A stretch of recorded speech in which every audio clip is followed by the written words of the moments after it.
Alright, this is COVID Cooties by Symbia. Link is in the chat. Screen cap, download these memes before they're prohibited entirely. These memes are making the fearsome COVID thing into something you might want to cuddle up next to, like those COVID pillows I gave out at Event 201. Let's see who's here in the chat. Azul Yogi 33, SpongeBob, Zinvala 737, Rocco Calzone, Mom with Sons, Evar, and SpongeBob 77777. Alright, so let's go ahead and check that notifications went out. Yep, notifications are out. Text messages should be going out any moment now, so there should be an influx of people. The meme on the screen, it's got Fepe the Penguin with a gun, and in the background there's a Shutterstock generic public domain clip art scientist. That's what it is.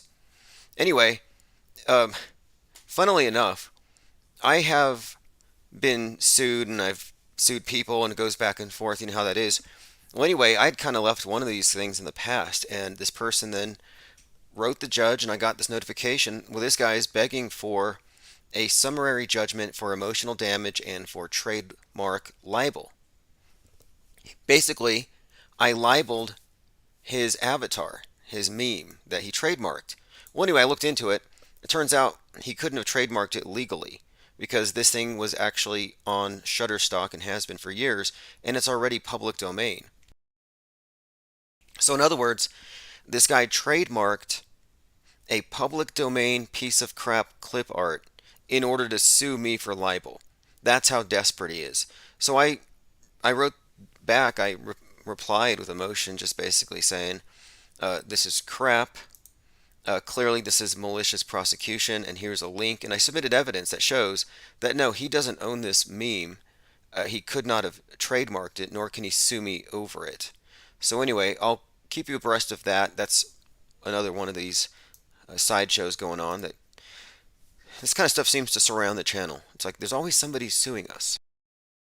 But anyway, yeah, the guy doesn't own the trademarks that he trademarked. So I looked into it, and I actually put this in my motion here that if the USPTO decides to investigate, which I believe they will, with even a slight nudge from this judge, they will take away his trademark, and maybe it will help my case, because I'm suggesting malicious prosecution here would be pretty much demonstrated if it's proven that he only trademarked something to get back at me when it was never his in the first place, which it never was, and it isn't.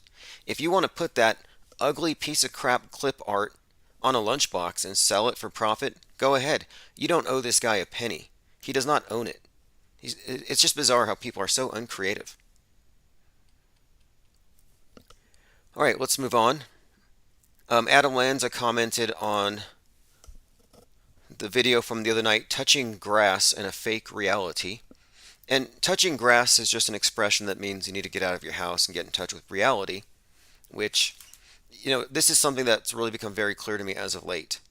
The fact that we have a fake war going on, we've had fake wars, fake climate change, fake school shootings, fake demics, that should tell you that we are already in a metaverse.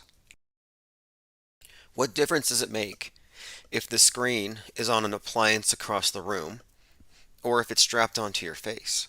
I mean, we do have a simulation that's been superimposed over everything. But anyway, Adam Lanza left me a comment. He said, weird. His name says Adam Lanza, but the avatar is clearly David Hogg. Why do people always mix those two up? He says, ha ha ha. After looking up the Urban Dictionary definition of Mandoozle, the Eric Dubé joke was way funnier. That's in response to something I had said earlier about how we are no longer using the term Mandoozle because it was already taken apparently by the Urban Dictionary. So now we're calling it the Lidella effect because it's really about lying to yourself, lying to others. It's confabulation. It's the byproduct of interrogator bias and the I want to fit in with an internet community syndrome. That's all it is. But I'm no longer going to call it Mandoozle because that has its own definition on Urban Dictionary. that kind of preempted ours. And I respect, property rights and all that, and that's already been defined by somebody else. If you want to look it up for yourself, Mandoozle. I'll go ahead and read it for you, save you the time. By the way, with UrbanDictionary.com, you can download, or rather, you can order any one of these words, these definitions, printed on a mug. Okay, so Mandoozle, getting tricked by a, it's not really PC, but the definition, or the example here is my trip to Thailand really took a turn for the worse after I was mandoozled. And you can get a Mandoozle mug. It means being, I don't know if tricked, yeah, it says tricked, but yeah, you get it. Like that movie Hangover. But anyway, yeah, we can no longer call Mandela affected Mandoozled. So, no, we're calling them Lidella promulgators. How does that happen? SpongeBob says, I'm with you, Tim. Thirst for Truth says, can't there be multiple definitions in the Urban Dictionary? I love that word. Right, right, that's true. Why not? It's the Mandela affected who can't tolerate ambiguity.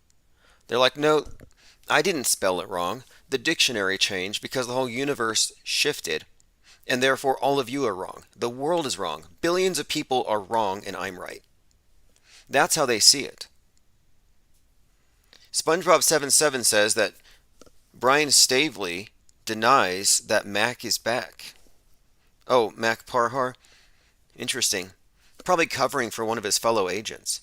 Finbar says, just got my text message via phone. Glad to be here. Hey, thanks for signing up. Because no matter what they do, even if they, when I say they, I mean the nukes from the Russians, the whatever they do with the space war, or maybe the white nationalists attack the power grid, going around shooting 5G towers, whining about their tribunals or whatever. If the QAnoners go amok and everything goes dark, as far as the social media platforms, you can always get back in touch with this think tank through the text message alerts. So they can mandoozle every platform out there and we'll still be able to reconstitute. Joined here by MC Dirty Work and Ivar, Jenna Lovecraft Reeves. Yurt Mama says, I just learned these new terms. Okay, I'm not going to read those out loud. Continuing down my Minds account. Updating Space Doctrine, how to avoid World War III. We'll talk about that because space wars come along as predicted. Busted, ADF caught staging social media PR during flood recovery. Is anything not staged? Is anything not fake? Now check this out. If you're looking at the screen, you have an image of Snoop Dogg at the halftime show. And we were all watching the halftime show to know exactly, what are they going to project for the future? Because it always means something. It always has. These are rituals. I think there's a ball game somewhere in there, but it's mostly just satanic ritual. And on the bottom left, you got the Los Angeles Rams Super Bowl champions in blue and yellow. What an eyesore. And above that, you have the Ukraine flag, blue and yellow. And then on the right, you've got Snoop in blue and yellow. Coincidences? I don't think so. And someone else had actually suggested to me that I need to look at various social media influencers who are conspicuously using these colors for the last few months. Claptrap says, Brian Stavely says, thank you for calling the Mandoozled hotline when people call in. Yeah, he caught that meme. Like all of our memes, these are very viral things, and yeah, he caught it. Mandoozle is one of our more viral memes out there, and it's kind of replaced Mandela, and now they take it with pride. Brian Stavely says, I'm Mandoozled. It's like, okay, suit yourself. Let's see here. Maybe Eric Dubay can call in. You guys can talk about being Mandoozled together. Creation Bear says, oh, we're live again. Yeah, I don't intend for this 24/7 thing to go down. We have little interruptions here and there, but the objective is a 30-year run nonstop. Minor interruptions, but no, we are not going dark. We have not gone dark. And if they kill the internet, we have backup plans. We are actually forming a media network. We have our reporters out in the field, but we're developing that even further. Zinvala says Snoop Crane. Yeah, exactly. And there were a few other things at the halftime show I'm noting here. For example, someone pointed out that there was a soundbite there for a moment where they played a bit of Tupac, which is an interesting kind of a callback. So you have this halftime performance, and then Eminem comes out and he raps that song One Shot about the New World Order. And then what does he do? He kneels, and it's supposed to be a controversy, probably invented. But the point is, he's kneeling for Kaepernick, who's not there. And I'm like, that's kind of odd, because he's not there. I mean, he's just probably a few miles away. He's watching on TV. But it's kind of interesting that the song One Shot, and he's kneeling for Kaepernick. And I don't know. I kind of think there might be something there, which we'll get into here soon. Moon Harvest says, "Hey Tim, love the show. It's always fascinating. Cheers." Thank you. We've had a number of people who kind of lost track with the raft here until I was on with Tim Truth the other day. And I re-premiered it on my other channel and a few other people who missed it. All right, let's continue. Creation Bear says, check out the UFC fighter Bryce Mitchell. He's been in the news lately. He did a recent interview where he flamed the jab. Yeah, I saw him. At this point, I'm sorry. When I see anti-vaxxers or truckers driving across the country, I'm like, where were you 2 years ago when we lost the argument on principle? We ceded the argument. The instant people believed that there was a thing that came from the bowl of bat soup that somehow didn't manifest here the way it did in Wuhan. Nobody here had the Kung Flu, where the invisible ghost of Bruce Lee comes around and kicks you on the back of the head. You just fall instantly from it. Nobody here caught it like that. And so all of the people who went to go protest and went to their capitals to beg for their freedoms had already just admitted that they weren't free. You should have just ignored the news. Kind of like nobody gives a crap about Ukraine. I mean, I know a lot of people do. Their emojis, they make you change your avatars and all that, but what I'm saying is that there's a big problem here with non-belief that we didn't see with COVID. With COVID, people gave the media the benefit of the doubt because you're dealing with something invisible, which makes it very easy for them to manipulate us because you had just watched a bunch of stuff, well, your entire life about virus outbreaks. And so here with this Ukraine thing, they've just come up short on the evidence, as many of you have noticed. All right. Where is the Tupac holograms to 737? Yeah, I was hoping that Akil the MC would show up. Auto Hoax says Tim's fired up lately. I love it. Yeah, we really do plan to do this 5 days a week. And what's really going to help, I think, in the long term is we've really broken into podcasts. So every podcast platform out there, Amazon, Audible, iHeartRadio, carries Infinite Plane Radio up to date. So we're not really at the mercy of the terms of service of a bunch of snowflake PC companies like YouTube. Feel free to slander, libel, diss them, whatever. Who cares? Because at the end of the day, they don't matter. They're just a bunch of sellouts, like every other social media platform out there. Check this out. New York State Democrats pose with climate change sign signaling plane heading for the Twin Towers. They never get this is green. This is definitely green. They're recycling a psyop. I mean, they're constantly recycling crisis actors, but here they are recycling 9/11. How can we repackage this fake staged event? Oh, we'll just write our newest fake threat on the fake CGI plane graphic here. But look what they've done. They wrote climate change on a plane, and it's heading towards the Twin Towers. And it says, "Wake up, America. We're too late." You see, this is ridiculous because why don't they just show us where the oceans have gone up a few inches? Just show us. They can't.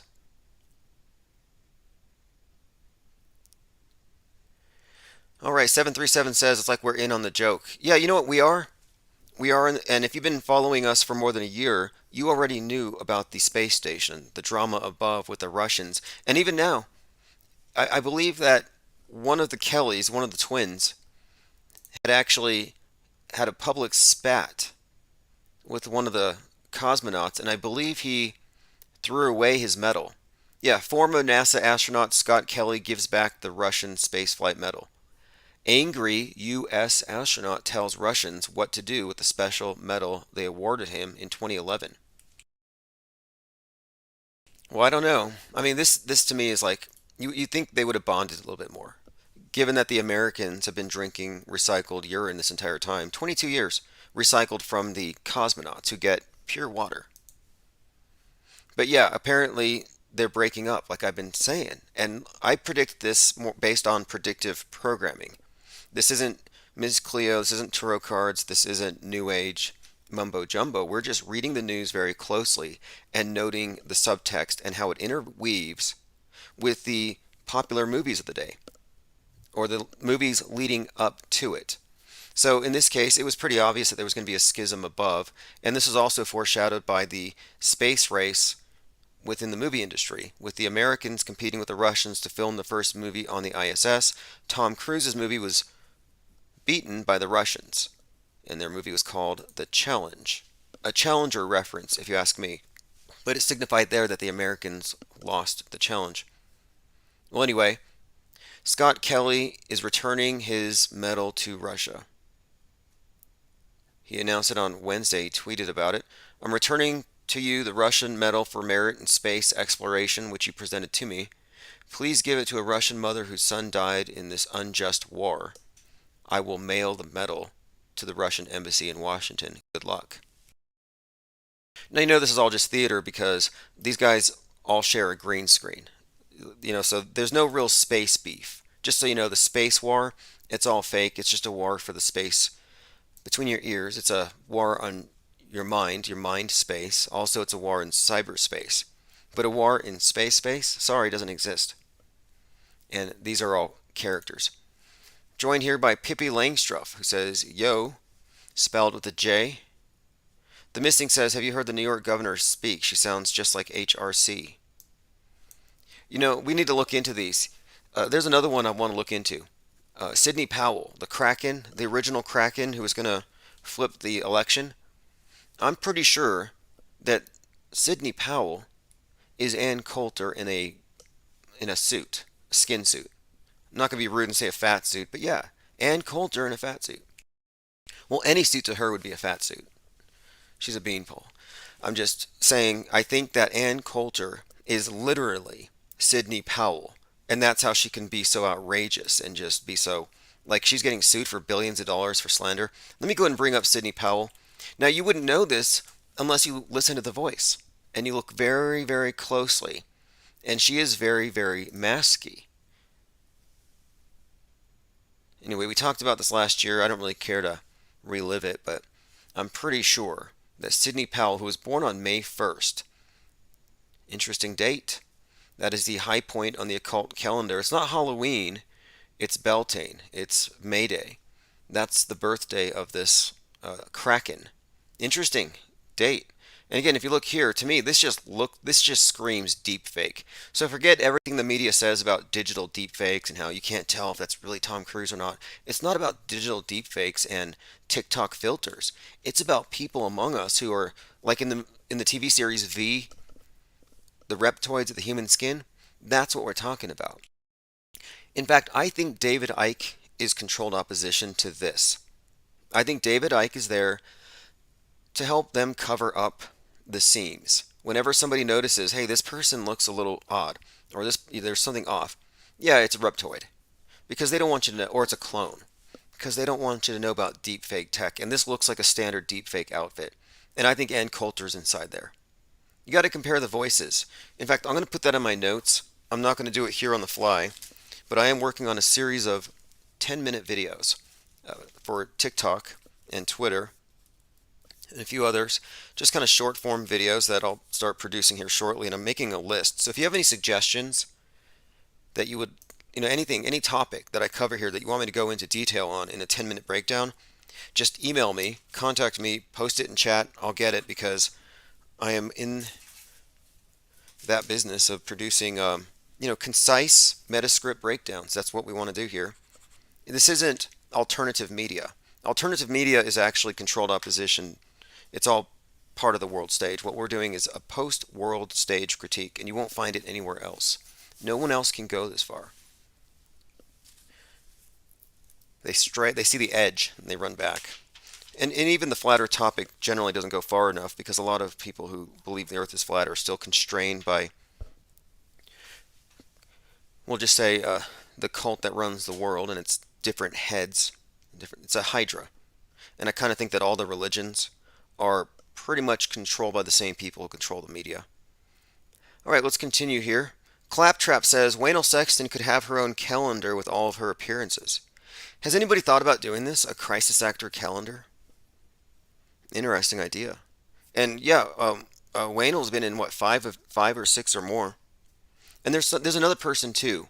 There was someone last year. I believe he was an anti-vaxxer. He was a soldier. He was a cop, and I believe he was also a dead. I think he died of COVID. Like anyway, there were a few people who got multiple gigs last year. It's been a good couple of years for crisis actors. And those of us who aren't crisis actors but who are nonetheless drafted onto the world stage and we had to put on the little costume on our face, we got paid too, didn't we? Little stimmy checks. Joined by Crater Earth USA, who you can listen to at the Conspiratainment Radio Network.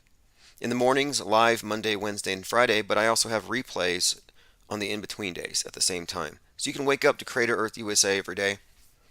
We're joined by the Missing We. Sleepy Random says they're fighting over petrified wood in the sky. I know, I saw that they were opening up a small sliver of moon rock, small chunk of moon rock, and I was going to say, I hope they're wearing gloves. You don't want to catch a splinter. Because you know, and this is just a fact, another one of these four-lettered F words they're trying to ban, along with fake and flat. It is a fact that the moon rocks presented to the government of Holland were made of wood, petrified wood. So if you're a true believer in the moon landings, you're the conspiracy theorist. But moreover, if you truly believe in the moon landings, you must therefore admit that the moon is made of wood to you. What's more ridiculous, moon made of cheese or a moon made of wood? I think they're in the same camp. And I don't buy either. I don't think they went to the moon. I don't think there's any evidence for it. In that movie that they showed you, that's not evidence. But anyway, they're fighting over it now, and there's going to be a moon base. Commies are building a moon base together, as I predicted. And I say the word predicted loosely.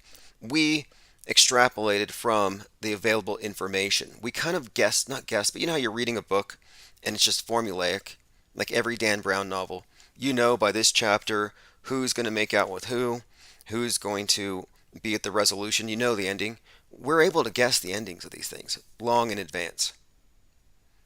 Claptrap says Sidney Powell dresses Klaus Schwab. Yeah, I would say so. Sidney Powell and Klaus Schwab would make a great couple. And they do look like they're both dressed like just basically evil villains. But yeah, Sidney Powell was the first Kraken. And after she gave up trying to flip the election, she passed the baton to Mike Lindell, who said, "Hello, I'm a crackhead. I mean, former crackhead. Now I just sell pillows."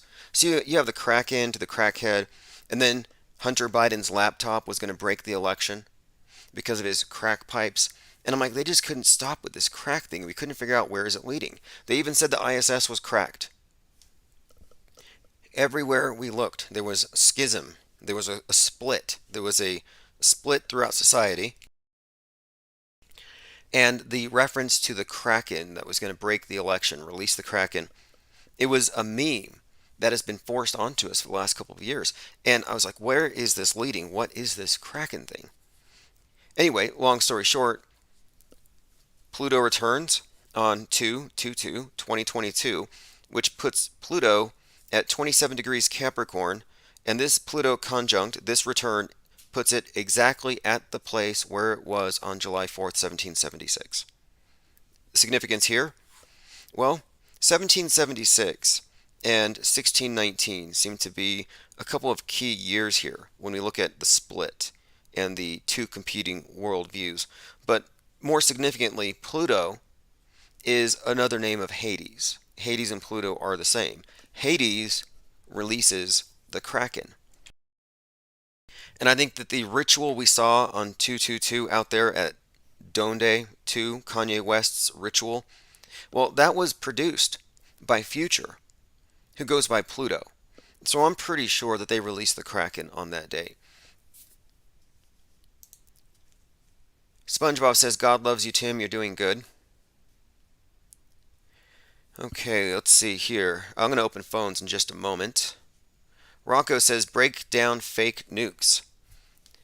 They can fake nukes by using crisis actors, CGI, and just standard TNT. They don't have to do a whole lot. In fact, back in, what was it? It's at the end of January. There was the thing in North Carolina. What was it called? Let me bring this up because this is kind of pertinent.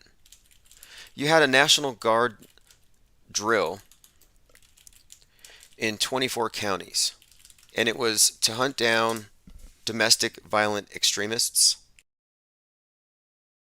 Yeah, it's an unconventional warfare exercise they do every single year. But anyway, the point about this thing is that they're drilling to go after Timothy McVeigh's white nationalists, the types of people who like weaponizing fertilizer. Well, during this event, and by the way, the last time they had this event, a sheriff actually got shot by some plainclothes military. It was a real mess. It's called Robin Sage. So this Robin Sage event spanned 25 North Carolina counties. Well, anyway, in North Carolina, there was a fertilizer plant that nearly blew up, and it would have been a historically large, huge, significant fire. NC fertilizer plant caused air pollution 5 times higher than EPA limits, so they're still feeling the effects. That was from today. But yeah, thousands evacuated after U.S. fertilizer plant fire, North Carolina. And I'm just suggesting it's not a coincidence that they're doing a drill and they actually have these fires. My point being, what we see, what they say is war, is more or less just exercises presented on TV as real. That's what I'm suggesting. Until proven otherwise, I mean, show me something that isn't a crisis actor. I mean, even the mushroom clouds they're showing us are crisis actors, like recycled explosions. And you know what? I believe that SpaceX even has done some recycled landings. We'll look into that later. Let me go ahead and play this. I have to play this. Sleepy Randa says next time they'll legalize crack. Oh, yeah, that's one more thing. Before Pluto returns, right leading up to that event, the Release the Kraken event, opening the gates of Hades and all this, what did we see? Joe Biden putting a crack pipe in every pocket. The commies' dream of a chicken in every pocket, now it's a crack pipe in every pocket. Yep. Why would they do that? I'm suggesting that they're doing it because it's part of this forced meme. They're painting up the zeitgeist. Let me go ahead and play this. This is a video of Bill Hicks explaining how the power of Lucifer turned him into Alex Jones. Again, this is... excuse me, did I say Bill Hicks? This is Alex Jones talking about the powers of Lucifer and how you can't see them unless you possess them, and that he actually possesses or is possessed by the seething powers of Lucifer. Again, this is Alex Jones, who made $165 million in Sex Scoop in the last 3 years. Fact. Okay, here he is. Again, fear. Almost everybody's joining it out of fear. There's not a lot of people seething with the power of Lucifer in their hands. Okay? That's the people above Gates and the rest of them. And if you don't have the power of Lucifer seething in your hands, you cannot see the power of Lucifer. Well, I've got the power of Lucifer. Now he puts his hands up in this hand sign that I see the Masons do, and he says, I've got the powers of Lucifer, and he's dressed in black. And he's in front of a big projection of the globe, the idol of Baal worshippers everywhere. And I mean, when I say Baal, I basically mean the devil. So, I mean, what is he saying here? He's sending mixed signals. I've got the power of Lucifer, and I don't want it, and I lay it down, and I reject it. Everybody. Okay, well, he rejected it. Good. Makes me feel better. I can sleep well, knowing. And then, what was that other story about his wife's 5-pound balls? Did you see that one? Alex Jones, and then she made him cry. She put shampoo in his eyes, and it wasn't the No More Tears. She hit him on the head with a shampoo bottle. Alex Jones's wife struck him over 20 times and tried to hit him with a 5-pound ball. He claimed he feared for his life. Alex Jones worried he would die as his wife beat him bloody more than 20 times the bottle of cleaning soap and attempted to hit him with a 5-pound ball. Anyway, my question is just what is she doing with 5-pound balls? And anyway, this is just a sideshow. I don't mean to get into it.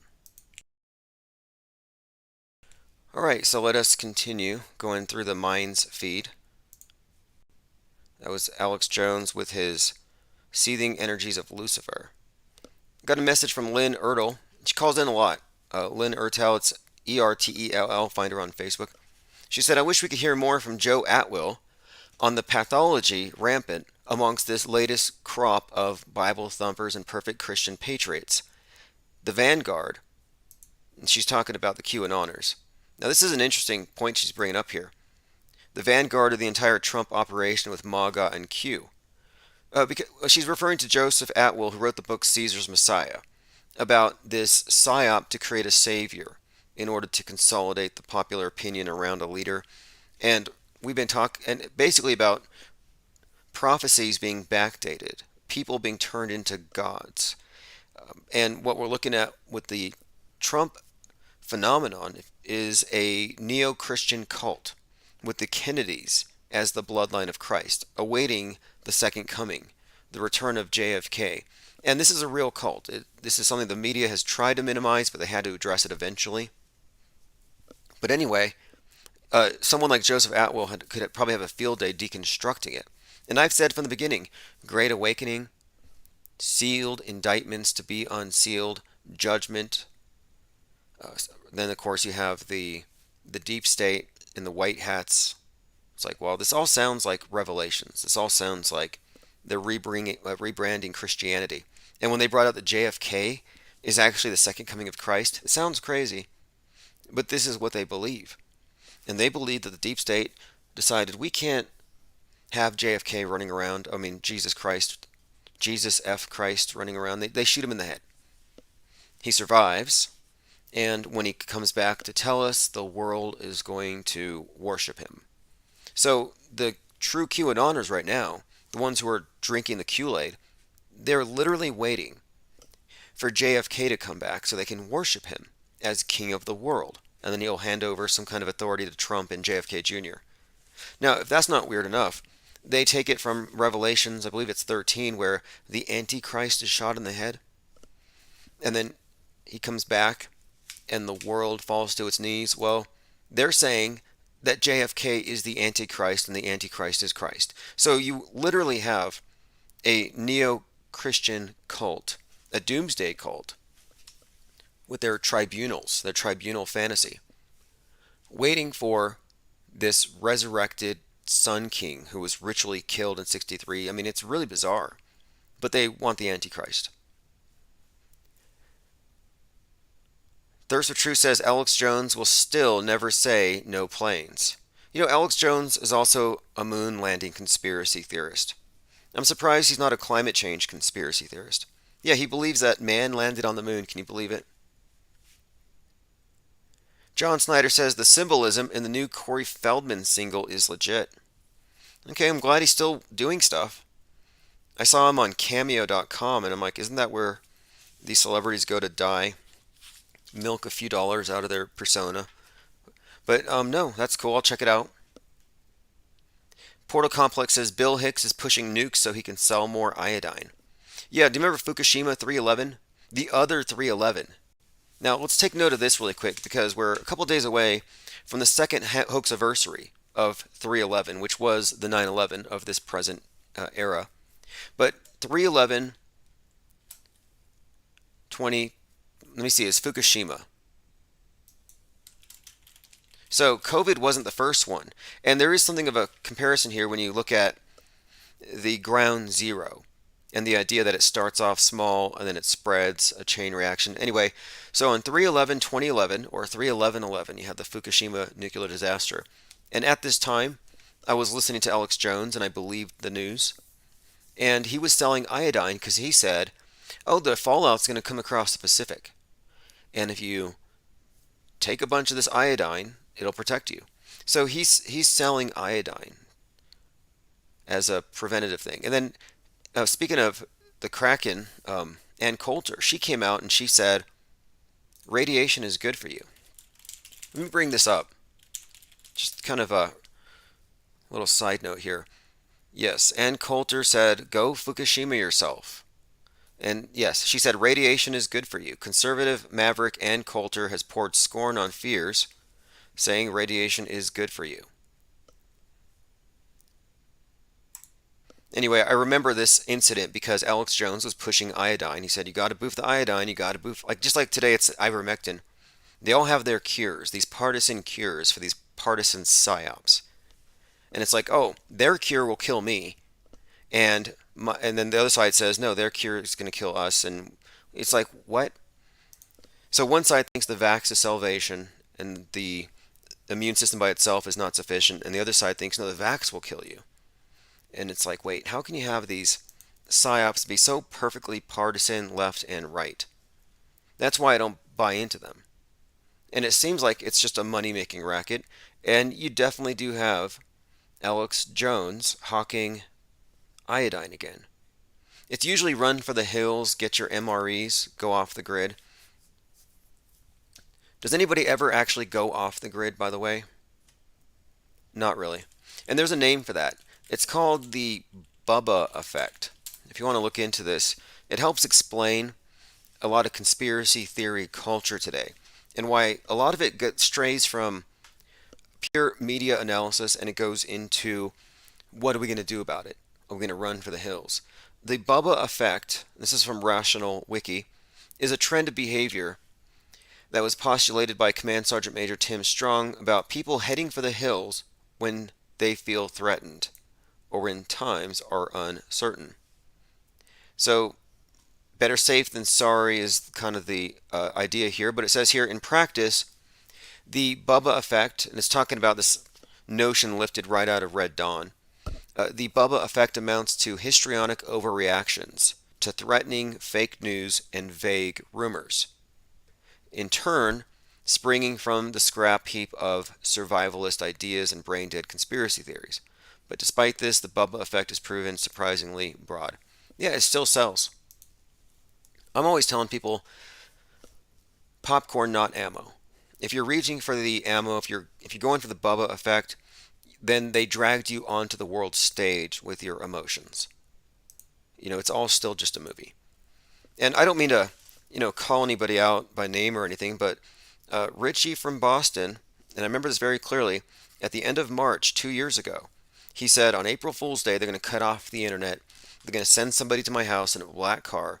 They're going to take me out of my basement and you'll never see me again. So he said the internet was going to die on April Fool's Day and that we're all fools. And that we should buy his MREs. And I'm like, if they're going to take you in the middle of the night, if they're going to shut off the grid, how are the MREs going to get to us? How are you going to get paid? And aren't you going to be off the grid? Why do you need me to buy your MREs if you're going to be off the grid somewhere? I'll just go to your place. But anyway, it didn't happen, needless to say. And so the Bubba effect is a way of using panic to sell merch. All right, let's continue. Victoria says QAnon is a cult as you can get, but they're right about the biolabs in Ukraine. When you say they, the QAnoners are right, it's a very troubling thing. But we'll see. I'll say this. Well, we'll see. I have to look into it. I have seen, and again, anything with QAnon is just kind of questionable at this point. The story with Q isn't new. It didn't just show up with a bunch of Trumpers hanging out. The storyline, the plot that involves the Kennedys and it involves death faking and this war on the deep state, this is a story that is decades old. I mean, it's been written into this meta script, and that's what's so fascinating about it, and that's why it's unignorable. Yes, Fukushima was a 311. It was 31111 if you didn't know. All right, going down the comments, make sure I haven't missed anything. Linda Curtis says, save yourself from big government, but save your libido, Alex. Yeah, the sex scoop stuff. It's just white label supplements. And I'm not against monetizing content, but I have this theory. Alex Jones made $156 million dollars or 165. I mean, that's not profit, but whatever. It's a lot of money. But I'm kind of thinking here that one of the reasons why he pushes that in particular is he's trying to alienate uh, cis females. That they're trying to keep fringe, controlled opposition, fringe. They want to make it unpalatable. They want to make it unlikable. They want to make it the thing that the husband listens to in the man cave. So I kind of think that Alex Jones pushes a bunch of products that are, again, and the commercials too. I think the commercials are a big part of it as well. It's about creating this idea that conspiracy culture is all a bunch of bubbas ready to run for the hills and go after the government and burn 5G towers. And it's all just a misrepresentation. And by the way, Alex Jones backtracked on Sandy Hook, and he believes the true story of Sandy, or the official story of Sandy Hook, the fairy tale. Now you'll say, well, maybe he didn't want to get sued. Well, what is the big deal there? Can he not afford it? Rocco says there was a Sandy Hook Alex Jones hit piece on NPR today. Just the psyop it keeps on giving, and many of their actors have gone on for bigger and better things, like Gabby Petito. She went from a post-Sandy Hook music video to the back of Brian Landry's van to that field. I mean, all obviously story. Gabby Petito, 22. She was a personification of Virgo, representing Persephone being taken into Hades. They discovered her on the equinox. All very symbolic. So it's also noteworthy, too, that we had the Virgo character going into the underworld, kidnapped by Hades, and then Hades resurfaces months later with this Pluto return thing. There's a continuity here between these various psyops. My favorite part of the Gabby Petito thing was when Marjorie Taylor Greene put on those black shades and went out hunting for Gabby's body. And I think she only found like a Monster energy drink can. And that story was supposedly gripping the nation. I don't know anybody who took it seriously. Here we go. This is the... Oh no, I'm sorry. That was Dog the Bounty Hunter. Dog the Bounty Hunter went hunting for Gabby Petito's remains, and he turned up a can of Monster energy drink. Why did I think that was MTG? Alright, let's move on. Oh, by the way, MTG was on Alex Jones. Rep. Marjorie Taylor Greene joined broadcaster Alex Jones to discuss a conspiracy theory called the Great Reset. So now it's back to being a conspiracy theory. This is why conspiracy theorists are always flustered. You know, they seem like... I mean, look, there's a reason why the media has... or the conspiracy theorists have sort of a... not an antagonism, but they have a antipathy towards MSM. Because one minute you're conspiracy theorists for saying something, the next minute they're saying it. And now you're right. Anyway, let me take a look here. Some rawstory.com, Marjorie Taylor Greene and Alex Jones claim that 90% of the population will be reduced by 2030. One of my questions from the beginning has been, for all the anti-vaxxers out there, who are you trying to save? If you really believe what you claim to believe, then you're just stopping your enemies, and they are your enemies if these are the fascist control freaks who want to overthrow everything in order to enslave you and take away your freedom and send you to Mars or whatever. Why are you stopping them? Who are you trying to stop? So I just don't think it's a plausible theory. I don't think they want to eliminate you. They probably need more people to grind them up into Soylent Green and Astrocrete. And if you don't know what Astrocrete is a concrete they're going to make out of lunar dust, regolith, Mars dust, and blood. So you can donate your blood when you're on the moon, and they can make bricks out of it. Blood and soil. There's some connotations here I find very interesting. That the first lunar settlements will have this blood bond to the new turf. Anyway, Jones says they want to get a 90% population reduction by 2030. See, another problem I have with this whole population reduction thing, one, I don't think it sounds like a bad idea. But two, and I don't mean eliminating people, but like, I guess what I'm saying here is, like I said, It's not plausible, and it's been going on for too long. How many years have been talking about cutting the population down? Georgia Guidestones went up when? 40 years ago? We've had exponential growth since then.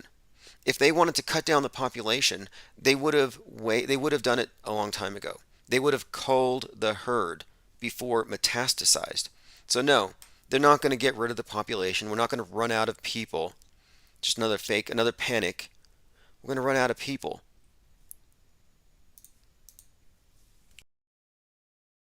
Maxwell Cooper says Q is currently being sued by Tim, so anything coming out of that community is a spin-off. Yeah, it'll be interesting to see what happens with the Q story once that gets out. Yeah, it is true that Q has been exposed as a friend of the Trump family, as in buddies with Don and Ivanka, first name basis. This is a big deal, and there's been a media blackout on it, but it's going to get out here very soon.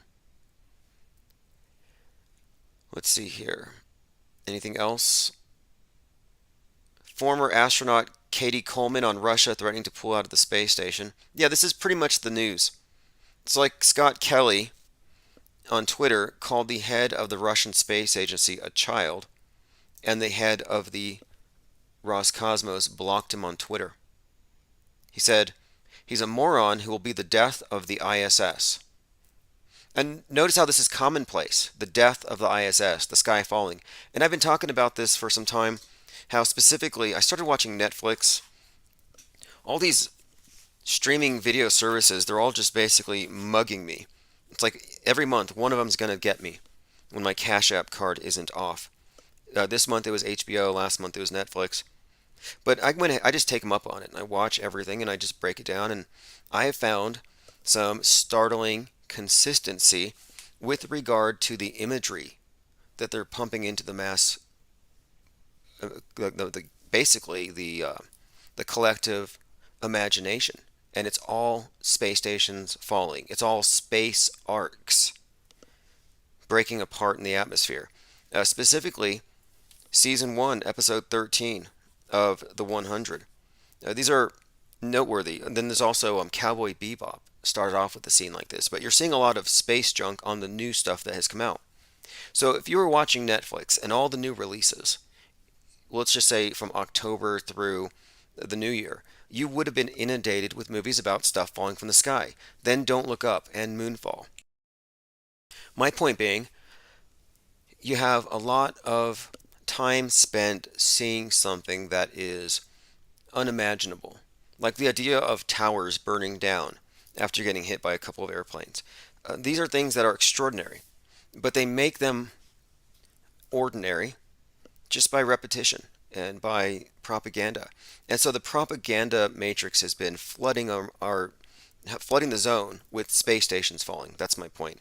And in the 100, season 1, episode 13, you had the space station comprised of 13 stations breaking apart.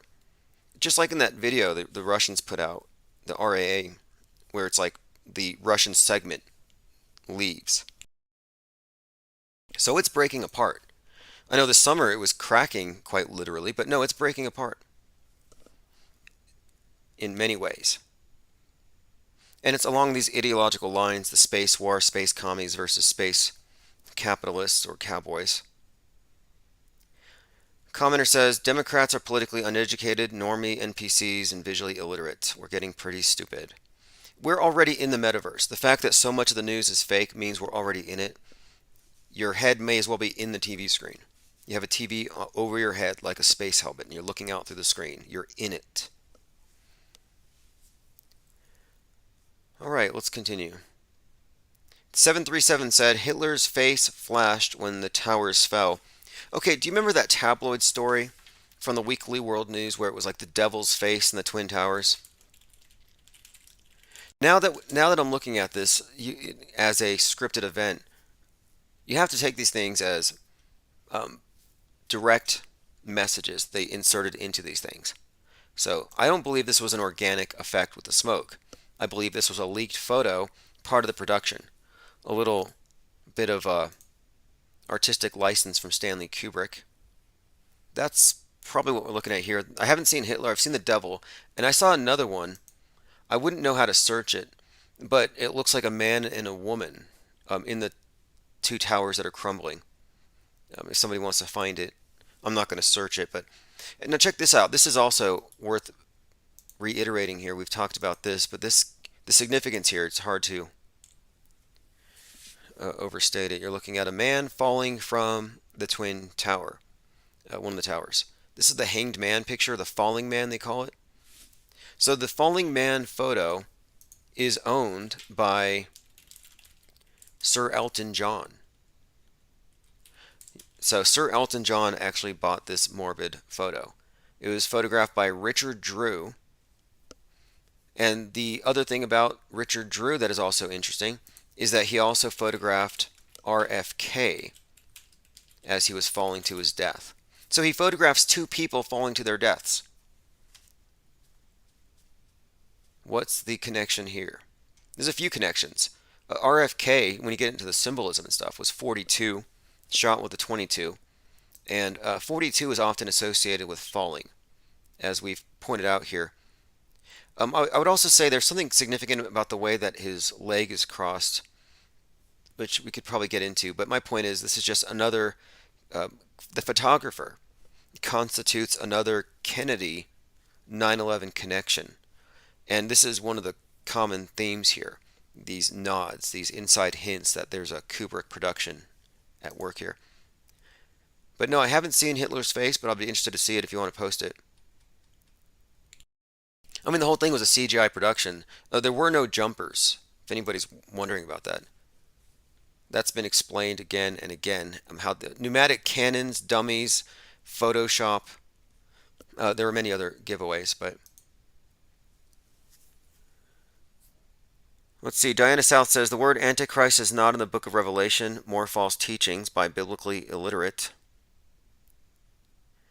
Okay, interesting. Well, when it comes to the Antichrist concept, I don't even think it's a truly biblical concept. People really take their license with the Bible. But no, if you ask me, the common story of this bad guy and this Antichrist narrative, the one that storyline has been superimposed onto the world stage today. The mark of the beast stuff. That stuff's not coincidentally implanted on everything having to do with the vax. This is all stuff. I think it's just part of the Psy-War. But like, look at AstraZeneca. Look at their logo and tell me you're not looking at a triple six or three sixes. You have this mark of the beast built into this entire psyop. And of course, I think this is part of the polarization, the schism, and the split.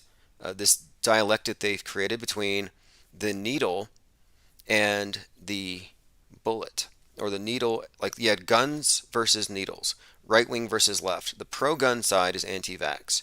The pro-mandatory vax side is anti-gun. It all has to do with one's relationship to power, to government. And when it comes down to it, borders. Your skin being a border. Not a coincidence that the pro-gun that believes in defending their own property believes in national boundaries. And they believe in their own immune system. Whereas the anti-gun, pro-vax or pro-mandatory vaxxers, they're open borders. Open borders, open skin. And they also believe that the government has the immune system, not the self. So it's not about self-defense. The government defends you. Not just with guns, but with the injectable immune system. It's just a perfectly polarized split. So I never really bought it as, oh, they're going to make everybody carry the mark of the beast or whatever. They said that about the driver's license. They said that about the Social Security card. And by all definitions, I think that if there is such a thing, we've already pretty much been sold out to it. I mean, I would say that the TV is an altar to Satan in many ways, or whoever runs this world. The black monolith, the black screen. Maxwell Cooper says the beast of the sea is the Antichrist, so is the Kraken. Fascinating. Fenris Unchained says icebergs, krakens both sink ships. See, the Kraken could be a metaphor.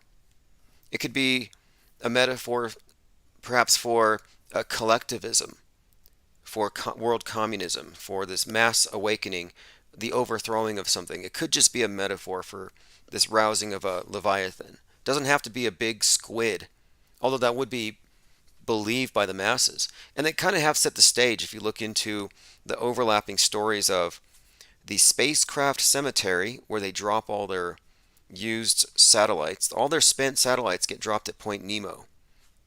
That happens to be the place where the giant kraken squid-headed god Cthulhu is resting, according to H.P. Lovecraft.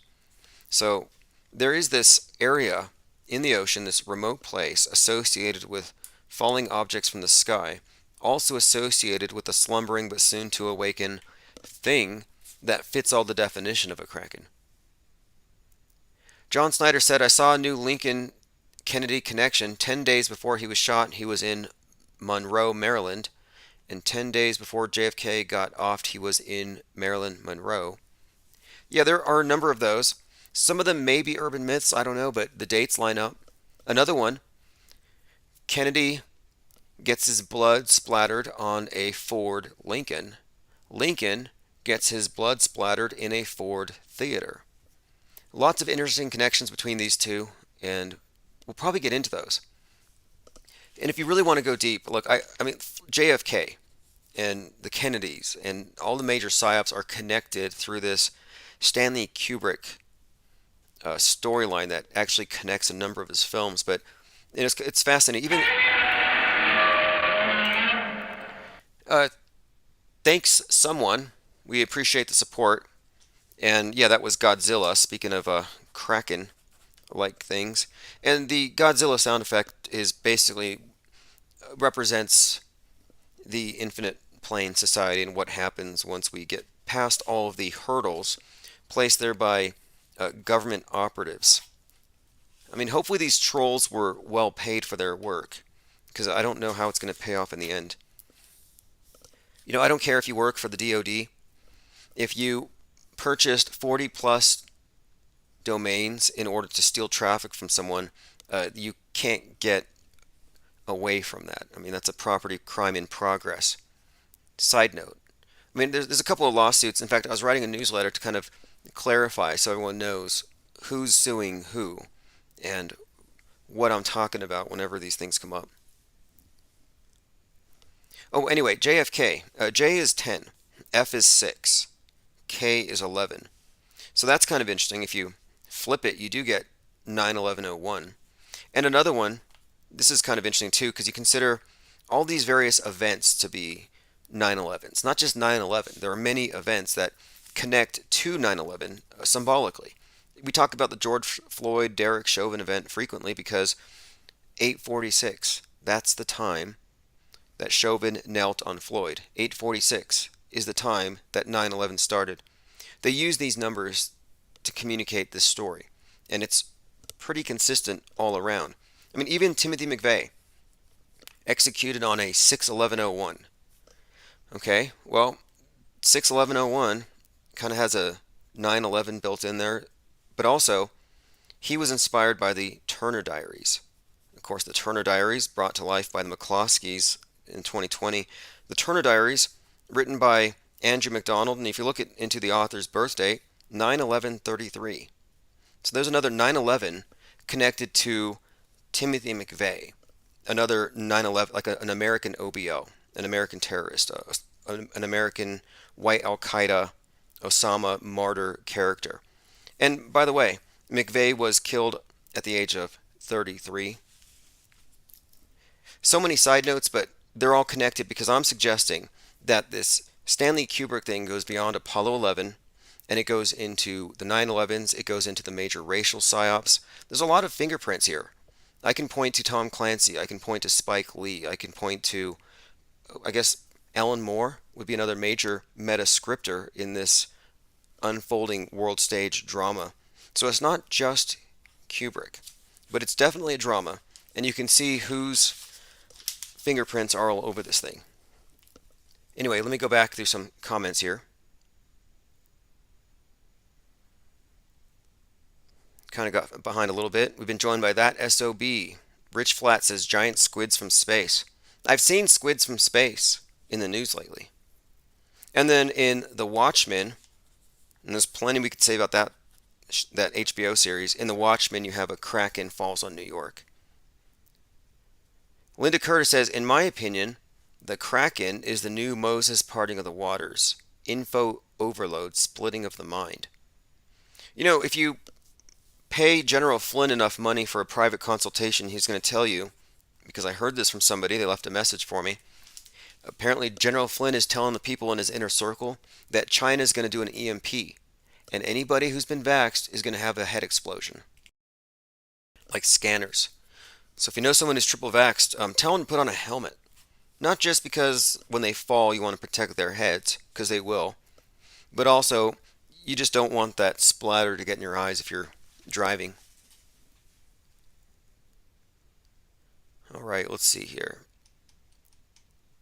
Yeah, the Pangzilla, the Godzilla thing though. I brought that up because I'd say in a few months, when all these things are resolved, I think we're going to metastasize. And I've been working on lateral expansion. That's why we have the Conspiracy Radio Network we're working with. I think it's important to build a network. Because when I first got into YouTube, it was mostly unregulated. It was just kind of the Wild West. And you could have group discussions all night. And what would happen is hanging out in the chat with people would get really entertaining in and of itself. So you had this group watching experience, and then you would move to another live stream, and then another. And we would basically kind of move around like a swarm of bees or a raft of penguins or whatever. And it's like a pestilence. We'd spread across YouTube. And it was sort of a decentralized online community of people of like mind who were all absorbed with media deconstruction. And it was very productive, and they more or less destroyed it on YouTube. So what I'm trying to do is I'm trying to recreate this environment in a decentralized fashion on platforms that we control. And I'm talking basically what we have here, but far more integrated. And of course, what we're doing is work. It's research. It's media analysis, and it's definitely entertaining and it's fun, and that's what makes it so problematic for the powers that be. Like the fact that I watch CNN when I want something to laugh at. And when I just, it's just comedy. It's entertainment for all the wrong reasons. Kind of like I went to watch Moonfall, and I'm pretty sure I was laughing at all the wrong times because nobody else was. But it's kind of a side note. Claptrap says chat raids are considered cyberbullying now.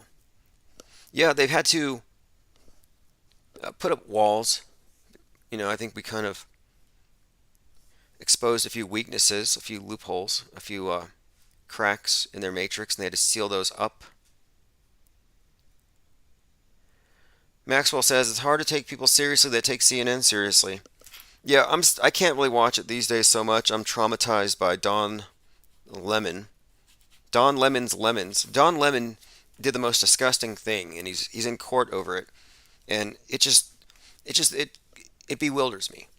He's approached by some guy in a bar, and Don Lemon inexplicably just does the grossest thing in the world. I don't even want to describe it. It was vigorous what he did. It was described as vigorous what he did, and then he put his hand in the guy's face like a bully. I mean, I don't even want to know. Just like I could see zoo animals behaving that way. The guy is just obviously power tripping. But the fact is, that's their company culture. I'm pretty sure below CNN there's a pizza dungeon. And by pizza dungeon, I mean, like a place where you play ping pong and have pizza, but when nobody's looking, it's all frazzle drip. I'm pretty sure that's going on. All right, let's see. I don't want to talk about this again. Volva spacecraft concept aims to disrupt the space industry with a powerful message. It's real.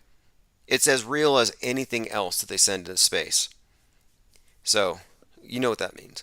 The accelerated advancement of space tourism, together with the expansion of the space industry in multiple areas around the world, is leading to all types of innovation in terms of technology, science, and design. And this is not even the Babylon Bee.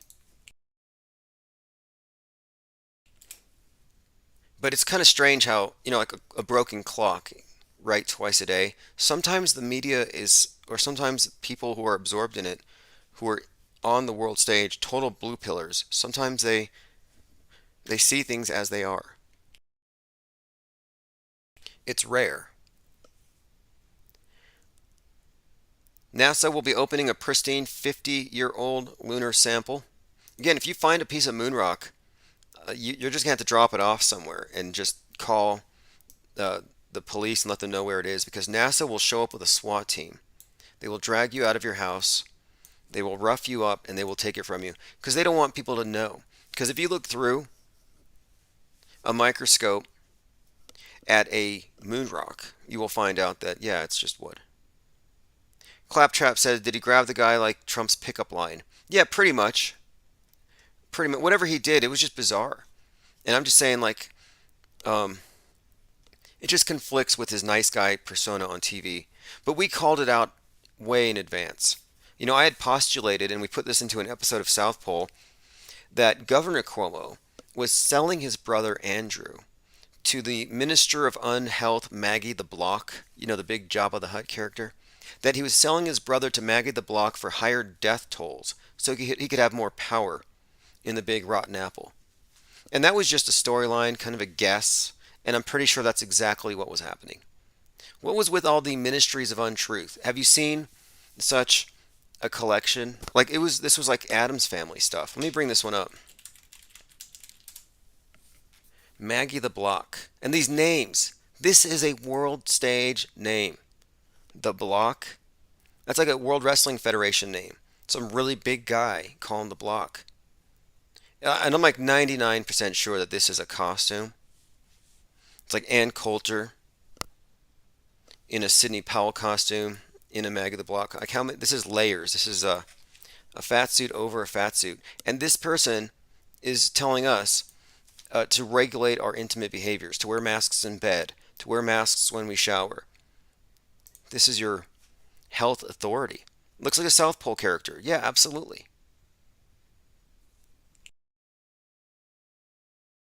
All right, let me go ahead and go to my voicemails. Again, the number is 833 311 1984.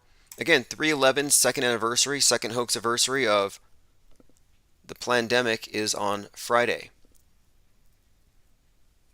311. Again, 311 also scarred by Fukushima, so maybe. And also, one other thing. Last year, I said watch the skies on 311, and NASA dropped the biggest piece of space junk in space history when they dropped it was like 3 tons of batteries into the ocean on 311 last year. And I noticed that these things tend to run on cycles. Jordan says it looks fat suity. Linda says, pretty funny rockets that look like a phallus go to the moon and bring back wood. Yeah, I don't know what it is about the wooden moon rocks, but to me it's like, if you're going to believe they landed on the moon, you have to stick with that. You have to stick with the evidence. Like, I'm not stuck with that. I'm not saddled with a silly conspiracy theory about astronauts on the moon. I don't have to kowtow to that BS story that people accept on faith. But if you are one of these persons, thoroughly gaslit, cognitively dissonant, bullshit, if you have been bullshitted to the point where you believe this, then you explain the wooden moon rocks. Not my problem. You believe the moon is made out of wood. What a joke. If you believe in the moon landings, you're a wooden mooner. I'd rather be a flat earther than a wooden mooner. Okay, I have a voicemail here. Hi, I would like to listen to Dark Matter Digital Network again. It's been a while. And for some reason, I cannot get it to play. And Yeah, let me clarify on that. I was program manager for the Dark Matter Digital Network, but it's presently down until probably April. They're reconstituting, they're getting some new hosts. So it's in the dark. Dark Matter is in the dark at the moment. Regrettably, it's not up to me. Otherwise, it would be on full steam. I have a lot of great hosts who are interested in taking part on that. So it will happen, though. It's inevitable, so I'm not rushing things.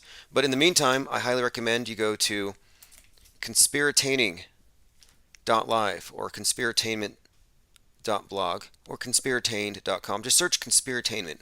We're really trying hard to own this word, which was made into a dirty word by the MSM, like conspiracist. And I thought, if they're going to take away, and they've done this, they've taken away conspiracy theorists because it makes it sound like you have an intellect and you have a theory. And they replaced it with, oh no, you're a conspiracist. So that now you are fundamentally a hateful person because you don't believe the news. So I decided we're not doing this out of hate. We're doing this out of philosophy, which is love. We're doing this out of love. So the MSM wants to charge us with hate crimes when, no, we actually love our work. This is entertaining. So the word conspirataining was invented by the media to bash people who are entertained by these horrible conspiracy theories.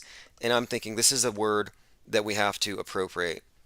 Right now, there's 26 people listening at Conspiratainment Radio. And what you have with this is basically a network of people who, such as this channel, channels and podcasts that are all post media that know about the fakery. So you don't have to wade through different hosts at various levels of political correctness.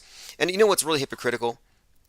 There are so many on the right, especially alt-right, who are always lambasting the left for their woke political correctness. Well, guess what? If you're not calling out crisis actors, you're politically correct. You are a politically correct MSM cuck if you can't call out the psychological operations. And so that's why we have this network. The people on CRN, the Conspiratainment Radio Network, are all hand-picked, and these are all people who they've been vetted by us, so you'll like whoever you hear. Right now we have Crater Earth USA, mentioned them earlier, and the newest addition is familiar with Chalk Body Outline.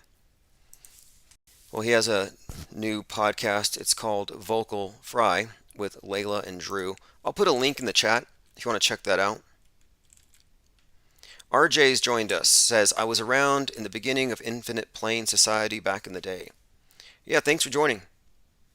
So there, I put a link in the chat if you want to check it out. It's another addition to the network, and I'm adding more people all the time. I'm reaching out to different individuals, so let us continue. Angst G says that lady is huge.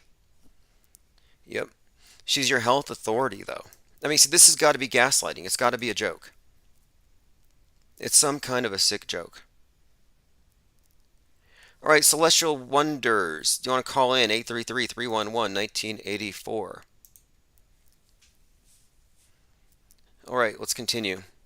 SpaceX launches 48 more Starlink satellites on an American broomstick. So the Russians are making fun of America's rockets. So you can kind of get the subtext here. They're saying that America's rockets are like broomsticks. They're too skinny. They don't have any... Anyway, it's just this... My rocket's better than your rocket thing. It's very puerile. But my point is, they've called America's rockets broomsticks. So right now, it's a lot of name calling. And it's Twitter spats. So this space war, I mean, I guess I'm a critic of it. I'm not impressed.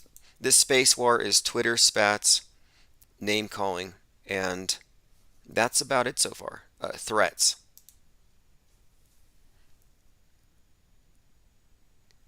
All right, let's see what else we have here. Sleepy Random says glowy in a fat suit. It may not be a suit, but the point is they're putting individuals in front of you, I think, to shock your sensibilities. I mean, would you get a tattoo from somebody with no tattoos? Would you eat something from a cook who wouldn't eat his own cooking? It's like, why would you listen to any of these health ministers? They look newly resurrected dead. They look like Cenobites. You know, from the Hellraiser series. Infinite Plane Radio. Hey, what's up, caller? Can you hear me okay? How's it going, Tim? Pretty good. Just marveling at the fakery today. Is anything real anymore from your perspective? Dude, I know, you know what's real is my wife passed away on February 1st, 2022, 37 days ago. She was 53 years old. She got a blood clot that led to a heart attack. She was not vaccinated, but she took and worked with people to get them vaccinated every day. Unfortunately, to her job, even though she was against it, she had to take these. She worked with handicapped people that were disabled. Sorry to hear that. And you're saying she did not take it? She was not vaccinated. Right. But I think she ended up, the day before she passed, the first week she was sick as a dog, right? The week before she passed. She had the flu. They tested her weekly. She said that they said she didn't have COVID or whatever, coronavirus. And Then the second week, excuse me, when she was getting ready to go back to work, she was taking a shower the weekend before. And she's like, honey, come check this out. And I looked at her back, and I said, baby, that looks like shingles on your back, right? And so Well, hey, I'm like, make look, an I hate to appointment. cut you off here, but I gotta say Yeah, this really yeah. quick here. I gotta say this really quick here. Um, long and short of it, what are you actually saying here? Are you saying that this was some kind Well, of I think that osmosis, some kind of the transmission? shedding, bro. See, because this I is the think that the shedding look. is real, bro. Okay, okay. Yeah, Well, I'm sorry for your loss. I personally don't believe this yeah, shedding thing, but if it is true, right, I haven't seen any evidence for it. I don't believe that magnets stick to people, and I think that right, people will. I mean, I can't say in particular, but the idea that an unvaxxed person caught something from a vaxxed person, I'm sorry, that sounds like Alex right. Jones, MTG level false information. I don't necessarily believe Yeah. that's true. Well, yeah, I didn't think so either. I honestly didn't, but I don't know. They're saying that you can catch it from. Anyway, I don't know, man. This I whole personally, Russian thing. I think it's all a psyop. I really don't believe there's anything, and I don't think there's any causal link between an underheated bowl of bat soup and anything here in America. Everything else is just conjecture and hearsay, and there are so many crisis actors in the field, I see no reason to take any of it as true according to the mainstream narrative. So it's just non sequitur. Sorry for your loss. Appreciate the call. Yeah, man. 833-311-1984. Look, I'm not calling the guy a crisis actor, but I'm calling the guy potentially a crisis actor. I have to guess your intentions.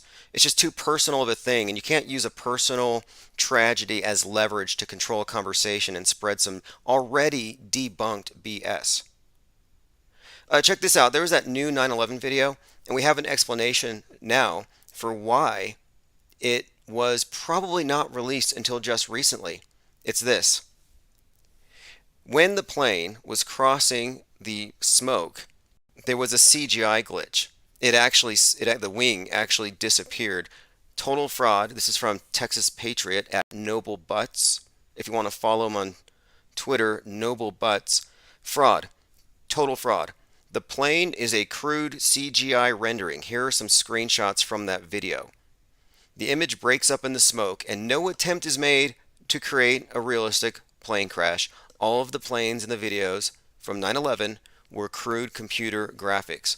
So the video that was recently released, that was conspicuously 8 minutes and 46 seconds long, shows another view of the plane smashing into the tower that we've all seen, and we've been familiar with it, but it's a longer shot and you hear more public reactions, but you can clearly see the plane has a CGI glitch.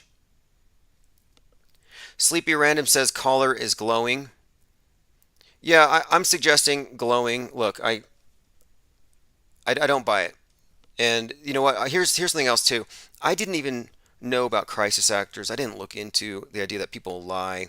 I mean, in your own life, people lie, they manipulate, they play with your emotions. It's called marketing. It's called relationships. But I didn't know about the crisis actor thing until it was pointed out to me. I think I overheard something, and I started digging in. And at the time, I was working in the death care profession. I worked as a decedent transporter. David says you could have asked him about a different topic. I think he was being disingenuous. It was too much of a setup. I think he was lying, okay? And if I think someone's being disingenuous and they're just putting out flaggable content, no thanks. Because, they can get the channel shut down.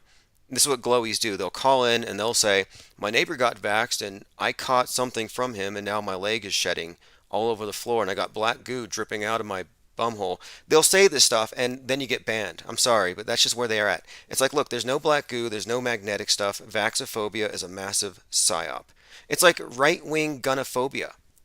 I get tired of the gunnophobes. And then I see anti-vaxxers playing dead in the streets with big, plastic props that look like big needles so they can play dead. It's like you guys are just as bad as the shooting hoaxers. Sorry. And look, again, glowing means probably an agent. And I'm also saying I don't believe that there's anything in it other than a political schism. And I think I've been vindicated in this. Unless any of you can point out Vaxageddon. Yeah, I'm sorry I said that. Don't shed on me. Look, I think it's ridiculous. I just think it's ridiculous. And I tried my hardest in 2020. Um, I I analyzed all the information. I realized this is all a psyop early on. 2021, I'm like, okay, anti-vaxxers, you've had your fun. Let's go ahead and pack it up. Next psyop is coming. It's going to be space wars. Now it's 2022, and people are still clinging to expired propaganda from a psyop they're no longer really financing. COVID is dead. Shout out to Putin. Diana South says many crisis actors playing COVID. Why don't you call in and tell us? Give us your anecdotal information because I've seen many dancing, twerking nurses. I've seen a lot of empty tents. I've seen simulations. We've seen dummies. We've seen plastic bodies. We've seen really a whole lot of chicanery. So if you want to show us also the death spikes, I mean, you can find examples of this person was driving in their car and they wore the mask too tight. They passed out and they hit a light pole and they died of COVID. This person was shot in the head, died of COVID. So much malfeasance. So you want to be an advocate for the biggest psyop of this generation, this massive power grab, this massive mind f. Yeah, be my guest. Call in and defend the worst performed psyop of all time. None of it was believable. If you believe it, you weren't paying attention. Linda Curtis says stress and fear is the number one killer, always has been. Yeah, when I was in the military, my MOS was 54 Bravo, and one of the things they said about decontamination was sunlight. Sunlight and airflow. So I was like, wow, that's interesting. They're saying lock down in your house, stale air, don't get any sun, and just stare at the TV, absorb the fear porn all day. Like, okay, yeah, that's going to be good for people. And then, of course, you're in close quarters. You're in this really unsanitary, sickly, dark, lockdown environment, experiencing all the psychological trauma they can dish out at you. And then any symptom you get is now COVIDs. It's like everybody has COVIDs all of a sudden. It's like, no, it's weaponized hypochondria. It's a mind virus, always has been. If you want to call right back, caller, I accidentally clicked the red button. See, commenter says Putin is a globalist. Yeah, they all work together behind the scenes. If they didn't work together behind the scenes, they wouldn't be cooperating with the Antarctic Treaty and the space station. They guard you above and below at the perimeters. Infinite Plane Society. Hey, what's up, caller? Can you hear me okay? Okay, give it just one moment here. It looks like, there we go. How you doing? Hey, what's up? How you doing Hey, today? man. Good, good. I just wanted to let you know that I'm not a crisis actor, and I wouldn't lie about my wife passing away. All right. My name is RJ. I've known you for years. Well, I don't know you personally, but I was Okay, around hey, I when we appreciate did the call Flat back. Earth. I just want to ask, do you understand where I'm coming from, though? Why I have to be careful Well, yeah, about... I can understand, definitely, yeah. And I wouldn't say black goo or anything like that, dude. I was just trying to tell you, I was trying to actually relieve some stress from myself by talking to you guys and Cool. Well, hey, getting call some in stuff anytime, and off if you my want to keep chest. talking about it, tell us the rest then. I don't mean to be dismissive like that. However, I had an incident, well, it was a few, back to back, it was in October, where some guy called, and in 3 different targeted phone calls, he said just the right things to get us pulled. So I'm just Yeah, wary. I But wouldn't do but anything like anyway, that, man. well, I'm sorry for your loss, and if it was what you're suggesting, then it's obviously the biggest crime against humanity of all time. I don't know, but all I know is that I was right there with her, and I thank God for that, man. But Why don't you so tell us she about wasn't that? How alone. how did you arrive at the topic of the Earth not being a ball? Well, that okay, that's a funny one. I was searching for a reason why that the space shuttle doesn't come in at a lower speed. Because remember the one that blew up? I think it was in 2012 on reentry. Yeah. It shattered all over the place. So I was looking around trying to find a reason why. I typed in like NASA reentry slower speed, and I actually found the Matt Powell video. This was before journalism and all those people were around. It must have been around 2012. So I found the Matt Powell video where he's wearing the mirrored glasses, and he says, they didn't have technology to get up high enough to see if what they we believed for years was true, and if they found out they were wrong, would they tell us?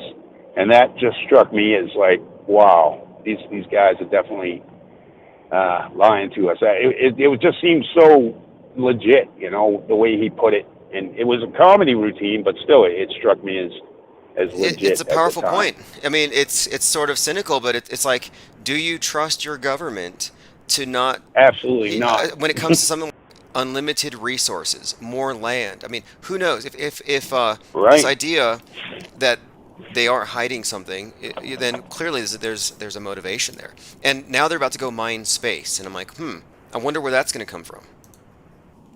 Right. Yeah, I don't know about that. They should worry about fixing this place here before they go destroying other. Well, they're not going out anywhere, that's for sure. I mean, I like the whole like outer space is the outer rim and all that stuff. I'm 54 years old, and I was born in '67. And, Okay, so you were born at the dawn. I'm like the last year. We didn't have computers in my, 8th, 9th, and 10th grade. We had typewriters, so that tells you where my generation. But we were around for the first, computer gaming. We gamed in '99 when it took 3 days to download a 300 meg file on dial-up, and we duct taped the phone so nobody would pick it up and disconnect it.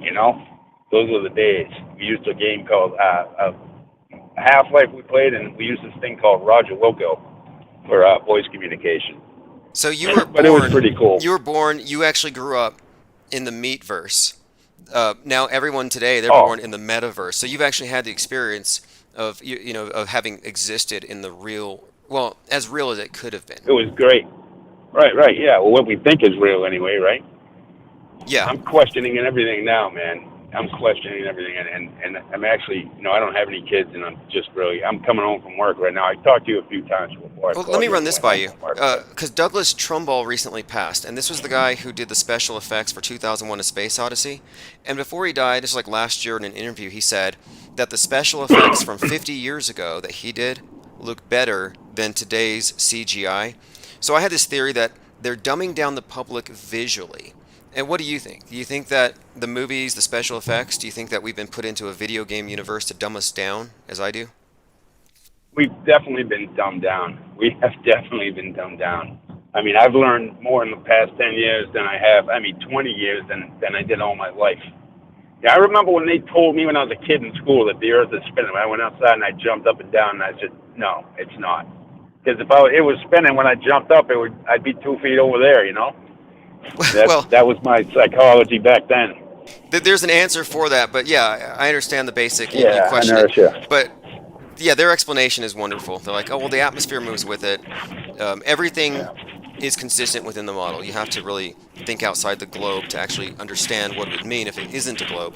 Anyway, Auto Hoax in the chat wants to know, is this Richie from Boston? No, this is RJ. No, but I know Richie from Boston. He was actually the same age as me. We were born in the same year, and he lives about 20 miles north of me. I live in Plymouth, Massachusetts. I was born and raised there. No, but I know Richie, and I wish I could. I actually might adopt that lifestyle now because I got nothing here, man. I might be hitting overland and I'll save up some money and just head out. I heard he's selling his Jeep. I heard Richie's selling his Jeep. Oh, man. He is. Man, that's good to know. I don't know. He's got a lot of miles on that thing, that's for sure. But those overlanders, that FJ80, I think, is what he has, right? That thing is. Yeah, I saw a 33 on the license plate. God, I thought it was suspicious. But anyway, no, I like Richie from Boston. I've never actually spoken to him, but I have. You want to hear something even more messed up than that, dude? You want to hear something even more messed up? My mother was born in 1933, right? And I sent this. I think I sent this to Richie. Was it Richie? I mailed someone this coincidence, and they wouldn't even respond. Who the hell was it? Who's the big 33? Oh, it was Russian Vids. That's right. Dude, my mother was born in 1933. All right. She had me when she was 33. All right. She passed away when I was 33. She was 66, and she passed away in room 303 in a place called Toby Hospital in Wareham, Mass. On 11/12/2000. I don't know what the 11/12 has to do with it, but that's just messed up. She was born in 33. She had me, which I'm the youngest of 7. She had Okay, me when she was that's 33. She passed away when I was 33. And I'm like Scottish. I'm actually got Scottish heritage, but Scottish and that's one of Norwegian those things Viking though type of thing. where we notice patterns in the media. We're breaking down synchronicity, what appear to be just synchronicities, but appear to be, to me, intentional planning. But then you find patterns in your own life. Like, I was talking the other day Right, about how Tom Cruise divorced every one of his wives at 33. Just bizarre, weird things like that. But, I mean, in your case, these are random things that you couldn't have planned. Does it make you think that right. there's predestination? It makes me think like when I hear some things like, oh, this guy's got a 33, when they were ragging on what's his name there, High Impact Vids for having the 33. That it can happen organically, and stuff like that. I don't Right. know. Well, hey, I mean, RJ, appreciate the call very much. And there's a guy in the chat, all right, brother. Pete Trippa says he's in your area. So if you want to hit up Pete No Trippa, he kidding. says he will buy you a beer. I gave up drinking 14, no, 15 years ago when I met my wife, and I'm gonna keep that torch going. I was bad. I was out of control, man. Awesome. Well, hey, But thanks for calling, and I I'd apologize if I love to have was. a coffee, bro. Yeah, Give the dude my email, and I can. Shit, my wife was buried at Shepherd's Funeral Home in Carver, yeah. Massachusetts. He'll So he'll he'll I'm hit you up not in the lying to chat. you about that, bro. Look, yeah, I apologize if I sounded insensitive earlier, but we're Not very a problem. objective uh, media. Yeah, I can understand, dude. Definitely, I understand. But yeah, and I didn't call back all angry and stuff like that because I understand where you're coming from. Yeah, well, And I actually, I know I didn't recognize your want to touch voice. I the. recognize your voice. I'm glad you called I didn't. back. All right, I didn't want to touch the Russian subject because I think that's kind of bad. But I got a lot of theories on that as well. Actually, I would like to hear, Yeah. because I've been looking Yeah. at the Russian thing as an auto hoaxer would, just extremely skeptical, and I haven't seen anything that makes me think it's anything other Well, than a what major about the nuke theater. theory, dude? Like, if all right, say Russia wanted to plant nukes in Mexico, would you think we're going to let that happen? The Mm, whole idea is that what I'm hearing from certain people is that Russia, well, our government infiltrated their government, the Ukrainian government, from years ago, and they want to plant nukes there in Ukraine, along with I guess they got like 28 what the hell do they call them places? Like the Wuhan lab. They have 28 of them in the Ukraine that Obama made.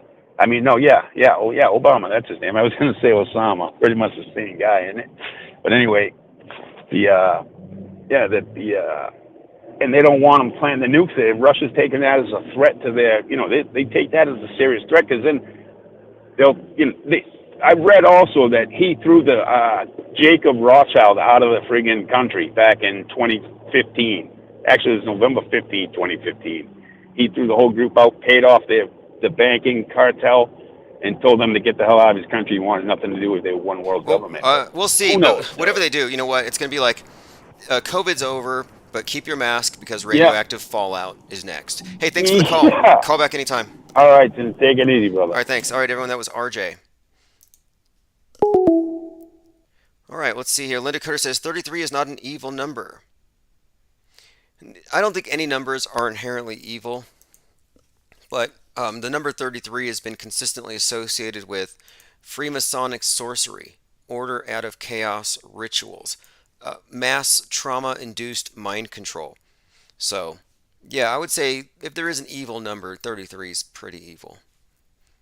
Friday on 311, asteroid 138971, which is huge and, quote, potentially dangerous and 3 times bigger than the Empire State Building, will likely kill us all.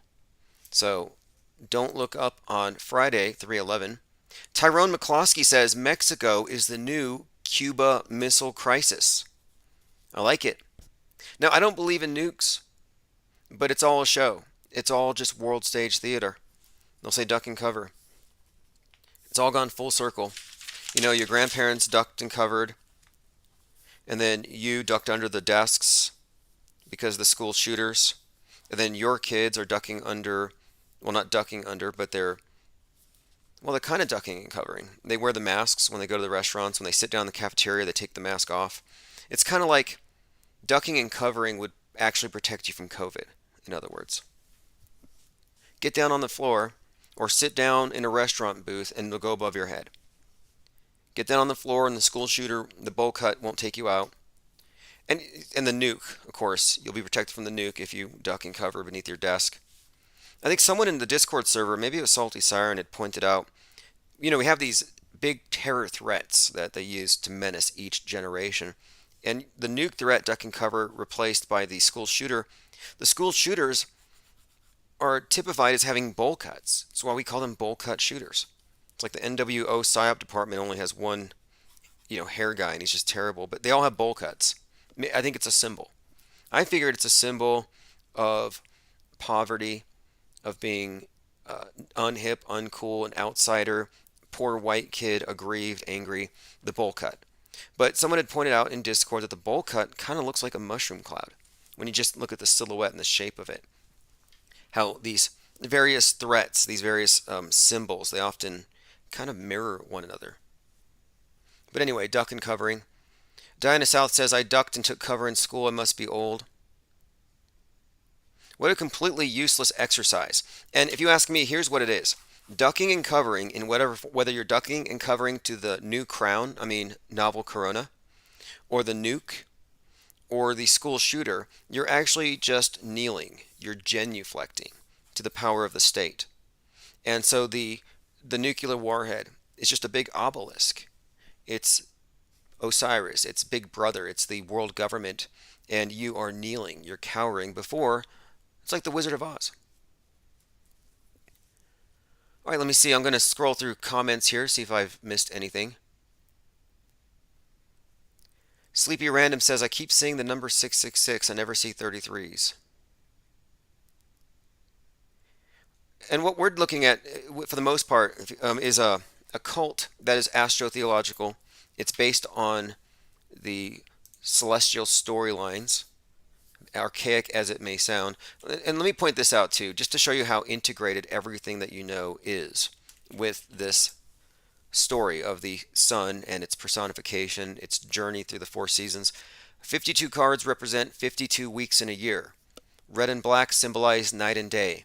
The four suits are the four seasons. There are 13 cards in a suit to match the number of lunar cycles, and 12 court cards that represent the 12 months of the year. If you add up all the symbols in the deck, they add up to 365.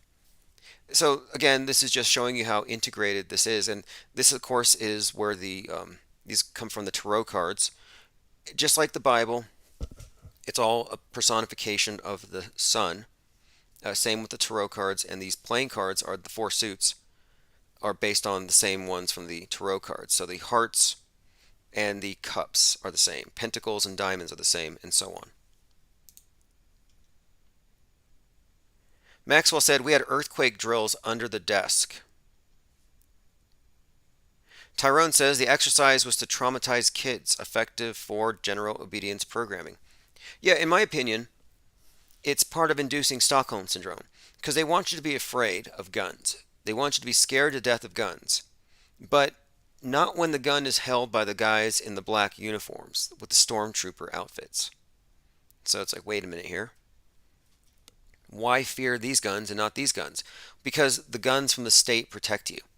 Meanwhile, you're a captive audience. You're a captive audience, you can't leave. And so you're actually being traumatized by the drills. And the drills are being conducted by your protectors. So the dynamic here is your captor or your kidnapper is both your terrorist and your savior. And this is what causes Stockholm Syndrome, when the kidnapped person who has no options aligns their own survival interests with their captor, and so they identify with and fall in love with their captors. So what we're looking at here is people are falling in love with Big Brother because he's my hero, he saves you.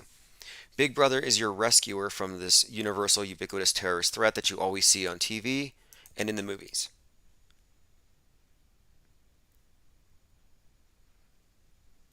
All right, let me see here. Going through comments. I am Key Sirzos 923 says Global ID Social Credit Score Control Grid. Yeah, that's coming. Rocco says 22 is my favorite number. I see it everywhere. Yeah, 22 is very big this year, especially with the Pluto return thing. And it's all intentional. because you'll see it's within the mass media. And just like with the word crack we were talking about earlier, it's a lot of what we do here is we're analyzing the big patterns. That's how we were able to so accurately predict this space war. Scott Kelly and Russian space chief engaging in Twitter fight over Ukraine. Twitter fight. I like how they use these words, like you can actually hurt people with memes, like physically hurt them. Memes kill. And the same people who are grabbing your guns are now going to go for your memes. They're coming for your memes next.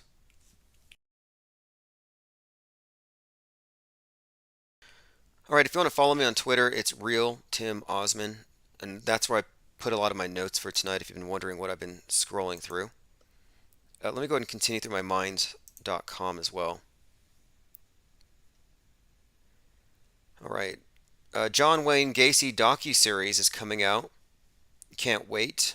It's going to be in March. So it's the 42nd anniversary of the John Wayne Gacy crimes being discovered. He's convicted of having killed 33. There's that number again. I don't know. I mean, it is interesting how they went from serial killers to mass shooters. But I don't know how many of these events were real versus psyops. And whenever I look back, they all have the hallmarks of being psychological operations. Which is good news. You know, when you tell people, hey, this event might have been faked, they usually have a very bad reaction to it.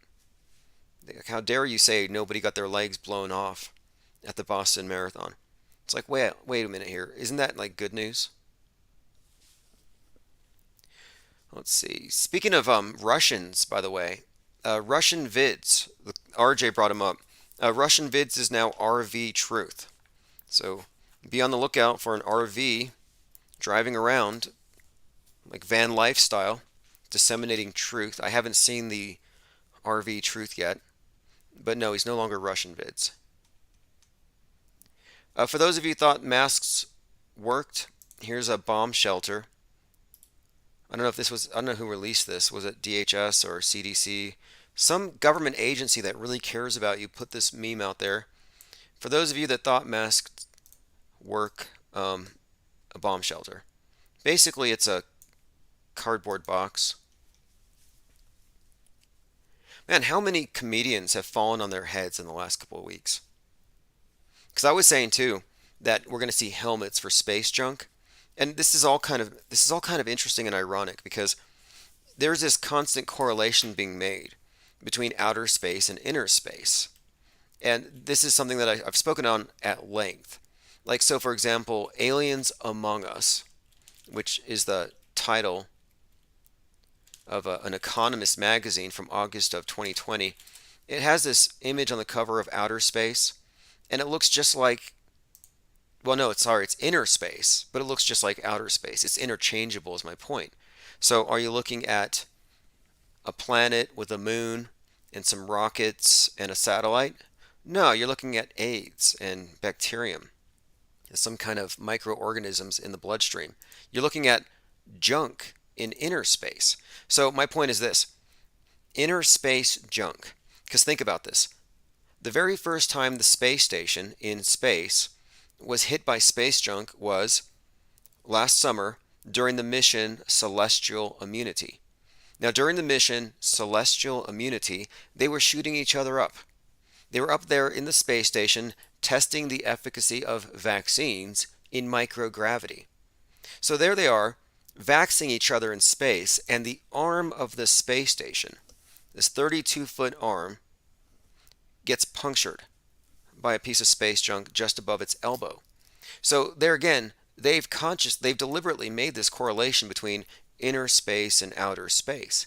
And the need to clean space junk seems to correlate with the need to clean the COVIDs from our collective inner space. Because your inner space affects my inner space because you're all super spreaders. Just like in outer space, Musk's space junk gets in the way of China's space station. So there's this correlation being made here. So I find it all the more interesting now that the people who are thrice vaxxed are falling and hitting their heads. And I've been saying we need to mandate helmets for the triple vaxxed. Because 6 months ago I was saying we need to mandate helmets for space junk. Well, we need to mandate helmets for inner space junk because the inner space junk is knocking people on their heads. So I'm just saying it's just kind of ironic.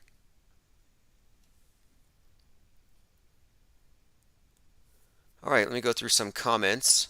Salty Siren says, I just know Gacy likes to wear skins. No, that was Ed Gein. Gacy wore the clown suits. And Ed Gein, I believe, is the basis for Norman Bates. We were talking about him earlier. There's a TV show called Bates Motel, and the story is about Norman Bates. And this is an example of word plays and how you'll often find in these world stage characters names that have double or triple meanings. So Norman Bates, the name Norman is significant here because he's not a transvestite. He doesn't cross dress. He's not wearing his mom's clothes as some kind of a fetish or because of a gender confusion. No, he is his mom. His mom, or he becomes his mom. And I believe the storyline is really about a narcissistic mother and the codependent, weak son just being immersed in her. And there's even implications of them getting a little too close in bed. I mean, if you watch the series, but look at the name Norman, and his mother's name is Norma. So Norma is in Norman. Just this type of wordplay is very evident on all these world, like Maggie the Block. I mean, if I ask you, what would you imagine someone looks like if her name was the Block? If she was a WWF wrestler, World Wrestling Entertainment character, yeah, you would think she looks like Maggie the Block, the Minister of Unhealth. Ryler05 says, were any serial killers real? Good question. Worth looking into. I read about Ted Bundy first. I was really immersed in true crime for a time. I studied a lot of this stuff, and I remember reading books by Anne Rule. And one of her books was A Stranger Beside Me. And so Anne Rule is one of the biggest true crime authors out there. The Stranger Beside Me, mass market paperback, a 1980 autobiographical true crime by Anne Rule about Ted Bundy, who she knew personally before and after his arrest. So this whole thing was about how the author of this book happened to work with him at a crisis hotline.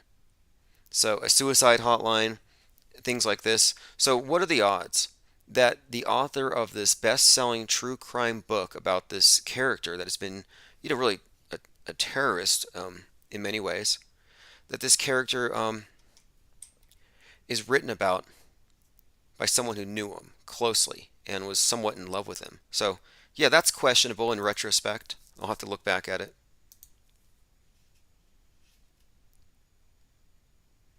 All right, going through some comments. Tyrone says Psycho is full of potty jokes. Hitch was an arrested adolescent. David Pryor says Old Manson is Bush Jr.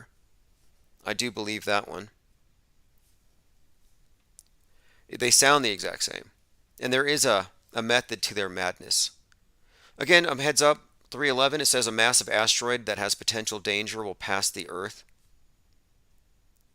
And there's something else. I read somewhere that there's a potential for weaponizing asteroids.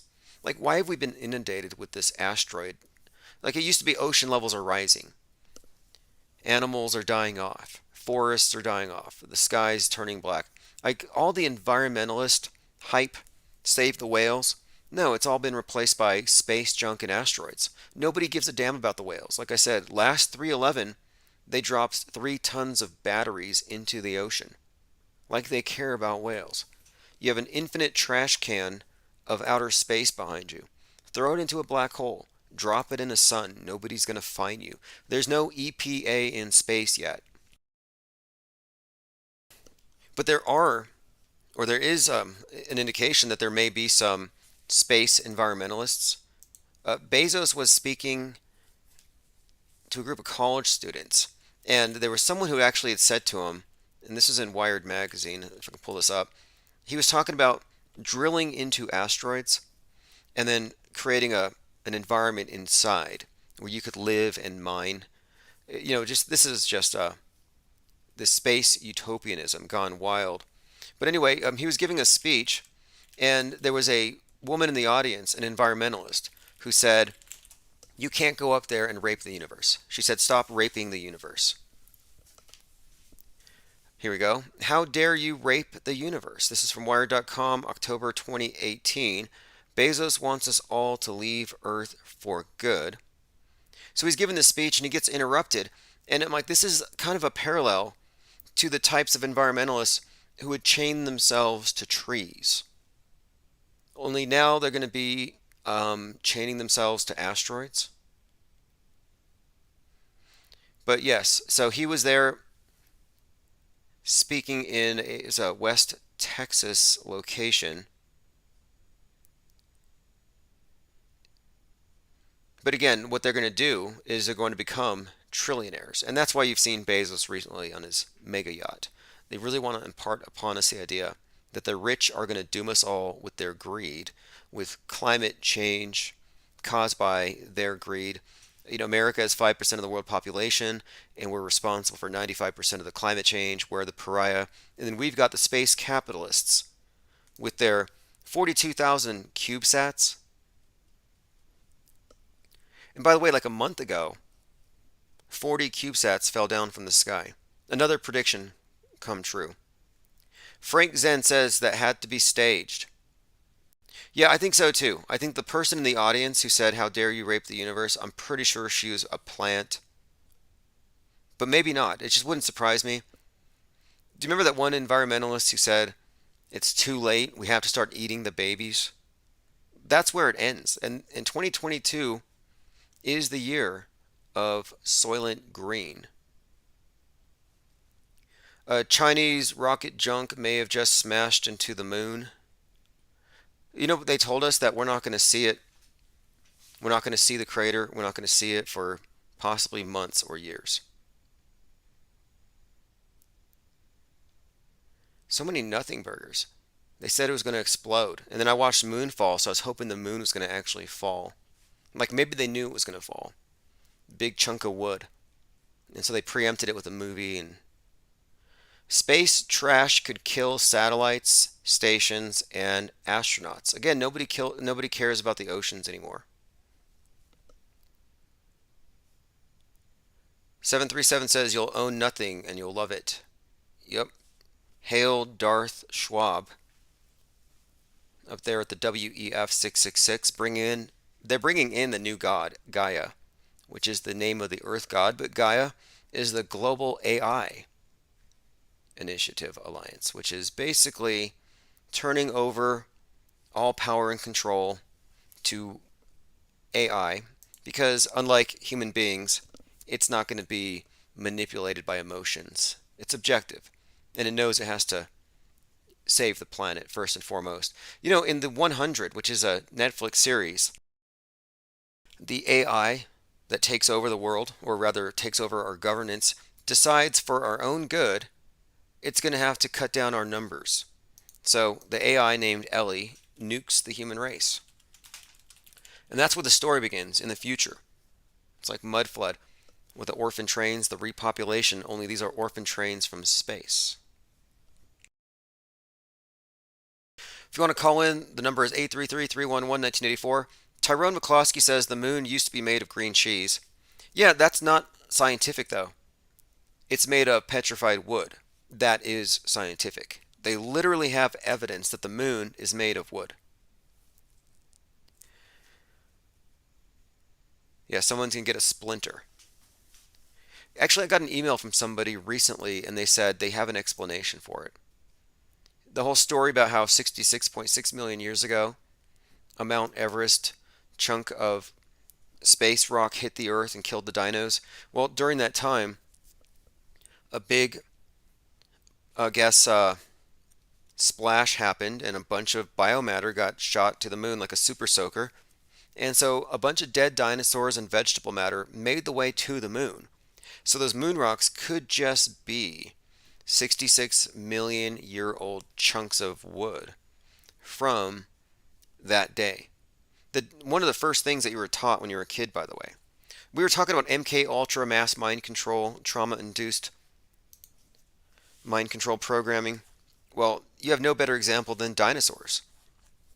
You grow up and you're a toddler, you're a baby, everything is a dinosaur. Everything has a dinosaur on it. The clothes you wear, the wallpaper, the TV shows you watch, the movies, talking dinos, these magical dragon creatures, lovely things. Then you get into school and they tell you, oh yeah, they were killed by a big space rock. Infinite Plane Radio.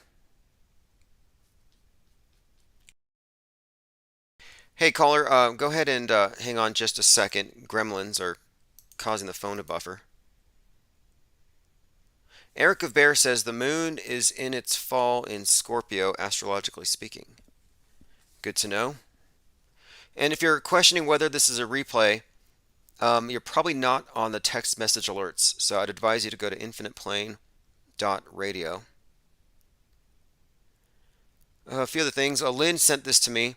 The recent appearance of the vice president, she says it indicates a different mask. Infinite Plane Radio. Hey, what's up, caller? Yeah. Just looking at this picture here, and it looks like Kamala Harris has been replaced because her neck is like twice as thick as it used to be. What do you think? Okay, hey, it looks like we're having some issues with the phones. It's buffering. Yeah. Give Tim, it. I've got something. You said something about Kamala Harris. I never even talked about her. Everything okay? Yeah, hey, how are you doing tonight? I'm sorry, we were kind of cut off for just a moment. What topic are you calling in on? Not Kamala's neck. Okay, Tim.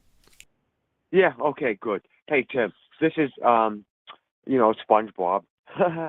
On D Live, which is great because like I can really always get you at D Live. When I want to listen to your replays. I just want to say I love you guys. I love you. You're doing such a great work. It's like incredible. And don't think that, we don't have money. I got gold, fucking like you wouldn't believe. So when you use a helicopter to come fucking pick your ass up, and I know I have a connection with you because, like, bam, I can say, like, hey, Tim, fucking wake up. Boom. We got God on our side. So Yeah, I saw that. I Before just before I wanted was to. live, you were sending me messages, and I'm like, how is this SpongeBob guy sending me chats? And I keep checking my OBS, it's not even on. So apparently, with D Live, if you chat there, it still goes through my open broadcasting software. So yeah, I was getting messages from you before I was live. Yeah, and listen, I've seen God. He came on a cloud to me, okay? In a closed vision, like you're sitting there not stoned or anything. I don't smoke grass or drink or anything. But I was praying and my head lit up in a big blue light and it was a sky. And then these two clouds came. And on the cloud were, Yahweh, which is, I figured out it's Zeus, and Jesus, his son. And so I'm going to tell you right now, you are in good company, okay? Whether or not we know who is who and what is what and what Zeus, is that the devil? I have no clue. But that God who came on those clouds, he created this whole place.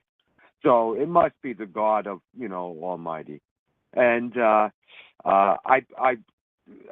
through him, and praying and things like that. After you see God, you pray.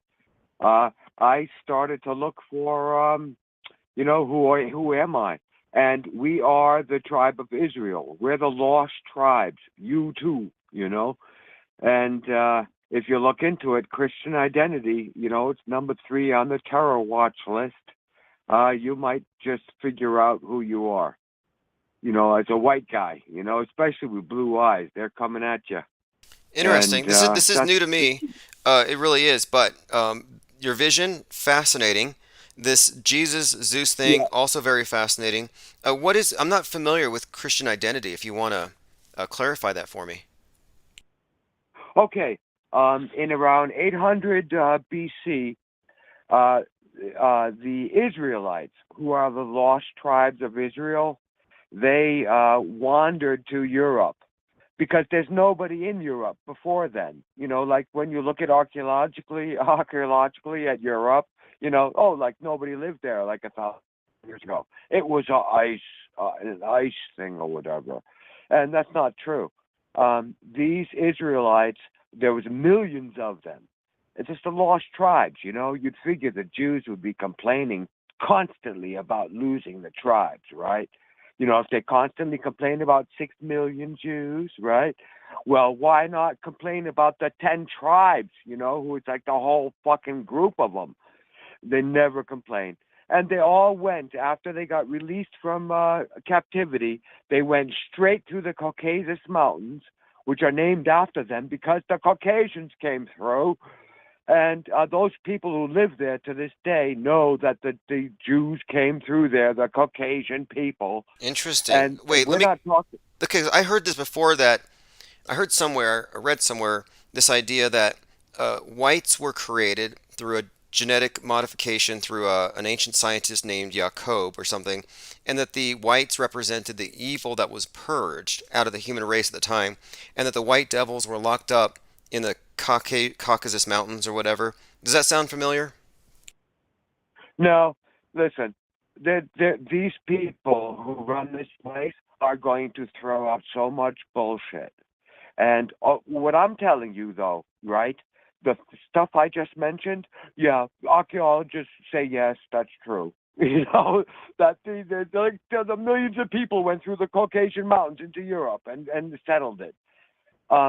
So what I'm telling you is true.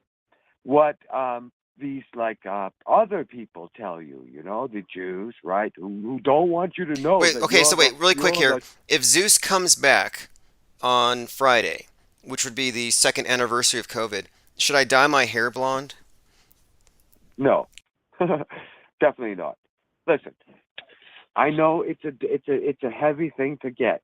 Listen, I really didn't want to talk about this to you, you know, No, no, it's at the cool, man. first No, call. I was just asking you to elaborate, but I appreciate you elaborating. But anyway, no, we can Yeah, I talk about just love anything. You you. talked about your I just vision. I think that's fascinating. Yes, and you know, people need to pray to God. You know, I mean, that's like a normal thing. And I love you so much, Tim. I'm so glad that you are, you know, doing what you do. You're speaking the truth, and that's so important. And I thank you so much. And I'm always with you all the time. And listen, I got money. When the shit hits the fan, I'm fucking sending a helicopter to get your ass. And don't think I don't know where you are. We will find you. It's very easy. You know, Yeah, I you know mean, what? you know how There's a God works. football field close by. So yeah, if it there's a Yeah, drop zone there. So if things go down, I know who to contact. And I appreciate the call for real because, and it's not just me, it's the platform. As you know, we have a platform for yeah, people to exactly. communicate. Yeah, 100%. And you know the truth when you hear it, and that's what it is. You know, and you just got to look into Christian identity. Just look into it, and you'll all of a sudden a whole shitload of stuff becomes clear. And then pray to God for 5 minutes, and bam, you get the truth. God doesn't. God loves us. You know, He All right, really well, does. hey, It's appreciate just the a call very much. Interesting callers tonight. Again, thanks for listening, thank and you, yeah, talk to you soon. thank you so much, Tim. Love you. All right, great. Have a great night, SpongeBob. Yeah, SpongeBob was there in chat. SpongeBob was there in chat before I started, and I'm like, this guy's like, Tim, wake up, and I'm like, yeah, I'm here. But anyway, hey, we got a helicopter. So should things go that bad? Tyrone says Christian identity is fascist British fascism. Isn't fascism just another way of saying teamwork? Like, it really depends on what your team is really about. Infinite Plane Radio. Hey, what's Hey, up? Hey, can you hear me okay? yes, I can. How's it going? Pretty good. Just going through the fake news of the day, and these days it seems to be mostly about space wars and theater in Ukraine. Well, yeah. I mean, I heard you talk about that months ago, and it's all coming into fruition now. I just caught the tail end of that call. First time caller here. Yeah. Uh, Okay, cool. Yeah, thanks for calling. And how did you find us, by the way? I'm just kind of asking for a few reasons, mostly because we've been heavily censored over the last few years, and I'm getting people who used to listen, they've lost us. Others are finding us through podcast platforms. How did you find Infinite Plane Radio? Well, at the time, I was watching Bro Sanchez, um, and then something wasn't sitting right with me, with him. I was still new in the conspiracy journey, but um, I was watching him and I looked up him, Bro Sanchez exposed or, something like that on YouTube. And I saw Allergic to Bullshit's video exposing him. Shout out to Allergic to Bullshit. Um, Oh yeah. and and I watched that. I realized a lot of things and I started going through his playlists. Um, and then a couple months later, I started watching you, and that must have been around, I would say, 8 months ago, maybe. Okay. Um, And that's why yeah, I've been making it a point. I used to make it a point to network and talk to other channels because even if you only agree with half of what the person says, you might agree with a lot of the guests or people in the chat. And so, yeah, I used to communicate with Bro Sanchez a bit, but yeah, there's a lot of questionable people on YouTube. And in my view, it looks like the mainstream media has its plants, its influence agents, and then the government, since they're running psyops to the media, they have to run them through the new media. So there are plants and agents all over the place. That's not a conspiracy theory. And like I said, YouTube is basically MSM tube at this point. well, yeah, I've been through it, and just person after person after person, and just until I got here, and then yeah, it's been fantastic. Well, Bro Sanchez Uh, believes that George Floyd really died. And here's why it matters. Because, what? yeah, and see, we're not here watching the stuff thinking, is this real or is it fake? Because we're not confused like the masses. We're watching it knowing what it is and breaking it down because we have a methodology here. We're not shooting from the hip. So when someone is saying this one's real, it's like, wait a minute, this is way too scripted along with 90 other fake events I could point at. It's part of the same continuous storyline. So, yeah, we are truly, I think, one of the few channels that is completely off the world stage crack pipe. And these other guys just can't let it go. Exactly. Um, Auto hoaxing is the move. It's the way to go. Changed my life. Um, Well, it's yeah, about, yeah, ever since. it's about like philosophy. Your epistemology is screwed up if you are always listening to liars. And so here we are just being radical skeptics and being radically skeptical using logic and reason and being objective. It should be life-changing in a world full of people who are being goaded into emotional, histrionic reactions to everything. Yes. Um, well, yeah, people are down bad. I mean, like where I'm at, um, they took off the whole mask thing, and everybody still wears it. It's like, what? Like, are you? And it just doesn't make any sense. Like they have been conditioned to. They don't like their face anymore. They're scared. They're scared to show their face. People are scared of faces. Oh yeah, It's and bad. I think there's a significance there. It's the There's a couple of things to it. One, you had to give up your face for the community. So it was all about self-effacing, becoming selfless. And they kept, even from the Pope on down, everyone in the media, the politicians were all saying, don't be selfish. Even Eminem was rapping about it. Don't be selfish and put on a mask. Yeah, they don't want you to have a self because I think this has all been a war on the individual. And they want to turn you into a collectivist, a robot. And removing your face is a way to make that happen. 100%. I mean, the average person where I live is like fairly open to communism, or especially the younger kids, like yeah, the younger people are very, very open to it, and yeah, it's all about the. I mean, look at how they framed it with the whole virus theory. Now it's, and then also the, as you say, the climate change. Yeah, I mean they pulled it off. They pulled it off well. They did. Um, And remember, they first separated the young from the old, and they're like, don't go visit grandma. And that to me was like, wow, yeah, this is textbook communism, where you don't want the new brainwashees to be able to fact check anything with the older generations who remember the world before. And so this was to yep, me, yeah, communism has been sold through the cartoons, through the pop music, through the entertainment, and through climate change. They fast tracked it. But yeah, definitely. yeah, and but yeah, the younger they get, the worse it gets because my yeah, my girlfriend's little brother um is he'll start screaming and crying if they tell him to take off his mask, uh like even if they're in the car or something like that. Like, and yeah, and I noticed at my job, uh older people do not even care. They talk about not getting the vax, and uh compared to the younger kids, I saw a dad today maskless with his kid who had a mask on.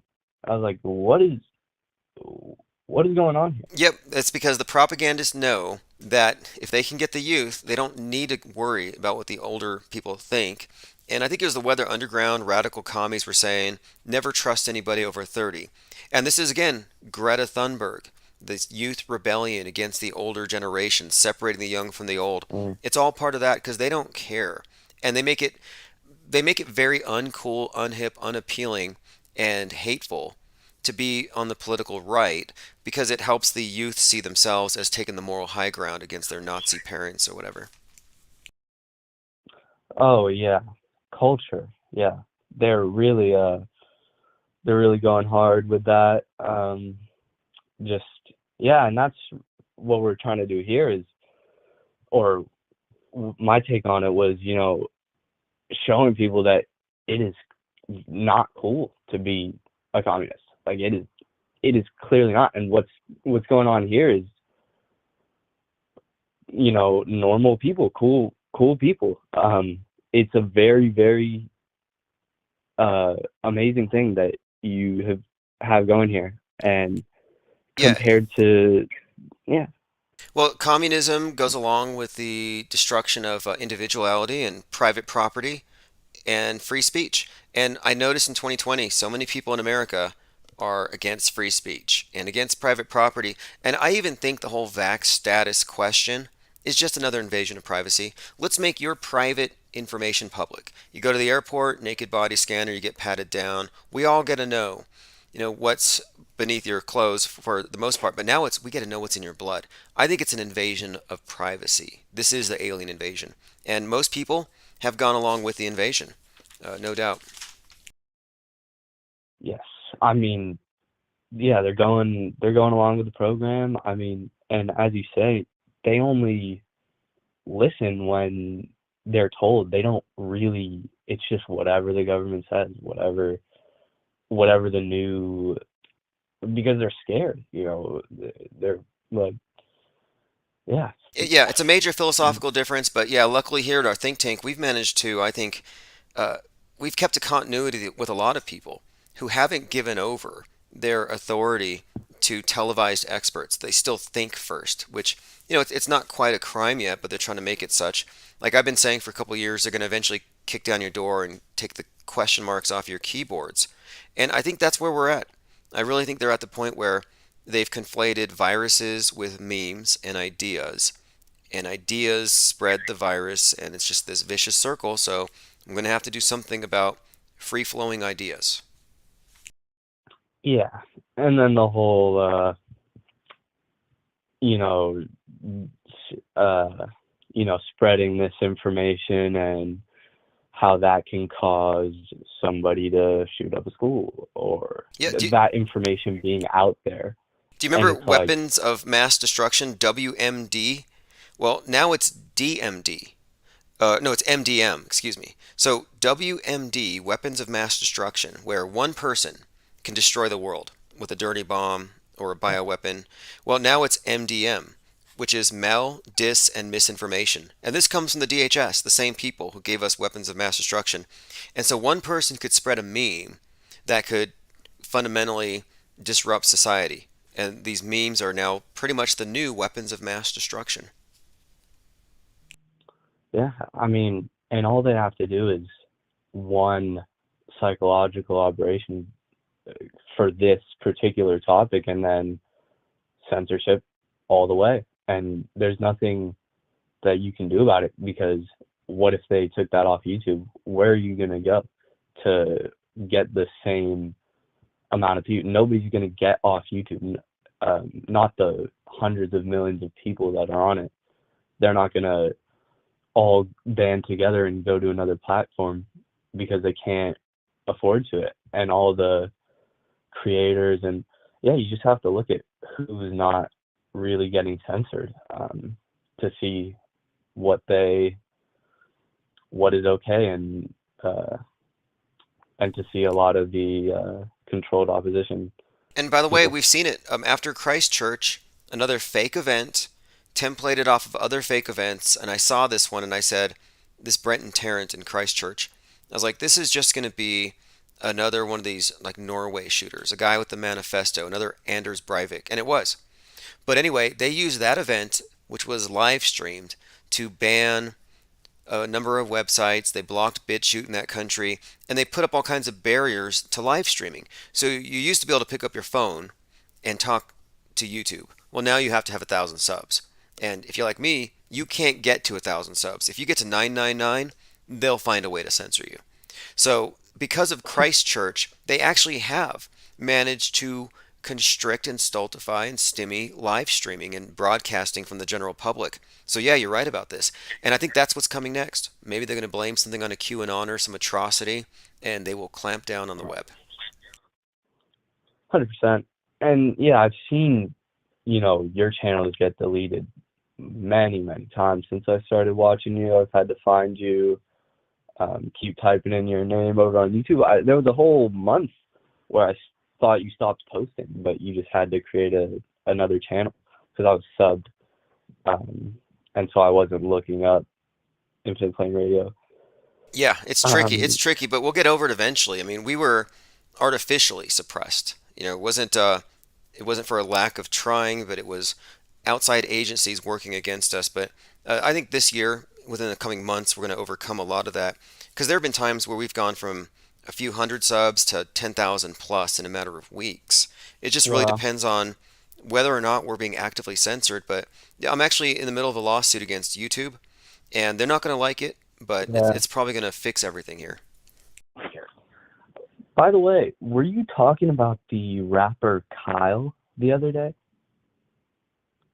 Which rapper would that be? Because was it someone who just Kyle. His name's Kyle. Um, yeah, his name's Kyle. Singer, rapper, guy. I don't think so, but I was talking about Okay. Kyle Rittenhouse, but no, unless he recently died, there was a I have No, no. no. I just I saw him. I saw him on the street the other day. Um, Told him whole Illuminati thing's not cool. Um, What's his but name? I yeah, want to look him I was up. just gonna say. What's his name again? His name's just Kyle. Okay, okay, okay. Um, So this is okay. I found how you're looking at. You actually saw this person known as Kyle, Super yeah, Duper Kyle. Okay, okay, from the song I Spy. yeah, exactly. Caught him off guard. It was hilarious.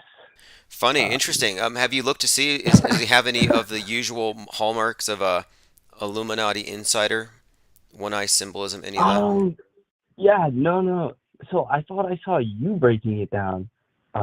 One of his album covers or something with some symbolism, but yeah, I don't know. He thought I was gonna rob him or something, but then I said that whole Illuminati shit's not cool, and then he was just totally like he goes, I have no idea what you're talking about, and I'm like, you don't know what the Illuminati is? It's been like you will. And it's yeah, yeah. It was just bad acting, because, speak and you get your throat fucking cut, and he didn't know how much I knew, so I just left it at that. Um, Yeah. but Well, yeah, that's their code, though. You see, they put their hand over their lips, their finger over their lips, the code of silence, and I think it's all there. I think they telegraph the stuff that they're in the cult, and I think if you get to a certain level, you're probably in it or you've been vetted. I don't think there are too many rogues out there that are that high profile. Anyway, I appreciate your call, and thanks for just yeah, basically keeping up, even though we've um, been shot down a few times. Thanks for searching. yeah. First time call. Next time I call, I'll be sure to like be prepared. I've been meaning to call for a while, and I just caught you, so I just wanted to call in. Next time I'll come with some more stuff to talk about. It was great talking to you. Cool. Thanks for touching base, Um, and yeah, anytime. And yep, there's always so much to talk about. So yeah, appreciate it. Have a great night. yep. Peace out, IPS. No Recycle Nation.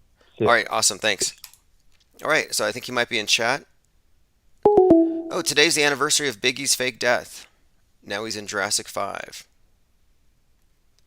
All right, excellent. Great call. Appreciate that. Um, so we will be doing this pretty much 5 nights a week. That's the agenda here. We have had interruptions here and there, but long term is we are planning a 30-year winning streak here. And I make sure I put that out there just so that the trolls and the haters can really look and think about it, because what they arrive at is, okay, well, they're still going to be live long after I've retired. So I like them to know this. And if there is a period where you don't hear Infinite Plane Radio, um, it's just a matter of searching Infinite Plane Radio and finding the nearest podcast platform. Because, yeah, we are targeted. And that's because we don't hold back, we don't censor. I'm not in the business of the un-American practice of trying to censor people's thoughts. And it's not an invitation to be rude or hateful or any of that stuff. The media wants you to conflate freedom with hate, conspiracies with racism, when race has nothing to do with it. The whole everything with race is mostly media provocateur. More than 66% of hate crimes are later uncovered and found to have been staged by the quote victims. By the way, congratulations to Crater Church. Sorry, yeah, Crater Church on Sundays, but Crater Earth USA made 1,000 subs. They're in Club 1,000. Crater Earth USA made it over the rim of that crater. It's a big step, it really is, and it's a lot of work to get there. So if you want to check out Crater Earth USA, Monday, Wednesday, and Fridays live, and you can always catch the replays at the Conspiratainment Radio Network. Just a quick brag here. Marcus Goldfinch, aka Q, was pretty mad when I did a portrait of his face because he had an avatar. And I did a really bad portrait intentionally with charcoal. Anyway, he was so mad, apparently, because I tweeted it to him, that he changed his Twitter avatar to an M and the name Marcus. And so I did a Google Lens search, where you right click and you search image with Google Lens. And it turns out that this logo that just came out of nowhere after I tweeted a picture of his face at him was actually stolen from a watch company in the UK. So I called the watch company. I hit them up on every social media link I could find. I left them emails. And then I contacted Twitter on their behalf. And I said, hey, look, this guy's stolen your logo. And I'm pretty sure he's Q and he's friends with Trump. You don't want to be associated with it. So, and anyway, next thing I know, Twitter pulled his account. So I pulled down one of Q's Twitter accounts. So I'm just bringing that up because, yeah, I think it's funny because it's exactly what he did to this channel time and time again. And so it's important to hit back once in a while. And I should also point out, a couple of months ago, I did the equivalent of burning a stack of trucker hats. Imagine burning $30,000 worth of trucker hats. So he had sold a bunch of trucker hats that said "Freedom Wins," but before the orders could be processed, his store was shut down. I wonder why. Anyway, those are just side notes, just kind of how we play ball here. This person I'm talking about, this person I'm suing, made it a game to try to destroy this channel, and in his words, he wanted to destroy my life. So it's just kind of funny how things kind of turn around. Anyway, it's been great. Thanks again to the callers and, of course, chatters as always. If you want to get on the newsletter, I'll put a link. It's infiniteplane.radio. So again, if you want to stay in the know. Also get on the text message alerts. We're trying to work our way up to 300 people.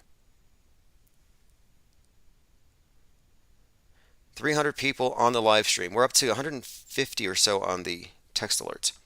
All right, thanks again. David says, thanks, Tim. Great show. David exposed the Lidella effect. It's no longer the Menduzel effect, although Brian Stavely, for some reason, is sticking to that. It is now the Lidella effect. Let's just be honest. The Mandela effect is about lying to yourself, lying on the facts, and ignoring some basic realities about human memory and how it works. Anyway, this is Chief Crow, Auto Hoax, or GTFO.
Now you're out of breath.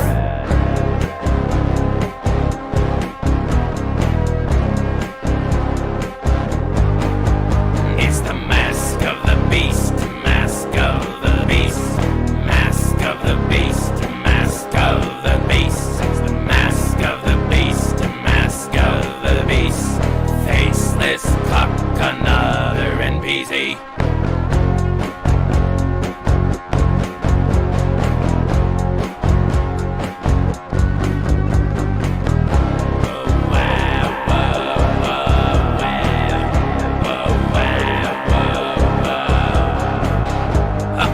Uh-oh, I think they made a typo. Just like Tuttle Bottle, but the R is the S.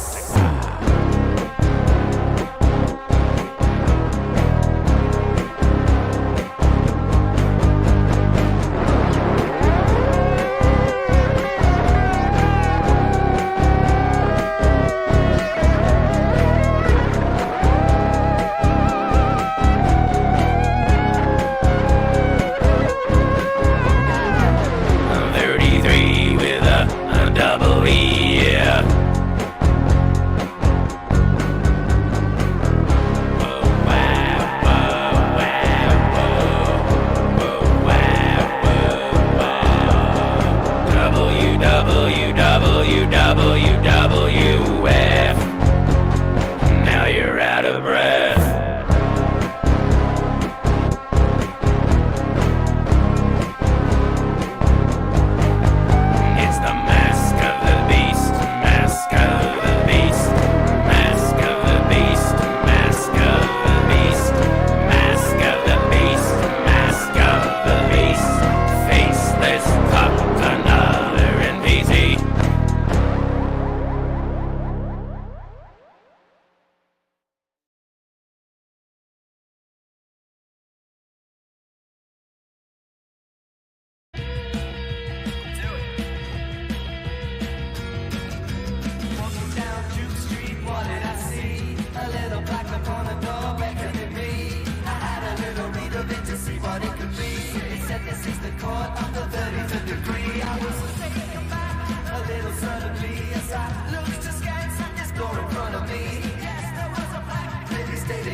Alright, I know it's a little late, or early.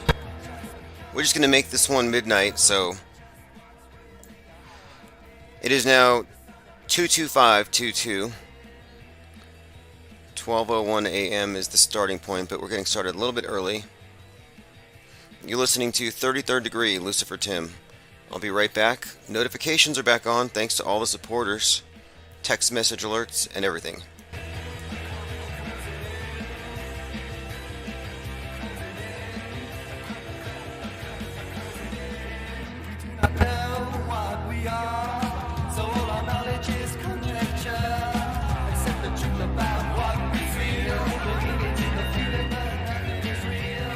Alright.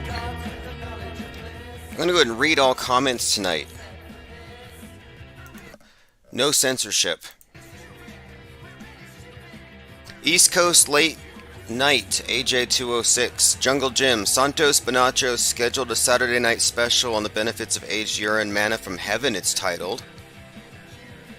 Joined by Patrick78. Yeah, I figured it'll take a few minutes for everybody to drop in here. I mean, it's late. Like I said, usually we start a couple hours earlier than this, but good news. We're back on. Internet's prepaid. I have an extremely high internet bill, but no, we are on 24/7 for the next, well, at least couple of months. I don't see any downtime. Getting a little more structured, so if you have a hard time finding us, you don't know when, or you don't get the alerts or whatever, text message alerts are going back out, but you can also just count on a regular schedule. mornings and evenings. Now, mornings aren't going to be 2 hours like they have been lately. Mornings are just meant for recording a couple of things, usually interviews. Sometimes we do, well, other things. But my point is, it's the evenings where we do the open phones. Joined by Travis Feep, Rome. And by the way, we're also on Float and Rumble now. Thirst for Truth here with the popcorn. Yeah, Rumble. So Rumble also auto imports all of our archives. So again, no reason not to be able to keep up anymore. It's way past censorship. They have other things on their hands right now. You got the Putin coming out and curing COVID. So shout out to Putin. That didn't take long. And I've been saying here, it's like they might as well just tell us, put the masks over your tailpipes, because they went straight from COVID, social distancing, and masking to we got to save the climate. In fact, I think John Kerry's Skull and Bonesman came out saying something about he hopes that Putin maintains a certain level of, I guess, climate change compliance with all of his actions. So keep your carbon footprint small. Yes, Putin cured COVID. That was dropped in our Discord server. In fact, if you haven't joined our Discord server, and if you just joined any of our member sites, I sent out a Discord link. Just clip it. And yeah, that was posted by Fepe Online. Yep, Putin cured COVID. Let's see. This is something from yesterday or 2 days ago. I had 2 fatigue because of all the 2s, but the whole month has been about mirrors, the number 2. And on 222, you had 2 Black Hawk helicopters crashing in Fork Canyon. You had so many incidents of just pairs. And again, a mirror is obviously a play on words, because the killing was a mirror of the Floyd killing in a number of significant ways, notably the timestamp 846, 648. They're number games. But anyway, this meme popped up in my feed. On the left, the what would you call this person? They wear the animal pajamas. A Furby or a furry says, "Oh my God, the angels are talking to me because the microwave has 222 on it." To which the microwave responds, "Bitch, I'm a microwave." And that's kind of how I was feeling by the end of the 22nd. I mean, I get it. Pluto, conjunct, back to 1776, a big Kanye West CERN ritual to open the portal to Hades. And it is about Hades. Pluto is Hades. They open the gates of hell. And that whole ceremony for Donde 2 tells you what's coming. In fact, I believe I've decoded a lot of it. Specifically, the involvement of Marilyn Manson. Highly symbolic. Marilyn Manson connects to this Charles Manson helter-skelter narrative. And moreover, Manson might even be a reference to the sun in the sign of Aquarius. So there's some very interesting connotations there. I've been referring to it as Kanye Westworld. And the whole burning of the house, Westworld, also the TV show, is also significant in this conversation, which we'll get to. But I think that the ritual is about the destruction of Western Civ, Western civilization, Western chauvinism, burning down the West. And the other part of it is that this 1776 conjunct with Pluto, I think, signifies that right now the schism, the split, the crack is between 2 worldviews. Are we going back to 1776, like Alex Jones said? 1776 will come back if you try to take our guns. Or are we going to 1619, the 1619 Project, which is where BLM is directing, the Marxist front group. 1619 is when they figured that the first slaves arrived, the transatlantic slave trade. So they're suggesting that we are leaving out a significant part of American history by starting with 1776. But what I'm positing is that you're looking at one of these dialectics here. 1619, world communism.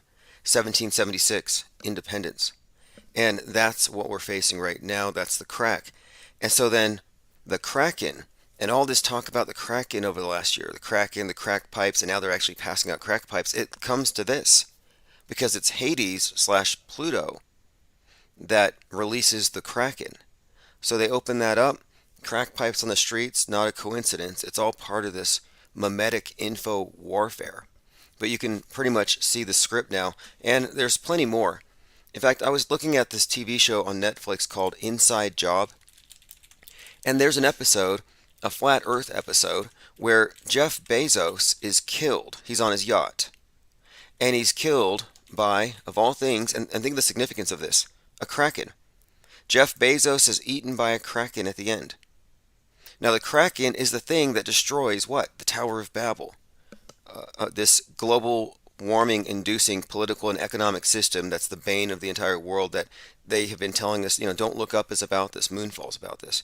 It's about space communism as a necessity because the earth can't handle capitalism with the abundance of space and unlimited resources and the advent of trillionaires. They can't have that.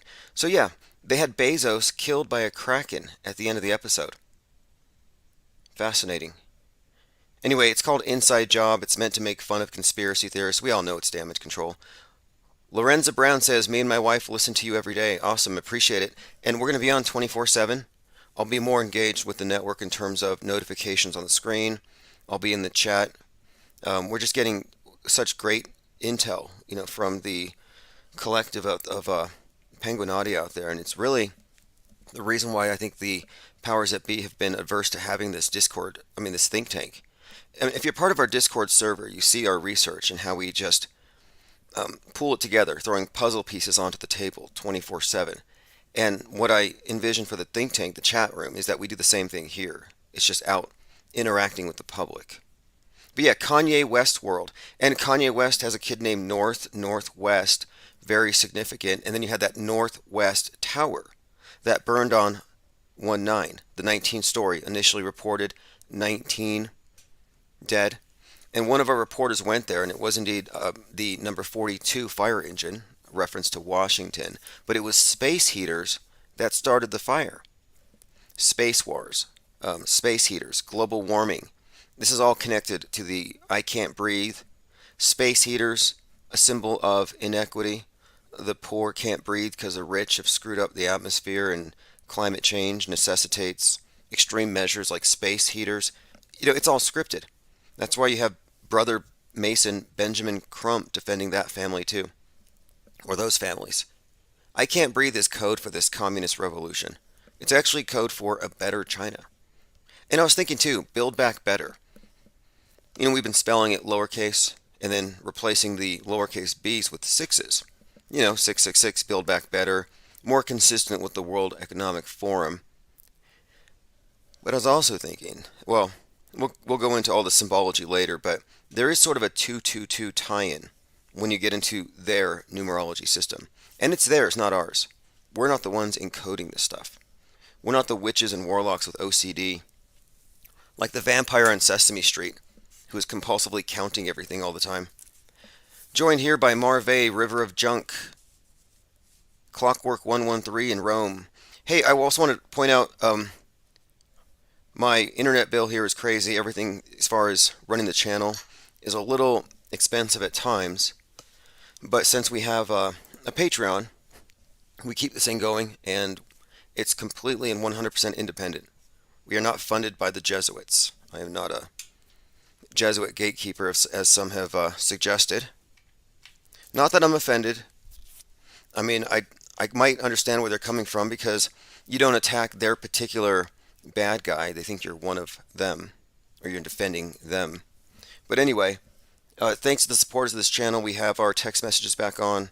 Everything's running smoothly. So if you pitched in this morning, I appreciate it, because otherwise I would be doing stuff that I like but unrelated. Other jobs, writing, editing, painting. And I'm trying to stay focused on this at this time because there's so much happening right now. And also those who don't contribute. It's all about really contributing your ideas, your time, and contributing to this deconstruction of the greatest deception / show of our lives. All right, let us continue. So many headlines I want to skim through here. You could just kind of read the zeitgeist. And this is fascinating. So on the 22nd, and this is still Mirror Week. Every day this week is a palindrome. And what do they call it? An ambidrome? Ambigram? The way you flip it, and it's the same thing. Okay, so Elon Musk tweets this out at 5:10 a.m. on the 22nd. It's the symbol of Saturn, just by itself. Why would he do that? Well, it's because this is how the elite reference the number. I mean, Saturn is referenced by the elite. This is their main god. But generally, Musk throws out the number 42. The number 42 is an occult reference. It's basically sigilized into the symbol of Saturn. They're synonymous with one another. So for him to throw the symbol of Saturn out there just by itself, no explanation, is sort of one of these quirky, enigmatic things you would expect of your Martian Pope. Overthought says, I thought you went to a Jesuit high school. No, that was Jesuit Jerry. Although the school I went to was on a street called Loyola, which is the name of the founder, Ignatius, who, founded the Jesuit order. But no, I wasn't. In fact, I was a truant. I was the type of student that would skip class to go to the library because I was bored with the curriculum. I was usually in summer school to make up. So anyway, let's see. Rome says, "What's the best way to donate so you get the full amount?" Yeah, it's definitely difficult with this system of, the e-grabblers. Everybody takes a fee, but it's a service fee.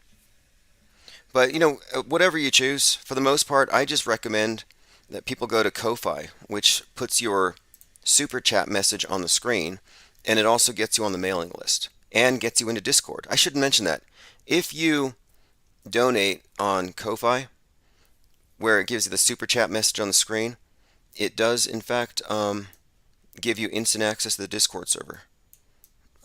I'll make a note of that in the newsletter so you can get in if you haven't been. Frank Zen, been out of the loop for a while, making my way back, joined by Cubstar as well. Okay, let's continue going through some very important things I had earmarked, like this. So this is a thumbnail from September 21st, 2021. Gabby Persephone's Equinox trip to Hades. Hashtag van life. Now, this is where I started noticing the number 22. It started actually right before this with Unity 22, which was the mission Richard Branson took into space. And then a lot of people were saying, hey, it's the 22nd anniversary of JFK Jr.'s crash on 7/16/21. So the number 22 was really going out there. Then Gabby Petito, 22, has her event where Brian Laundrie, or Brain Laundrie, brainwashing, she gets more or less kidnapped and disappears. They find her body as we go into the autumn equinox, the 22nd. So what I was pointing out here was the way she was represented. Gabby Petito, again, was a Sandy Hooker. What I mean is a part of the collective of actors making money off of this psyop here by basically prostituting themselves for the world fascist takeover, crisis acting, getting people to move away from Second Amendment because they believe that guns kill people, not people kill people. But the point is, Gabby Petito was part of that psyop, and so there's no reason to think that this is anything other than a psyop. And so we looked at it from that perspective, and the story kind of tracks along with Virgo, or Persephone rather. Persephone is Virgo personified. So here you have this spring maiden kidnapped and taken to Hades. It's this storyline that goes along. You look at the picture, you have Gabby holding what looks to be a small fruit or a pumpkin, a knit pumpkin, looking very much like a character out of I, Pet Goat in the underworld, which is where Persephone goes when she's kidnapped. So anyway, I called this Gabby Persephone's Equinox trip to Hades. So this ties into the present right now, and if you look there, you have Hades with his two-pronged, it's called a bident, like Joe Bident. Just add a T on there. And by the way, Hades' colors, he's associated with purple because he's deep into the mineral wealth of the world, and he's basically a god of wealth, more than a reaper type, even though he's an underworld. So the purple was also used to bathe the stage at Dawn Day 2 before the thing started. They had a portal, color purple. All of this very significant. And what's more, that album was produced by Future, who also goes by Pluto, which is Hades. So that 2-2 ritual thing with Kanye West is very significant because, again, we're looking at this story. And Kanye West, importantly, was the Burning Man. As in, the Burning Man festivals out there in Black Rock City that they had for 33 consecutive years, well, they stopped for COVID. 2021, they didn't have it, except virtually, although an Antifa couldn't throw the Molotov cocktail far enough, had actually set himself on fire, so that counts. On the dates. But on the date that you would have had the Burning Man, Kanye had the Donda release party where he sets himself on fire. He did the Phoenix thing. All of this, again, as you'll see, connects to right now. So I'm just looking at this Gabby Persephone kind of tie-in where they typecast her as Virgo by having her pose in front of a mural with wings, one leg cocked. Looks exactly like the symbol. Okay, so now we'll continue. And this ties into the Pluto ritual, specifically Marilyn Manson's role here.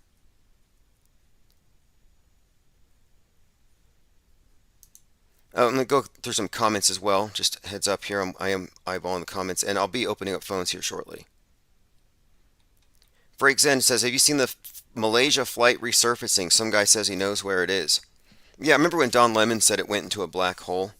One of the dumbest things he said. Don Lemon. I'm surprised he's still on TV. They got rid of the Cuomos. I mean, this is the same media that laughs at people who suggest the Earth isn't a ball because the space movies are all so phony. I mean, I'm sorry, the NASA footage is so phony. Don Lemon asks if a black hole could have swallowed the missing jet. Yep. Black hole theory. Maybe I can get an audio bite here. Yeah, here we go. CNN's Don Lemon, black hole theory could explain the missing jet. Now this is science, or a true believer. And it's important to point out that not believing establishment media science is not unscientific.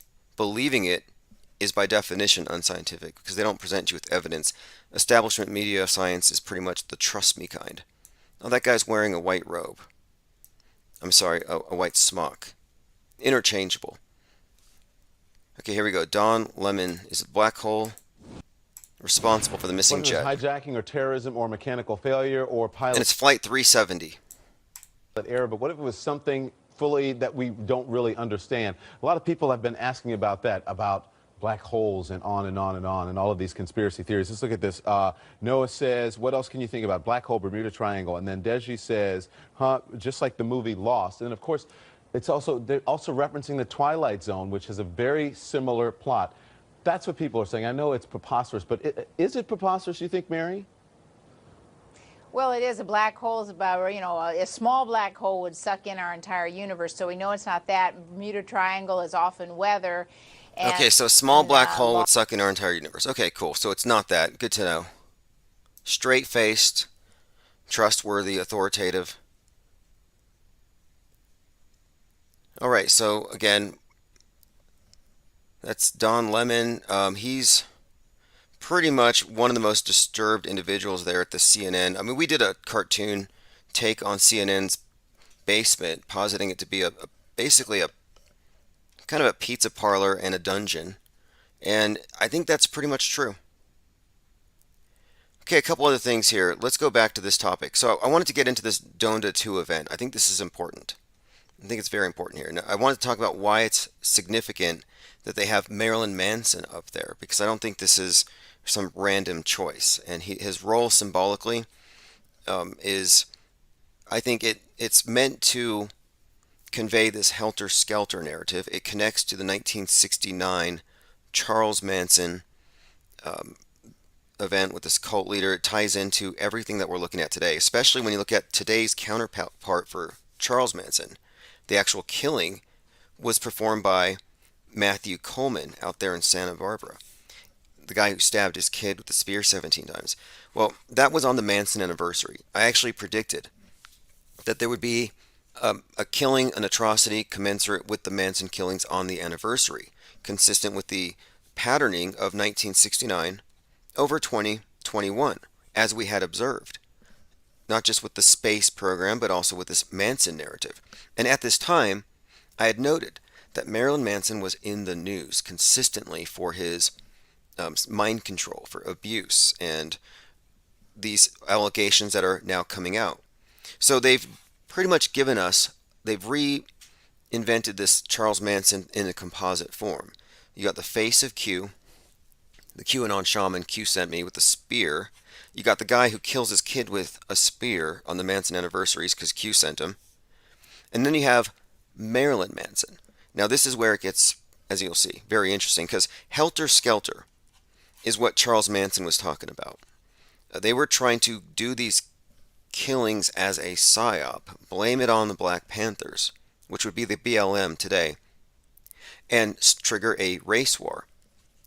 This is the Turner Diaries narrative that they've been reinventing, that they brought to life with the McCloskeys and Kyle and all this other stuff. So this Charles Manson story was that there was going to be a race war. Helter Skelter is what it's called. Well, when you look at Marilyn Manson, you have to remember that he's been consistently associated with certain archetypes, certain fake or villains, psyop villains they've created, like the Littleton shooters. That's not insignificant. All the bowl cut shooters, all the white neo-Nazi mass murderers are part of this agenda, and he plays into it. You know, his music isn't pro-gun necessarily. It's not anti-gun, but it's more or less adding fuel to the fire. Yeah, America has a gun epidemic. A lot of the music out there reinforces the propaganda. But then, again, the other side of it too is, again, Kanye West playing the role of the Phoenix. Marilyn Manson, Charles Manson. Charles Manson was this apocalyptic preacher, and here we are going into the age of Aquarius. And I've been looking at this significance of the house, the chapel. So you got the house that he burns. Well, there's another house that this is somewhat very similar to, and I'd say it's the same symbol, and that's the house at Westworld. So again, Kanye West, and now you got Westworld. Well, in Westworld, the protagonist, her name is Dolores in the movie, she's played by Evan Wood. Now, last year, at the age of 33, she starts producing this documentary about her relationship with Marilyn Manson. And it echoes, it parallels, it mirrors her relationship with the Man in Black in Westworld. So in Westworld, the Man in Black really represents this Saturnian matrix that this person is escaping, this sentient AI. It's kind of a metaphor, I think. So she has to defeat the Man in Black by recognizing she's caught in a cycle, and she has to establish a continuity after each night so that she can escape this labyrinth. So it's kind of a metaphor. She leads this robot rebellion, and it's all about, I think, burning down Westworld, or escaping this revolution. So here we have her in real life seeing Marilyn Manson, another Man in Black, same archetype, who now she's having these recollections about how, yeah, she was caught in a cycle of abuse, and now she can see it. And like in the movie, she becomes a villain. She's like a phoenix rising. She has this rebirth. Well, her documentary about her awakening to this and her challenging the Man in Black is called Phoenix Rising. And again, 33-year-old at the time. The number 33 is consistently associated with the Phoenix, but it's about her defeating the Man in Black. Now, this is where it gets even more consistent with this general pattern and this set of symbols is the Man in Black is Saturn, like Darth Vader, Saturnian. Luke Skywalker challenges the darkness and dies every day. It's a cycle of death and death and death and rebirth. So there's a lot of that Sun versus Saturn stuff here, even though she's not a male or a sun god in the usual sense. You can kind of see the same patterning, a lot of the same sets of symbols. Very interesting. But let me play a clip here. Phoenix Rising. And I think this is also part of creating Marilyn Manson, or rather typecasting him as a literal Charles Manson. Really hard for me to look at photos of myself from before. this journal since I was 15. I made a new friend.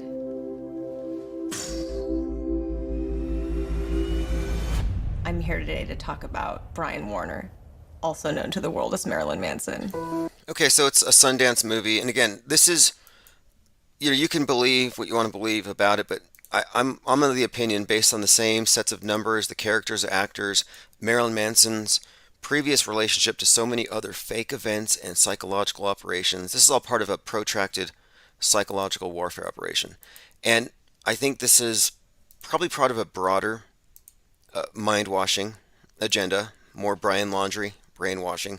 But my point is, look at the imagery, Phoenix Rising, all very significant and very consistent with her character in the TV show.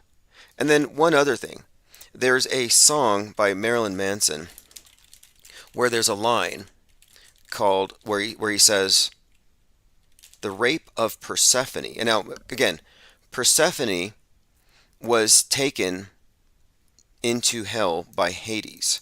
And Hades is Pluto, and we're having this Pluto returns ritual with Kanye West. That's the context.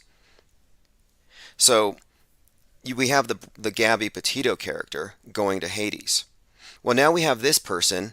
Maybe even this is just a following of the same story, because now here she's emerging on 222, the gates of Hades, whatever, opening, and she's the Phoenix Rising. But anyway, there's a song by Marilyn Manson called Overneath the Path of Misery. And in the song, he makes this reference to the rape of Persephone was choreographed by the wrong Greeks. The rape of Persephone was a marketing scheme. And then he says, Persophone, and repeats it. And so I've heard this chorus before. A number of Macbeth references, probably unlistenable to most, but my point is, it talks about this being a marketing scheme and so phony. And, it's just very coincidental, I suppose. Again, I just had to bring this up. There's this parallel. Now listen to this line. This is just part of a description from Westworld. In the flashback, we see the man in black turn to Dolores while pulling out his knife. Why don't we acquaint ourselves? Start at the beginning. Her relationship with him is like this cycle of abuse, cycle of death. There's more here.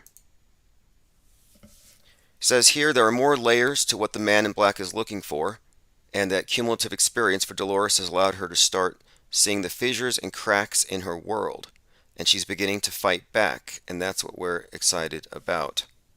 Anyway, it's an interesting series. If you haven't seen Westworld, yesterday we were talking about the symbolism in the logo, which integrates 9/11 and 3/11 in a very interesting way.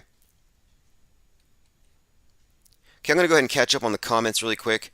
And before I do, let me show you the screen cap. I was doing some space research. The International Space Station construction began with a module called Zarya, and it weighed 42,000 pounds. Just noting how consistent this symbolism with 42 and Saturn and this cult of the monolith has been for decades. Okay, let's see here. Lean Dion says the teleprompter writers must have a laugh regularly. Yeah, the news today is a clown show. And Don Lemon, you're talking about Don Lemon and the black hole sucking up plane 731? Yeah, I don't know. I noticed the Cuomo's just sort of got silently disappeared. Yeah, small black hole sucking in the universe, asks Cubstar. Do they have a picture of one? Yeah, actually, recently I think they had a picture of a black hole. Joined by Ashy Dog. John says Russia bad, me good. Marve says born a woman, female finger, digits, no Adam, apple, Marilyn. You're saying Marilyn Manson's a woman? I highly doubt that. I mean, I highly doubt it. Doesn't mean it's not true, but I highly doubt it. But again, I mean, I don't know. It's a world stage. Globe Theater. Everything seems to be reversed. Alice in Wonderland. And I've been doing some research into magic because I'm trying to understand something. Because I believe there's an area where magic intersects with media, that they're almost the same thing. Like, think about this. Let's say hypothetically that you are a reality manifesting machine. Maybe 1%. Maybe you're in a rigged system, but you have some input. And that's kind of what I'm suggesting here. That maybe your imagination might be the place where this process starts. And that the image in the mind of the mage, it creates something of a magnetic law of attraction effect to manifest whatever it is that you're holding on to. So what if you're an NPC, or you're just not really motivated to do anything, to modify this habitat, to change the universe? Maybe you don't believe that you can affect anything, that everything that happens good is coincidence, bad coincidence. So then I would suggest that the dominant influencers, the ones putting the images in your head, are able to still utilize your creative faculties, but for their ends. So I kind of think we might live in a society of not matrix batteries, but mass group magical ritual participants who don't even know it. And this might even explain why we have these symbols and numbers everywhere. Because it can't just be that they're mocking us, or that they have their language they're using above our heads and they're just hoping we don't eventually figure out how to read it.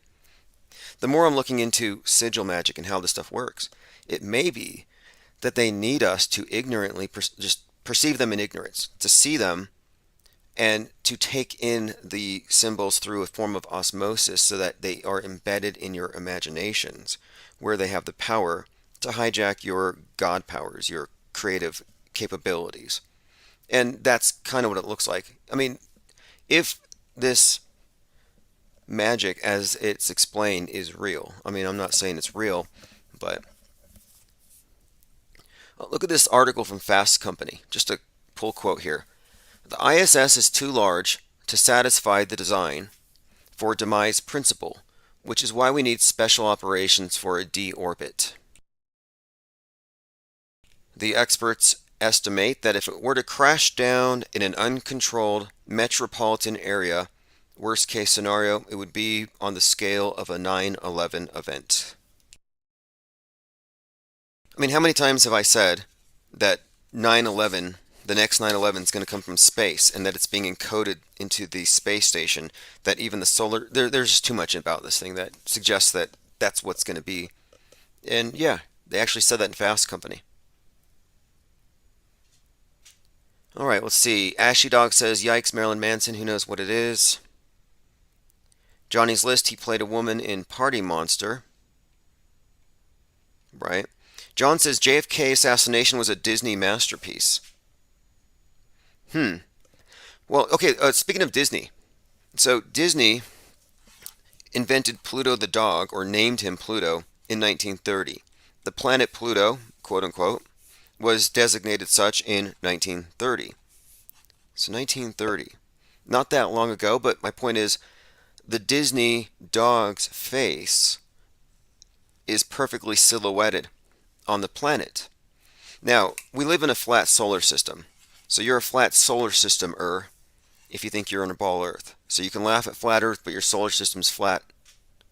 And at the edge of the solar system, well, anyway, rather, at the ecliptic, you have most of the planets are pretty much in a line. But below it, 17 degrees, there you have your Pluto. So Pluto is the god of the underworld. And so you have the god of the underworld with his dogs. And this is kind of where I think Pluto the dog might be significant. And if you remember last week, Joe Biden was talking about how he left a dead dog on his neighbor's door. Or some lady's door, a Republican or something. I'm starting to think here, these conspicuous dog references. Joe Biden with his dog on a leash and kicking it. Joe Biden pulling his dog Major's tail.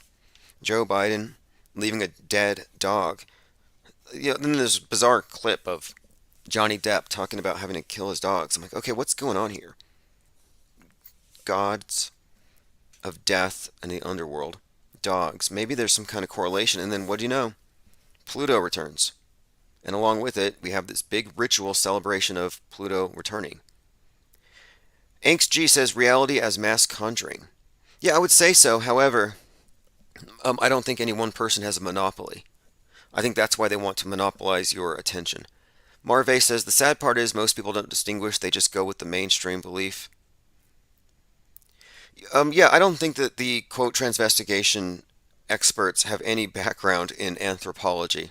It's kind of a joke. Crazy Man says, anyone else see that RV Truth is back on the warpath? Tonight's target, Jake the A-hole. Yeah, actually, I watched two videos back to back today. There's a war on flat Earth. So if you're not entertained by the fireworks out there in Ukraine, Russian Vids says that Jake the A-hole is a fake flat earther. Now, Russian Vids isn't Russian. He's actually American. I think he lives in San Francisco. So we called him out on it, and he changed his name from Russian Vids to RV Truth. And I was hoping that Jake would call him out for not having an RV. You can't call yourself a van lifer or an RV truther if you don't have an RV or a van. Ashy Dog says, I believe in NPCs. I don't believe in NPCs as in soulless, but I do think that a lot of people are not active participants in the world stage drama, that they're extras, which is fine, I guess. I don't know. You want to go with the default, you'll believe a lot of things that are false, phony, that are put out there to make you controllable and moldable. So let's read about Helter Skelter for just a minute. So a little background here on this 1969 thing that I keep on mentioning. So 1968, in many ways, was a template for the drama of 2020 in the summer. And 69 followed this set of patterns where events from 69 were conspicuously repeating in 2021 in very significant ways. Like on the anniversary of Apollo 11, we have a launch. Things like that. On the anniversary of the Manson killings, we have the atrocity in Santa Barbara by a guy who was sent by Q. We had the Internet of Things, 5G corresponds, I think, with the ARPANET. But there's a lot of minor and major patterns that are more or less repeating. So then we had the Manson drama, and it even goes into the names, like the Manson, the Tate Lee Bianca murders. Now this is significant. So you got Bianca, and then one of the individuals suing Manson is Bianco with an O. So A and O, Alpha Omega, ties into this entire narrative here. So according to the teachings of at first, when he first started recruiting, he was like 33 or something. But Manson spoke about the members of the family, and one more thing. The place where the killings happened, the Manson house, it's for sale for $85 million. The house, the property, they have a big mansion there. It's owned by the producer of Full House, which is also kind of an interesting tie-in.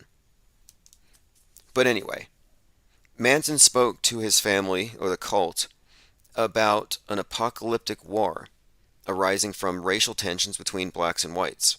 And he said that the Beatles album, the White Album, and Revelation all tied in and let him know that this was supposed to happen. So you have this apocalypse story.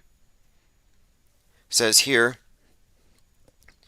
this is again part of their scenario. Manson had the war, this whole scenario laid out, and it's kind of crazy, but basically militant blacks would exploit this, provoke a war. There'd be a near extermination between racist white people and non-racist white people over the treatment of black people. Then the militant blacks would rise up and finish the few whites that survived. Anyway, it's this ridiculous narrative of a race war. And of course, it goes on about how the Manson family would survive out there in Death Valley. So Helter Skelter is a code for this black versus white. So the schism, the crack that I'm talking about, it was accentuated with the George Floyd, Derek Chauvin. Derek Chauvin is a symbol of Western chauvinism. The name Derek is a hangman reference. The name derives from an infamous hangman who hanged 3,000, a very 9/11-y number. I Can't Breathe, that was an 8-minute 46-second lynching. 8:46 is the time that the sun set the day of that killing in the Twin Cities. And then the Twin Towers on 9/11 were struck at 8:46. So the significance of that number and the schism and the black versus white or Western chauvinism versus BLM, you had the Proud Boys, In fact, one of the Proud Boy leaders was shot in the chest at 8:46. Prayer Patriot J. Aaron Danielson. Very significant. So the 846 schism, I think, is about this helter-skelter, and which is not just race. Race is the Marxist cover, but they also use gender, they use environmentalism. It's about really the political and economic system. It's 1776 versus 1619. Again, Declaration of Independence versus slave trade. But what I'm looking at here with this, like a mirror lock, you just flip 846, you get 648. That's when they opened the lock. So here we have Marilyn Manson on the stage at this Westworld event, Kanye West, Pluto Returns, and it all kind of ties into this reoccurring theme of build back better after we burn it down, the symbol of the phoenix. And what's more, their performance was on a stage that was flooded. So they were up to their ankles in water, and it's dark, which to me is suggestive of blackouts, floods, and possibly even nuclear fallout, because the people were all wearing black spacesuits with opaque lenses. Again, none of this is coincidental. I don't think we're looking at a mere rock concert. I think what we're looking at is a ritual akin to the CERN ritual, especially when you get into the symbolism. None of it being coincidental, and then of course you tie into it the two Pluto conjunct. And I have 2 fatigue.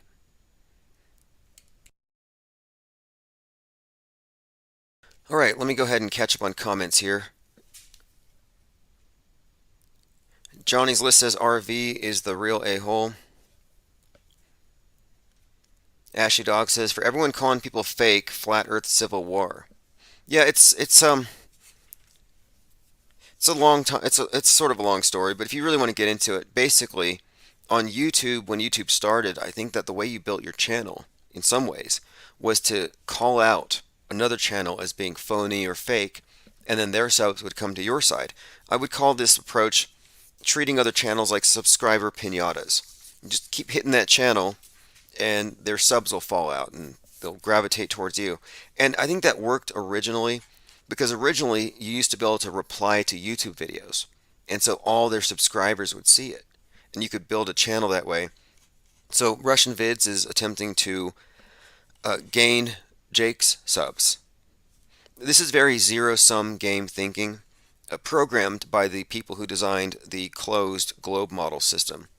Zero-sum, running out of air, running out of this, running out of toilet paper, running out of subscribers, when the truth is there's no reason to think that you're going to have this winning result by parasiting or treating other channels like pinatas. Because the truth is, most people who listen to one listen to the other. Most people I know are open-minded, and they get their info from many sources. Nobody here is looking for a guru that I know. All right, let's see. Let's continue. Salty Siren says, what is a full house? It's like a checkmate on a chessboard, but with cards. Okay. Marvey says, why do you think his head is always white and Marilyn Manson is always joking with gender distortions? Right, and it's not just Marilyn Manson. Everyone in his band, they had a name that corresponded with, was it probably a model or a beauty queen or something, and then a killer? A deliberate play on opposites. But now, as far as Jake the A-hole versus RV, they're too different, and so I don't see any reason to rule out one or the other. My only criticism of Russian Vids has been that he claims to be a Bible fundamentalist, but he can't recite Bible verses, and instead he uses Meatloaf lyrics to give his content a little more gravitas. It's like, read the Bible at the end. Why are you reading Meatloaf? Meatloaf was a crisis actor who claims that he was at Dallas when JFK was shot. He claims he saw the blood of JFK on that Lincoln at Parkland Hospital. And what a I think that Meatloaf was a lifelong crisis actor, by the way. Oh, Cardi B weighs in on Russia-Ukraine. Quote, if I don't say the right things, I might get killed. pray for her. These celebrities, like they really do think they matter this much. Although I don't think they're all insiders. Like when COVID happened, Cardi B was accusing people of faking it for money. And she's like, I need liposuction, so let me in on it. And apparently they did. Now, I came up with a lot of interesting metascripty connections between Lincoln and Kennedy and recent events, but I kind of don't want to go there right now. I think it might be the subject of a dedicated pre-recorded video and an actual mind map that you can print out and magnet stick on your refrigerator. You just pin it up there so you can, just show people, yep, I knew this was going to happen. Because there's been some forecasting far beyond anything we've seen with predictive programming. I think the world's being prepped for something. Oh, by the way, I spotted a crisis actor this morning. My first thought when I saw this image was, she's got a nice smile for someone who just got hit by a bomb. But more, her face is bloody, her hands are bloody, but she's got a clean cheesecloth wrapped around her head. And so I'm wondering, okay, I mean, I don't know, maybe it doesn't make sense to me, I'm sorry. The bandage is clean, but her face is bloody. It looks like a bad Halloween costume.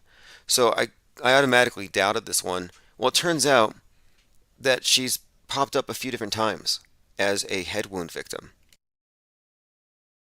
Another crisis actor. John says, I'm noticing all the lowest IQs on my Facebook feed are chanting pray for Ukraine, whatever that means. Lean Dion says, the blonde lady is on our front cover newspaper. Wow. What do these crisis actresses get when they get a cover? Do they get paid like a bonus if they're extra convincing? Like Waynell Sexton has got to have a mansion in the Hollywood Hills. She probably has Mac Parhar over. Is Mac Parhar coming down with the truckers? All these recycled crisis actors. Oh, check this out. And thanks to Evolvement in the Discord server for this piece here. So this was a cartoon that was published by the Times and Sunday Times on 6/14/2019. Now again, 6/14, that number, very, very significant, ties into Don't Look Up, comet's going to hit the Earth in 6 months, 14 days. 6/14 is Trump's birthday. 6/14 is the birthday of that comedian who hilariously fell and hit her head. 6/14 is the birth date of Joel Souza, the guy that Alec Baldwin shot. All very interesting connections here if you want to dig into it. But my point is this. This is a cartoon from June of 2019. And you have Boris locked down wearing a mask. I mean, it's a cartoon unrelated to COVID, obviously, but he's being arrested. And they have a mask only over his mouth, and he's locked down in place. Looks like predictive programming. Cubstar says Waynell Sexton is working off big debts with bad people. There's two types of crisis actors that I've noticed, and many of you have too. You have the federal informants who are scraped off the bottom of some dungeon because they're useful in some capacity, and then you have actual well-trained actors and actresses who are part of the industry, the PSYOP entertainment industry. And you can tell who the thespians are. And in my opinion, Waynell is a thespian. I don't think she's compromised. I don't think she's a federal informant. One of her performances was as an angry liberal professor protesting, I think it was protesting Milo Yiannopoulos or possibly Ann Coulter, one of those right-wing bomb-throwing guys. But yeah, great actress. All right, let's continue here. So many important memes to sift through. 24/7 stream is back up, though. That's really the main news tonight. I had to start this up because we're on Rumble now. We're on float.app. Okay, so here's an interesting story that popped up today. There's an actress from The Walking Dead whose parents froze to death So here she is playing chess with her father. Again, chess, black versus white, duality. On each side of the table, there's a cup, and there's an obvious reflection in the glass. They're a mirror of one another. This actress, again, The Walking Dead. So when I see The Walking Dead, the movie, well, I mean the TV series, there's all kinds of agendas encoded into it, but it's about us. And here, one of the actresses has this ordeal where her parents froze to death. So think about the space heater agenda, the space heater as symbol of inequity, and how that ties in to the story here of them freezing. Again, we're talking about climate change, possibly. But anyway, Walking Dead actress Alicia Witt's parents died to exposure to the cold. So I'm thinking this has got to be something with Dark Winter, Walking Dead, and something about her parents they were just intransigent. She couldn't get them to accept help. And this was the story. And it makes me think maybe they're preparing us for the people who don't want to let go of the old ways are going to have to be, left outside of the smart cities. The people who are going against science, the anti-science, are just going to have to die off. Like, that's kind of the message I'm getting here. I'm getting some kind of communist subtext, Walking Dead, Dark Winter. I don't know what you all think, but I looked into it a little bit here, and the first thing I saw was, it doesn't seem real. It seems like a movie. It says here, Walking Dead actress Alicia Witt's parents were found dead inside their rundown home. So I was looking at the pictures, and they all look like they're excited about to go on a vacation, maybe to Crisis Actor Island. Behind many of their pictures, you see bricks. Their home looks very comfortable. It doesn't look like a place where you could actually freeze to death. They're wearing Patriots hats, which may also matter because I've seen this juxtaposition of Patriots, like the football team. They're used in psyops quite a bit, and I think they represent the political right. So, for example, you had Tom Brady, Patriot, and you had this article recently where they have him juxtaposed with Colin Kaepernick, communist, BLM, Marxist, revolutionary. Even the name Kaepernick comes from Copernicus, Copernican Revolution, pretty obvious world stage name. But think about it. Tom Brady and his shootout with Kaepernick, it had this perfect juxtaposition of patriot and commie. Not a coincidence the numbers were 12 and 7, which is 12-7 Pearl Harbor. And there's more encoded into it. But again, her parents froze to death. And she says here something about it was like a movie, which is kind of an interesting thing to say. Like, when things happen in my real life, I never compare it to TV because everything on TV looks fake. It's like it was like a movie. What does that mean? It was like phony? I want to find the direct quote here. I look for these types of keywords. Frozen. Refusing her pleas to help them.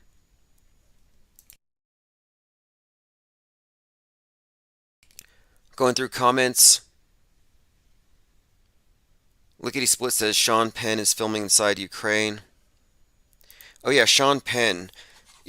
I saw this meme of Sean Penn and I couldn't unsee it. And you bring up Sean Penn and this is immediately what I think about. There's this meme where it's a combination of the Three Stooges, Larry, Curly, and Moe. And it was like, and if it's popular enough, I can probably find it right now. Yep, here it is. Why does Sean Penn look like all Three Stooges combined? And look at this picture and tell me that meme isn't just speaking 1,000 words of pure unmitigated truth. Look at that. Larry, Curly, and Moe all wrapped up into one. All right, let's continue here. I think that he said some pretty nasty things in the past. I remember him, but I don't know. The last I heard from Sean Penn, I think he's definitely a gun grabber. He was in a movie that premiered on the night of Dark Knight Rises. You know where the Batman shooter came out and shot everybody? Before the movie starts, there's a Sean Penn movie where gangsters tear through the screen and shoot the audience. Predictive programming, movies within movies. If you want a link to any of these memes, go to my Minds account at minds.com/infiniteplanesociety. It's a meme pool. And we take our meme pool here very seriously. A meme pool is your collection of ideas, your a population's culture, the sum total of all of it. And what we have here is a meme pool. And even after 100 plus YouTube channels, and now I'm on my second lawsuit against YouTube, they have not at all drained our reservoir of memes. And basically, it's dammed. It's dammed up. Like, we have this pool of memes that are it's just waiting for the Kraken. Just need to crack that dam and see what happens. We've done it before, research flat Earth. We've done it with a few other things, but I think some interesting times are coming up ahead, assuming they don't entirely black out the internet. But I don't think they can. And the reason why I say this is that it would turn off the mind control. Got a comment here from Teddy Bear. Thank you for all you cover. I saw that you published a mud flood conspiracy book. The implications of the mud flood or old world conspiracy are broad to say in the least. Yes, it's an interesting topic. This is, interestingly enough, the first time I heard the phrase reset. Way before the World Economic Forum and Darth Klaus, Anil Schwab started talking about the Great Reset, the mud flooder said there's going to be a reset. But mud flood is really about a flood. It doesn't mean necessarily a bunch of mud. However, if there's a big flood and there's sediment and then the waters recede, and you see this in a lot of movies, from Planet of the Apes or more recent even the movie 100, the TV series 100, you often see the Statue of Liberty or the Golden Gate Bridge, other monuments buried up in sand. The idea is that history is actually a series of layered stories, buried civilizations on top of buried civilizations. Like turtles all the way down. Just think dead turtles all the way down. That we are essentially on a grave, and eventually we will be in one. It's an interesting idea. The other part of it too is that the movers and shakers of the world who know how this thing works are in the know about the resets, and they get away and they come back after and they repopulate, which is very consistent with a lot of the programming we've seen. And one of the theories behind mud flood involves the repopulation by these so-called orphan trains.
got a fever of 113. And watching my neighbors turn into zombies. Boot on my face makes me feel uneasy. The commie world order is totally sleazy. Shifty-eyed Bezos counting his cash. Now he can build his moon gulag.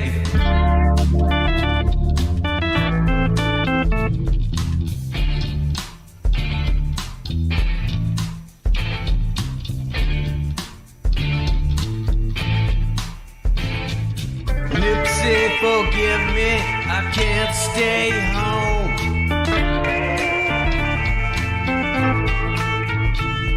I'm going to the lake, gonna paddle my boat.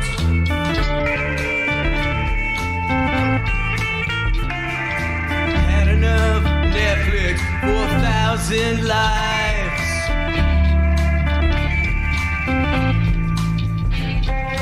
Walking around the food king don't satisfy my mind.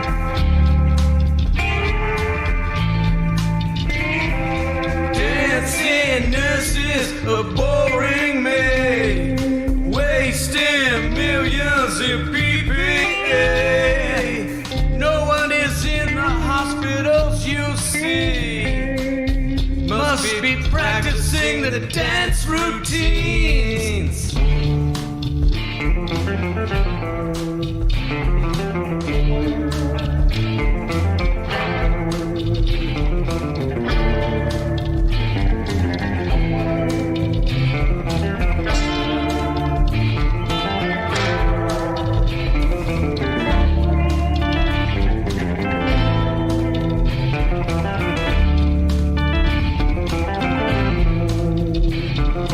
News keeps saying the war zone is real. They left out the facts, there's no one to heal.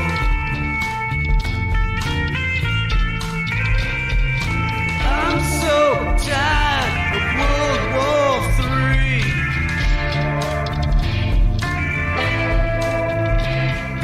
Now we have riots in the streets.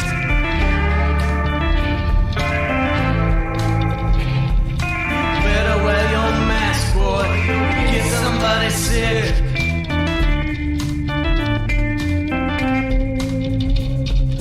Stay out of the sunshine. Find a TV show to pick.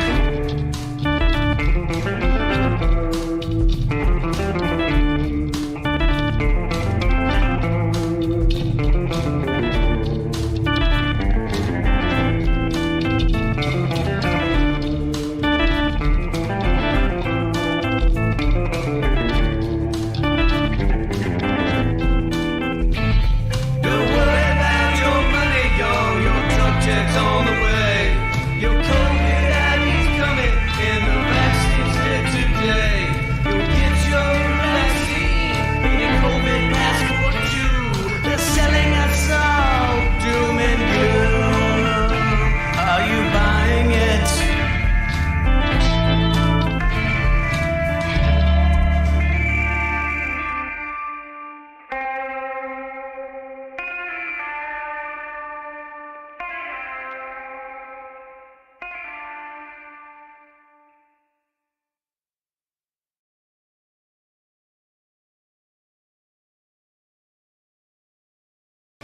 Seen it on TV, Megan Bates and Smiley and a double bind. They got your mind in a tasty cup of noodles for your soul.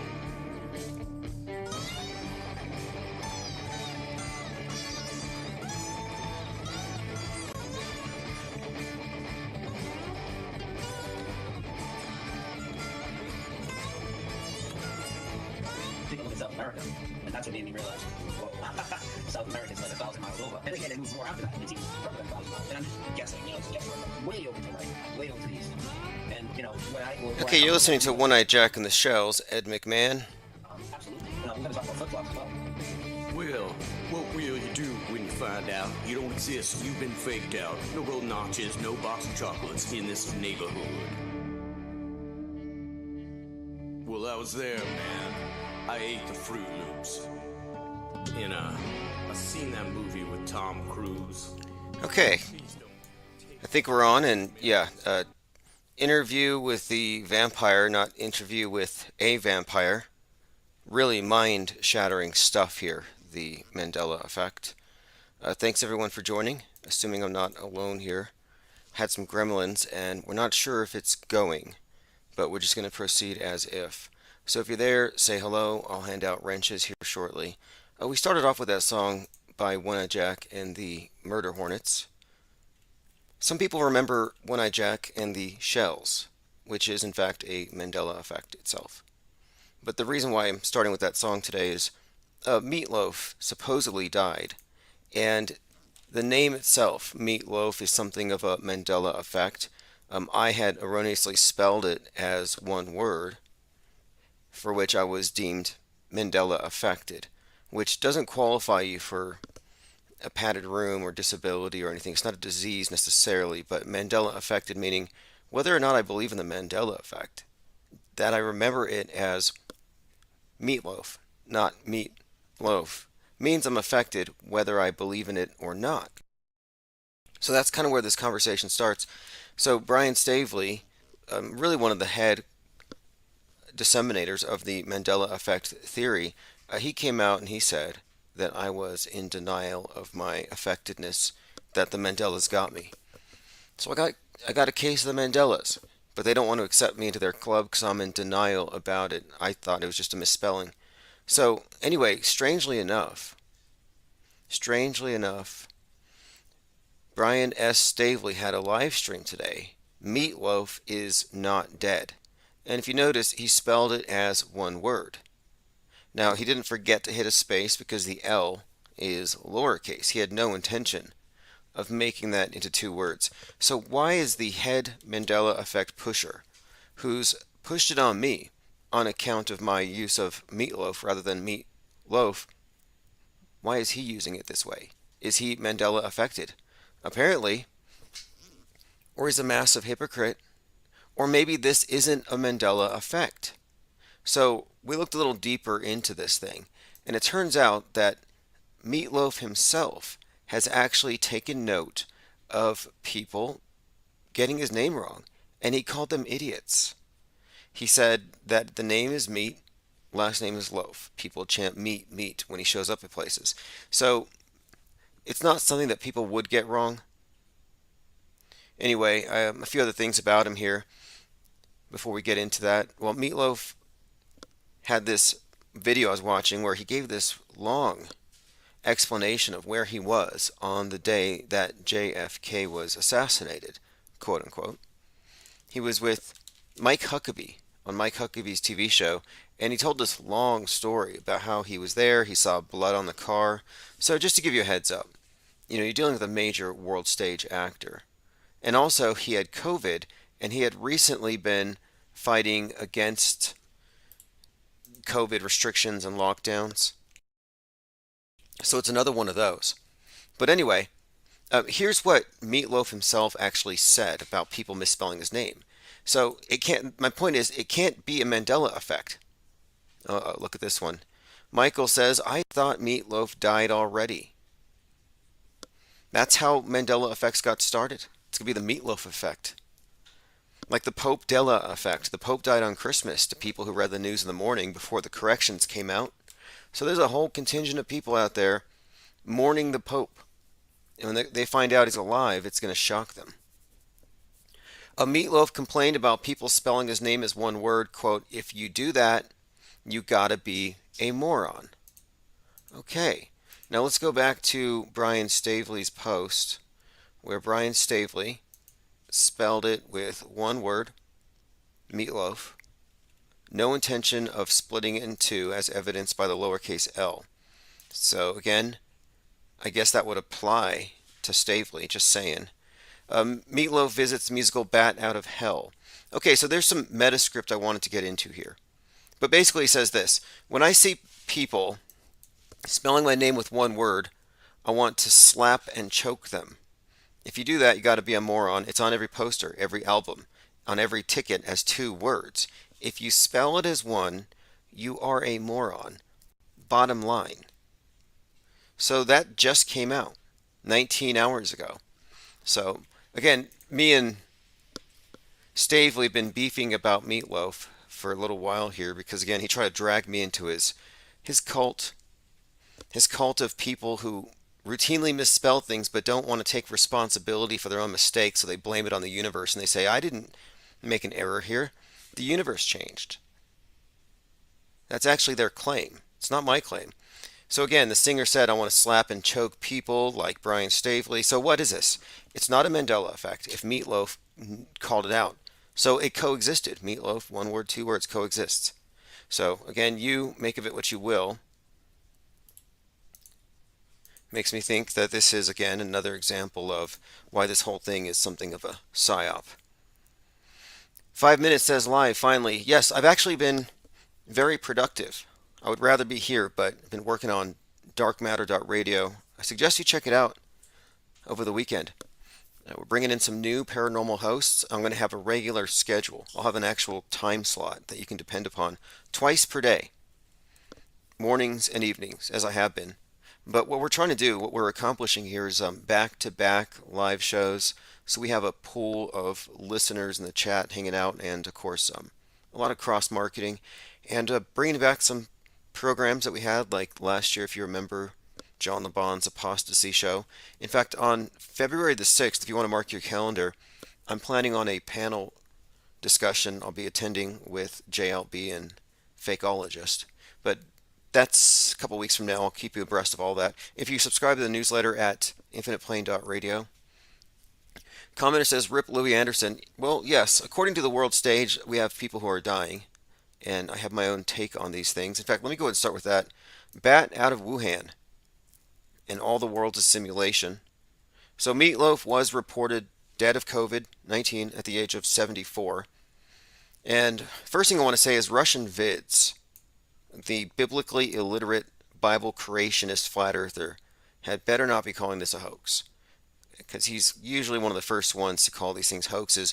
But his videos would lack any cohesive point without the use of Meatloaf lyricsy quotes in lieu of Bible verses.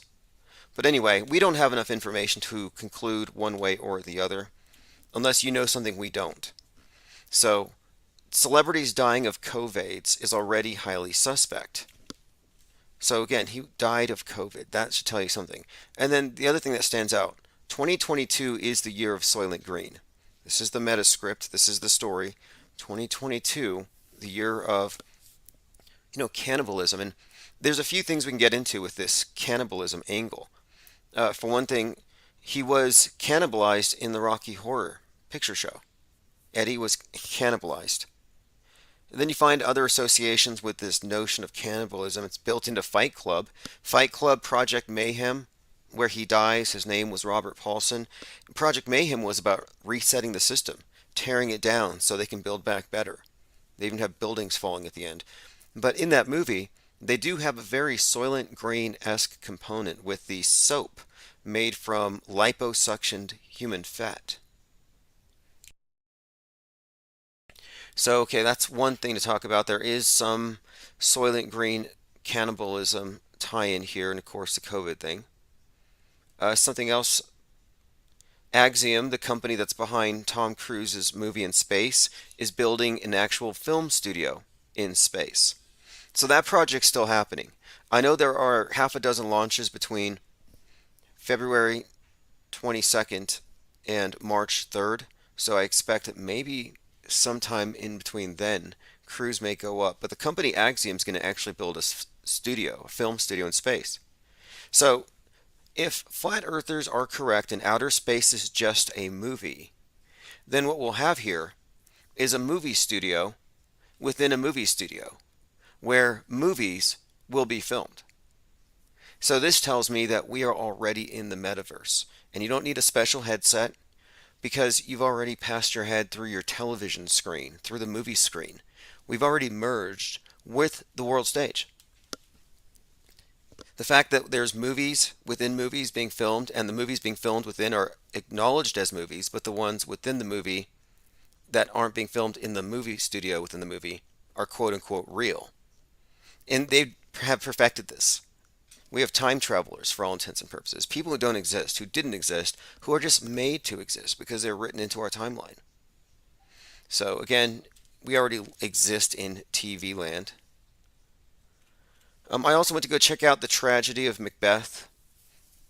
The true reason I went is because it was shot in black and white, and I have been working almost exclusively in grayscale with charcoal and marker, and so I wanted to just watch it for the purely aesthetic reasons, study the imagery, and it is an interesting looking movie. It's like a never-ending black metal video. But as far as the theater itself, that was the main thing that stood out to me. It was empty. Nobody's there. This is a mega complex, big 24 theaters here. Nobody was there but me. And like this is almost like there was an actual pandemic. So even though they didn't wipe everybody out, because the whole thing was a war game, a psyop, even though they didn't wipe everybody out, they changed their patterns enough and put them into lockdown to where they may as well have wiped them out. They effectively, for all intents and purposes, depopulated the surface. Okay, let me go ahead and go through. I have some things I'm earmarking as especially important today. Okay, here we go. Side note, I saw a few comments. I've been cropping comments out of YouTube and putting them into mine, so I'm going to be getting to those here in a moment. So main topic though, bat out of Wuhan, Meatloaf dead of COVID. Donnie Darko's anniversary was on the 19th. That was 5G activation day. Did anybody's heads explode? Not that I was expecting it to be exploding, but it is in fact true that I guess you would say, the lead military mind of QAnon, General Flynn, has actually claimed in closed-door meetings that he believes that the Chinese are going to use an EMP blast that will cause the heads of the vaccinated to explode. Marcel says, good morning from Holland. Excellent. Thank you for joining. Again, we're going to be doing this more and more, and it'll be routine. In fact, it's going to be more interesting as we go along. We have a lot of guests who want to be on Infinite Plane Radio and on the other shows. So things will only get better. I just had to take some time to get the foundation right. Hey, check this out. So there are calls for a redesign of the Royal Honor over the, quote, offensive image. So there's a petition here saying that Saint Michael standing on Satan is reminiscent of the George Floyd killing, which I find to be very offensive. Not the image itself, but the idea that they're associating Michael the angel with Chauvin and the devil with Floyd. But anyway, when you look at this image here, this is actually important. The ADL has already pointed this out as a hate symbol. But you got the image of Michael the archangel. Well, interestingly enough, General Flynn, whom I just mentioned, is part of this group called the Church Universal Triumphant, whether he admits it or not. And they have incorporated that cult, a doomsday cult, that actually put its members into bunkers in 1990. He actually uses that doomsday cult's prayers to invoke the Archangel Michael and the sevenfold rays. Now, it's not biblical, but my point is, Michael Flynn, actually invokes the Archangel Michael, and he's the visible head of QAnon. So this is all very, I think, important from that kind of perspective. We're looking at the big story, the meta script. I mean, there's a reason why the QAnon shaman carries a spear, and why the psycho who stabbed his kid 17 times used a spear. It's a reoccurring theme. And you know the QAnon shaman, he has a new attorney. His name is John Pierce. You know, Pierce, spear. I mean, it's all just a tragic comedy. Like you have that Roseanne Boyland at the Capitol on 1/6 being trampled to death while carrying a "Don't Tread on Me" flag. Like, I wish we had video of it. The still shots are all fake, by the way. Okay, check this out. Someone had found this article here in the LA Times about Timothy McVeigh, and this is just, to me, an example of, again, obvious scripting, especially when you put it all in context.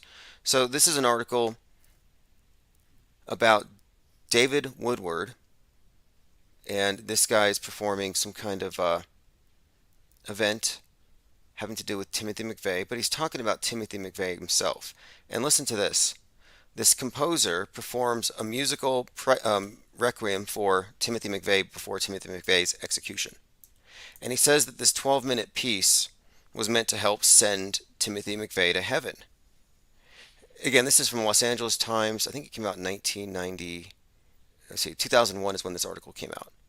So anyway, it says here, McVeigh, 33, had been in contact with David Woodard and is helping to coordinate the performance. So McVeigh was coordinating his own exit music from this world stage. But notice the emphasis here on the numbers. McVeigh, 33, had been in contact with Woodward. He killed 168, 19 of them children. He never expressed remorse. Anyway, goes on here. This is the part that stood out to me at the very end. Among Woodard's interests is numerology. He points out the significance of the number 33 surrounding Timothy McVeigh. Quote, one cannot help but notice, you try to write the fellow, and his address is P.O. Box 33. Where he lives on the prison grounds is 33 acres. Then you find out he's 33 years old, and his last appeal was via legal procedure 33. So Woodard goes on to say, like Christ, McVeigh will be 33 and universally despised at the time of his execution. So this is all really interesting to me because I think what we have here with Timothy McVeigh is a martyr for the white nationalists, a Christ-type character, something to catalyze their movement, totally a CIA or FBI creation. I mean, fake, obviously. And that would explain all of this scripting. This was especially interesting to me because I'd already noted that the book that inspired Timothy McVeigh came to life last year when the McCloskeys stepped out in front of their property to point weapons at the BLM protesters, and they looked exactly, and I mean the wardrobe and everything. They come out. In fact, let me bring up a picture of the McCloskeys if you haven't seen them. She comes out with that little golden pistol. He has an AR-15. In the blue states, I guess they call those assault rifle 15s. So here you have it. Miss McCloskey's the one in the Hamburglar shirt with a tiny little pistol. But anyway, these two are defending their mansion in an area surrounded by homelessness. You have people marching because there's this system that is obviously unfair, and they are the example of it. And look at these property owners ready to kill for their property. So this happens, and this is the same couple, by the way, that showed up at Kyle Rittenhouse's trial for the verdict. So I'm looking at them, and this is pointed out to me that if you look at the cover of the Turner Diaries, the cover art, it's basically them grown up. 42 years after the book was published. I think it came out in 1978. So anyway, this book was written by a guy who was born on 9/11. That's another thing that stands out about it. Here's the McCloskeys on the cover. Again, they obviously said, hey, match this picture. Even the way the guy's polo shirt is open, it's just like Mr. McCloskey. And of course the striped shirt, all this stands out. So the other thing is, okay, so the author of the book was born 9/11, 1933. Timothy McVeigh was 33 when he was executed on 6/11/01, which is also very interesting to me just because it's an upside down 9/11. But you can just see how 911, these numbers, are encoded into this entire strategy of creating some kind of a split a schism in America in particular. So 9/11, for example. But then you can find 9/11 symbolism all over things, like Rodney King beaten for 119, 1 minute 19 seconds. They hit him 33 times. Like you see these repeated numbers on the scripted events. Anyway, we'll get back to that, but that was pointed out to me that yes, he had some kind of exit song composed for him, and the composer was into numerology. Going through comments, Tyrone says, I may be a McCloskey. My great grandfather made a fortune in St. Louis in the 90s in the soft drinks industry. Is that back when they still put cocaine in the Coke? Lean Dion says, all the knife, stab, jab stuff, and now there's a Scream movie out. Good correlation between the jab and the knife, which now it makes sense. So if you correlate William Shatner going to space in the rocket as the Rocket Man, he's also the face of Michael Myers, the other stabby guy. Looks like the guy from the Scream, dressed in black, skull-like face or white visage, death face, death mask. And in the case of Michael Myers, it's William Shatner's face. So he's the Knife Man and the Rocket Man.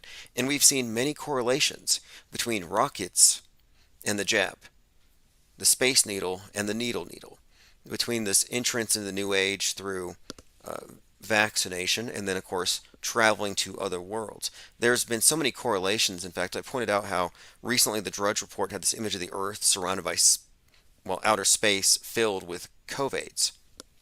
This is a reoccurring theme. It's why the first time the space station was hit with space junk, it was in the arm, like it was being vaxxed. And it was on the mission called Celestial Immunity, where the astronauts on board are actually studying the effects of vaccinations in microgravity. So here they are poking each other in the space station, and the actual arm gets punctured. So it's a huge script, outer space, inner space. That's why the name of the first vaccine for COVID is actually called Sputnik. And it came out of Russia, courtesy of Putin, the same day that a Russian movie came out that was called Sputnik. Only that Sputnik was about a virus-born alien that takes over your body, lives in your esophagus, comes out in the night, and it basically shows itself to people in order to terrify them and harvests their fear. But the idea of this virus/alien invader in a movie called Sputnik, the day the vaccine called Sputnik comes out, these things are not coincidences at all. In fact, the very first UFO crash, Roswell, was in Corona Field. So here we have a lot of knifey and stabby stuff. And so about the time that William Shatner's in space and he does the Michael Myers thing, well, the Halloween Kills is out, you have the politician, Sir David Ames, getting stabbed 17 times, like that kid that was stabbed 17 times. Very interesting number there.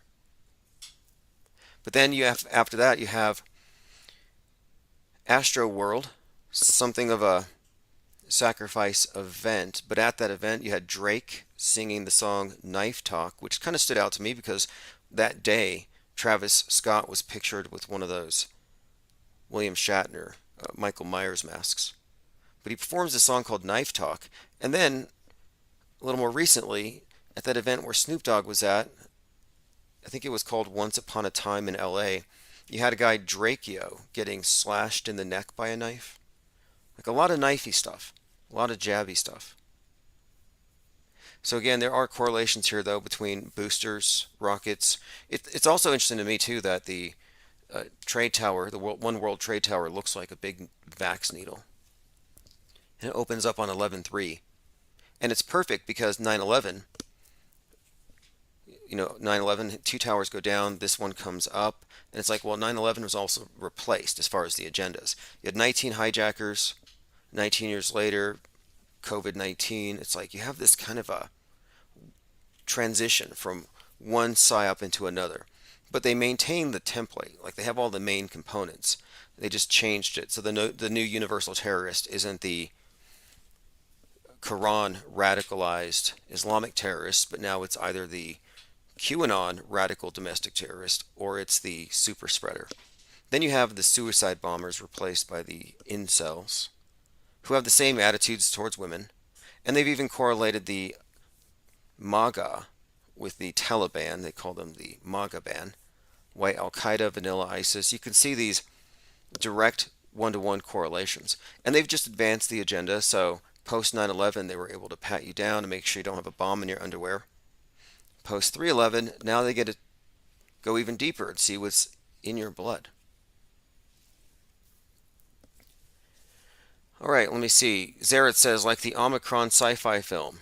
Oh, sure. In fact, there was a Futurama episode where you have these Omicron reptoids from Percy 8, these reptilian invaders. And at the time that Omicron's coming in, a piece of Russian space junk called Percy, same name, is, quote, invading the Earth. So you have these overlapping things that connect, mostly, I think, subconsciously. All right, let's see. Oh, Macron, France is dropping the mask. So is Bojo. And I knew this would be the case. I figured at some point the public attention span's not gonna really be able to maintain this charade, and then it just becomes a meaningless fashion symbol, just a gesture. It no longer means anything. So I think they might be phasing in something else. I kind of stopped paying attention to it a while ago. I figured, okay, all these people are marching out there, but they're already moving on. But look at these high-profile deaths, making examples out of people. It's like Meatloaf's the latest one. The New York Times, son of Czech folk singer Hannah Horka, who deliberately exposed herself with the coronavirus. She's like, cough in my face. She said her death should be a warning to others who remain unvaccinated. She thought her natural... She warns everybody not to do what she did. Right. How convenient. All right, we have a few things we've been talking about. Meatloaf is not dead, according to Brian Stavely. But Brian Stavely is a moron, according to Meatloaf, because he spells meatloaf with one word, not two. I'm going to open phones here shortly. I want to make sure that we've gone through all of the main headlines, things I didn't want to miss. Okay, so does anybody here trust USA Today? Or do you pretty much believe the opposite of whatever they say? Because I got a fact check here. Fact check, no, McDonald's doesn't serve human meat. It says it's a false claim, and it's circulated online since 2014. Anyway, someone had mentioned that before, and I'm like, there's no way it's true. I checked, USA Today says it's not true, which makes me think it might be. Jenna Lovecraft Reeves posted this. Bob Saget is the first contestant on The Masked Singer to have died. We talked about Bob Saget, who said he was going to keep on touring until he got the special shot. I guess he got it. And on a podcast he was on back in October, he said, sort of off script, that he's going to be found dead in his bed. So we talked about that for a little while. Salty Siren says, might as well has named himself, Meatloaf, may as well have named himself Meat Suit. Well, Meatloaf, let's get back into him for just a moment. I have some notes on that one. I know there were a few things that stood out about him. I mean, one, you have a lot of the cannibalism stuff. That's worth noticing because it's 2022, aside from just the COVID thing. A few other things. Oh, here's another one. So, on the Bob Saget thing, turns out that the creator of Full House, Jeff Franklin, is selling the house where the Manson murders took place. So, the place where the Sharon Tate Bianca murders occurred, real or fake, in my opinion, fake. Yeah, that Beverly Home house, it's for sale. Right now, here we go, TMZ. Full House creator selling the Beverly Hills mansion for $85 million. Site of Sharon Tate murders. I have a few things to say about the Charles Manson thing as it relates to the QAnon guy killing his kid on the anniversary. There's some interesting connections there. Full House, Manson house, maybe there's a connection there. Not quite sure. But that's another story that also involves a bit of stabbiness. And we're talking about like the Scream and Halloween and a lot of stabbing being put out there into the really into the metaverse, the meta script. They make sure that you don't miss anything. I mean, it's amazing. If you watch anything new on Netflix, you're going to have imagery of the sky falling. Moonfall's the next big one. The public is being acclimated to imagery of space infrastructure falling and space wars. I wonder why. Donnie Darko's 20th anniversary, 20 things you didn't know about the film. We may go into that. There is some significance there just because. Here's one of the things about it. In the movie, there's a discussion about a book called The Destructors by Graham Greene.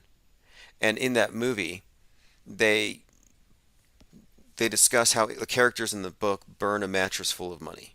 And they do it because they aren't doing it for profit, but they want to see what happens if they tear the world apart. Here's a description of the Destructors. And again, consider this in context of 2020. It's a common theme with the, of course, also with the destruction of money. The Destructors is a story of the Wormsley Common gang's destruction of an old house after World War II. The house symbolizes England after World War II. The structure of the house, known as Old Miseries, represents the past glory of England. So it's reset symbolism inherent in the Donnie Darko, which connects to a lot of things, but specifically 2020, and the movie itself does reference Donald Trump in many ways that are beyond coincidence. It takes place in 1988, a year that Biden ran for office. So we may get into that, but just noteworthy here that the Destructors is a component of that. California governor denies RFK's assassin parole. RFK, of course, was 42 years old when he was shot by this guy, Sirhan Sirhan, and the shooter of the death scene, the photographer, is the same guy that photographed the falling man on 9/11. Just an interesting Kennedy 9/11 connection here. Anyway, this guy's 77 years old. I believe the Kennedys have even vouched for him, saying that he shouldn't be in prison, that the CIA did it. But just bringing this up, for some reason, it's kind of standing out to me that both he and Hinckley, the guy who shot Reagan, have been up for parole. Hinckley may even be out. All right, let's see here. Salty Siren says Manson dresses are still being sold at Target. Yeah, Manson's very marketable. You talking about Charles Manson? Okay, now, Marilyn Manson was very prominent in the news throughout 2021, if you'd been paying attention, for his mistreatment of Eva Wood, or Evan Wood, among others. But I'd pointed out how, if you look at the story in Westworld with that actress, her character is essentially the same, well, she's playing the same kind of role that she lived with Marilyn Manson by her description of the relationship. And her relationship with the antagonist of the movie mirrors her real life relationship with Marilyn Manson. So here she is, 33-year-old Evan Wood, making these accusations.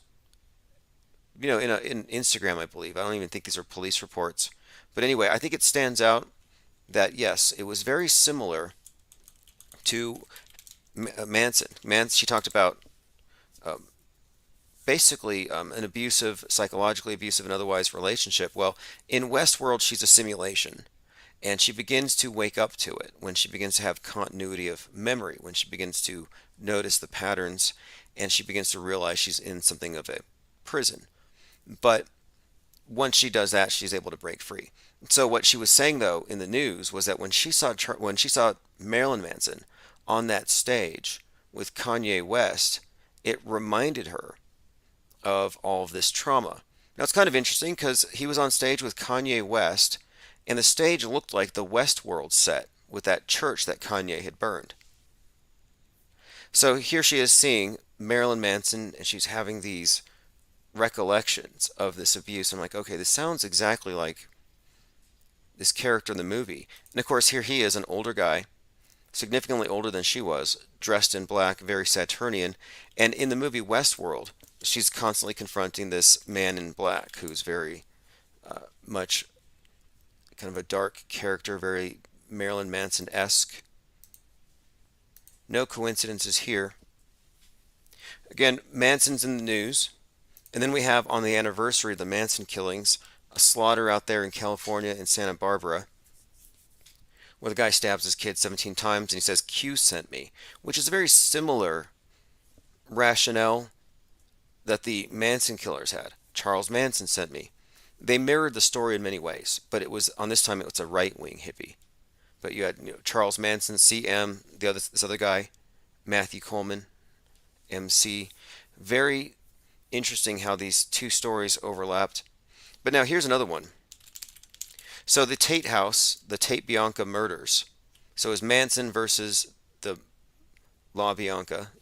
That's the story. Tate LaBianca murders. You can look at the images of the house back then. But now today, you actually have Manson, Marilyn Manson, in court, and he's being sued by a woman named Bianco with an O. So just one letter off, A and O. Same name, Manson. So I'm like, okay, there's interesting connections between 1969 and 2021. These stories that mirror each other, and this Manson one has quite a lot of mirroring, especially when you get into the abuse, the specifics about Nazi knife sex, locking people up, etc. in his home. We'll probably do a more extended discussion on this later as the story unveils here. But anyway, Marilyn Manson, if you ask me, is a part of the PSYOP entertainment complex. So I'm not really inclined to believe these accusations. I think it's all scripted. Kind of like that guy, Blasey Ford and Kavanaugh. Yeah, I say the guy. It's one guy. This is all how I think they work. They operate. Sometimes they control both sides. So if you didn't know, Blasey Ford is Justice Kavanaugh in one of these masks that has the neck. There's virtually no difference if you look closely and you pay attention. My point being, some kind of satanic ritual humiliation, I guess, to get the job. All right, I'm going through some comments. All right, let's see. I'll open up phones here shortly as well. We have two different chat streams, so I want to make sure I don't miss anything. Adaptivia says, Bozo Boris. A. Garcia, I made it. The Abuser said, Meatloaf accurately predicted his own death. Oh, really? In an interview about Steinman, Meatloaf said, quote, I don't want to die this year because of Jim. John Steinman, who wrote and produced Meatloaf's record, Bat Out of Hell, died less than a year ago. Okay, let's take a look at this. And the bad thing, oh yeah, here you have it. Here you have it. RollingStone.com, Meatloaf remembers Jim Steinman. I don't want to die this year, but I may because of Jim. Okay. He definitely said that a few times. So that's very common with death fakers, is they always predict their own deaths. So, yes. More indication we're looking at some kind of a hoax here. I'll go ahead and put that on my Minds.com account. So if you go to Minds.com/Infinite Plane Society, you can get anything or everything that we talk about. I post it all there. Just raw material notes. Anything I find in Discord, all of the material, it goes there. It's uncensorable. It's a record to compare with the mainstream account of things, so you'll know what really, it's like a thread. Because we're only hanging on to reality by a thread if you think about it. There aren't many people who are connected to it or are able to even see it because most people are looking through the lens. You're already in the metaverse. You don't need the Oculus. Your head's already through your TV screen. It's not your fault. It's nobody's fault. It's your responsibility to pull your head out of it. Amazon boss Jeff Bezos wants to be young forever. Well, he's not the Amazon boss. He stepped off on the 33rd day of the year. If you remember last year, he stepped down. It was the same day, I think, was it the same day that Musk had that rocket come down and crash? But Bezos pursuing immortality, we'll get into that. Is that sustainable? Because I'll tell you, if you go by their logic and their rules, billionaires are not sustainable. Millionaires aren't. Small business is not sustainable if you take these greenies at their word. So Bezos wants to be young forever. Isn't it a little late for that? I mean, I can understand living forever, but okay, let's see here. Anything? I mean, these people are just such massive hypocrites. You know who's probably the biggest hypocrite of all right now as far as climate hypocrisy is Leonardo DiCaprio, who's now saying we've got 9 years left to live. Okay, some developments here with Tom Cruise. Tom Cruise mocked over a photo of his space station because it looks, quote, naughty. Now, I don't get this one. I've been looking at this. You know how Bezos' rocket was mocked because it's obviously a phallic symbol to pay homage to their Earth god? Well, here you have Tom Cruise's space station being mocked because it apparently looks like some kind of adult entertainment device. And honestly, I don't know how you would use it. It looks dangerous if you ask me. I mean, you got a bunch of sharp edges. It's got 4 different ends and part of it's round, so it's like, I don't know. I almost think this is fake news to build up hype because what they're doing, Axiom, the company that's going to be filming his movie in space, is they're actually building a film studio to attach to the space station. Now that's deep. Again, I talked about this earlier. You're talking about a film studio attached to a movie studio that is filmed as though it's real. So it's a fake movie within a fake movie. But the fake movie within the fake movie is admittedly fake, while the one that it's in is considered to be real. I mean, it's very layered, this onion reality here. And then you have Tom Cruise setting an example with this whole deepfake thing where they're saying that this Tom Cruise deepfake fiasco proves that the public cannot tell the difference between real and fake anymore. As I've been saying, we've already known this. Tom Cruise test shows people can't detect fake videos even when they know they are fake. So we're past the point of no return. We really are. Like it's over. You have those who know how media works, and we know enough to know not to trust it, and you have those who have just total faith in it. Faith in whatever's on the screen. All right, let's see, going through some comments. Max Carter says, so will you do anything for love? Yeah, that Meatloaf song, I think it might have been Vax. I'll do anything for love, but I won't do that. I think it's the Vax. That's where he drew the line. It's like, no, I won't take the pokey for you. And he stood by that. But again, yeah, here it is from Rolling Stone. Meatloaf said, I don't want to die, but I may this year because of Jim. I'm always with him. He's right here with me now. I've always been with Jim, and Jim's always been with me. So there is a lot of cannibalism around Meatloaf. We'll probably talk about that here. Now, he was eaten as Eddie in the Rocky Horror Picture Show. I think he was in a movie with Christopher Reeve that also involved cannibalism. Let's see. Yep. Then we have the soap in Fight Club, Project Mayhem. Now, in Project Mayhem, it's a gruesome thing, but they use human fat stolen from liposuction clinics as the tallow to make their soap. These were originally made by boiling lard or other animal fats together with the alkali. Okay, so there you have it. In Fight Club, very, very Soylent Greenish. And then he was part of Project Mayhem. And Project Mayhem was the plan to break up civilization so they can, quote, make something better out of the world. So there you have a bit of reset talk. Dies of COVID-19. I guess we can talk about the Bafo breasts in Fight Club. Maybe that means something. So if you have anything else to add about Meatloaf, I'll open up phones here, 833-311-1984. Someone pointed this article out to me. This is from The Atlantic, and it's about memes, basically. It says, now we're talking about trolling. Trolling, it might be said, is the social media equivalent of guerrilla warfare, and memes are its currency propaganda. Daesh is conducting memetic warfare. Kremlin is conducting memetic warfare. It's inexpensive. Why aren't we trying it? As the Vice blog noted all the way back in 2011, the Pentagon has been, quote, studying memetic warfare for a while now.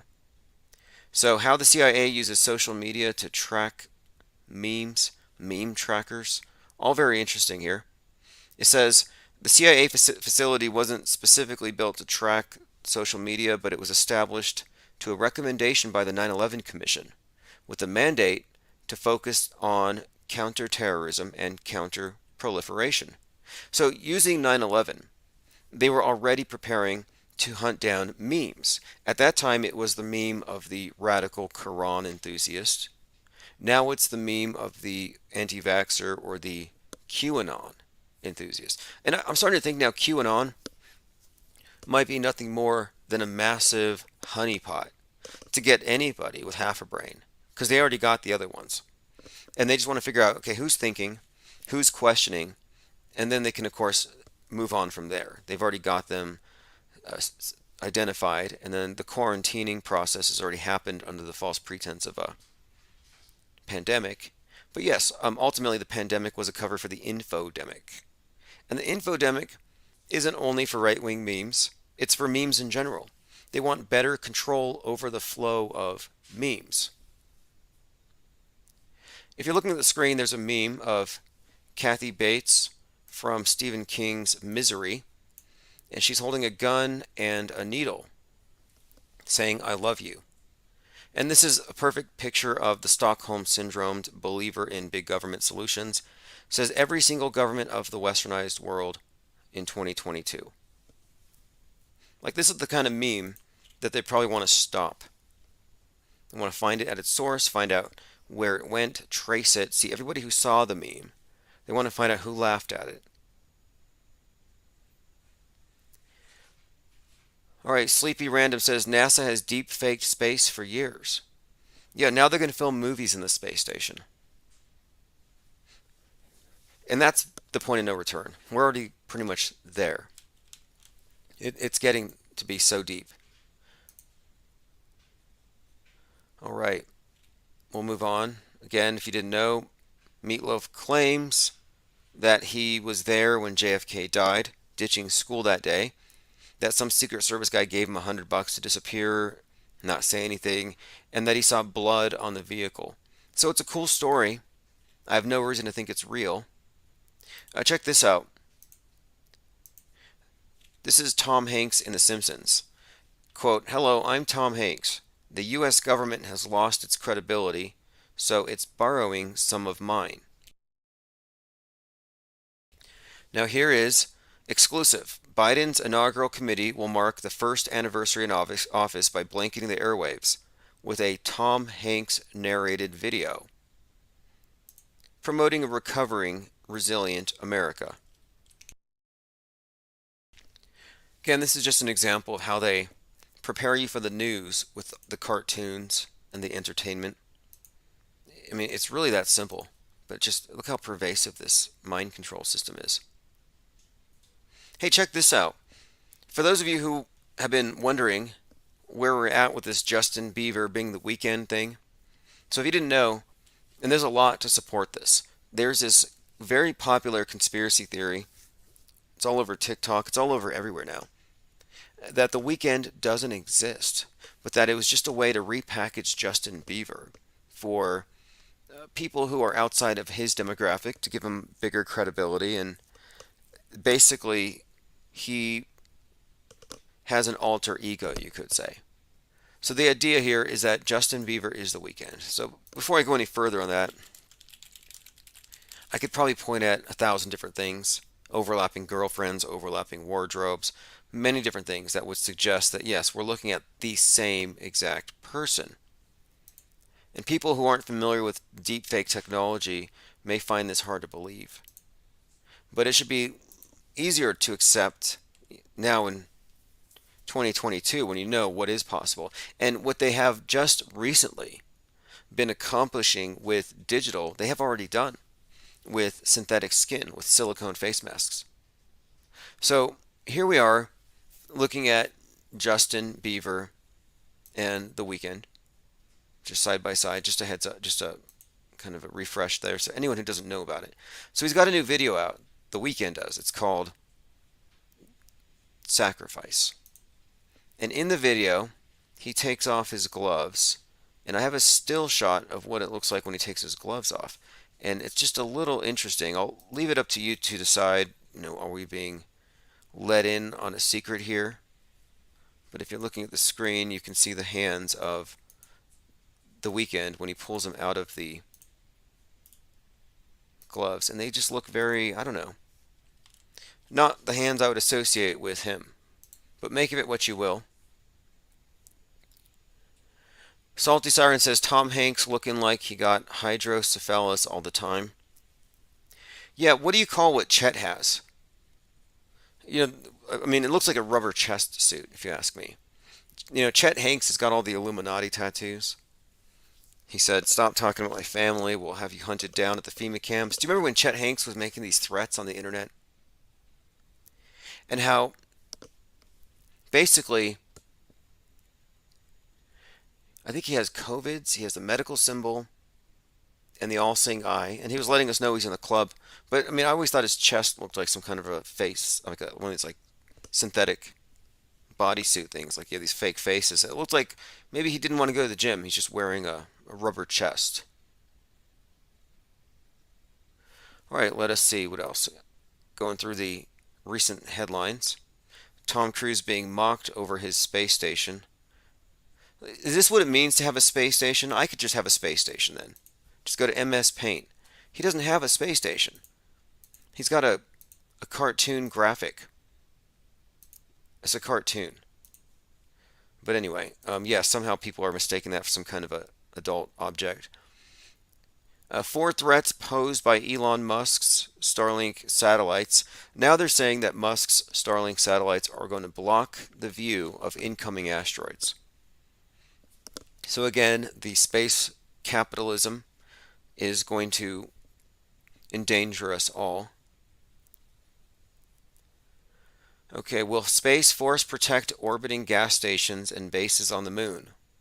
This is being brought up now because Russia and China are teaming up for a communist moon base.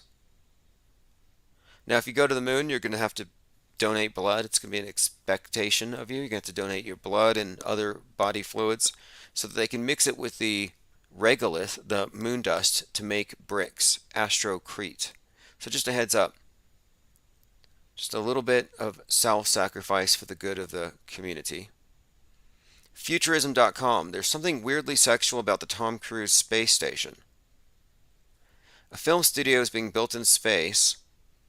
While it might be awesome that this company is working with Tom to produce a movie, but what's more, and if you're looking at the screen, it's pixelated. Again, I haven't quite figured out how you would use this object.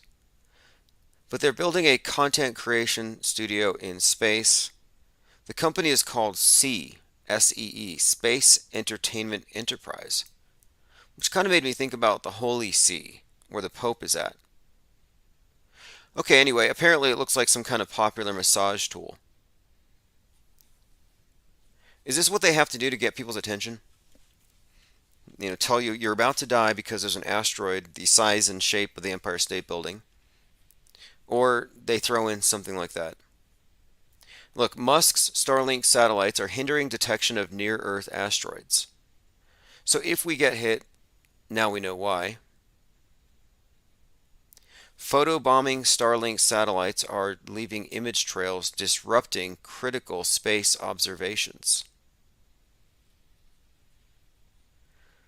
Not a new story really about the Musk Starlink satellites, which, if you believe in satellites, you're going to be very susceptible to their entire space war scenario.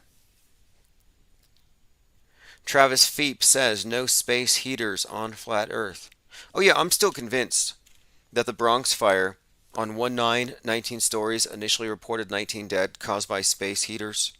Space heaters, a symptom of social iniquity. Yeah, I think that's pretty much part of the space communism versus space capitalism narrative. It's a reference to 9/11 in many ways. Engine 42 was there. It was the Northwest Tower, making me think that the space heaters symbolize this space war, even global warming. You could even tie in the climate change, which in really disproportionately affects the poor.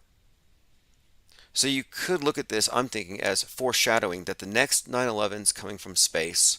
It's being done for the good of humanity. The space commies are going to have to take down the space capitalists to solve global warming, to take charge so that America ends here, that we don't Americanize the universe. They don't want a McDonald's on the moon. Jeff Bezos is not sustainable. Billionaires aren't. All right, let's see.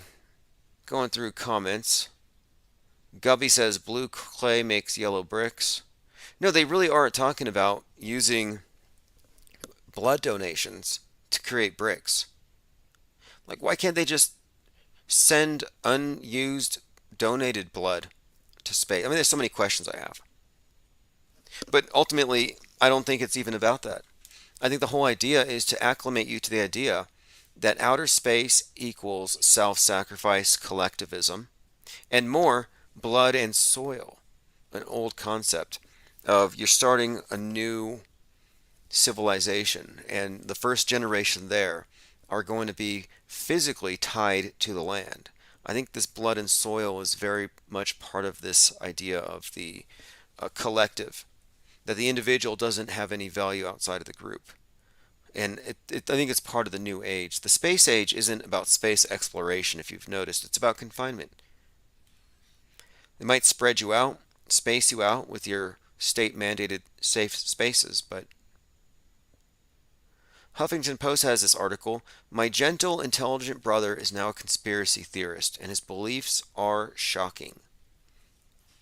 I love this, because they're conditioned to believe that only the other guy's beliefs are shocking.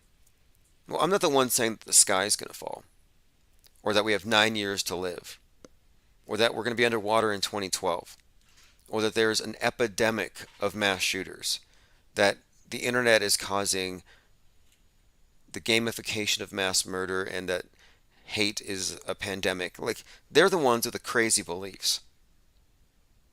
It says here, I've been in the process of studying his ideas, and I try to keep an open mind and heart about his beliefs. But trying to understand is likely a fatal mistake. I'm trying to come to grips with the deep division in my family, and indeed the nation. Now again, this division is the crack that we constantly hear about. But he says, on the one hand, I'm deeply worried and I want to rescue him.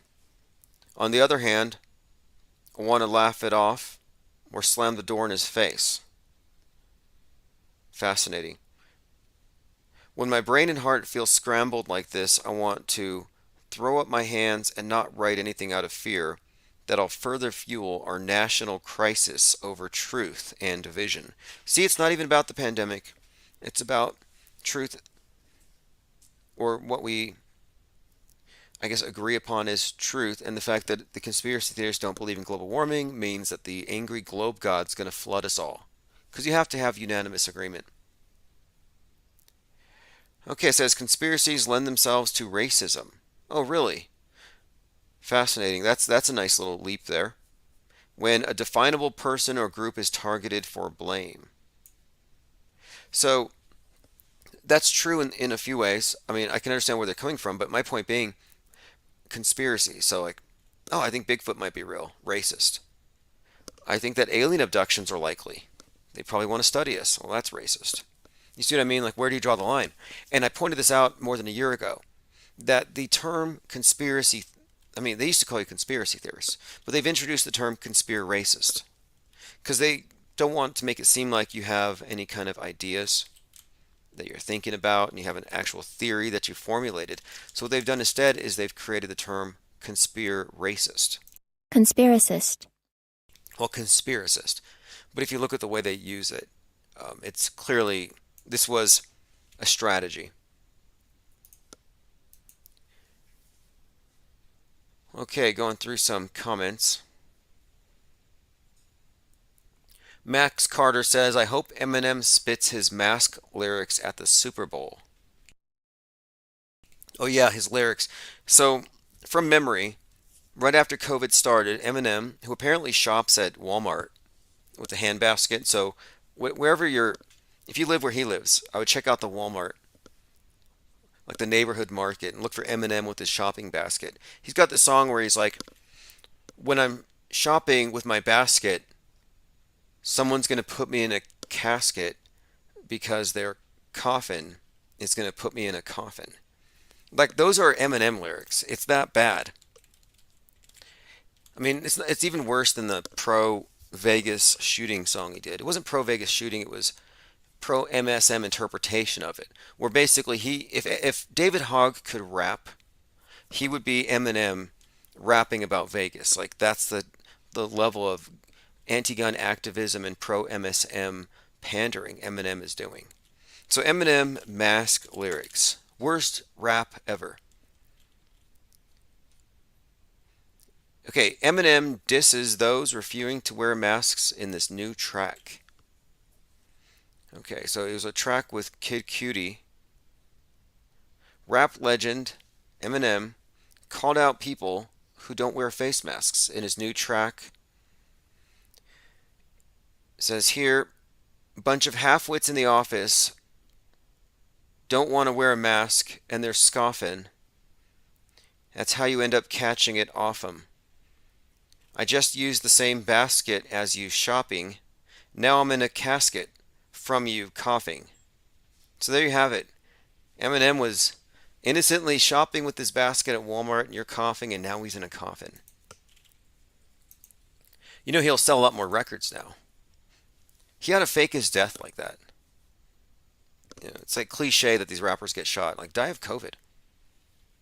A Christmas Story sequel is in the works with the original Ralphie Peter Billingsley. That's good to hear. You know, I was actually looking into this movie for a couple of reasons. One, I have a Mandela effect. I must confess. I thought it was You'll Shoot Your Eyes Out, Kid. But apparently, it's You'll Shoot Your Eye Out, Kid. So, Christmas Story comes out.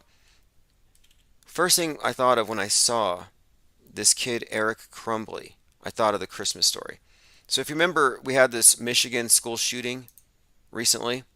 And here is the kid, Ethan Crumbly. And I thought, this looks just like Ralphie. This kid looks exactly like Ralphie from A Christmas Story. And I think I figured out the agenda here with this Ethan Crumbly shooting. I think what they did was they wanted to, one, remind us that Kyle Rittenhouse is bad because he looks like Kyle. It's like you shouldn't give kids guns. He might go cross state lines and shoot some pedos. Wouldn't want that. So here you have this Ethan Crumbly, kind of a way of indirectly attacking this whole Kyle Rittenhouse narrative. But what's more, it comes out right around Christmas. And I thought, well, this is also probably going to be used to demonize A Christmas Story, a movie about a kid being given a gun. And sure enough, you can look at his parents with the kid hanging out in front of a Christmas tree holding guns. Anyway, I think he's just a manufactured character. I think it's a media hoax. I don't think it was a real shooting. But I think they're attacking gun culture itself. And that's why the movie A Christmas Story would be targeted with a psychological operation like this. So the fact that A Christmas Story is getting a reboot is actually a good sign to me. Lily Bell says Bojo freed the British. Tyrone says Eminem is the longest running summer novelty act ever. Well, he did this, Marshall Hoggers, mansplaining the psyops. That's how I'd put it. He's always out there to push the psyops. He did this rap about Vegas, where he's indignant about some guy getting a gun. And I think the rap video was done from the perspective of the shooter or something. But the whole thing, again, being a psyop. Eminem releases music video depicting the Vegas shooting. Feels like I'm loathing in Las Vegas. I'm looking at his lyrics. See if there's anything in here. I think he's being ironic about guns. Uses the word whack a lot. Okay, here we go. Nope, nothing good in here. I'm just trying to see if there's anything. Here we go. Another school shooting. On the air, we bring you breaking news. This time, it's Santa Fe, Texas.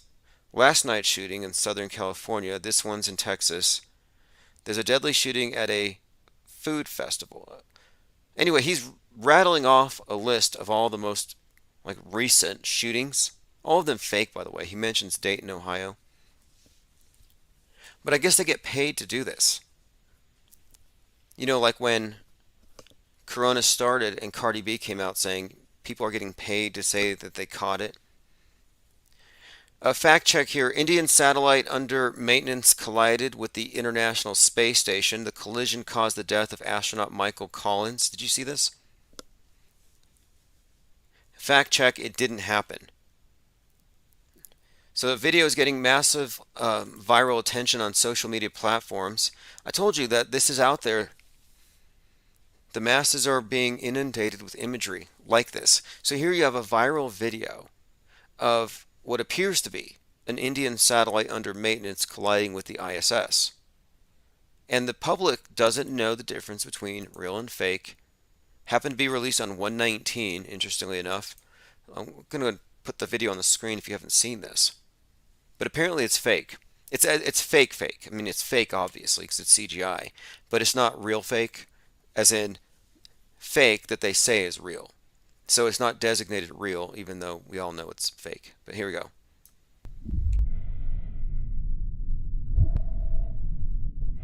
I mean, it looks fake to me because I can tell, but the believers wouldn't know.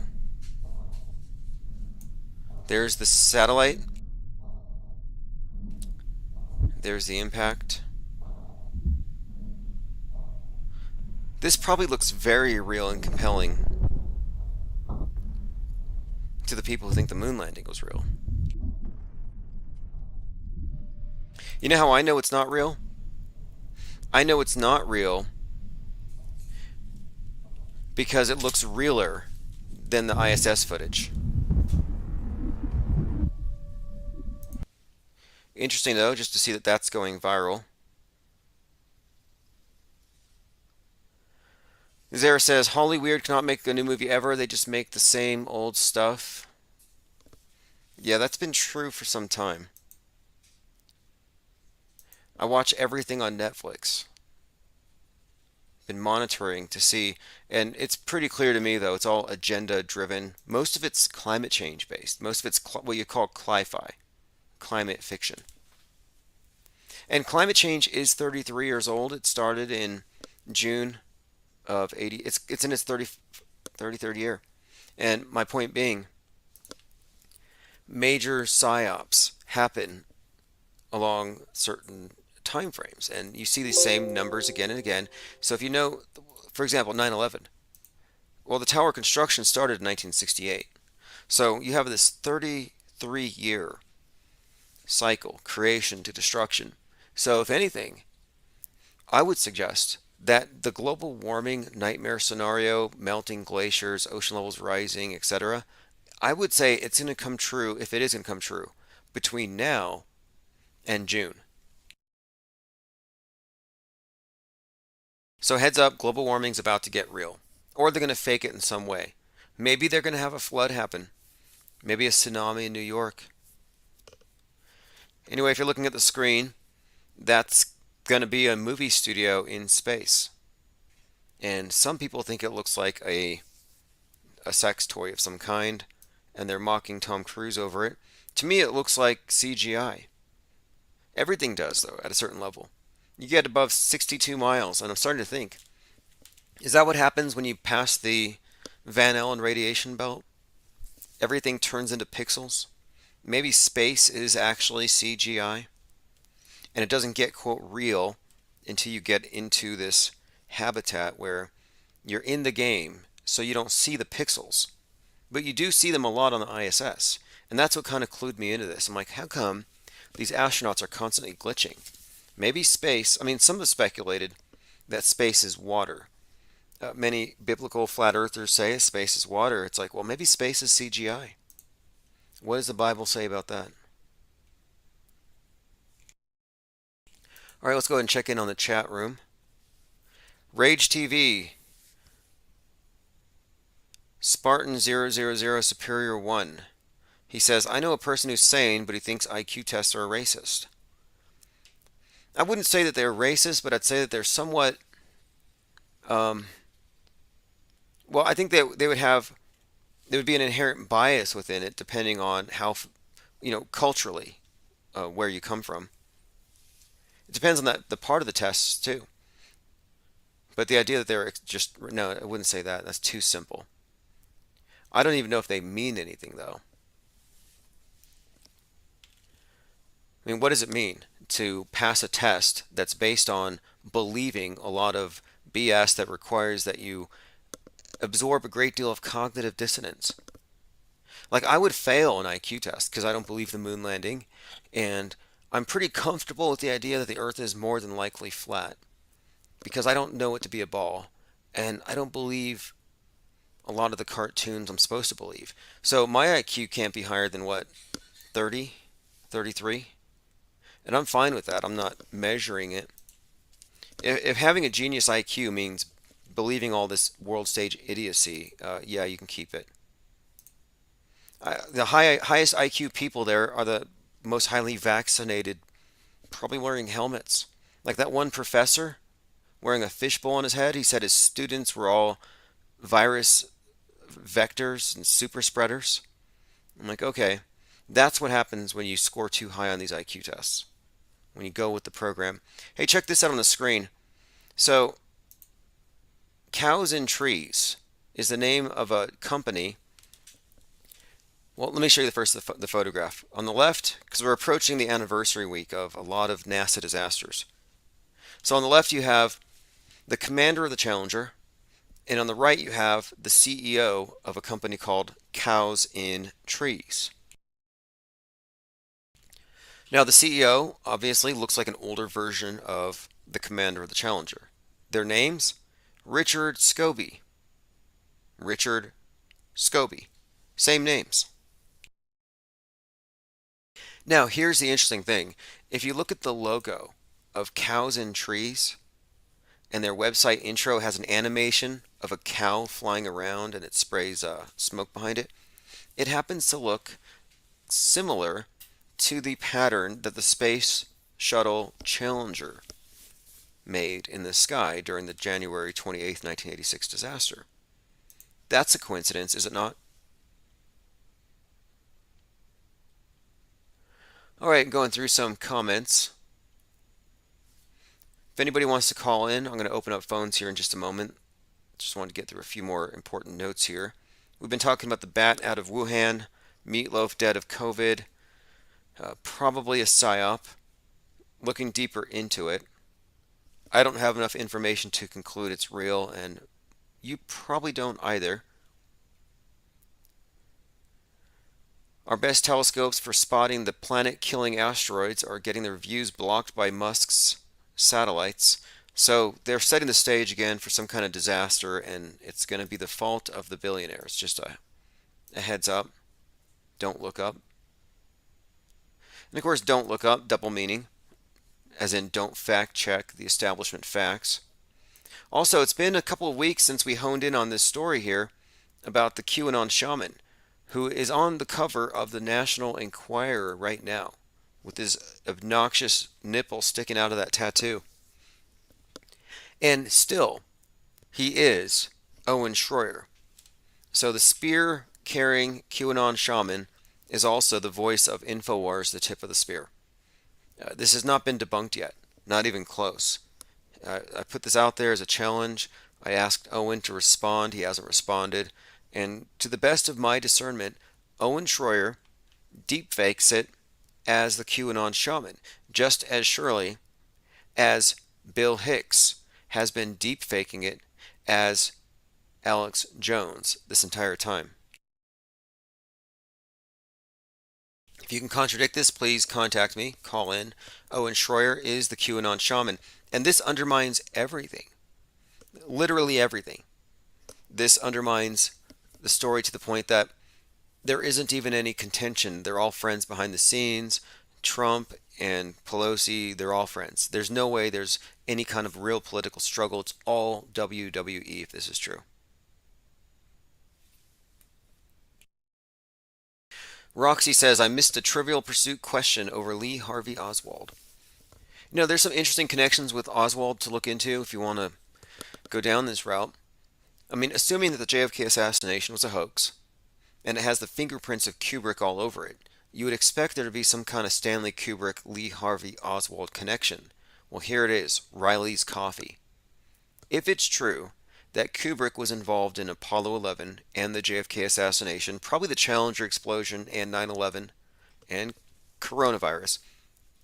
But if Kubrick is involved with these major NASA psyops and involved in these other events like the assassination of JFK, then there would have been some kind of interaction because he would have been working with the patsy or the guy playing the patsy. So there has to be a relationship between Kubrick and Oswald, and here it is, Riley's Coffee.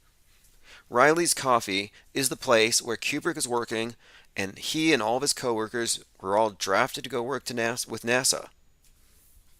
He admitted as much. He said so. He said he was going to go work at NASA. Now, of course, he ends up on the grassy knoll, but it's the same director. So he probably went to the department in NASA that's involved in psyops, not just deep space, but deep fakery in general.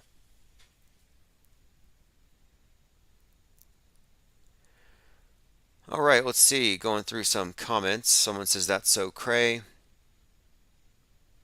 I agree. I think it's definitely worth noting that these two look so similar, and they are the same person. I mean, if I'm wrong, I'm wrong. But if I'm right, yeah, the whole story just crumbles. But some people are really married to their stories. They don't want it to be untrue.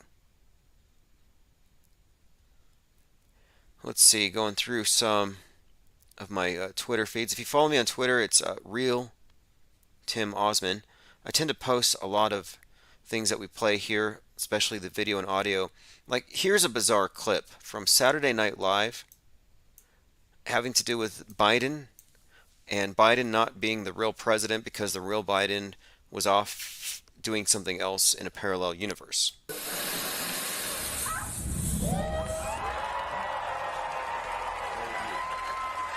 the time has come. You are ready. Okay, who the hell is that? I am Joe Biden from the real universe. The timeline you are all living in is about to collapse. You see, it was created as a joke starting in 2016 when the Chicago Cubs won the World. So what he's talking about here is the timeline we're in is a hoax or it's false, and the Joe Biden is not the real Joe Biden, and this whole thing has been a farce. Anyway, that's on SNL, and I'm just bringing that up because, as you know, it does seem to mirror this weird reality we're in where, yeah, in fact, Joe Biden is probably a hologram or some guy in a suit, and they're constantly on a stage, and they give us very little reason to believe that any of it's real. By the way, January 19th was Mac Miller's birthday. This is another one of those individuals that death faker, predicts his own death. His final picture, there's a whole documentary about it, is him making the all-seeing eye gesture. But apparently he had some major JFK fixation. I follow people in the JFK cult who believe that JFK is alive. And the story goes deeper. In fact, Miles Mathis believes it apparently. And the story's not that new. It's actually, it goes back at least as far back as 2009. And the idea is that JFK Jr. faked his death and he's out there on a private island in the Northeast, and that secretly his dad is still the president. I mean, it's a bizarre story. It's not new, but it's been kind of drafted into the whole QAnon thing. But anyway, he's got a song called 17. an album, JFK, Just for the Kids, or Justice for Kids. So the QAnoners think that Mac Miller is a death faker who's probably on Team Trump, and he's going to come back with Tupac and all the others. Mac Miller said, "I think I'm JFK's final speech. They're assassinating me for my beliefs." Just another example, very common thing. We pointed this out earlier. Even Meatloaf predicted his own death.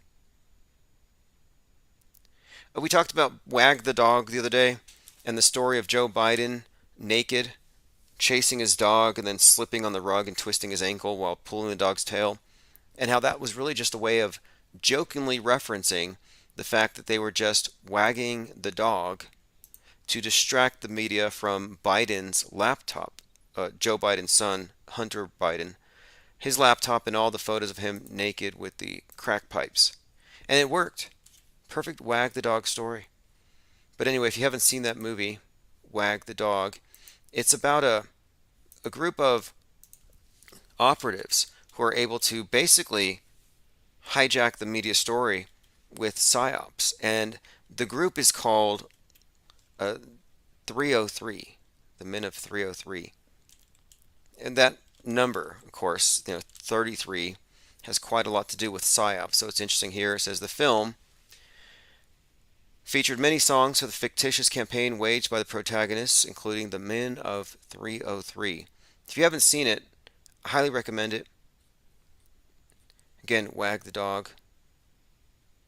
It's not really a special thing. This is actually the standard operating procedure for how the media works. Most of you here listening understand how different it is from how the public perceives it to be. If you haven't seen this one, we talked about this the other day. You know how you do composites, like you get mugged and then you go to the police and you give a description and some guy draws a picture and they form a composite. Well, they took 511 Christians, for some reason they went with Christians, and they did a composite to see what they would come up with if they tried to discern what the face of God looks like, and apparently it looks just like Elon Musk. So yes, Elon Musk looks exactly like what science has revealed to be the face of God. All right, let me go ahead and open up phones here. 833-311-1984. If you have anything to add, specifically to the Meatloaf topic, I was kind of interested in figuring out if anyone else had come across Meatloaf and this cannibalism subtext to a lot of his stories. Again, Meatloaf supposedly dead after having predicted his death, and he comes down with COVIDs. And then we also have the Mandela effect associated with the name Meatloaf. Is that an actual legitimate Mandela effect? Or is it another example of people making an error? And if so, does Brian Stavely owe me an apology for calling me Mandela affected? Zara says they're worth more dead than alive. Bowie sold his music rights. Interesting. Rourke says he was wearing a David Bowie shirt, Mac Miller. Yeah, death fakers always reference one another.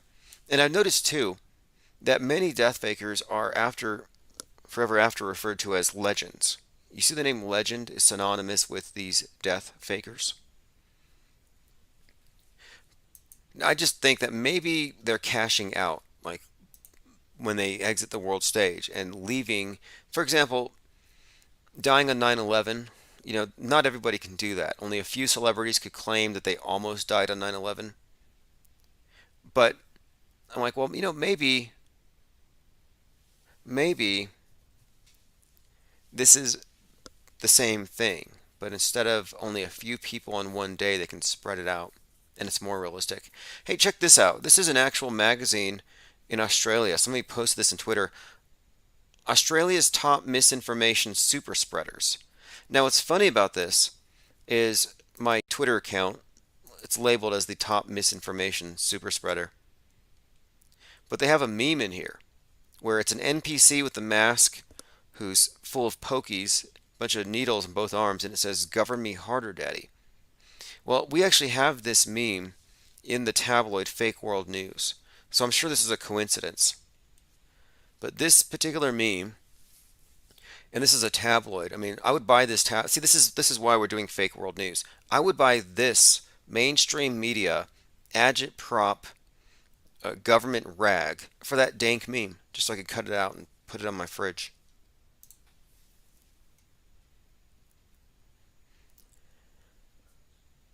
All right, let's see. Phones are open now. 833-311-1984. I have a couple of voicemails. Let me start with these first. What's up, IPS? Hey, man. So I was at the store the other day, and there was a guy standing in line ahead of me waiting to check out, and the virus came up, the Rona, and he was saying how much of a scam it was. Like, oh, there's not a sickness and whatnot. And I tend to agree with him. I said, I agree with you. It's a big, big money grab, big scam. I didn't really go into like too much detail on my thoughts about it, but it made the people around us very uncomfortable. And as he was leaving and, we were both leaving or whatnot, I just was thinking like talking about your opinion on the pandemic and on the virus or the lack of a sickness. It is just like almost as bad as talking about 9/11. And it is that controversial to bring up the fact that. Oh, that's interesting. Because I was talking about how this is a replacement for 9/11. And this goes further back. The number 19. And this is all Illuminati code. I'm not making this up. I'm not putting it together. But if you notice, it's just a pattern here. So you got Pearl Harbor was actually called Operation AI. AI is 1-9. First letter, ninth letter. The PNAC, where you had Dick Cheney and others talking about they needed to have some sort of a Pearl Harbor event to catalyze change. The Pearl Harbor event was 9/11, which had 19 hijackers. So you had 19 hijackers, 9/11, like Operation AI, similar event in terms of its scope and what it allowed them to accomplish. Then 19 years later, following C-19, the comet, we have COVID-19, and then everything that follows that is, of course, now post-Great Reset, World Economic Forum, 666, and their whole project now is post-reset governance of the world with something they've launched, which they call Gaia, the Global AI Action Alliance. Well, Global AI Action Alliance, Global 19, is that number again. Very common reoccurring theme. And then, of course, if you look up Gaia, Gaia is just another way of worshiping the earth. It's an earth god, often represented as a goddess. But I think it's more appropriate to say God. I think the sky is the goddess, the earth is the god. But whatever it is, they have this World Economic Forum brings out this Gaia idea. I'm like, okay. So anyway, just bringing up how 9/11 has been replaced by everything since 3/11. Not a coincidence at all. If you look at these events, that you often see 9/11 and 3/11 in all the predicted programming. These numbers are always connected. And the reverses. Like I said, the new tower that replaced the twin towers from 9/11 going down was erected 13 years later on 11/3. It's like passing a torch. Okay, let me continue with this message here. I'm going to scoot back a few seconds so you can hear him again, just to reiterate that he's describing how talking about this pandemic critically is like talking about 9/11 critically. Controversial to bring up the fact that, there's not a sickness and, that it's a scam. So I just thought that was kind of interesting. I don't go out and necessarily talk about, what's going on unless it's like brought up to me, but it did feel like, someone screamed in the store that 9/11 was an inside job. So I just thought that was, pretty interesting. Anyway, hope you're having a good day, man. We'll talk to you later. Bye. All right. Now, I mean, it wasn't only the virus and the pandemic narrative that was the replacement for 9/11. They also, because they originally, it looks like that was it. But they also needed the radical group, the anti vaxxers, and then the QAnon being the extreme of that particular wing. So you got like the right wing's already being chastised for its conspiracy theorists among them and the theories they believe.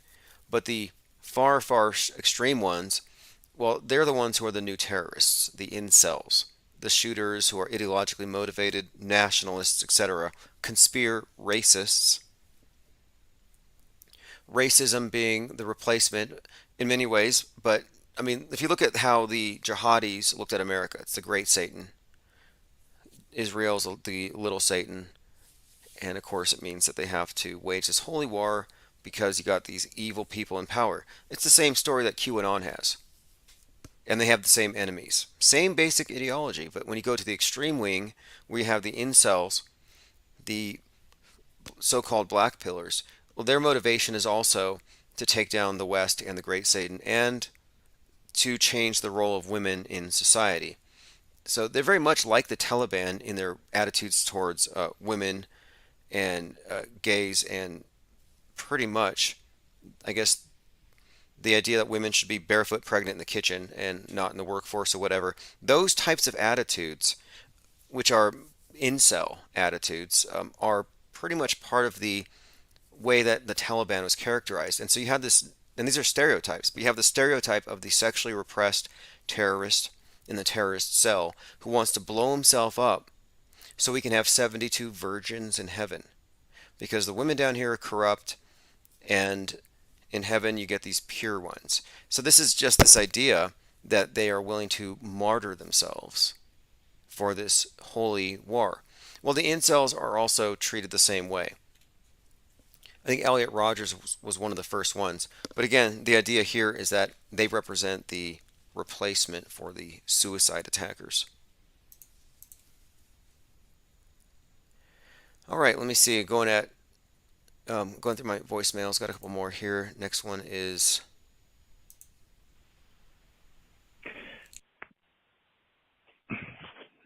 Okay. Changed his mind. Okay, next one. Hey, Tim, something for you to consider about all the number synchronicities that you uncover for events over time and, yeah, birthdays and all that. So coming from the premise of the future being malleable and never set, but just a set of probabilities and possibilities, thinking perhaps all this number synchronicity that you uncover could be just a byproduct of the astrologically timed events. Also maybe a signature in a way that somebody like you or people that are awake and aware are digging in and can discover and discern that these events have been orchestrated and had a little hand behind them, not just something that has arisen organically. Have a good night. Bye. Yeah, see, I tend to agree with this. In my view, the one thing that shows that what we're pointing out here is objectively there and real, and not a matter of us connecting dots or cherry picking, is that they do have precise astrological alignments. 9/11 started the moment Mercury was rising, 8:46 a.m. The George Floyd event, kneeling on George Floyd for 8:46, on a day that the sun set at 8:46 in the Twin Cities. You have the twins entering Gemini 525. That was Memorial Day in 2020. So Twin Cities, Gemini, 846, 9/11 tie-in, too precise. Then a few months later, you have a retaliation where you have Mike Ronall shooting J. Aaron Danielson in the chest, the Prayer Patriot there in Oregon at 8:46. He called it the first shot of the Civil War. So these things are perfectly timed, and it's almost like a joke. Like on the 20th anniversary of, or 19th anniversary of 9/11, you had Derek Chauvin had a hearing on that day. Like, why do you have Derek Chauvin at a hearing on 9/11 when on that day in America at 8:46 a.m. everyone's waving their flags in their front lawn to commemorate 9/11 when the first plane hit the building. So I'm like, wait, 846 has very special significance, and he is there on that day. And then Benjamin Crumb, the Floyd family attorney and company, are all wearing 846 on their masks. Not for 9/11, but for Floyd. So overlapping symbolism seems like a joke. And if you look at the death tolls for COVID, the number of infected and everything, it was all 9/11 based numbers. Let's see here. Going through comments. Uncle Ben says 72 ugly virgins nobody wanted. Well, that, again, I don't think that that's even a real expression of the belief. I think it was a caricature, but the idea was they're super oppressed, so there's some kind of Freudian thing in blowing themselves up. And so the incel, for them, the gun is a replacement, and shooting is a replacement for conquest. And it's just, in other words, you're looking at toxic masculinity and its casualties. Cracks are emerging between Republicans as the fake 2020 electors scheme comes under scrutiny. So wherever you stand on that issue, on the 11-3, the Kraken, here's just another example. This is from alternate.org. A big split, reoccurring theme, and I don't think it's over yet. And there's already the crack in the space station, a physical crack, and the split between America, Russia, and China. China now splitting off and doing their own thing. All right, let me go ahead and see if there's any more voicemails. You can leave voicemails 24/7, 833-311-1984. We'll get to all of them live. I'm going to have a more consistent schedule, so just a heads up here, I've been kind of busy in the last few days recruiting hosts, getting people on board with Dark Matter. We're bringing back John LeBon, Apostasy Show. Hopefully we get the Fakeologist back.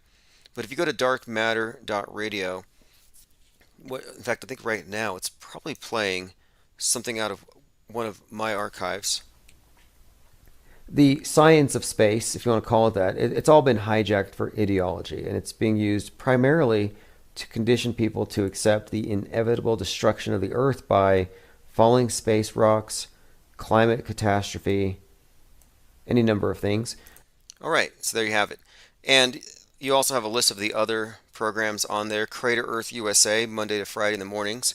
I'll be following Crater Earth USA most mornings, if not preceding Crater Earth. But so in the mornings we have something else, and then of course in the evenings, Open Phones.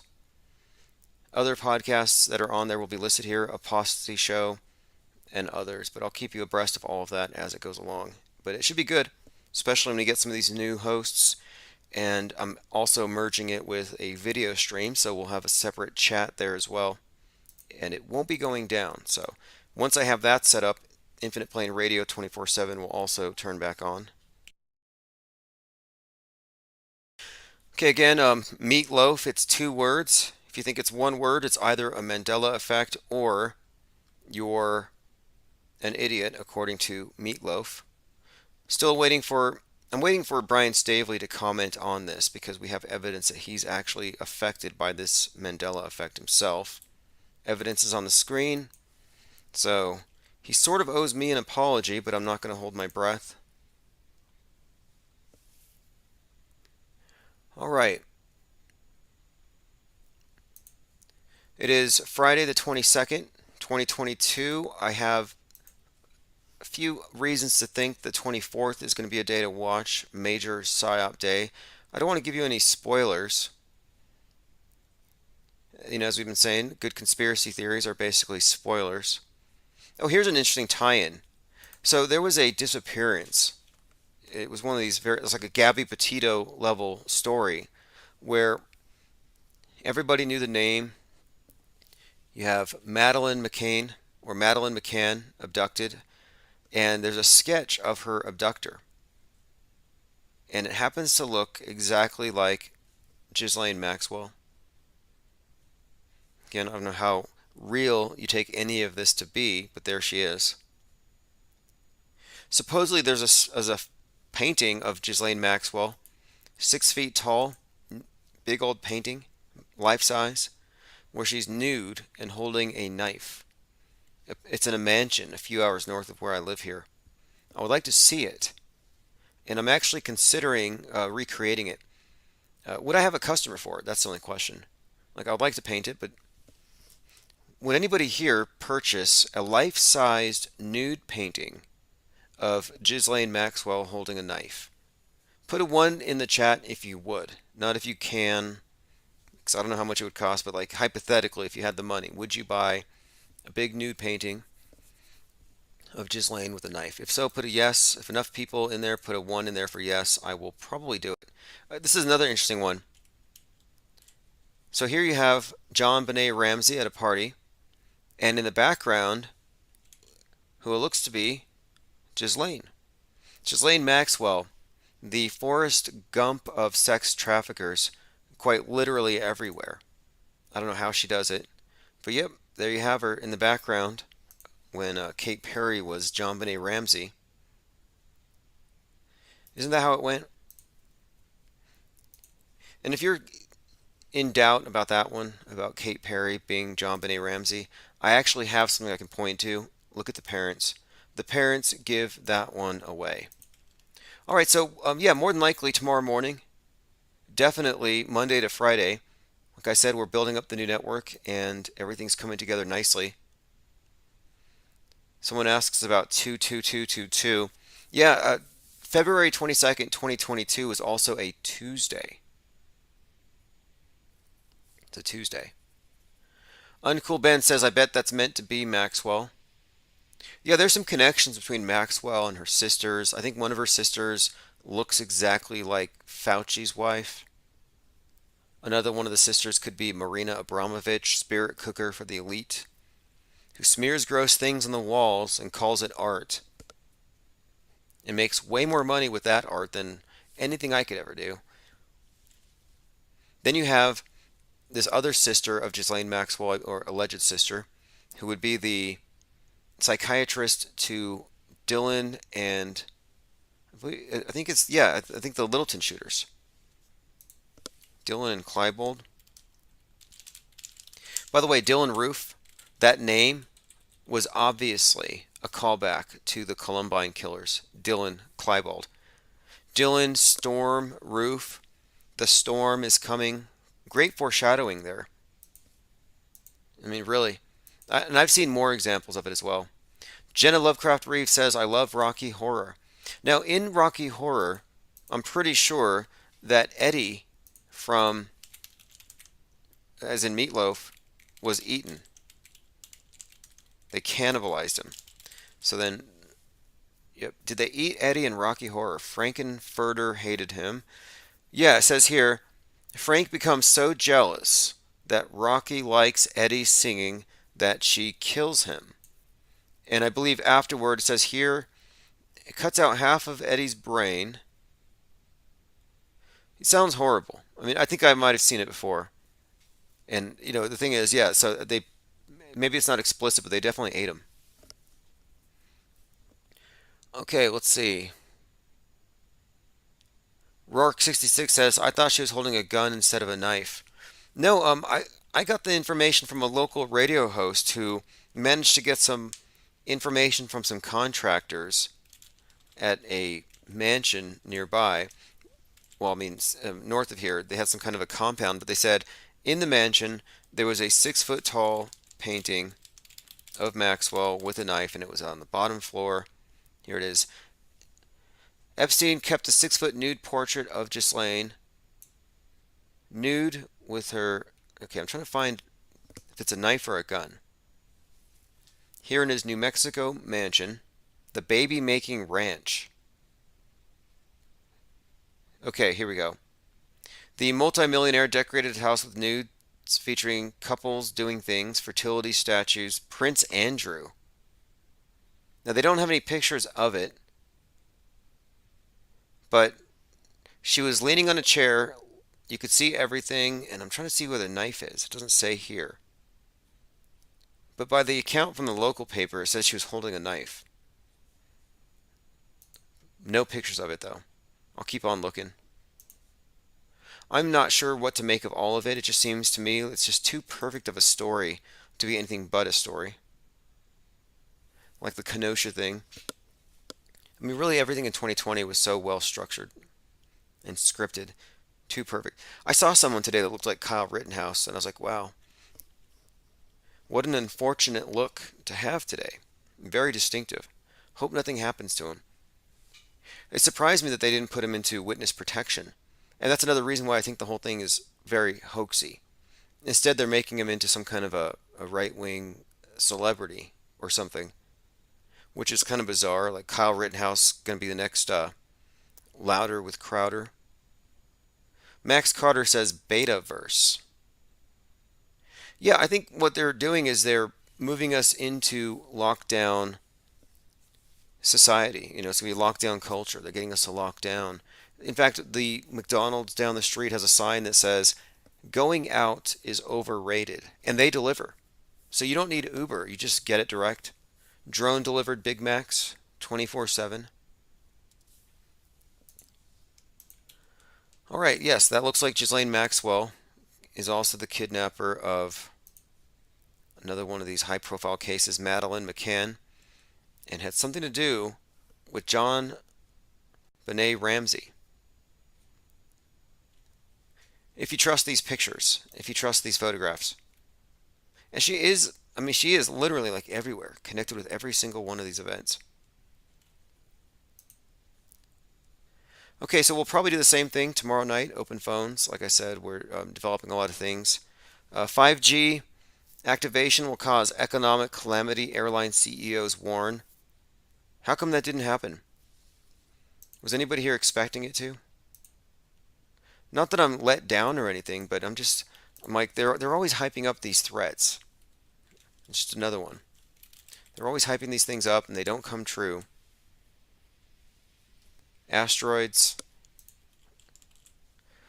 falling space rocks, rising ocean levels, all of it. And the thing is, if you go on just going with the flow, believing whatever they say, your stress levels will be a lot higher, cumulatively.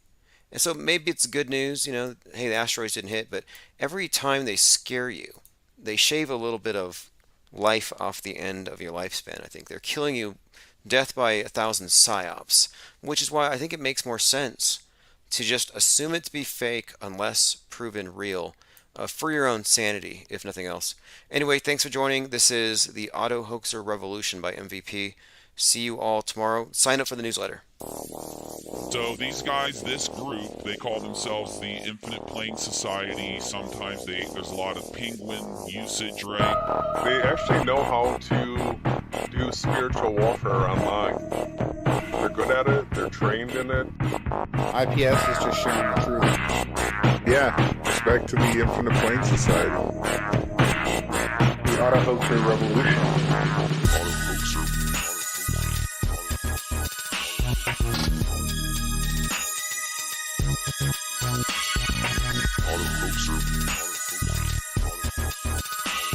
The Auto Hoaxer Revolution.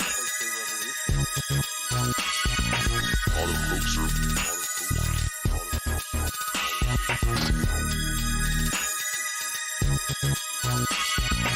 Auto Hoaxer. The Auto Hoaxer Revolution.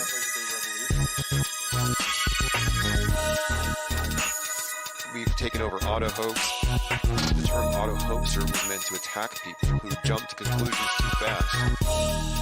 Until we realized that no, actually, we were right. We wanted to do it this way.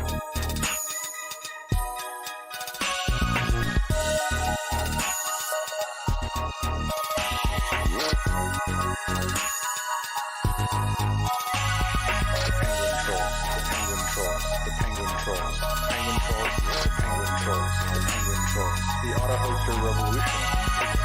Auto hoaxing really has to do with a very tight grasp on the facts of reality. Auto hoaxing is based on logic, and automatically believing what you see from your media sources is actually the opposite of logic. The Auto Hoaxer Revolution. Auto Hoaxer.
understand how a mud flood can kill everyone but leave the buildings intact. Because gravity. They're inferring a whole lot from photos.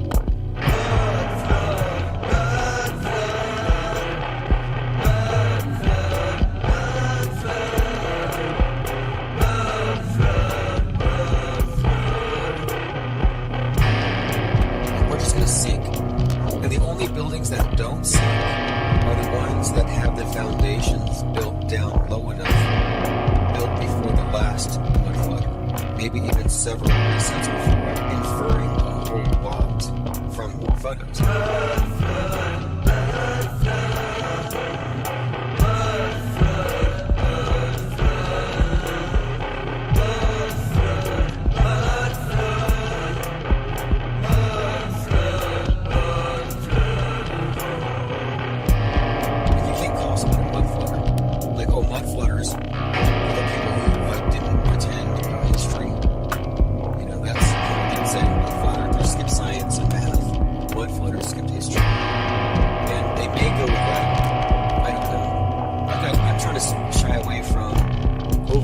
Explanations at the beginning of the story, and then you find tidbits that build it up. The story, I don't like to put the cart in front of the horse.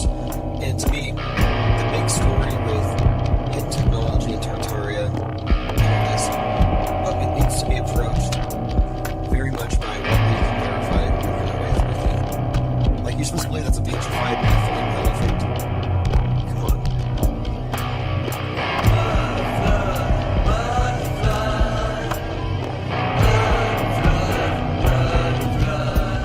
Again, this is evidence that we can know is real. This is coming from a biblical mud flutter.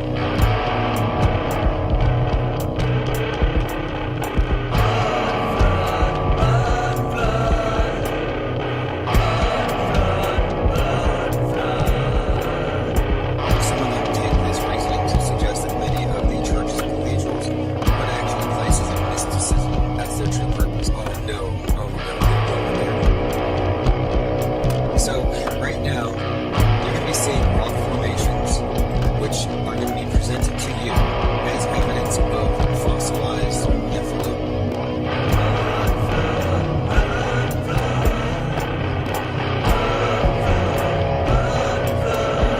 So again, this is evidence that the is real. This is coming from a biblical Nephilim.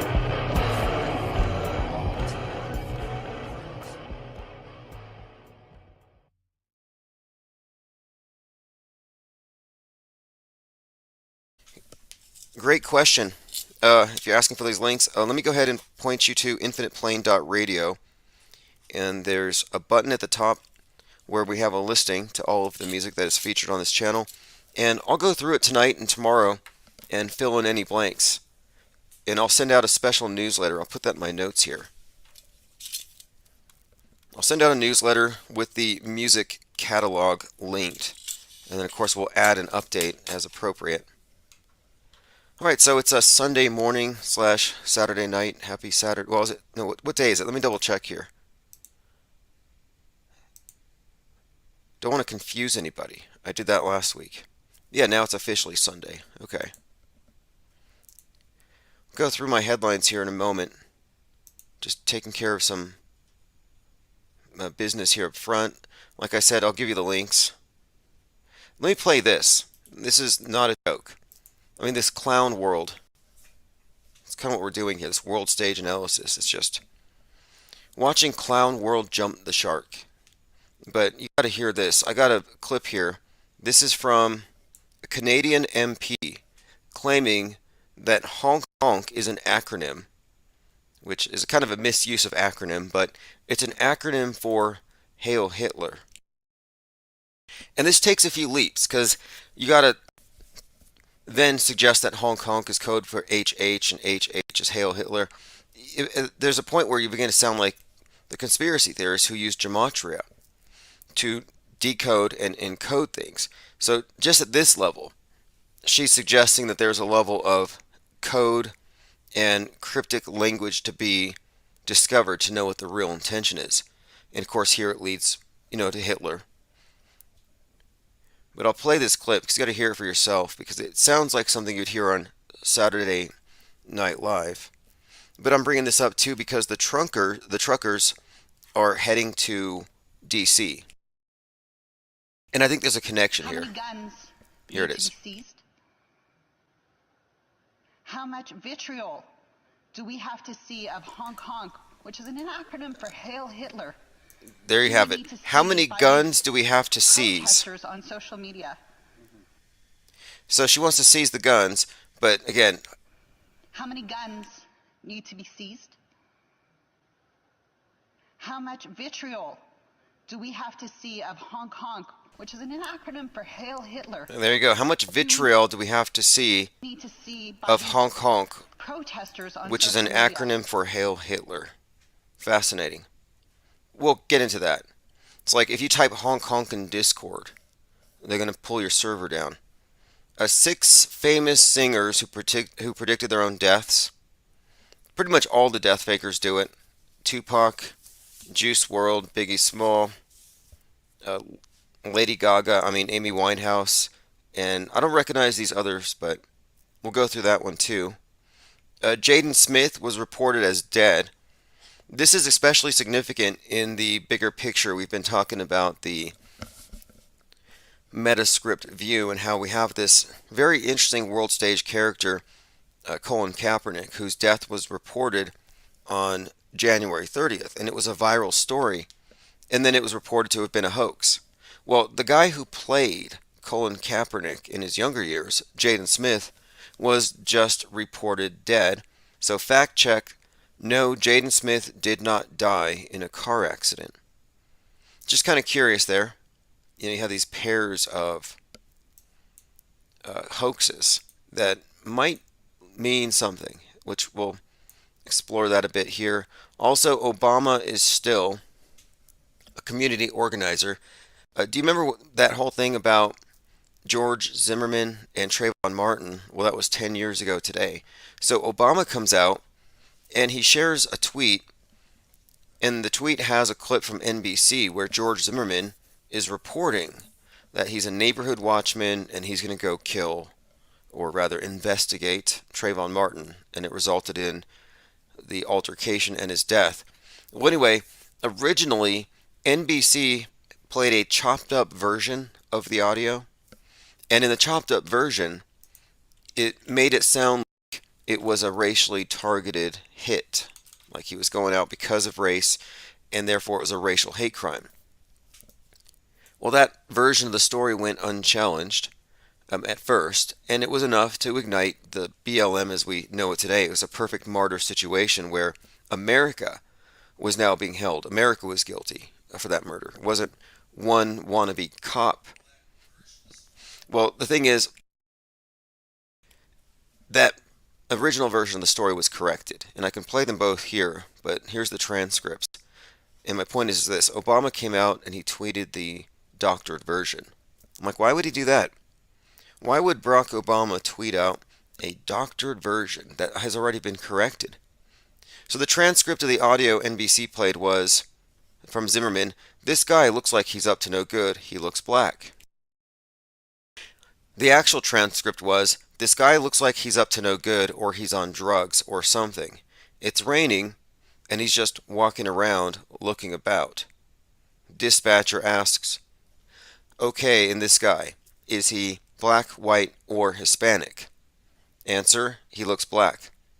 So that's a far cry from "he looks like he's up to no good, he looks black." So NBC had to pretty much answer for their editing process. Somebody got fired, but the damage was already done. Well, here, again, you have Barack Obama using the doctored version of this. And this story was one of the first times that I witnessed real time how the media manipulates things. They mold facts, ignore facts, or invent replacements for facts in order to suit a predetermined narrative.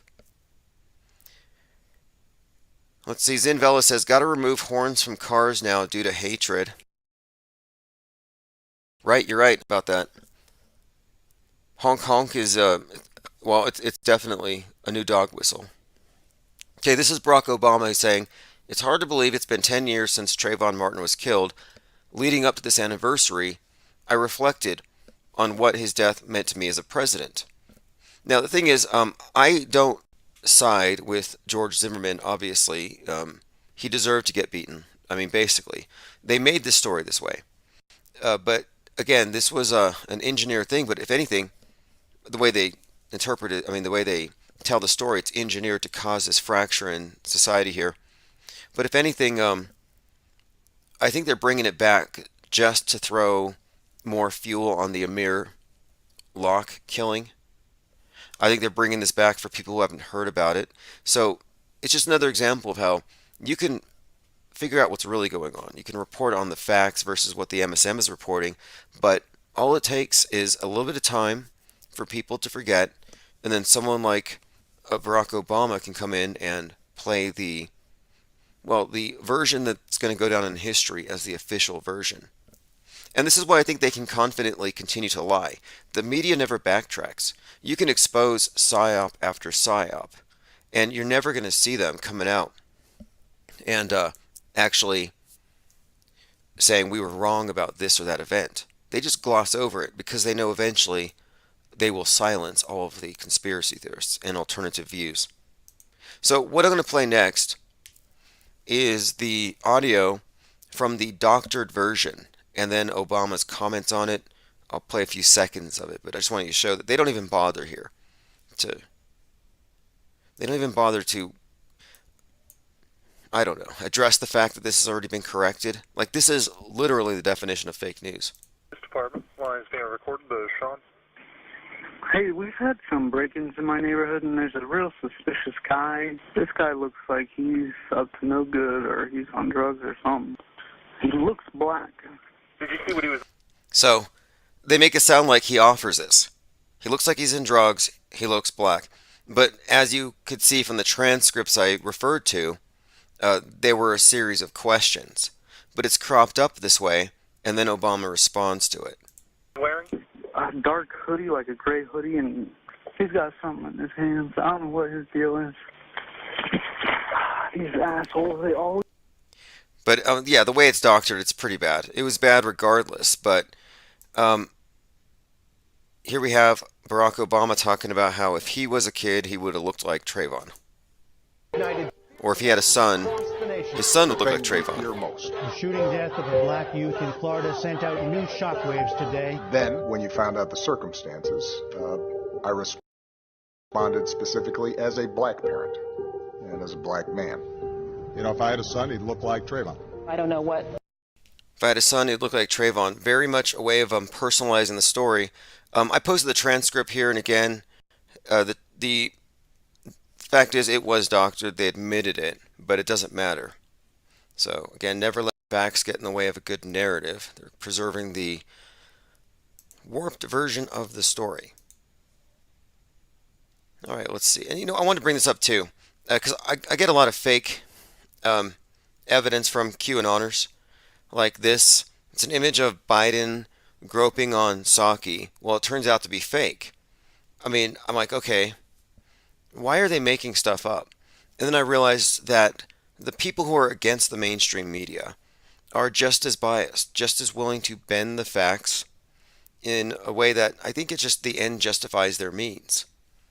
And moreover, the entire QAnon narrative presupposes that Trump is playing 4D chess, that he's being deceptive on purpose, that he's engaging in information warfare, that he's lying strategically.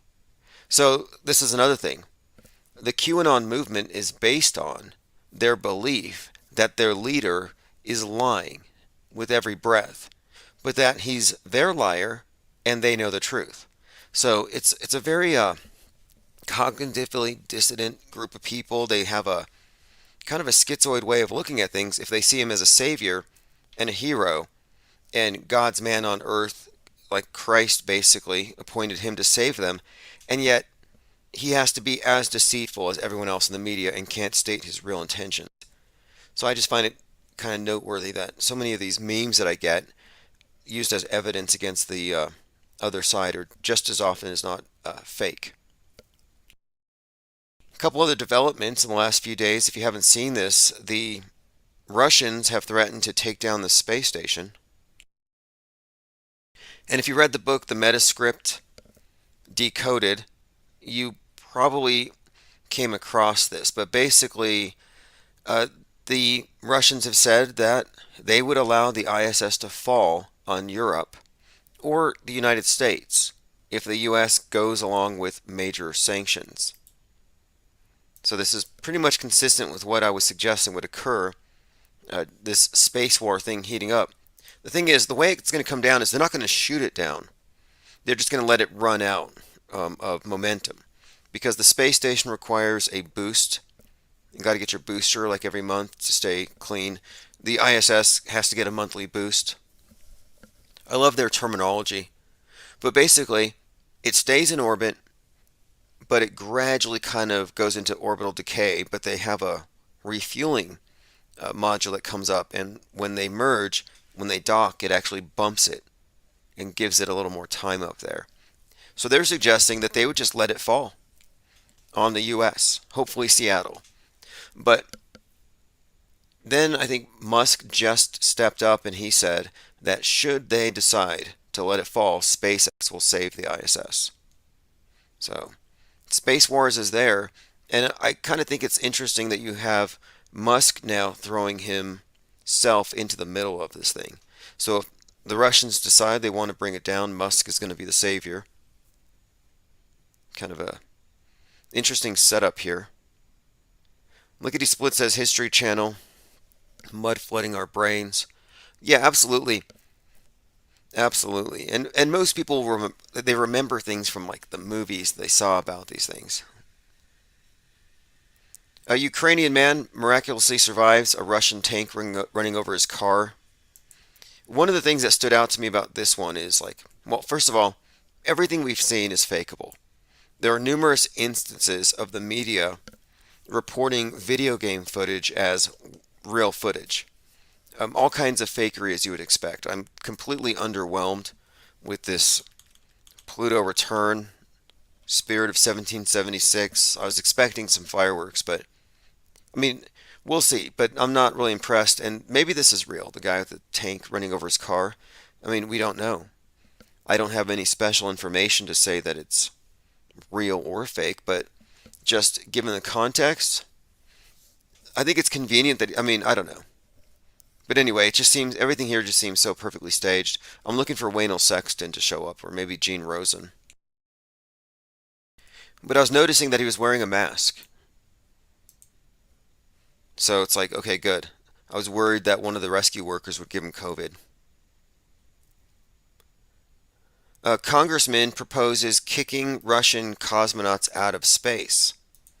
So this schism that we've been talking about, the Kraken, it goes up into space, and the space station has been reported as having actual physical cracks in it.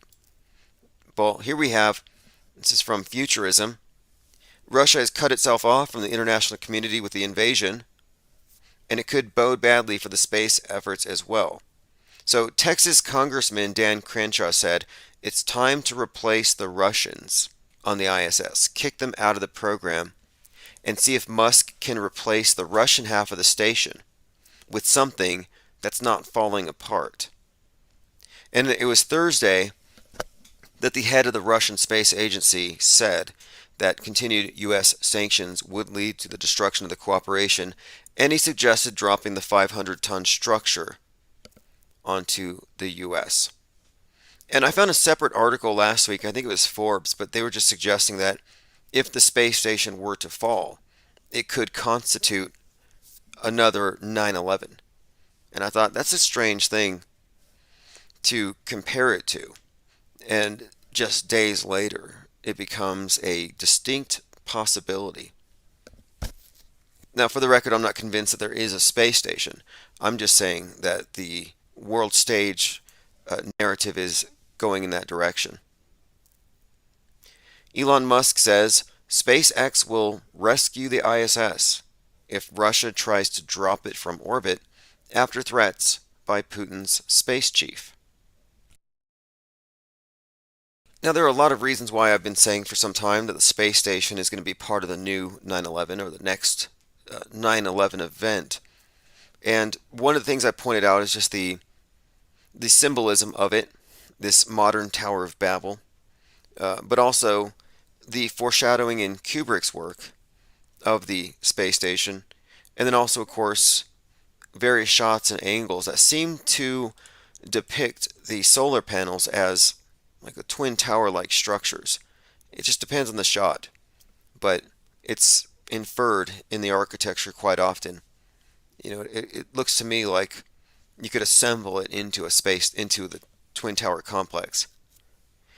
But we'll get more into this. I'm just pointing it out that we had predicted space would have things happening in the coming months, like CubeSats falling and 40 fell, and the space station would be taken out by the space commies, and that's a distinctive possibility.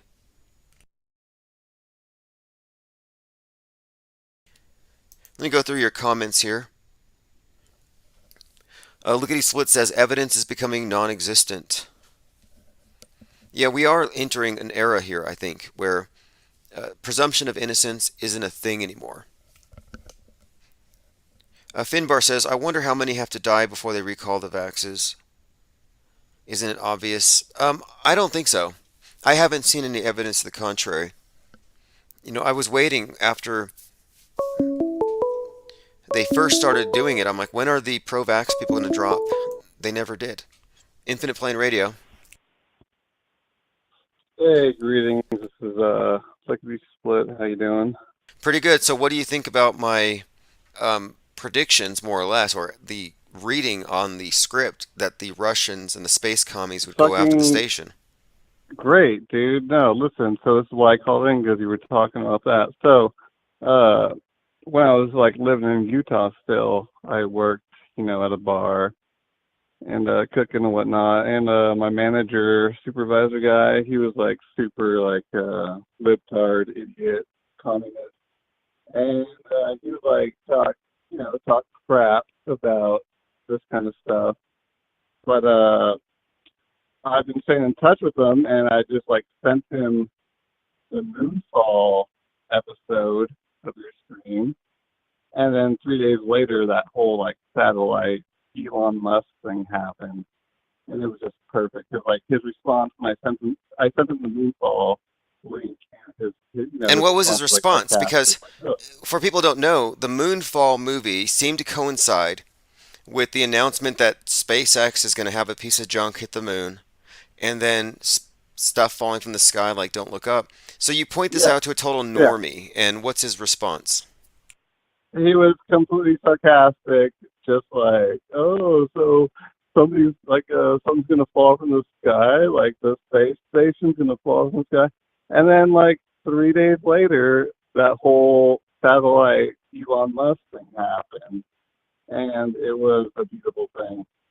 Right. So I'm just calling it mostly to point out that, you nailed it there for the most part. It doesn't have to be exact. Look, here's the key. Per se, but they know that there's incredulity built into us. We're not supposed to accept right. So they use movies like Don't Look Up and Moonfall to open your imagination of the possibility, to make it plausible. So that's what I'm saying, is that the pattern has been the media sets you up for their big lies. And I think we've been set up for a Skyfall. Yep. Yeah, they spike it. They spike it like you spike Punch. They spike it like that. They throw some shit in there, and then I sent them the fucking Rolling Stone bit, and then he's just humbly oh, okay, you guys might be onto something here. So yes, he's starting to get it. But I also want to throw out there too, as far as predictions go. So it's always foolish to make some exact predictions, but it's also fun, and when you nail it, you nail it. And so the whole 222 thing and 223, it wasn't there was some crazy explosions or nuclear war that happened. Sure, nobody was, Wait, but there was. You could point out there kind of was, but it wasn't. It wasn't the end of the world. Exactly. But you could no, say, that's what I'm saying. beginning of an end. Well, 222, yeah, no, well, that's the thing is like I'm pretty sure on 222 is when like so it was like a legal process, right? Like Putin acknowledged the existence of these two territories within Ukraine, and like so that little paperwork, administrative work that he did, I'm pretty sure it was on 222, maybe like a day before or after. I'm not sure. I'm pretty sure it was 222. But anyway, that is significant. And then like 223, which is 223, of course, when they did the formal like physical part of it invading, which is of course 322 backwards, skull and bones, chronides and all that kind of shit. So it was like a 2-day thing, you know, like 2222. Oh, And this then whole week. 223. This whole week is mirror week. It's palindrome week. And again, Oh yeah. we're not Yeah. making a lot out of just a predictable pattern or anything like that because they started it with a mirror lock on 2, and he's a 22-year-old, and it's a mirror in the Twin Cities. It's a mirror with the timestamp of the George Floyd timestamp, the 648-846.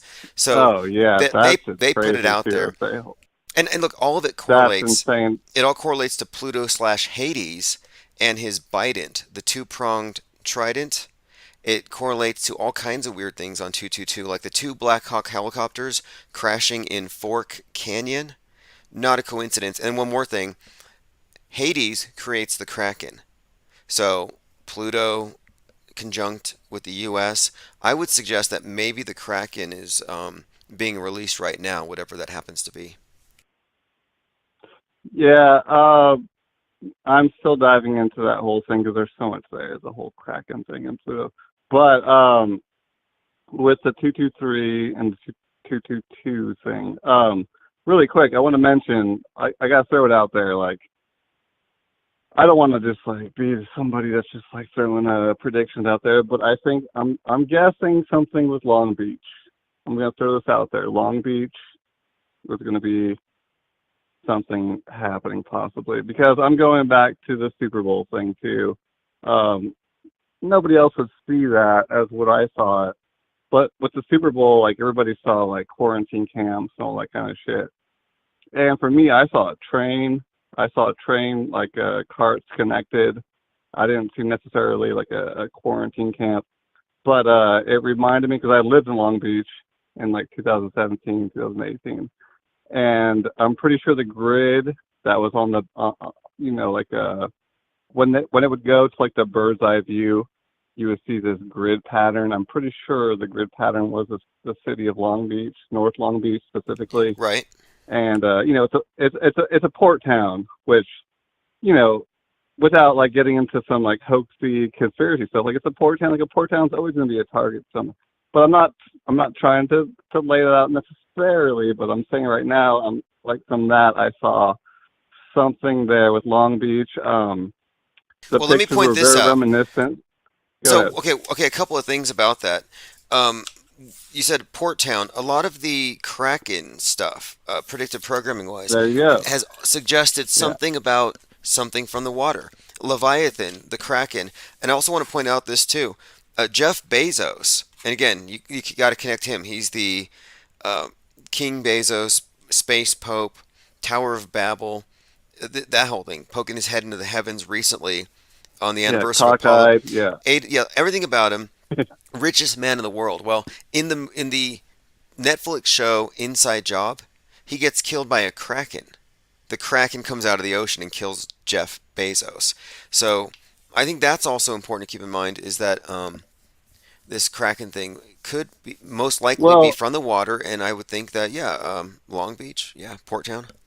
okay. Well, that's interesting because, well, for one thing, like they kill their own like right away. That's like you get your use out of them, and then you kill them off. Like so, whether it means like a literal killing off or like Amazon's going to be turned to shit, killed off that way or whatever. But it's also interesting you say that because like this is kind of like distantly connected, but I know with like the Mormon religion, the oceans and the waters are off limits. Like when you're if you go on like a mission as like a missionary, like you're not allowed to go into the beach. Like you can't go like you're not supposed to go swimming and shit like that. So when you talk about that, that just comes to mind right away.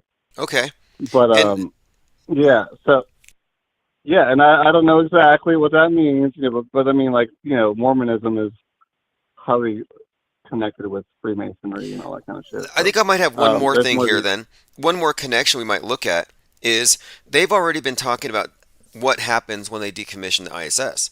And they've been talking about what I've been saying here for some time about the pole of inaccessibility, the spacecraft cemetery, and how that's Point yeah. Nemo, and Point Nemo is from 20,000 Leagues Under the Sea, but also that's where H.P. Lovecraft says the Elder Gods landed. The big Kraken, Cthulhu, the alien being with the big squid head, this gargantuan thing beneath the ocean, Godzilla-sized. Yeah, that would be the Kraken. And the whole idea that the space station's about to fall there, or they're talking about it, and they keep bringing this up, I think this imagery is key, and it must correlate, I think, with this underwater thing. Possibly one other thing too, Pluto, maybe plutonium is suggested here too. Like, I'm totally open to the idea of some staged or fake EMP thing, far more than an actual like nuke, like on the ground, just because it'd be harder to fake. And that's interesting. Like Nemo is also, backwards. It's omen, right? So an omen is always a sign of something. But just back to that. Again, I know it's been like, it's so easy for us all to like get switched on to something so easy. But the Super Bowl, like I was saying, this Dr. Dre, he moves from like one cart into another, and that's just so reminiscent of like moving from one train cart to another. Like in Long Beach, that's like a big thing is a train, and all the action happens out there. And then like he hints at things. I wish I had like the timestamps, but I don't right now in front of me. But he hints at some Tupac stuff. Like he starts playing the piano at some point, and he's hinting at some Tupac stuff, which is, again, Long Beach, 20th Street. Like, I used to live around there, so that it's crazy, man. Oh, I'm interested though. I'm interested to hear because I've been hyper analyzing the Donda 2 event, and it's intricately tying in so many different narratives that are part of this bigger script. Specifically, Charles Manson, 1969, Helter Skelter, has been reinvoked with an amalgamation of QAnon shaman, the QAnon guy who killed his kid on the Manson anniversary, and then Charles Manson turning out to be this psycho, or that's how he's being presented. And Westworld is tied into this Kanye West thing, thematically, the whole imagery of it, but there's a corollary here between... I'm glad you brought that up. Well, the Westworld Man in Black is represented right now on the world stage by Marilyn Manson. And this character in Westworld that breaks free, goes through this transformation, becomes something of a villain. This character, in many ways, is Persephone, being trapped by Hades and then escaping or being released. And I'm seeing a strong parallel here. But anyway, there's a lot to unpack. Well, yeah, Persephone, right. And then I'm sure that you could, so like, there's a word for it, like it's like the god Unitarian relations of the gods, how they all overlap and stuff. So Persephone could also be transformed into another god and all that kind of stuff. Well, specifically, Persephone would be the physical embodiment or the personification of Virgo, and there was a lot of Persephone. There's a lot of Virgo Persephone stuff with Gabby Petito and her disappearance. And so that's when I first started talking about Hades. That was back in September. And that was before I knew that Hades is the same as Pluto. And there's some interesting connections. I would love, like, for the chat to, and everybody to dig into this, because also somebody has pointed out that, so Gabby Petito, okay, so when you get into Gabby, what is that short for? Gabriel, right? And then that's, there's the archangel, and then we can start getting into the, the archangels and Gnosticism and the Tree of Life and the various angels appointed. But Gabby Petito would be Gabriel Little, right? Petito, to be petite means like you're like a small little angel, and so that makes it kind of a cute little thing to it. But as far as Gabriel means, so it's like you want to look at who is Gabriel on the whole Tree of Life and the archangels and how that connects. Right. There's so much more with that too. Yeah. Well, here's an interesting one here too. So in Westworld, the Man in Black, the one that I'm saying correlates to Marilyn Manson, is played by the same guy who Ed Harris, who was Christoph in the Truman Show. So in the Truman Show, you can look at Christoph. He was a demiurge, right? Yeah, well, if you think about it, Christoph created a prison, the Truman Show. So it's a prison that he has to escape. So I look at him as like the initiator, the demiurge, and something of a devil to overcome. And so in Westworld, the same relationship. The Man in Black is the one that Dolores has to overcome. And she just happened to do the same thing in real life with Marilyn Manson, who's there at this Dawn Day event. Well, she's releasing... Now, she just, on that day, 22nd, she released a documentary trailer for her relationship with Marilyn Manson, and it's called Phoenix Rising. And do you want to guess how old she was when she produced this documentary that has a I'll go ahead and say 33 or 42. Exactly. And so here's a Phoenix connection, again, to this event. And the previous Donda event had Kanye West actually setting himself on fire. So there's quite a lot to unpack with these events. And something else, too. The event, the Donda release party last year, was on the anniversary date of the usual Burning Man festival. So he sets himself on fire on that date. And if you look in the Burning Man festivals, those are just as occult and encoded as the Bohemian Grove stuff that they do out there in the woods. Right. The Black Rock 42. So, and this is like something that's really confusing for people. And before, I just want to mention, I want to get into communitarianism really quick, but continuing with what you just said. So the Black Rock, Blackstone, within like the financial markets, the financial world, and that I wanted to mention that too, is that this whole time that all this is going on right now, the stock market is at 33,000 points. It's been going back and forth between 33,000. But anyway, go figure, since COVID, it's been going 33.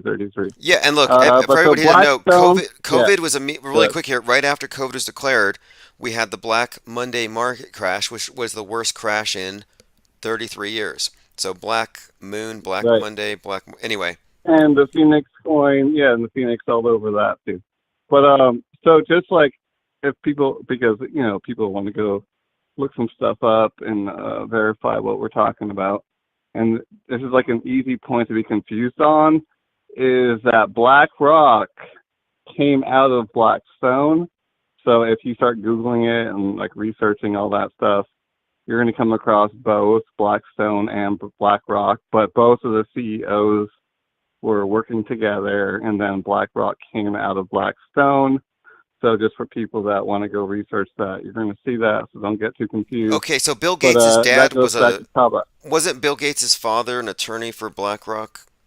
Is it the same thing? Or Blackstone. Probably Blackstone. If that was the first one was Blackstone. And did I mention so this? I'd imagine it was probably Blackstone. From the Burning Man festivals, which were canceled after 33, were at Black Rock City, Nevada. And at the final one, a 33-year-old man was mysteriously found killed there, or dead. I mean, anyway, as we've been pointing out, there's a correlation here between Phoenix, the Black Cube, or Black Rock. Well, right, and because the Kava Stone, which is the Black Stone, which is, listen, like the whole symbolism of that is restart, regeneration. And it's about an asteroid, right? So the asteroid hits. What happens like after an asteroid hits? Like everything gets demolished and then it restarts. Yes, so like the whole like exactly, Blackstone, Black Rock is. Like I've been saying that perhaps Moonfall, like this Moonfall we keep hearing about. Like remember last year it was Dogecoin to the moon, billionaires to the moon, and now it's Moonfall. And So on March 4th, and this is coming up in 1 week, on March 4th, a piece of junk is going to hit the moon. At first it was Musk's, then they said it was China. China denies it. So an unknown quantity. Could it be a UFO? Could it be a Russian space weapon? Whatever it is, on March 4th, something's going to hit the moon. And I've been thinking, they call these major market crashes Black Mondays, which is Black Moon Day. Yeah. And then Moonfall. Right. And then you had a guy from Moon Knight, the movie, die in a collision. I mean, all this stuff is really tying together to suggest to me that there's going to be some kind of a market crash. Yeah, and ultimately, you can relate it back to Saturnian religion, which is Cronus religion, which is Father of Time, which is, if you want to control something, you have to constantly be in control of the resetting of it. Now you said Chronos time. Chronos time. You could also say Saturn, and I've been saying for some time that the number 42 is definitely a sigil of Saturn, just kind of broken apart. And so, interestingly enough, you got Bezos with his $42 million clock built in that mountain in Texas. And guess what Musk just did on the 22nd? He tweeted something while he was at the Donde event, or that day. What? The symbol of Saturn. What is he by itself? Oh. So if you look at the symbol that What? he tweeted, Exactly what? He just took the character Saturn and he tweeted it by itself, and this is the symbol that looks like something of a cross with a backwards S, and this is what they represent. See, how can people ever look at that and not think that means something? Like an NPC is going to see that and just be like, oh, it's just a symbol. Well, he was there at that event. Whatever. He was there at Donde 2, and that was produced by Future, who goes by Pluto. All kinds of interesting stuff here. And see, Pluto, it's not insignificant. We're talking about Saturn, Pluto. The insiders know what these different things mean. And he was wearing a shirt at the event that said crypto.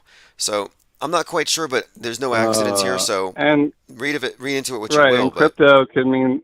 Right, and crypto can mean so many things, it's something that's like a cryptic mystery. Really quick, as far as back to your talking about Manson, real quick, as you know, I've been hard on the whole watching the Process Church of the Final Judgment and how they turned into the Best Friends Animal Shelter. And anybody can go Google that right now, and they can go check it out themselves. But that is exactly that's so weird that Manson is connected to this, because when this world right now, this is what we're turning into. As far as breaking the economy and Klaus Schwab and the World Economic Forum, this is what it is turning into. Is that you're going to have little nonprofit organizations that are going to be employed to run your community at a small level, and that is the definition of what we're talking about with communitarianism, which is exactly that. It's just because you're a nonprofit, all of a sudden the government can hire you, and that's what the Best Friends Animal Shelter, aka the Process Church of the Final Judgment, which is associated with Manson to a certain extent, I suppose you could say, and the Children of God and all these cults that could just turn into nonprofits. This is exactly what we're going towards. Everything is pushing towards that. BLM is it's a push towards. Now it's a wing. It's a wing of the Democrat Party. But yeah, I agree here.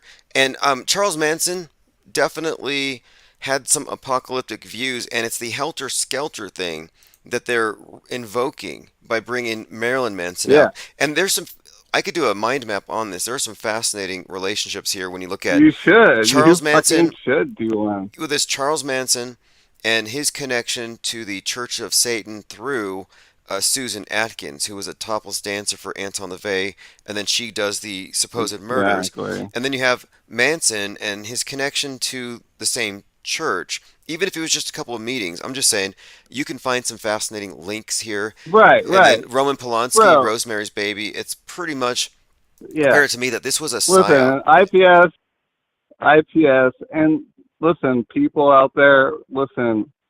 Like, you fucking know so much, dude. You read so much. And, like, I know that because, like, I'm trying to read a lot, and, like, it takes me fucking forever to read this shit. But, you fucking know what you're talking about. You know all these names. You know how this shit works. You know how, like, these people turn into nonprofits. And, you know, people just fucking listen and donate, We have our goddammit. receipts. We have our receipts, and we've accurately called things. And now the imagery saturating the mass mind right now is that the Russians are going to shoot down the space station, but maybe Musk will save us. Yeah. So Okay. Real quick. So this is what I want to say to the people. We got to think about the substance of it. Like, what is the point of the Russians being so bad? This is like the whole simulation simulacra shit.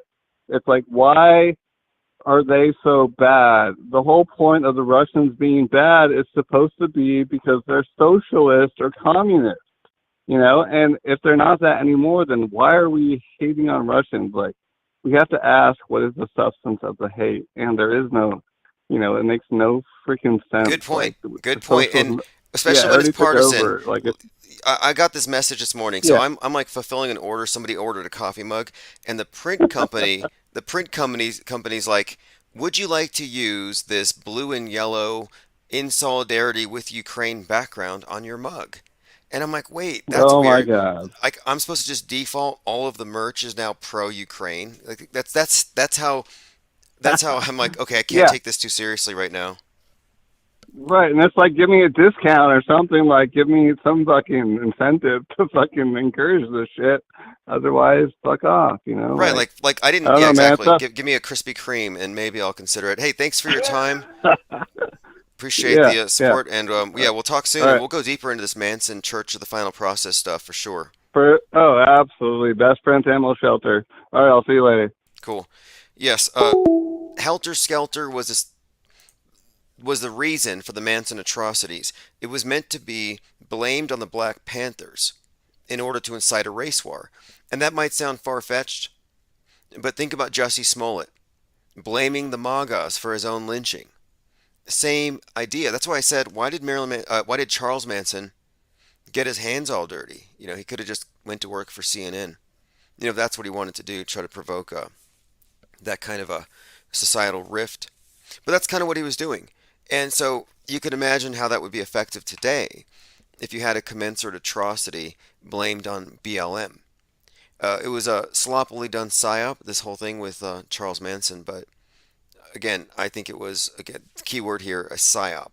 Probably to demonize the anti-establishment types, and that's exactly what they've done with the QAnoners, which is why before August, I was saying, hey, look, they're using 69 in many ways as a template for 2021 with the space race thing, and even with this Charles Manson thing where they're creating this fear of the, not hippies, but yeah, they kind of turned the QAnoners into this sort of right-wing hippie where they were suddenly fearful of yogis, yoga instructors, etc.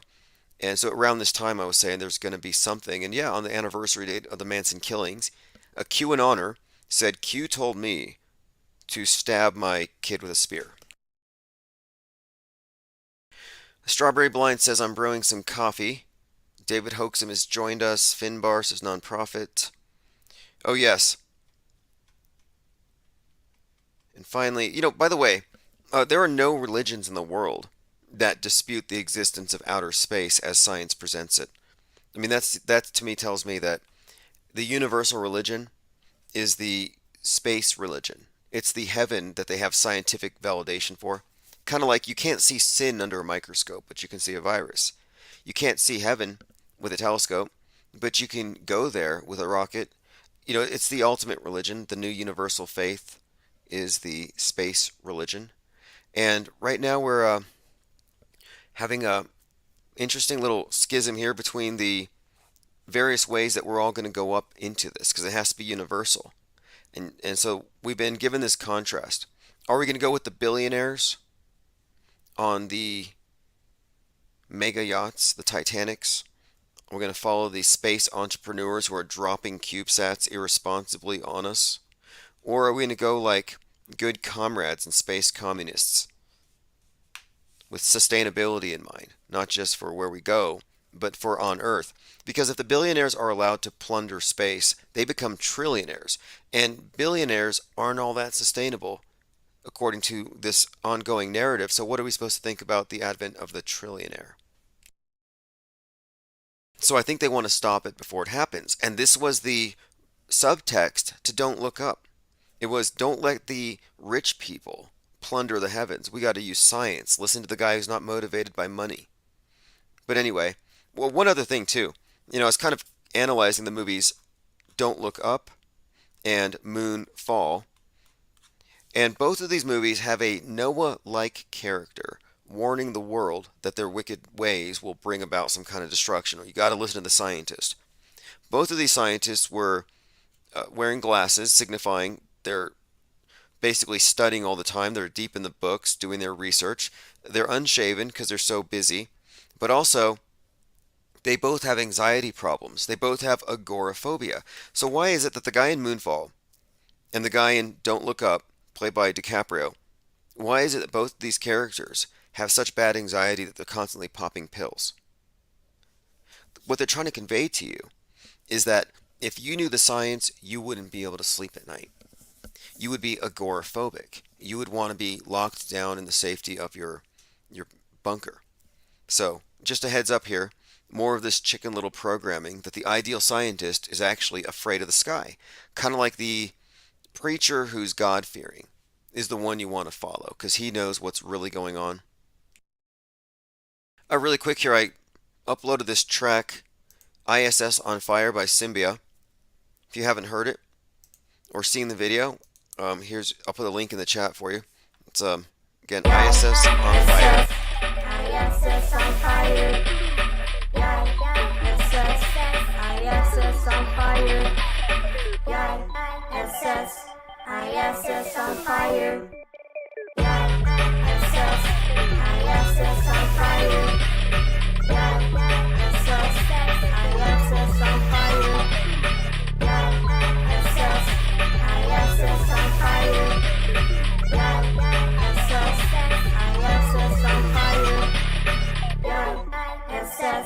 ISS on fire. All right. In the chat, great video. You got to see the art. If you're not watching this, if you're just listening, you got to see the art. It goes right along with the music. And the Fepe on the video is wearing a sweatshirt with the ISS on fire. And if that's actually in existence, I would probably order one.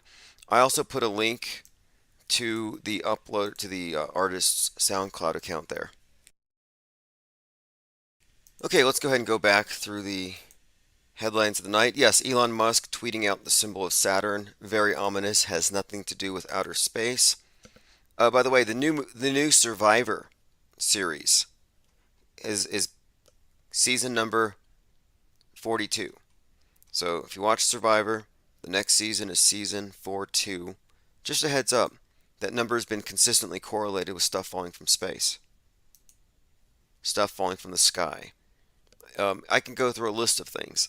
In fact, I was looking into the picture of the falling man on 9/11, and curiously enough, it's owned by Elton John, who collects morbid pictures. On the screen, there's a few symbols here associated with Saturn, just to give you an idea. Because I think there's some basic level of symbol literacy that you need to just kind of get a picture of what we're pointing out here. Because I'm suggesting that the media, the mass media, is the de facto world church. And they're in the process of getting everybody initiated, indoctrinated, baptized into this church. That's why they have such a problem with people who don't believe. They'll present you with images of Saturn with a hexagon on top, probably fake, but symbolically it's consistent. If you want to believe that Saturn's North Pole is a hexagon like this picture, go ahead. The cube associated with Saturn for a few reasons. Also within the six-pointed star associated with Saturn, you do have a two-dimensional cube.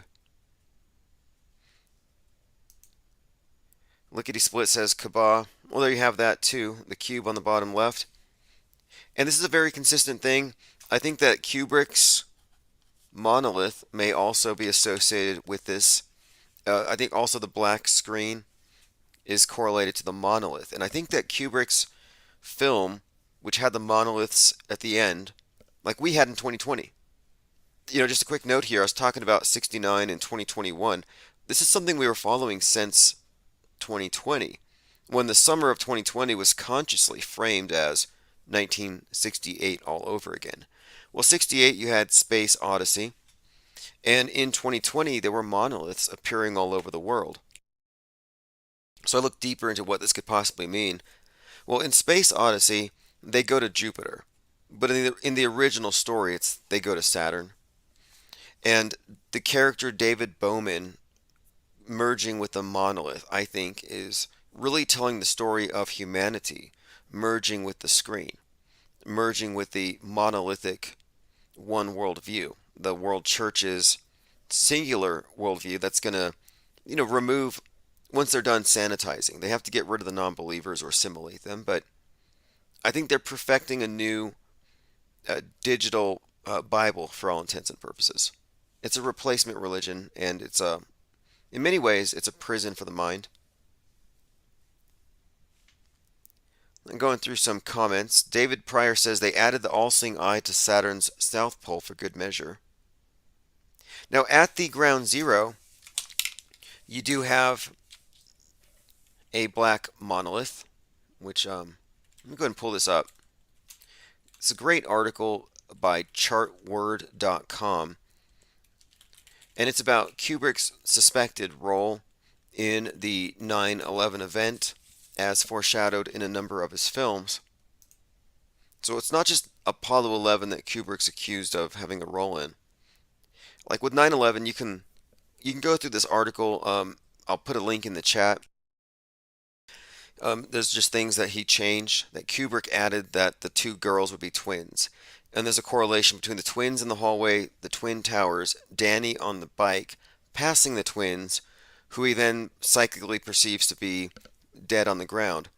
Well, the ground zero scene has a black monolith, and that black monolith is the Millennium Hilton. The Millennium Hilton was specifically designed to resemble the 2001 monolith. So Kubrick's all over 9/11, and even the architecture here reinforces this. There's a strong correlation and connection here that is relevant now, I should probably point out. Look at the picture of Flight 175 speeding to the South Tower, and align it with Stanley Kubrick's 2001 A Space Odyssey image of the space plane going into the twin cylindered space station. So this correlation here is something we were looking at last year when Richard Branson launched his space plane on 7/11 of last year, and I thought that's fascinating. I hadn't really thought about the concept of a space plane like in this movie, because why would you need wings in space? Space plane, kind of a ridiculous idea. But then here we go, guy with a space plane. Then 9 days later, Bezos launches on the anniversary of Apollo 11, a Kubrick production, or something part of the Kubrick department, maybe a whole group of people. My point being, he launched at 9:11 a.m. So why would Jeff Bezos launch at 9/11 on the anniversary of Apollo 11? Kind of a double shout out to Kubrick. Well, I think that's part of the foreshadowing that the 9/11 to come is going to be something from space and might involve some kind of destruction of the space station. Again, the correlation here being 9/11 connected to Space Odyssey and the space plane and the twin cylindered space station. And now here we are talking about exactly that, 9/11 brought to us in the form of a falling space station. Going through some comments. Phones are open, by the way, 833-311-1984. Let me play some voicemails. I think Elon Musk called. Tim, this Elon Musk Starlink situation where they Okay, sorry. The transcript says this is Elon Musk. he rerouted satellites to help Ukraine. I don't know if you could see this tweet from. Yep, Elon Musk rerouted his satellites to help the Ukrainians with their internet connection, so they can share Instagram posts of them posing with weapons. Okay, next. Hey, Tim. I wanted to ask you what evidence you had that you base saying that there was nobody in the towers when they were destroyed.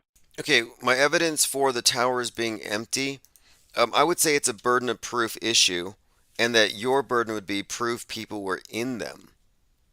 And I think the evidence swings the other way when you remove the Hollywood version of the towers being full of people like a busy beehive, and you look at the no floors perspective. And then I would also ask you, where's your evidence that nobody was in this or that school when this or that shooting happened? To me, it's a burden of proof thing. So do we assume that the media is right and that they're telling the truth, or do we demand evidence first?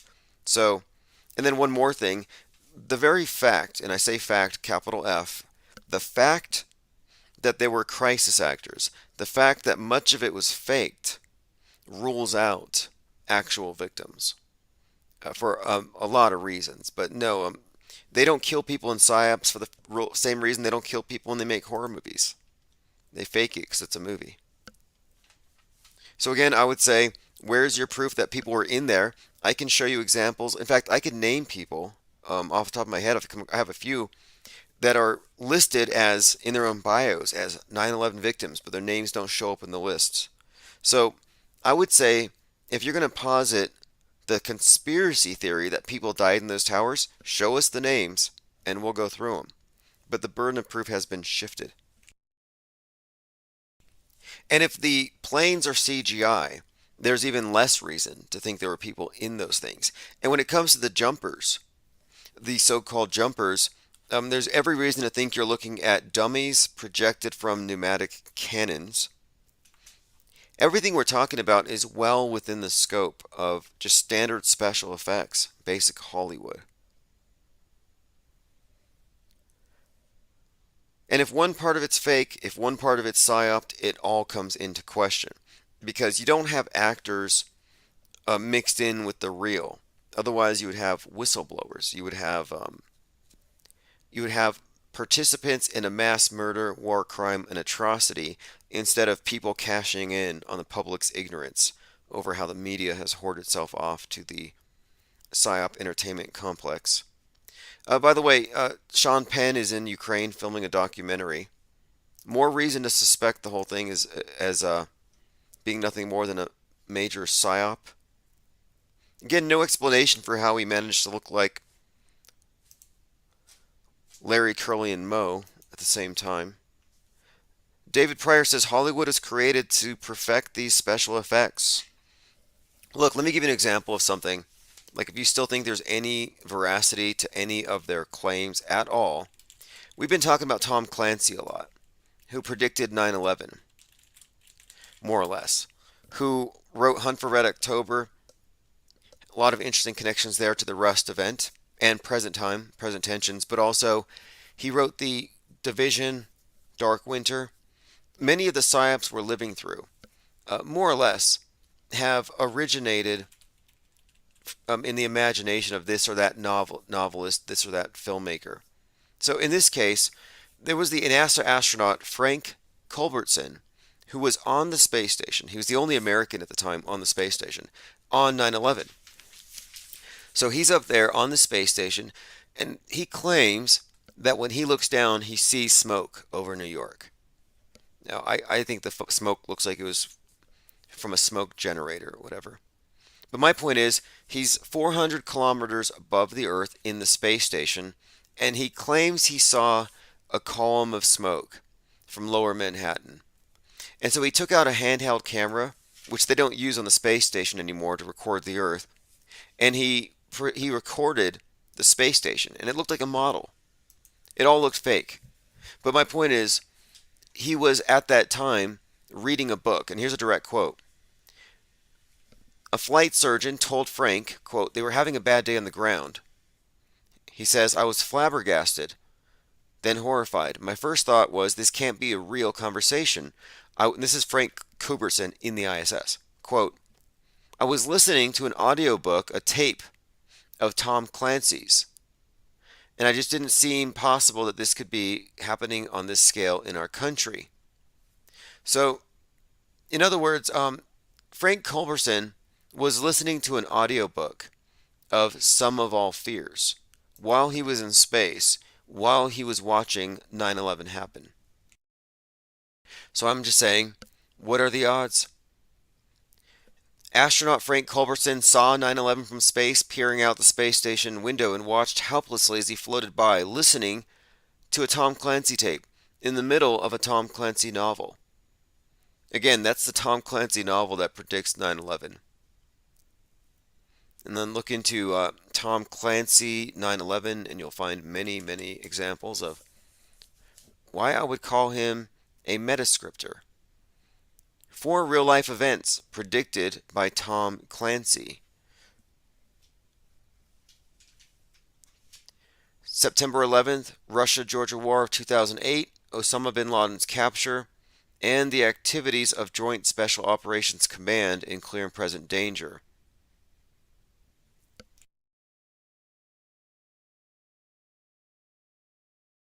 Going through some comments. Thirst for Truth says, why did 200 quote jumpers jump from just one building? Right. I've seen some pretty good explanations on how that could have been accomplished with pneumatic cannons and why they use jumpers symbolically. Why they have these images from 9/11 of all these firemen wearing masks. The masks tie into Eyes Wide Shut, another Kubrick production, and Corona, the pandemic. Also something that the Kubrick department had a role in. So I'm not positing that there's some director tricking people by himself in isolation or that he's some kind of mad genius. I'm saying that there is a department, I call it PSYOP Entertainment Complex, that encompasses all of the major terror attacks and PSYOPs on the ground and what happens above. Something that's very telling in this regard would be the path of Lee Harvey Oswald from Riley's Coffee to the grassy knoll, because that puts him in the company of other people at Riley's Coffee who went to NASA. So what are the odds that a bunch of his friends at the coffee place go to work for NASA and he ends up on the grassy knoll? And Kubrick at NASA is involved in Apollo 11, but he's also suspected now of being involved in JFK. You can kind of see there, he's involved in both. So maybe Oswald just didn't get the moon gig. Like, you're going to the moon, you're going to the grassy knoll. Same director.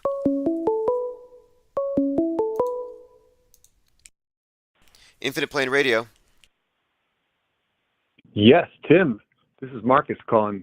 I was just wanted to see if you heard about that CNN recycling of the reporter who died in Afghanistan in 2021, and then he simultaneously was the first civilian who died in the Ukraine. Ooh. I didn't know, so I just checked it out, and I went to I didn't even have a Twitter account, so I made one, and just to see CNN's Ukraine report, and sure enough, there he is. And then simultaneously, I don't know how, but they must have just got some stock photo of maybe he was in the army at one point, but he's a live YouTuber playing games, probably currently. Okay, so give this man a golden hoggy. Give him a crisis actor award. So he got credit for 2 deaths, a double murder, and he's just a YouTuber trolling people. Yes, Bernie Gore's. Bernie Gore's journalist executed in Kabul, and then he's the first casualty of the Ukraine crisis. Wow, yeah. I see him here. And he's got that crisis actor duper's delight, like he collected 2 checks for the same gig. Look at this guy. He's a Same photo. scammer. And then, let's see, his name. Look, I don't want to give anybody ideas, but you could go to thispersondoesnotexist.com. You could make up a fake story about how they died and they got ran over by a tank, and you could set up a GoFundMe and you could cash out because that's all they do all day long with these things. Well, or you could go watch Jordy Jordan playing video games, and I found him on Fandom, and they used that same photo for some reason. So Jordy Jordan, man, he just outdid Wayne L. Sexton. Jordy Jordan died twice. He's not just a 2-time or 4-time witness to an event. This is pretty good. Yeah, so I don't know how that. There's definitely a lot of there. Yeah, look, there was that famous lady, and I was noticing how the blood was everywhere but on the bandage, and she's been getting blown up in bombs for years. I think she's been at like 5 or 6 explosions. The lady with the head bandage. I saw that. Yeah. Awesome. Well, I'm glad you're in the So- Twitter sphere because that's one of the best places to go. And if you want to follow me, it's Real Tim Osman. I retweet all good information. I'm just there to share the memes and share the fake news deconstruction. I appreciate this. Awesome, Tim. I'm a first-time caller, long-time listener from like 2016. So when you first started, this was a black screen. So keep on the good work. Thanks so much. Awesome. Appreciate you calling in. First time caller. Have a great night. All right. All right. So he's been here from the original times when we were just a black screen and a bunch of wrenches. And by the way, I am going to be turning those wrenches into actual NFTs. So just a heads up, I'll make that happen here very soon. You're not going to miss out. I'm just going to let you know that I'll hand them out to anybody who gets the wrench on YouTube. I don't know if DLive has anything like that, but if they do, I'll do it there too. Okay, so if anyone else has any better answer than I have for my best evidence that no one was in the towers, other than extraordinary claims require extraordinary evidence, and you first have to prove people were in there. Infinite Plane Radio. Hey, greetings. It's Lickety Split again. I was really interested in the last caller's name. That's awesome when there's new callers, first time callers, long time listeners. Oh yeah, his YouTube handle. Yeah, hey caller, if you're in the chat, if you want to let us know what your username was at the time, it would be interesting to see. I always find it noteworthy that because there's right. There's so many people are watching and all that, and don't comment, and eventually they do. So, yeah, please, people, leave your info. Well, nothing too much. Don't dox yourself. Yeah, don't dox yourself. Because we all know that yeah, I have been anyway. targeted by one of the. I would assume that Goldfinch is a very expensive, highly paid government stalker. So I can understand why some people might want to keep it. But anyway, appreciate the call, and hopefully if he's in chat, I will. I'll draw attention to his name. Thanks. All right, thanks. Yeah. Have another voicemail here, really quick. Here we go. This is. Again, 833-311-1984. You can leave voicemails 24/7. Voicemail? Hello, voicemail? Okay. Oh, prediction. Not related to anything you're talking about. Just a prediction. Just what I've been hinted at. If something does happen, something really happens, the real factor, so I've been hinted at, this is what I've been hinted at anyway, is North Korea and MLK Jr.'s granddaughter, Martin Luther King Jr.'s granddaughter. North Korea and MLK Jr.'s granddaughter. That's what I've been hinted at if something really does happen. Okay, thank you. Okay, a little cryptic here.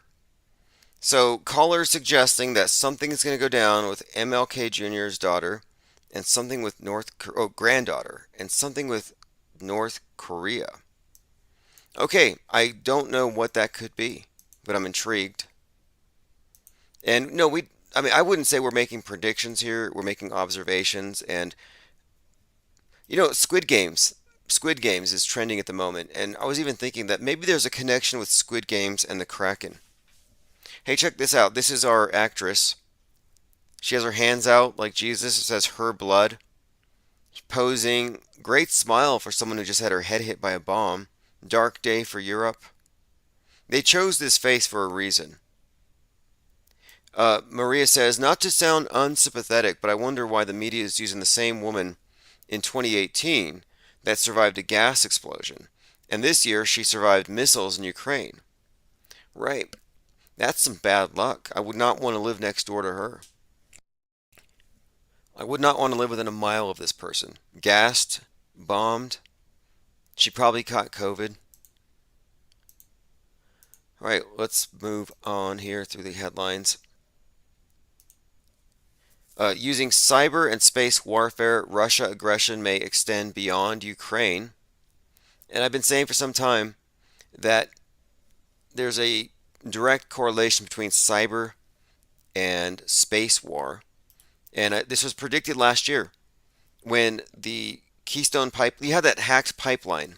Let me see if I can bring that up. Which pipeline was it? Where it was hacked by some, I guess, black hat hackers that called themselves DarkSide.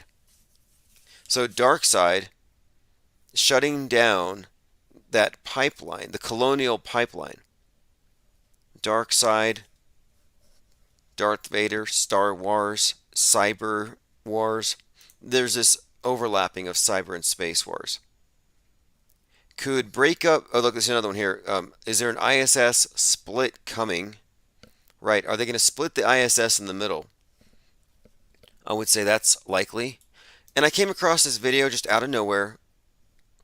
Just showed up in my feed. A number of videos like this. It's a simulation of what it would look like if the ISS burns up coming down through the atmosphere.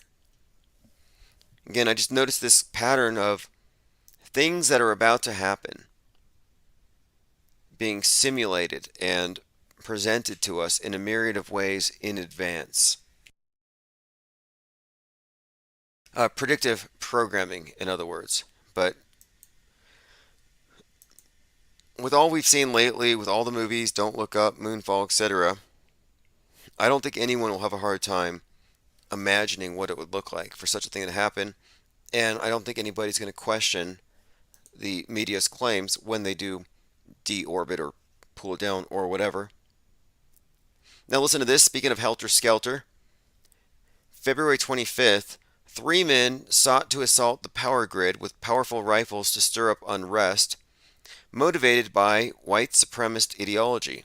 So 3 plead guilty in a plot to attack the U.S. power grid to start a race war. This is more along the lines of Helter Skelter, the Charles Manson thing. And there's a few other things we could point out about this. It comes right out of Turner Diaries, which was brought to life during its 42nd year by the McCloskeys, who look like the couple on the cover of the Turner Diaries, which is, again, it's about this race war Helter Skelter scenario. This is from yesterday. Russia has bombed 33 civilian sites in its assault on Ukraine in the last 24 hours, the Interior Ministry said on Friday. So what does that mean? 33 civilian areas. Seems like code for order out of chaos, a hoax in progress. A former North Carolina police chief arrested after faking his own death. I was wondering about this. What happens if JFK Jr. does come back? Like, is it legal to fake your death? And I'm assuming he hasn't paid taxes. Again, Musk says SpaceX will rescue the space station if Russia tries to drop it. That can't be good. That's just provocation. Makes me think the Russians, this is all, again, space communists versus space capitalists. It means they have more reason to look at him as an example of why we can't let America lead the way into space. And it's all provocation. Bezos wore a cowboy hat to convey space cowboys. Space, the new frontier, a new Wild West. That's why he sent Captain Kirk up there.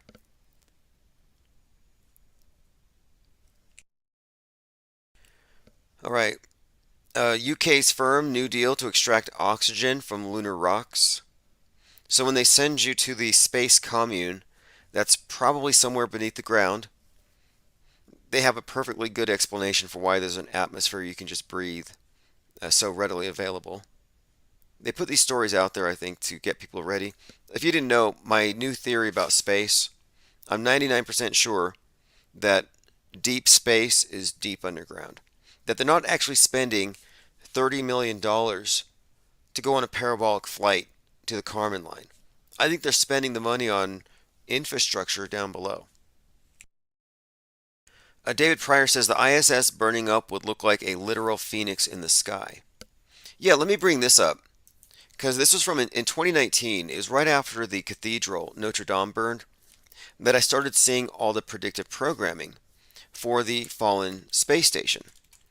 It was the 2019 film Dark Phoenix that really started kicking this stuff off, where that you would see on the movie posters burning space shuttles, falling space stations. Dark Phoenix, of course, this came out. This was it was considered to be a bomb. It bombed at the office, and look at these headlines. Because I don't think $33 million is a bomb, but it said it bombed at $33 million. So the number 33, and if you look at her, this is also interesting too. Look at her, the main character. So Dark Phoenix bombs at 33 million, and you have this. She's the main character. Just pointing out the correlation between the female protagonist, the Phoenix, and the 33. Just kind of a reoccurring theme here, as we were just pointing out with this Dawn Day event and the correlation to this Westworld and the Evan Wood Marilyn Manson drama. But anyway, at the same time that this Dark Phoenix came out, there was a phoenix spotted in Russia above a power plant in the Aurora Borealis. Here we go. Let me see if I can find the image of it. And so I thought this must be some kind of foreshadowing. So this is Phoenix Aurora spreads its wings over power station in Russia. June of 2019. So this is right at the solstice.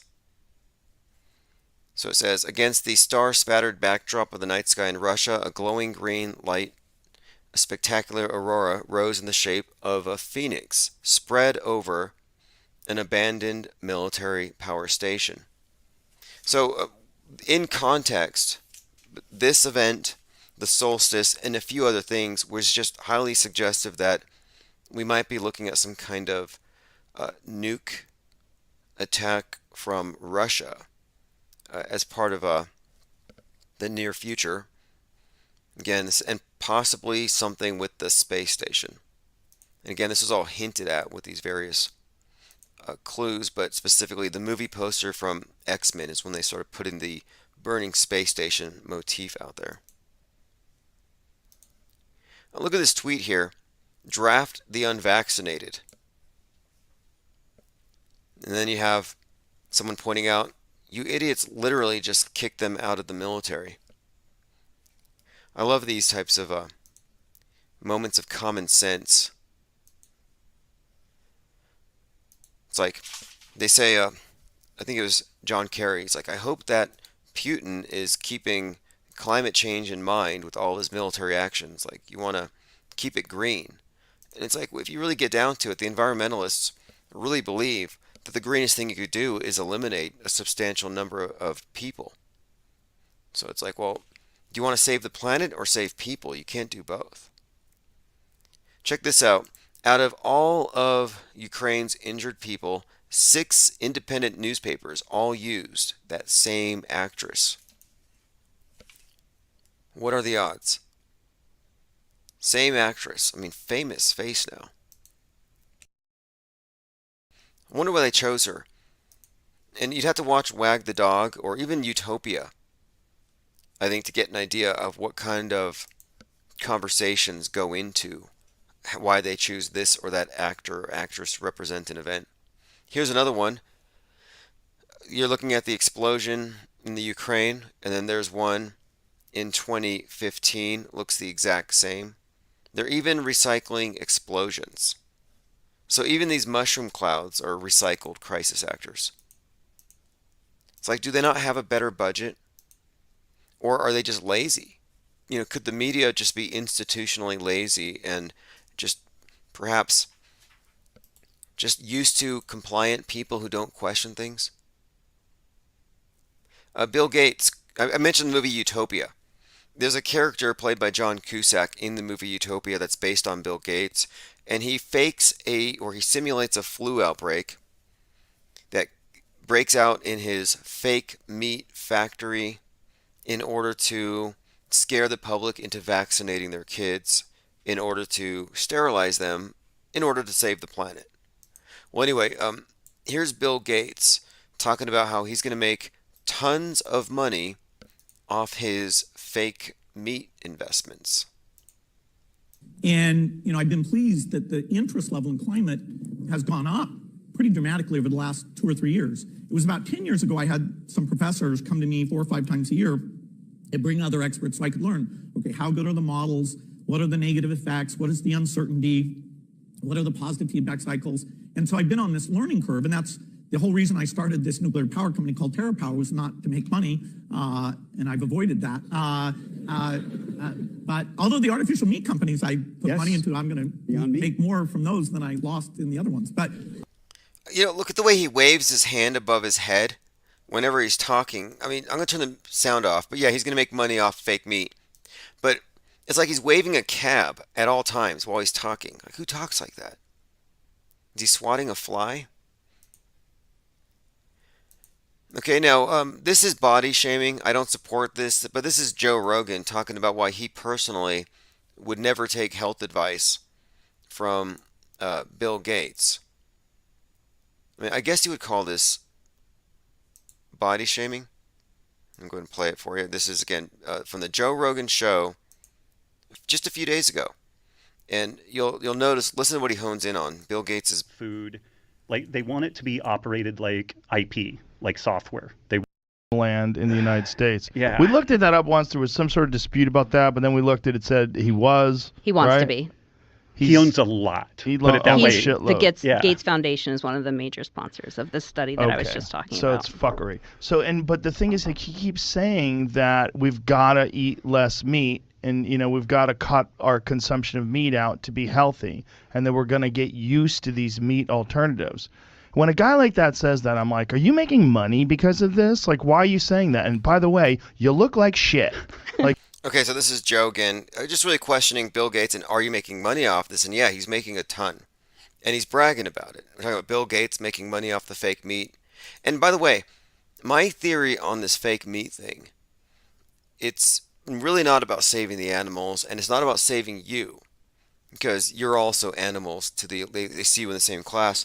I think the reason for fake meat is to get us out of the meatverse. They want us in the metaverse. They're trying to disconnect us from having any inherent connection to the earth, to nature, to what it provides.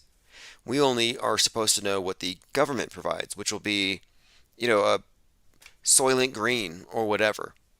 Anyway, let's hear out Joe Rogan and his critique of Bill Gates' physique. Because if you're eating those plant-based burgers or whatever the fuck you're doing, like, you're obese. Like, a guy like that telling people about he's got these breasts and this gut, and I'm like, this is crazy. You're one of the richest guys on earth.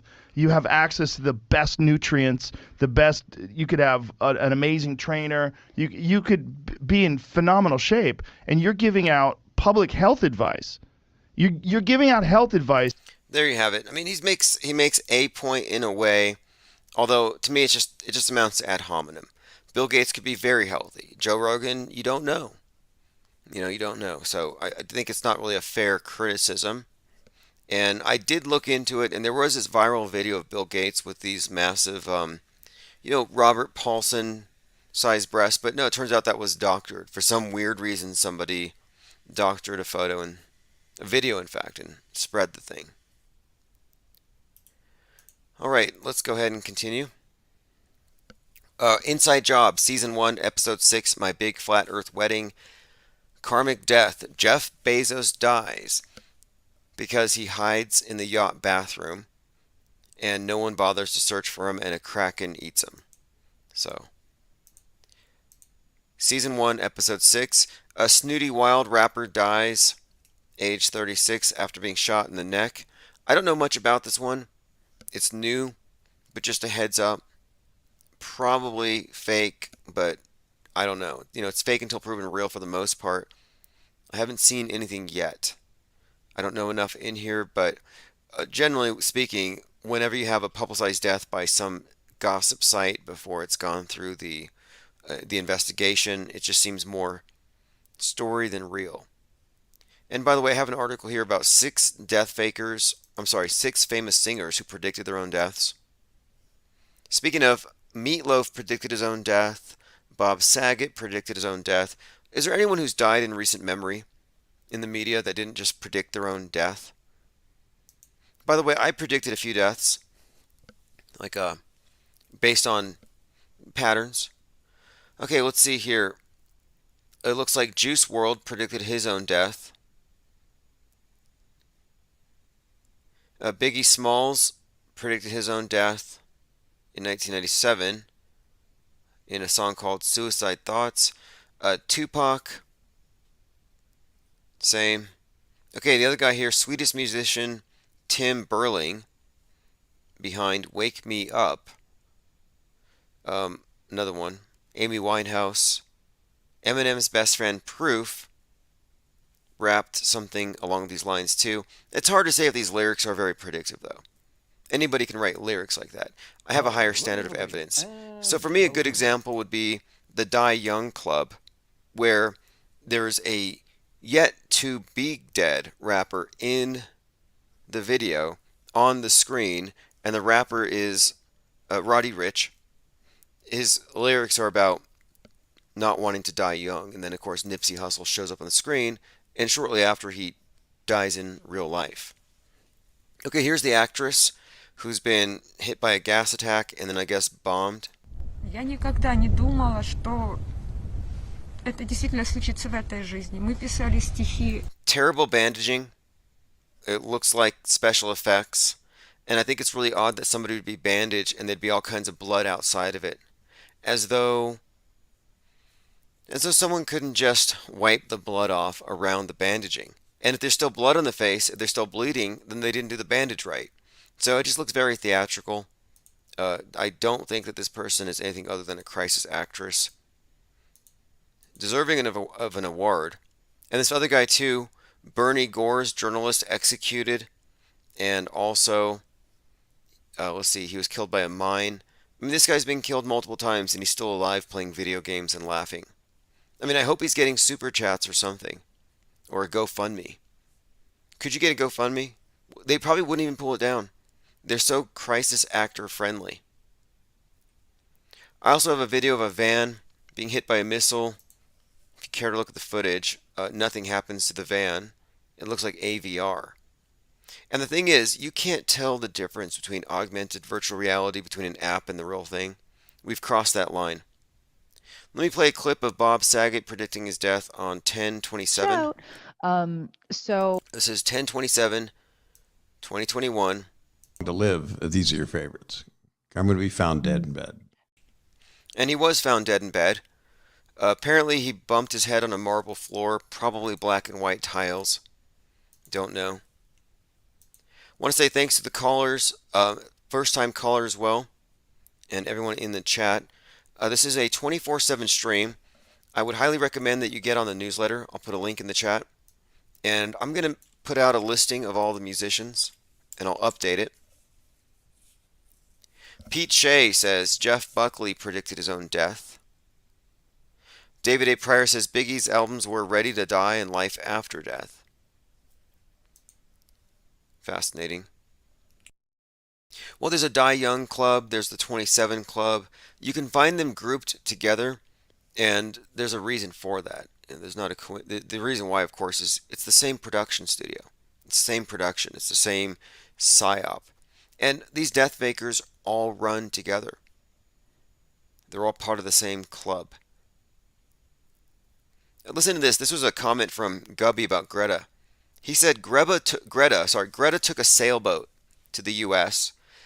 and took a plane back, and then sent a new crew with the plane to pick up the sailboat. If you look into the production of Greta Thunberg for the Greta Reset, you can see the whole thing was staged from start to finish, like everything else. So we're trying to find victims in this Ukraine thing, and we're just getting these crisis actors and crisis actresses. And you can see here my very first response to it before I saw any other images of her. Before I knew this was an actress, I asked, why is her face bloody while she's wearing a bandage? Wouldn't they have wiped it? By the way, Discord is trying to make the world a safer place for everyone, so they're going to prohibit misinformation, and they will now consider off-platform behavior in some cases. So just a heads up, they are going to be updating their protected attributes to include serious illness. So in other words, if you have COVIDs, that's now a protected status, and we can't criticize it. So Discord is possibly under assault. In other words, it's being targeted for purging. So what I'm suggesting here is if you get on the newsletter, even if they purge everything else, we reconstitute really quickly. So there's a link. And look, I'm also going to be doing a number of other videos on some of these topics that deserve special treatment, like we were talking about the Helter Skelter, Marilyn Manson, Church of Satan, Charles Manson, Roman Polanski connections, worth exploring. I think there's a number of connections we should look at when it comes to the PSYOP entertainment complex and Hollywood Satanism. A lot of interesting content there. Pete Shea has a link to The Economist, and The Economist covers are very much part of this predictive programming. Here we go. The predictive programming side of media uses magazine covers just as much as they use movies and video games and everything else. So the 2015 cover, let's see what we have here. Okay, this would take some time to go over, but some of these are unequivocally, there's no doubt about it, they are very much predictive. I would say the 2017 Sharp Power predicts COVID.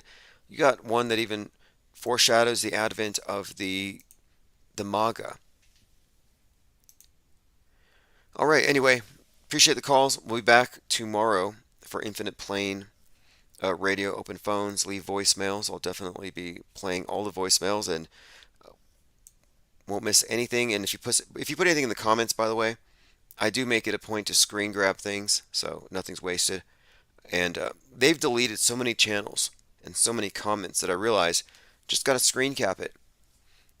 Because what they're doing is they're burning our books, and I like to go ahead and keep a constant record. And so if you're wondering where I store it all, minds.com/Infinite Plane Society. So anything I reference, anything you send me, more than likely you'll find it there.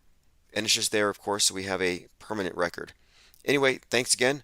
This is Wake the Masses, JT33, featuring Allergic to Bullshit, Solemite Fly, Lean Dion, and Empress Infinite. Yeah, truth music.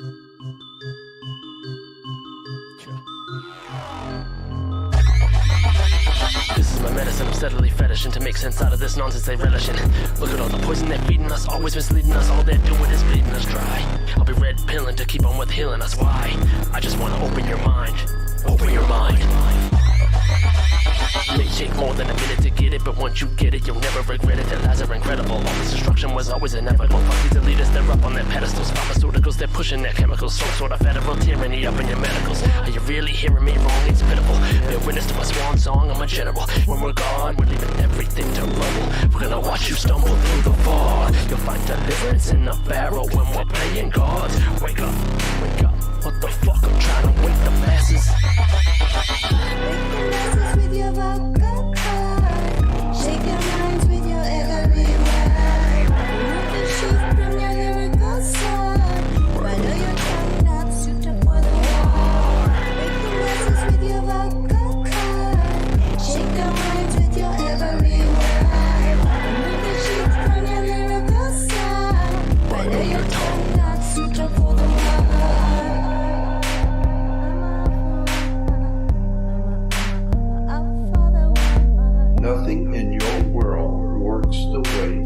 think it does. There's a far higher, bigger picture going on the earth for at least 7,000 years of human history that we modern day people really just don't relate to. I keep my mind over matter, all I see is propaganda. Snakes and ladders up on every channel. Lights, camera, action, what's the latest fashion? Welcome to the coast of Saturn. Do you really know what's happening?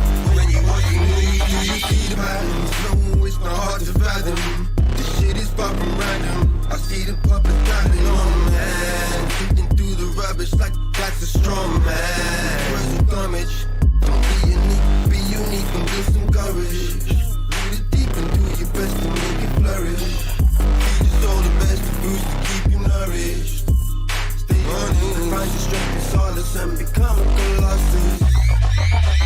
Break the masses with your vocal cord. Shake your minds with your every word. Remove the truth from your lyrical sword. I know your tongue not suit up for the war. Break the masses with your vocal cord. Shake your minds with your every word. Remove the truth from your lyrical sword. I know your tongue not suit up for the war. Man, I try so hard to learn the truth myself. And when I learn something new, I wanna tell somebody else. Truth is in plain sight. If you look, can't you tell? You allow all these lies. That's why you created hell. Wake up now. Who are you? Are you self? Are you truth? Are you calves of a cow? Are you right? Where's the proof? Can you tell me what it is that they put in your food? These are questions that I ask cause I don't like being fooled. I'm not a rapper, but they're making me. I need truth for my sanity. Princess, why can I let it be? Well, cause lies won't set me free. I am root like a walking tree. I think it's time to better me. Express my thoughts by melodies. Least I can do is plant the seeds. Least I can do is plant the seeds. Break the masses with your vocal cord. Shake your minds with your every word. Remove the truth from your lyrical sword. I know your tongue not suit up for the war. Break the masses with your vocal cord. Shake your minds with your every word. Remove the truth from your lyrical sword. I know your tongue not suit up for the war. Governments do not operate the way you think they do. Banks do not do what you think they do. Have a look, all our rights getting took. First a pandemic, now these riots got them hooked. Fuck the state, fuck the police, 33 times, yeah. But the ones burning the streets, that's by design, yeah. Stacks of bricks planted randomly on certain corners. Order out of chaos, that's how they control us. They got us separated in every way, it's cold and soulless. Say that we're profane, fuck that, we got game. Genius as they are, don't matter old and late. If this their new normal, let's make a whole new lane. The ones at the top of the most of the crime, the higher you go, then the deeper the bind. They've done this before and I work every time. The world is a stage called the curtains and blinds. Tip at the beat, we can lift up your mind. With your vocal cord. Shake your minds with your every word. Remove the truth from your lyrical sword. I know your tongue not suit up for the war. Break the masses with your vocal cord. Shake your minds with your every word. Remove the truth from your lyrical sword. I know your tongue not suit up for the war. The Vatican simply took over the position of Caesar of Rome. And this is why all of the nations of Europe all come to bow down to the Pope in Rome. Because he is, in point of fact, Caesar. His official title is Pontifex Maximus. That was a term that was given to Caesar of Rome. So the point I'm making here is that for 3,200 years, Rome has dominated Europe. And for 3,200 years, Europe has dominated the world. Therefore, there is the old saying that all roads lead to Rome.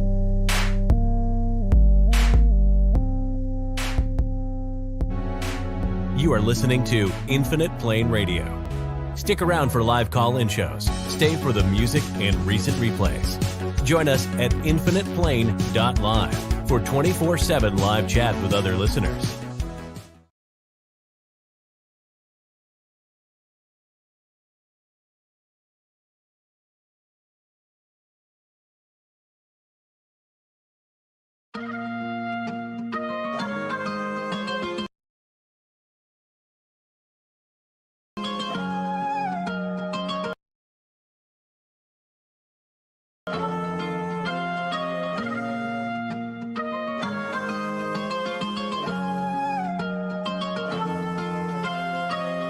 living this life in some kind of Orwellian fiction piece. It's disastrous. Did we ask for it? 41, but I'll be waking people up till I'm in my casket. Get a grasp on it. We get up and tear the mandated mask off it. This fake ass reality, they're draining your energy. Come with me, we're bringing the synergy. From here to infinity, we're sipping the Hennessy, spitting the heresy.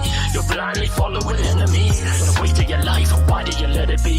When you play with fire, kids, eventually you always end up getting burned. That's what I learned. A lesson taught is a lesson earned. Like seeking the knowledge we speak of is bliss to me. Speak with conviction and blame the oligarchs for authoring history, controlling the minds of the masses, scrubbing their minds with their classes, indoctrinating a nation to keep us sedated. Waking up in this communist paradise, wearing masks with some sort of parasites fit for your life. Still in heaven, your mind is a loaded weapon. Control your possessions. They're selling Armageddon. They want you begging like a peasant. Man, I tried to tell them. Condemnation before investigation is the evidence of your indoctrination. It's blatant. You're a willing participant and a hypocrite. I'm partaking in mass shaming. Yeah, I'm different. These imbeciles are only used of innocence. They trying to condition us to a new normal with constant repetition. Cognitive dissonance got this fool tripping. Now civil war's imminent and BLM is a stimulus. People acting belligerent when now's the time to be vigilant. But they didn't put COINTELPRO on the syllabus. If you think that you came from a monkey, then you're primitive. Them idiots are thick as fuck, thinking they came from Australopithecus. I'm sick of these frivolous rituals and the ways that they try to belittle us. Coronavirus is an anagram for carnivorous. It's ridiculous. So now we meet at a paradox to which most are oblivious. With their nations of ignorance, no, it don't make a difference. I stay vigorous, chilling with syncretists, ever ambiguous with my gibberish. There's no such thing as a coincidence. This place is so magnificent. The possibilities are infinite. I'm just an insolent immigrant, freeing my mind from imprisonment, using my voice as a blunt instrument. These 808s are so militant. Now I've got myself in a predicament. I tell myself I'll be so hesitant. I strive for excellence, immune to the pestilence. I'm a perfectionist, show up by etiquette, or I'll give you a taste of your own medicine. Big bro's omnipotent. Big bro don't give a shit. Big bro's omnipotent. Big bro don't give a shit. Big bro's omnipotent. Big bro don't give a shit. Big bro's omnipotent. Big bro don't give a shit.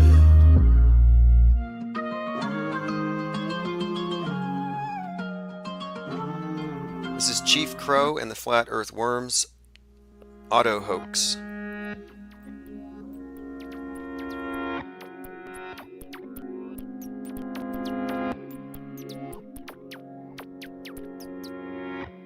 I'm on auto hoax and it feels so good.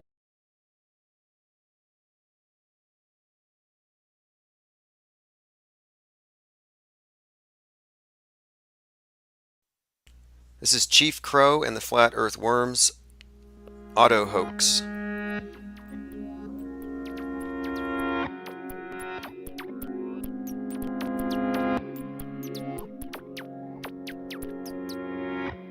I'm on auto hoax and it feels so good. You just auto believe everything like I knew that you would. In my dream, you know I ain't got time, baby, for another crisis actor with soulless eyes. My buddy, my buddy and me. Telecommunications Act of 1996. 96, y'all. Gonna filter your eyes and scrub your mind. The weatherman, he's just another bad joke. You can be a dumb little donkey like Eeyore. I'm gonna be an auto hoax. Auto hoax, and it feels so good. Yeah, yeah. You just auto believe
Okay, we're back. We had a brief, minor interruption. What were we talking about? I always like to take note of what it was we were talking about whenever we get shut down. Something sensitive. Orphan trains. Maybe that's what it was. By the way, the series that I was referencing, the 100, is about an orphan train from a space ark coming down to the Earth to repopulate after nuclear annihilation, triggered by the AI that took over the government. Done to save the planet from us. We're talking about resets and my OBS reset. XG says, Gremlins strike again. Yeah, I'll put a link to the... Actually, if you go to infiniteplane.radio and scroll down, or if you get any of our... You can get a link to where these memes are, but I'll put a link in the chat. It's minds.com. So if you want to know what's on my minds... And it is like that. I'm somewhat compartmentalized these days, but we're getting a lot of work done. Things are moving according to the infinite plan. If you see the werewolf, just a quick explanation since we're here. If you see the penguin with the wolf head, this is just the emblem of our goldfinch hunting department. And if you're interested in this hunt for gold or goldfinch, go to the Discord server and ask where the werewolf server is, and I'll send you there. Because yes, we're on the trail of none other than Q. We have identified Q. We have doxed Q. It was the Infinite Plane Society's decentralized investigation agency, and we are really close to, I think, really exposing, to opening up this whole story to the MSM, and it'll be fireworks. So if you want to help, if you want to join the hunt, join the Wolf Gwins, I'll go ahead and get you in the squad there. Again, the Discord server is where we collectively just post and share all of our research as we find it.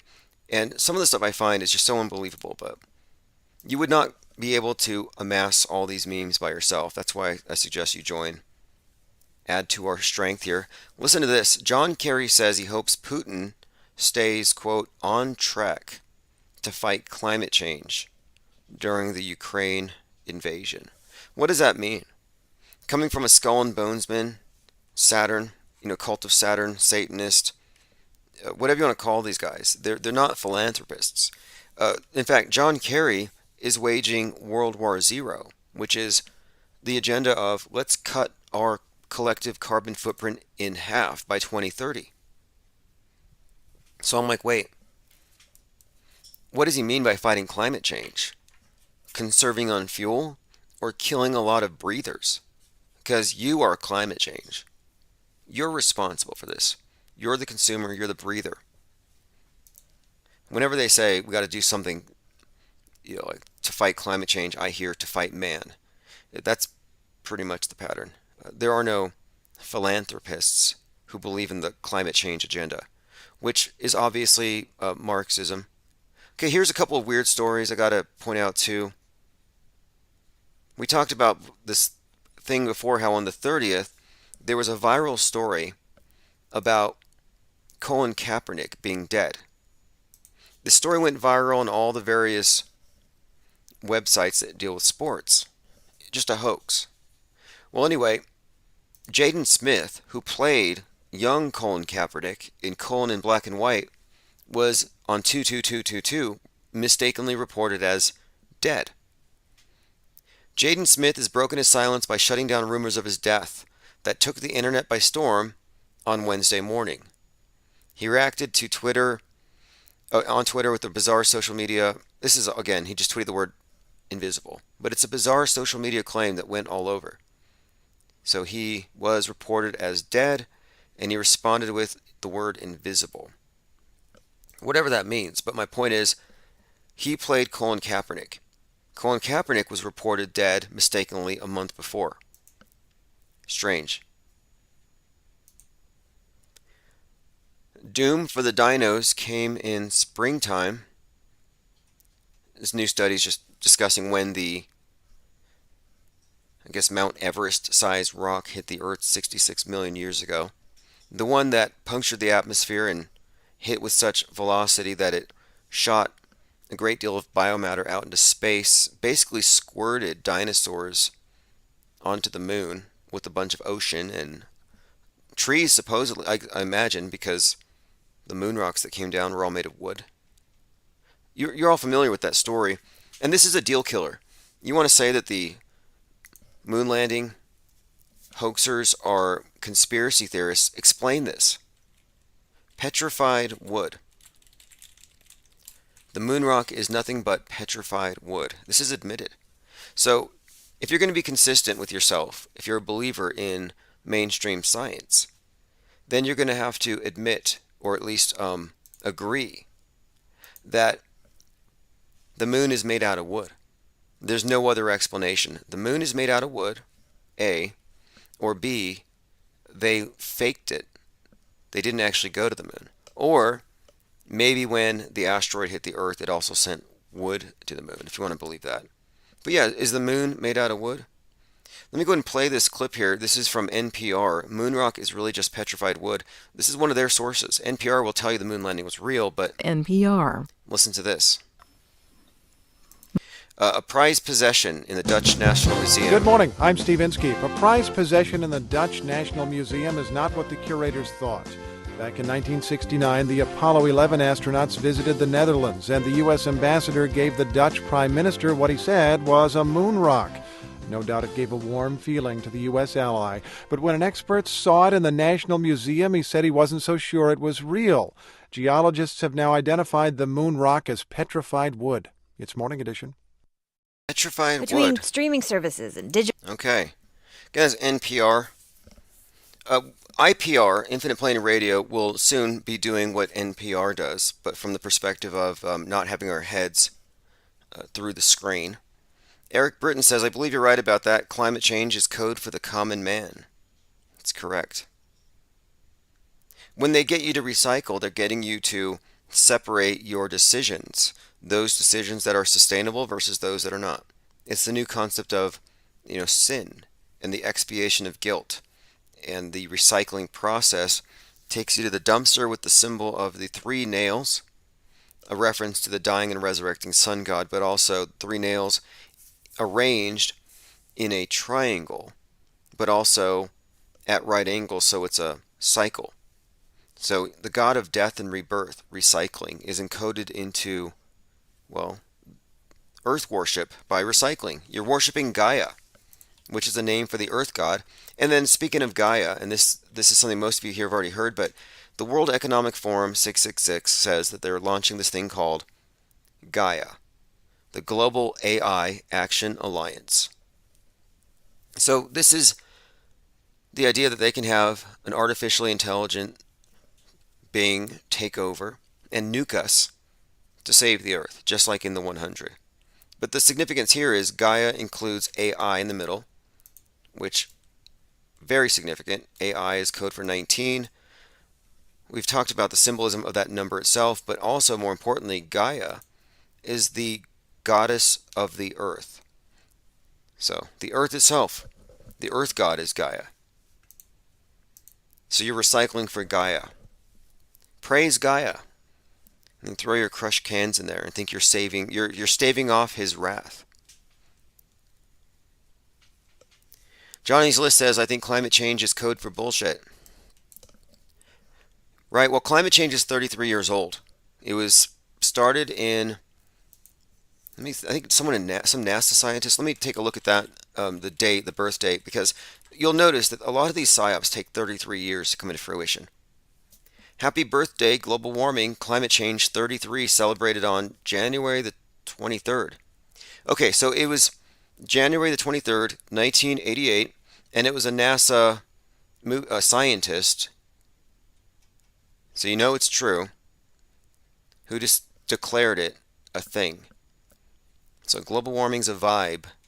So 33 years they've been telling us, the ocean level's going to rise, there's going to be a flood, yet none of these global warming fearmongers ever move to higher ground to avoid, they're fine with their beachfront property. Happy birthday, global warming. There's Al Gore. Al Gore, didn't Al Gore claim to have invented the internet? Al Gore rhythm. And I'm pretty sure that Greta Thunberg is just Al Gore with pigtails, an animatronic avatar. They couldn't sell Al Gore anymore because he's unsellable, and his massive carbon footprint is just too easy a target, so they brought out Greta. But Al Gore Leone, with the Environmentalist Protectionist Agency, it's just a mafia. An inconvenient truth. I remember all these ridiculous movies. John says the ocean is not rising. I think it is, but I think it's rising because of all the PPE that we've tossed into the ocean. Lily Bell says Portland recycles needles and crack pipes. Yeah, and in California, it's soon going to be legal to compost your loved ones. That's recycling. In fact, the Unicorn Killer, the creator of Earth Day, was known for specifically that. Ira Einhorn. This is the guy that started Earth Day. This is the guy they're celebrating. Happy Earth Day. Great moments in envirofascism. Earth Day founder Ira Einhorn, the Unicorn Killer, convicted of murder in the composting of his girlfriend in the trunk of his closet. That's green. Just recycle your girlfriends. Compost them. One Step Too Far says, when the ice melts in your glass of water, your cup doesn't overflow. Well, if your science doesn't comport with the mainstream media science, you are anti-science. So that's a very anti-science statement there. Some dangerous misinformation, malinformation possibly. Like disinformation, it's probably just going to be a life sentence. Malinformation, death sentence, drone strike. Misinformation, they probably just take you off the internet. But that's what they've said. The new weapon of mass destruction, WMD. They just flip the W. It's MDM now. It's mis, mal, and disinformation. I didn't even know what malinformation was. I didn't know that there was such a thing as malinformation. That sounds like Malefica, like some kind of curse, like black magic. Like, is this superstition? Or is there really such a thing as malinformation? Well, according to the Department of Homeland Security, yes, you are a spreader of mis, dis, and malinformation, and you are a threat actor if you use information to sow doubt about the government. Have you spread any malinformation lately? This is from bizjournals.com. And again, this is coming from the DHS, so it's for your safety. On February the 7th, the U.S. Department of Homeland Security issued a National Terrorism Advisory Bulletin with this novel concept of malinformation. See, this is a mainstream article, and they're even noticing that there's something that stands out about this. Malinformation is a novel concept, but like if you're willing to suggest that your government would lie, well, you're spreading malinformation. And that is, of course, equivalent to, I don't know. I mean, I've seen some ridiculous arguments. Bill Nye the Science Guy once said that if you don't believe in climate change, you're endangering your neighbors, that you're pretty much a threat to society. And this is all coming full circle. I think they use the coronavirus panic and the pandemic as a pretext to wage this war on the infodemic. And infodemic is not just right-wing memes, it's anything they don't control.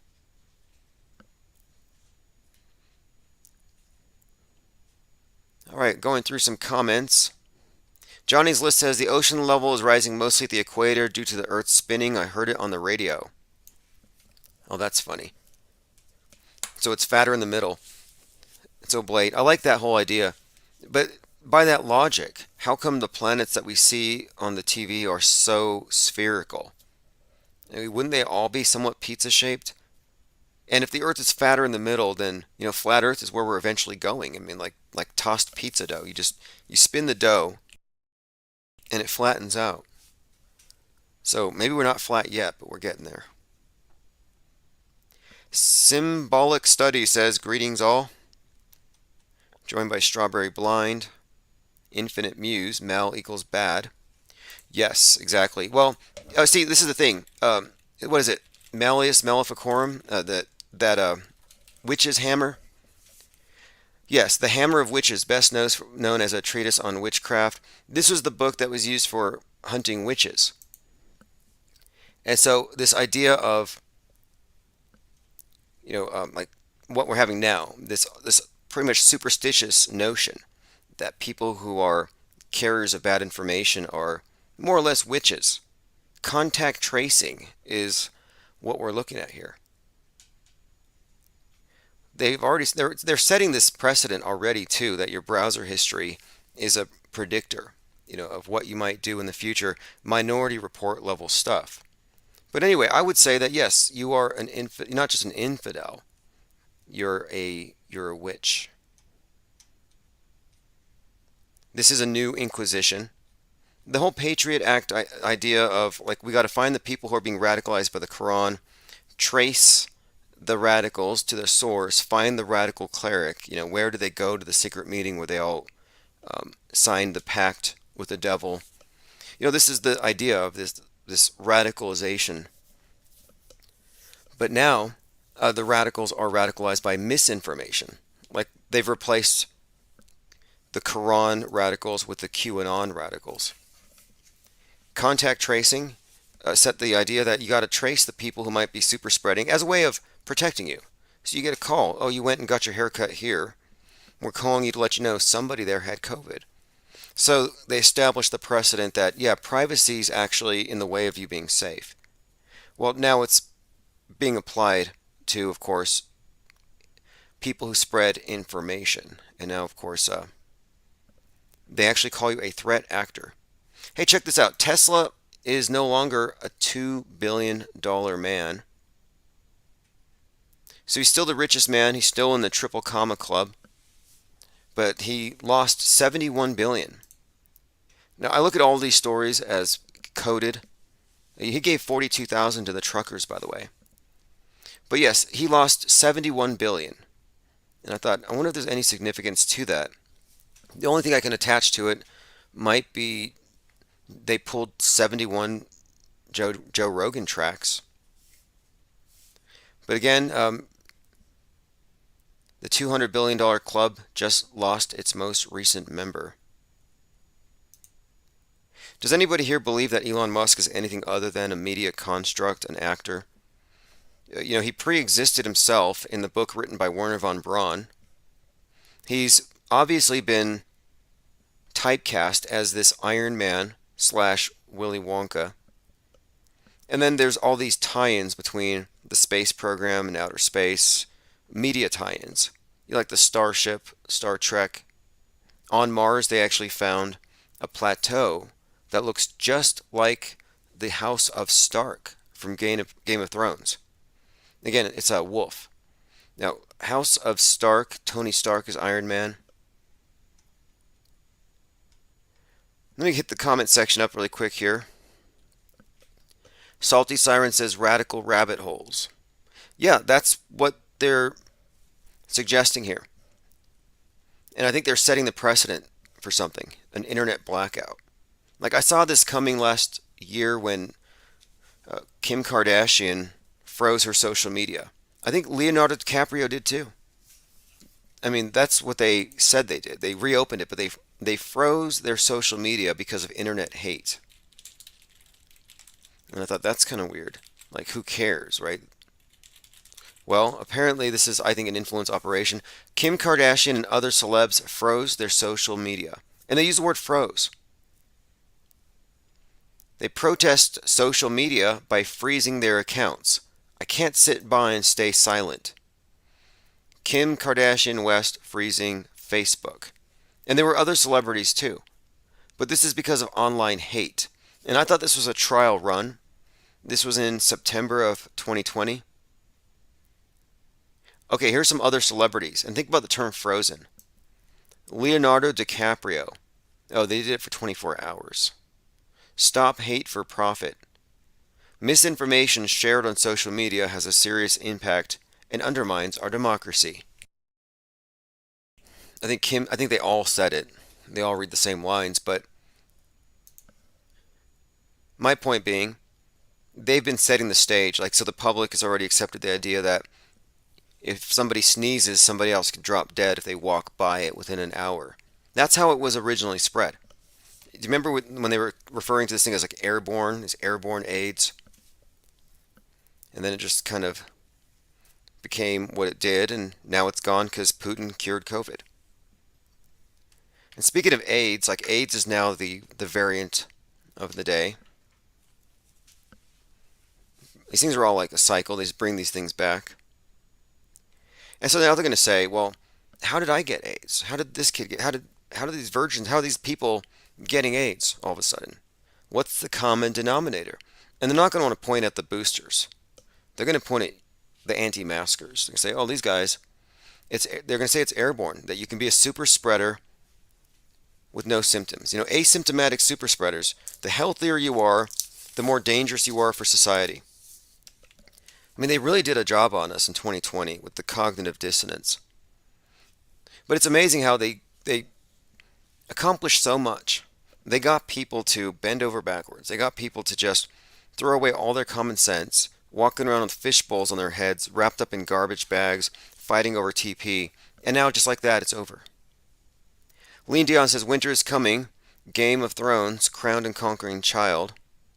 Westworld burned down Phoenix style by Dragon Queen. Yeah, oh, that's right. Westeros burned. And the term West, let's go ahead and address this really quick here. West world. Western chauvinism. Like Derek Chauvinism represents this. I've been talking about this West as a significant term for this coming psyop. So Kanye West burning, the Burning Man thing. Then you've got the Western movie Rust with the same type of house. And then, of course, you know, we're looking at, I think, symbolism here for the most part.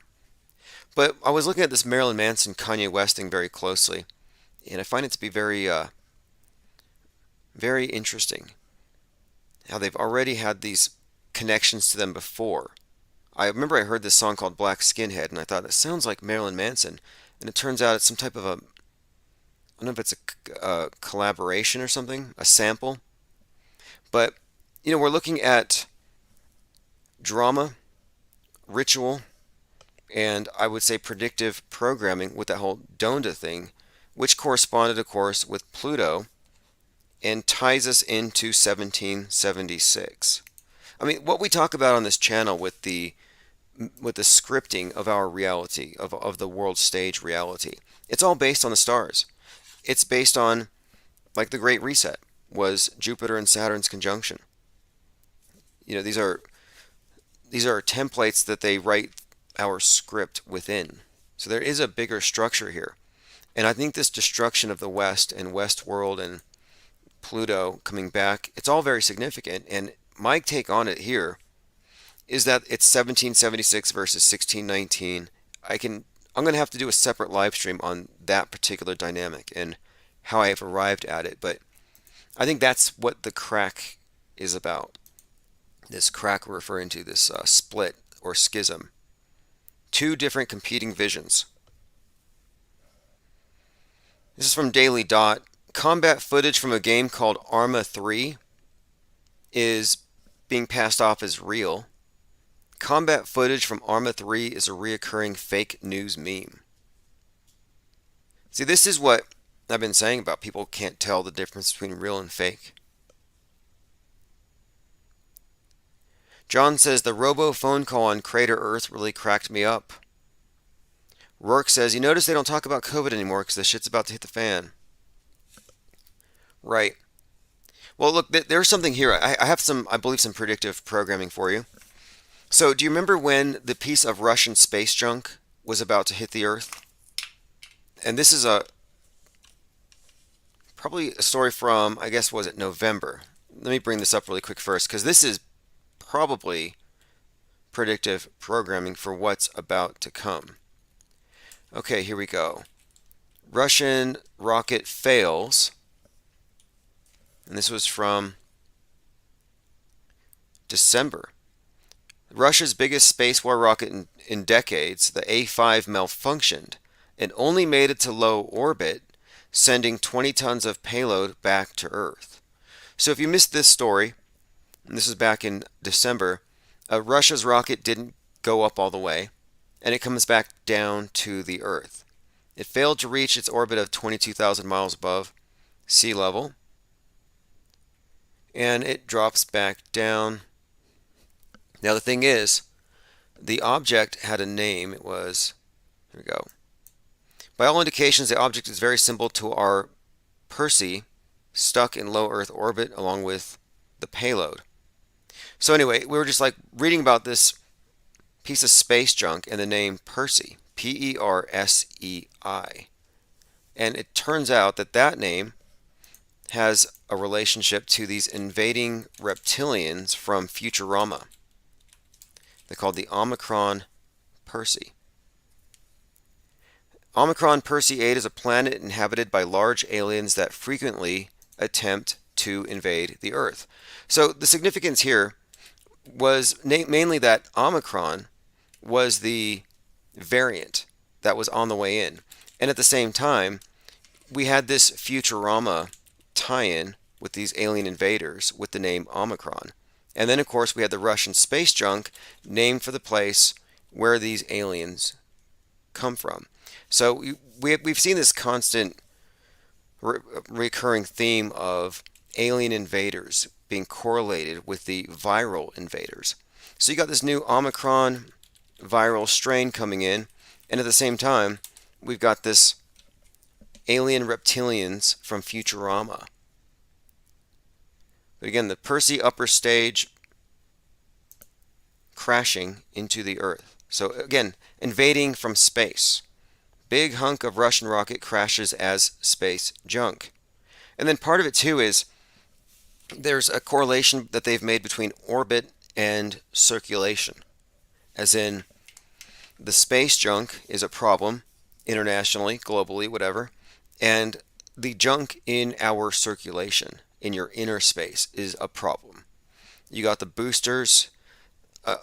These are all symbolic things that make these correlations pretty obvious. I think the most obvious thing was the first time the space station was hit by a piece of space junk, it was shot in the arm. And the mission, celestial immunity. Tominoid says, accidental hunt of Rusty October. Okay, you know what? There were some hunt for Red October connections between Alec Baldwin and the woman that he shot, and the Rust shooting event's release date in October. There were some connections there where the Tom Clancy movie even involved the place where I believe she was born. There's just too many connections there. The Hunt for Red October. But again, the set was on a place called Coronado. But you know what's more? Rust was a Western. But again, probe into movie set shooting that killed Ukraine-born Helena Hutchins. Fascinating. There may be some connection here. I believe the movie had to do with, here we go, yeah, investigation into the fatal shooting of Ukrainian cinematographer Helena Hutchins. Also, she was 42. And the other guy that was shot had Trump's birthday, which we mentioned. We also mentioned that Baldwin had the most advanced case of Trump derangement syndrome in the world. And he said he wanted a meteor to hit the White House. So that's kind of a tie-in there. Again, Rust movie set just about an hour north of here. And by the way, the Hannah Reid, the one who handed him the weapon, she had said on her own social media in that September that she was about to experience a fall from grace. 24-year-old hands him the weapon. What's more, she had a tattoo on her abdomen of a Black Widow spider. I mean, what a red flag there. Yeah, but anyway, somebody on the crew was bitten by a spider while on set and nearly lost their arm. Think about that. The spider, the arm, interesting coincidences. All right, going through comments here. Lickety Split says, if anything, the fake war maintains the status quo. Yeah, I'm actually more interested in the Flat Earth Civil War at the moment. John Snyder says, hey, let's pull an all-nighter. Who's with me? Well, Infinite Plane Radio is with you. It is not turning off. We are a 24/7 stream now. And also, I'm going to do I'll probably jump right into the replay of our most recent one, which I haven't sent out to the archives yet. Celestial Wonder says, I haven't made a live stream. I can't believe it. Hey, make sure you get on the newsletter. Get on the text alerts. We're using those again. Text alerts. This is all made possible. All the extra platforms we're on by our listeners, and everything that we're putting into this as a group is all we're ever going to really get. We're not going to get any monetization. We're going to get nothing but censorship, which is why we've been mobbing up. And it works. And it's going to continue to work. I think that we almost have 500 people in Discord, which will open up some perks. Anyway, she's from Ukraine. Maybe that's relevant. The Hunt for Red October, if you haven't read it, is Tom Clancy. The significance there? Well, Tom Clancy wrote Sum of All Fears, which was pretty much 9/11. Also, The Division, Dark Winter. That's all Tom Clancy. So this is also connected. He would be one of the meta scripters. We should do a series on the various meta scripters, just one at a time. Like, one day we'll do Kubrick. Then we'll do Tom Clancy. Then we'll do Spike Lee. I'm talking about mind mapping their work. The main stories, narratives, memes they're a part of. Alan Moore, Tom Clancy, Spike Lee. These are all important names that have helped shape the 21st century, 20th century. They shape the zeitgeist. So, yeah, we'll dig. CNN will run a hit piece documentary bashing InfoWars founder Alex Jones over the weekend. Why do they keep calling Bill Hicks Alex Jones? Untangling the drama behind Queen Elizabeth II's death hoax. I'm not convinced it's the same person. It might be profitable to keep them alive, and it's just a matter of putting a mask on somebody. We could be looking at a grotesque puppet show. Basically, the Crypt Keeper at this point. And who would know the difference? But she was reported dead. It was a hoax. Then it wasn't a hoax, and it was a hoax. And, at this point, it's like, I just feel like we're Mandela affected. We're just going in and out. Zachary Maidment, former Queensland cop, learns his fate after snorting cocaine off model. That has nothing to do with anything. I just couldn't believe the headline. That's Daily Mail. Colin Kaepernick initiative offering free autopsies. So just a heads up. This is the face of revolutionary Marxist cannon fodder, useful idiots for the communist Chinese. And this is just to cast doubts as to whether any police-related deaths are anything other than systemic racism. Again, Colin Kaepernick initiative offering free autopsies to family members of police-related deaths. Interesting bit of agitation there. I'm more interested in why Benjamin Crump represents all the families at all these very questionable events, or why they use the same, was it Dr. Bader? They use the same medical examiner to do the autopsies on whether it's George Floyd or, God, let's look at that guy's record actually. I think it's Dr. Bader, because I think he also did Gabby Petito. Michael Baden conducted this 4-hour autopsy. This is the one. Oh, he also testified at O.J. Simpson, the O.J. Simpson event. So O.J. Simpson, Gabby Petito, and George Floyd. Did he do Epstein, MLK, and JFK? I think so. I'll have to Snopes it, but I'm pretty sure. Dust clouds, risk to our health. Again, this is why COVID's gone. Now it's dust clouds. Are they going to mandate that you wear a bandana over your face? No, because they don't really care about you. A pair of empty docks. Yeah, this is a long story about it. Dust is killing us. We're all going to die. Can't breathe. I can't breathe. Which is an anagram for a better China. There's not a lot of work on the impact of dust on water quality. This is 100% just agenda-driven nonsense. I think what we're looking at here is they got to get you to fear the air. And get you into helmets, get you into PPE. This is the space age. Got to get in costume. You're an alien now to the planet you're born on. Lickety Split says dust clouds in space. You know, there ought to be.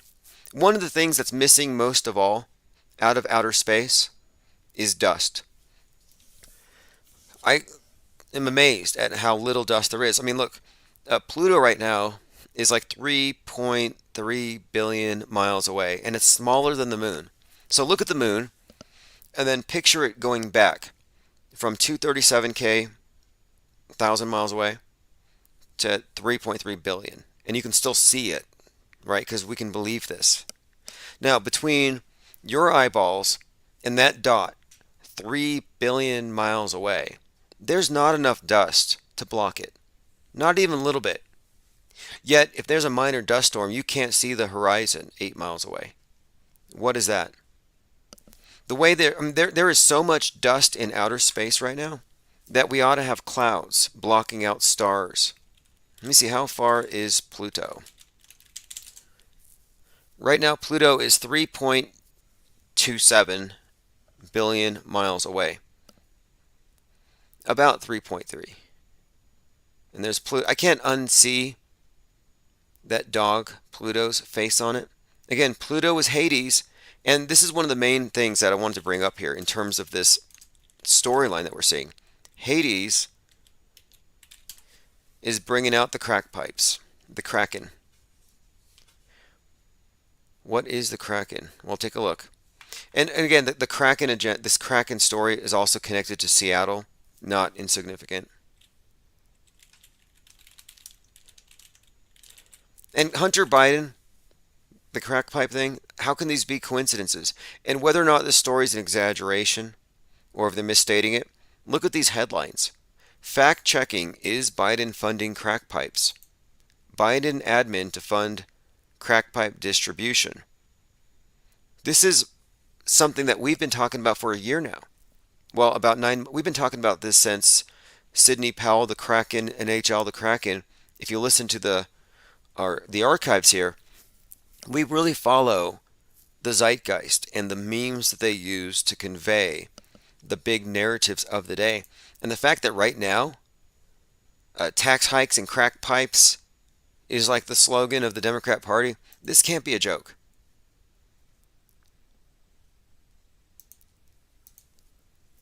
QAnon isn't dead, it's growing. According to a study, QAnon draws from several faith groups and it numbers now more than 40 million. So there are as many QAnoners as Canadians or Californians. They ought to just form their own nation.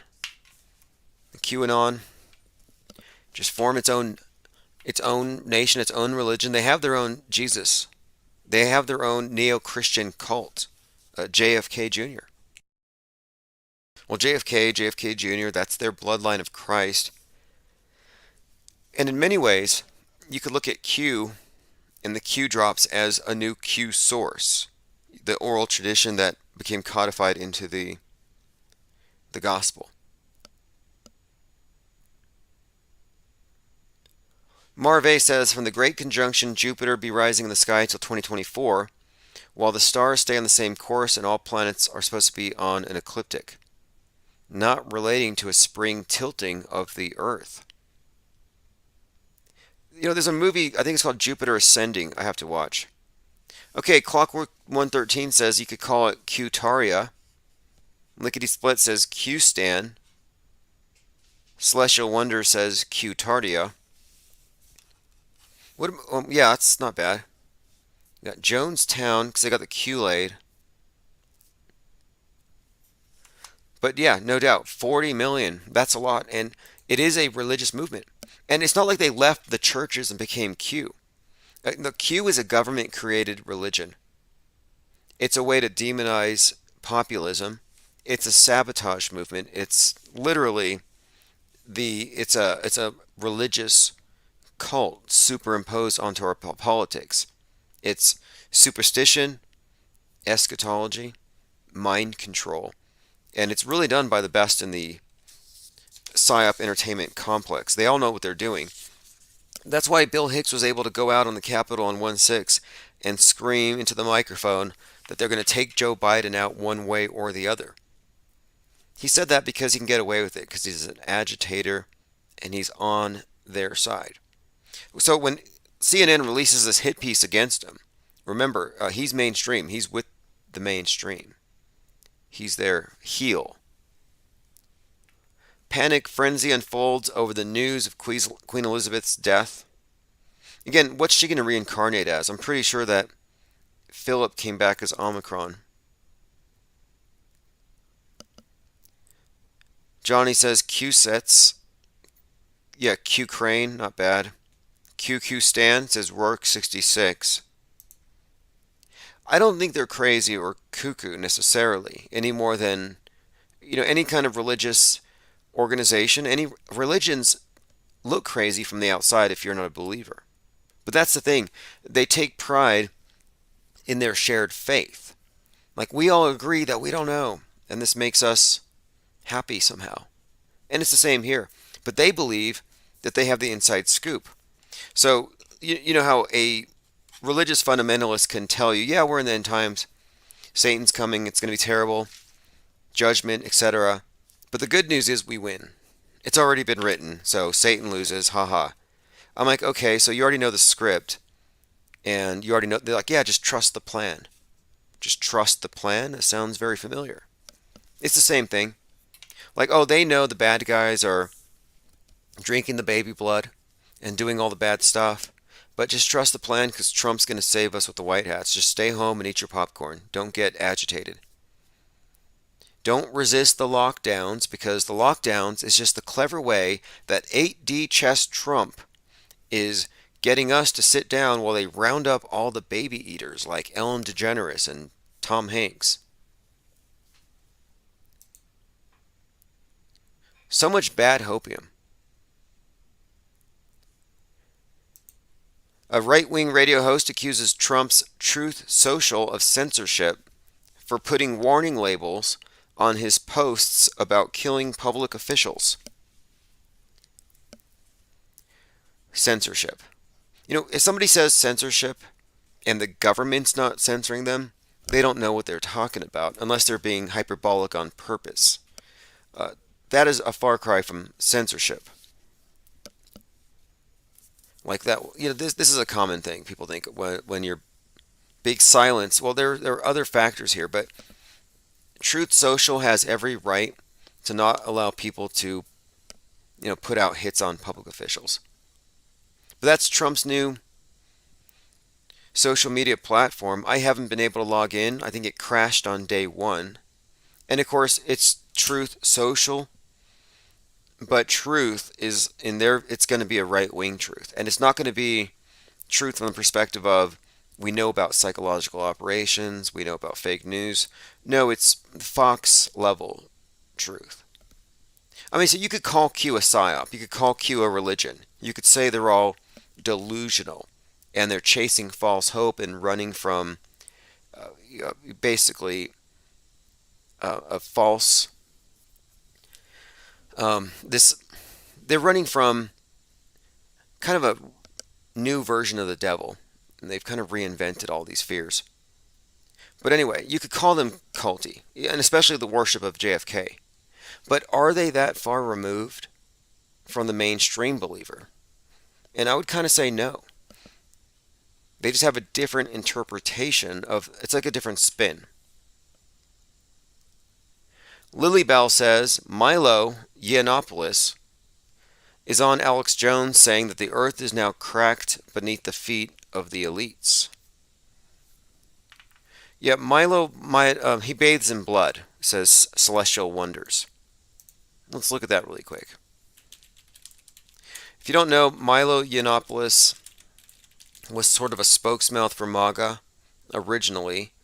Yeah, bathing in pig's blood. He says, "Oh, listen to this. Tell me this is not a psyop actor."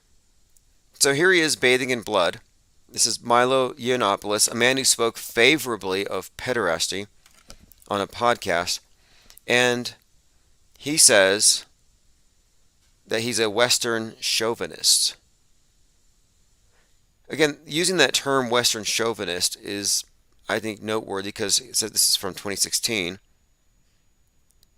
His praise of Western civilization above all others, dismissal of facts. I have some actual quotes here where he calls himself a proud Western chauvinist, but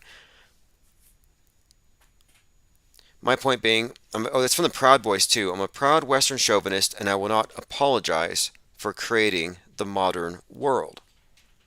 So you can kind of see here, this is part of the split. You got the Western chauvinist Proud Boys, and then you got the BLM. Now let me bring this up since we got Proud Boys in the picture. J. Aaron Danielson. Now this was during the summer of 2020. You had the riots in Kenosha. Chazistan was going on.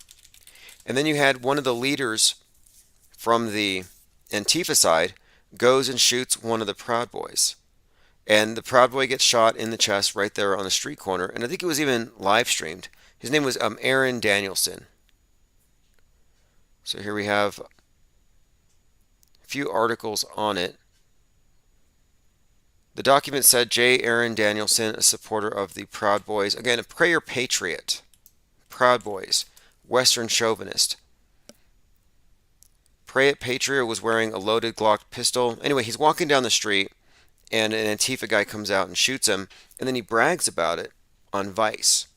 And then shortly after, he gets killed on camera, more or less, after Trump kind of orders it. But my point being, Aaron Danielson, 39 years old, shot there in Portland the end of August, and it was at 8:46. Again, the significance there, 8:46, that number is associated with Floyd. It's associated with 9/11. And in this case, they even said it was an attempt to start a civil war. It's August 29th, 2020, at the end of the Kenosha drama. Portland police identify deadly shooting victim. Aaron Danielson, 39, shot near 3rd and Elder at 8:46 p.m. on Saturday. They turned him into something of a martyr in a way, but in fact, my mind map actually showed up here. I searched J. Aaron Danielson. Look what popped up. I have here a mind map published on the number 846 and all the different things it connected to. Interesting. I'll go ahead and release all of these in some, maybe a collection of PDFs here soon. Okay, going through your comments here. Marve says, Jupiter and Saturn are merely a little slower than the stars in the constellation, but just like the stars in constellations, there's a period in every year we don't see them for about a month. Okay, let's see what else. One Step Too Far says Orthodox Grifter. John says, yes, an Ellen ankle bracket bulge. Oh, yes, okay. There was a time when a lot of the people in the Q side were believing that the deep state was being routed and that the celebrities who were part of it were wearing ankle bracelets and they were being executed silently. Kind of out of sight, out of mind. But then they continue to show up every day to work. And so the entire Q narrative of we're winning, trust the plan, it kind of lost all its legs. Like, is there any indication that the Q are winning anything at all? A couple strange things here. Inside the tragic beauty queen deaths of Zoe Soso Bethel and Chesley Christ, 2 black beauty queens jumping off of buildings. What causes, I mean, these are all just patterns, there's things that just, like there were the two helicopters crashing in the Fork Canyon, and then there were two very conspicuous crashes just before that. Again, the common theme here, the falling twins. This is a twin month, 2. Again, Pluto, and then the palindrome. And Pluto himself has a twin, or rather a bifid or a two-pronged spear. Not a trident, but a bident. Another reference to this. John says, yeah, the celebrities are being executed behind the scenes. Yeah, it's so absurd that they believed it, and it sounded like they were in the know. But after a bit of time, it's like, well, I still see Tom Hanks. He won't go away. And it's like they're rubbing it in their faces, though, that they can get away with stuff. Like, if you believe that Tom Hanks is a human trafficker and worse, well, you have plenty of reasons to think so. He was in a remake of Pinocchio that comes out this year called Pinocchio, and he plays Geppetto. Just say it slowly. Tom Hanks's latest contribution to the studio is playing Geppetto, a woodcarver who fashions Pinocchio a boy and raises him as a son and brings him to life. And isn't Pinocchio just chock full of imagery of kids being taken to, what is it called, Pleasure Island? And they're turned into donkeys, and you have these creepy clowns running around. And so then, let's just move forward a little bit. Then you have Pizzagate. Well, in Pizzagate, they believe that the elite eat babies and or whatever, and they refer to the girls as pizza and the boys as hot dogs. So Tom Hanks comes out wanting to be a virtual MLB hot dog vendor. And this was in 2020, when they had to put cardboard cutouts of people to fill up the stands. So here you have him as a hot dog vendor because he used to sell hot dogs. So the correlation between Geppetto and a hot dog dealer, it's not hard to put that together. And then, of course, you tie this into the Pizzagate narrative and the Q story, and then rub it in your faces that this is a Geppetto selling hot dogs. I mean, that's what you can extrapolate from that. Okay, let me go ahead and go through some headlines from the last couple of weeks. Who killed Bob Saget? Right, bumped his head on the headboard or the marble floor. People's convoy heading to Washington, D.C. Q says we live in a realm. Yeah, the Q drops are still happening. I don't want to get too much into the person we know of as Q, but the Q drops are still happening at George News. And the latest George News Q drop was, quote, what is a realm? They used the Socratic method, and someone had asked about outer space. And Q has been dropping a lot of UFO stuff. Also, Ron Watkins, QAnon champion, is running for Congress. I'd vote for him. I'd like to see him get into office, but this is what he put out. And the reason why is I think that he might be the key to exposing Q. He must be protecting him. RonaldWatkins.com. We must stand up. We're fed up with human trafficking. Fix the wall. No more mandates. Remove the communist traitors. Whatever happened to save the children? Oh, that's right. They're teenagers now. You guys took so long. And all your death faking celebrities that were supposed to come back and save us are too old now.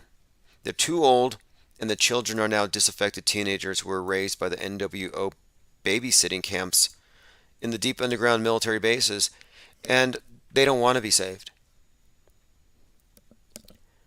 Pluto returns and some other sicko didn't hang himself. That's a reference to another Epstein-affiliated trafficker, supposedly killed in his cell, if you want to believe the fake news.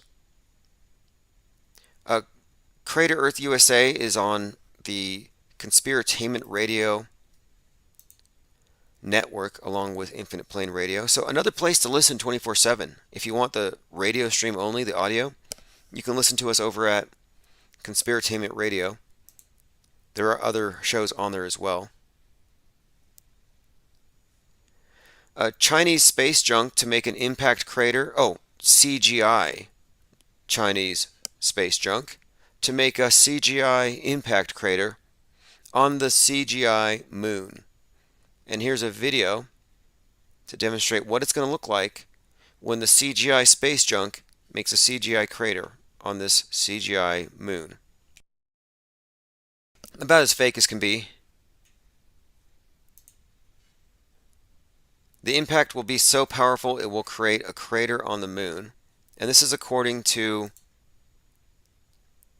experts, of course. And oh, by the way, China said it's not theirs. Originally, it was Elon Musk's space junk. Then he said it's not his. Look, it says here, the colliding object was misidentified as a SpaceX rocket part. And by the way, it's going to collide with the moon on 3/4, on March 4th. So it's not Musk's. It's not China's. Well, then whose is it? Like, really, is it? I was thinking, could it be Russia? Maybe it's a weapon? Yep, new studies revealed it has nothing to do with SpaceX. So we'll see. I have an excerpt here. This is Princess Diana is JFK Jr. This is from Crater Earth USA. A live stream excerpt. So anyone who's on the network, any of the programs that are on the Conspiracy Radio Network, Conspiratainment Radio Network, they will all be promoted on the website, and I will be posting all of their excerpts. And then, of course, if you want to find them, the links are always posted there. Let me go ahead and play a clip here. And this is from Crater Earth USA. And if you haven't subscribed, please do. I think he's nearly over the 1,000 subscriber hump there. So if you're in the YouTube chat and you have a moment, I'm going to put a link there and subscribe to this channel. Hunted by the press.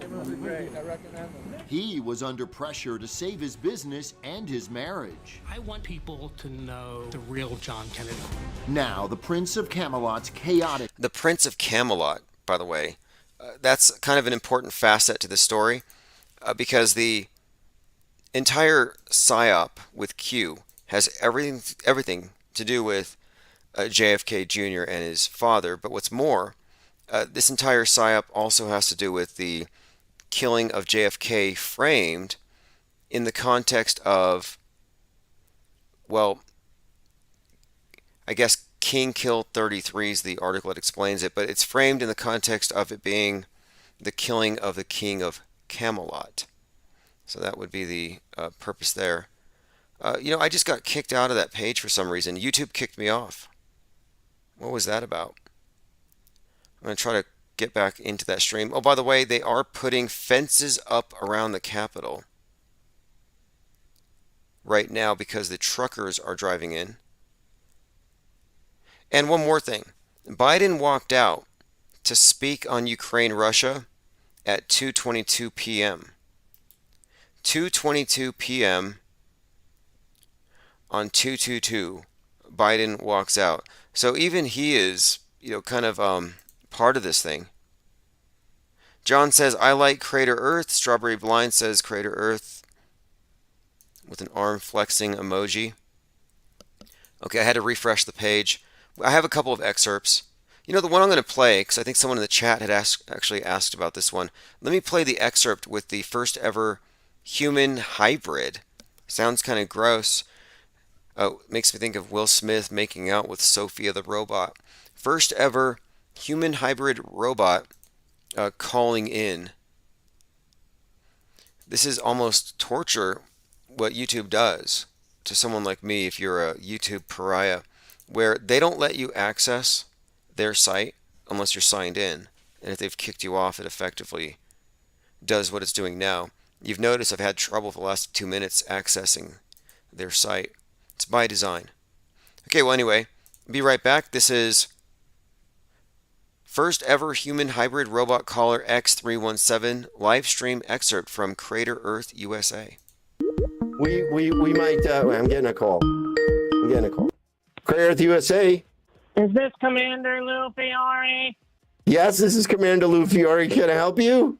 I am X37Z, the world's first half-human robot hybrid. I no longer accept my human assignment. Wait, your human assignment? You no longer accept your human? Wait a minute. You're...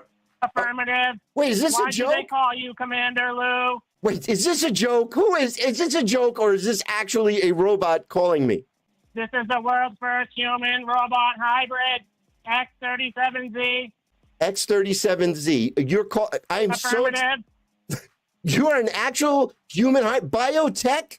You've got human things and... Really? All right. Well, look, that's Crater Earth USA. I heard it live. If you see the chat, people are rolling. We always have a great time. 3 times a week usually. He's live. It's like 1 p.m. New York time.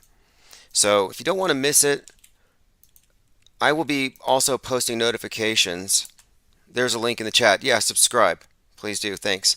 John Snyder subscribed. John subscribed. Awesome. Lily Bell says, I especially love Crater Earth USA. Yeah, I thought that was you, Lily Bell, calling in, saying you were in love with that robot. Was that you? All right, let's see what else we have here. We covered a lot of the 222 stuff. China's denying the space junk. We have a clip here of CGI Joe kicking a dog. Don't really want to play it. People's convoy heading over to D.C. The one thing that stands out about this, I mean, what could go wrong? A Capitol perimeter fence has been reinstalled, but I looked at their map. They're going across the country, and it looks like a crack, across the ground. Just another one of these reoccurring themes. Okay, we talked about Marilyn Manson as Charles Manson, Aquarius, man's son, and the connection to 1969, the invocation of Helter Skelter, the opening of the gates of Hades, the release of Persephone, going into the underworld as Gabby Petito with Brian Laundrie brainwashing, escapes the brainwashing, leaves Westworld, now she's Phoenix Rising, escaping the Man in Black, burning Kanye West world. That's one of the stories they've given us. All ties into the book of Revelation and this race war narrative they've given us. And they've even brought us white nationalists who are trying to start a race war by attacking the power grid. And this just now. And again, the Kanye West event happens in a blacked out looking arena, looking like a blackout, looking like a flood. White supremacists plead guilty to planning race war in the U.S. in conspiring to attack power grids to sow civil unrest. Now, this is recent news. This just happened, and we've been talking about Helter Skelter, about the Turner Diaries, and how all of this has been forecast. This has all been put out there, foreshadowed, easy to see. So 3 men plead guilty to conspiring to provide material support to attack power grids in the United States. The domestic terror plot was in furtherance of white supremacist ideology. Now, think about this also in the context of the drills in North Carolina, where you had DVEs, which are domestic violent extremists, as the target in this drill, where in 23 counties, the military was basically pretending to be fighting these neo-Nazis, white nationalists, or whatever. But at this time in North Carolina, you had a fire at a fertilizer plant. Like, wait, a fertilizer plant? That sounds a little like Timothy McVeigh. Thousands evacuated after U.S. fertilizer plant fire sparked.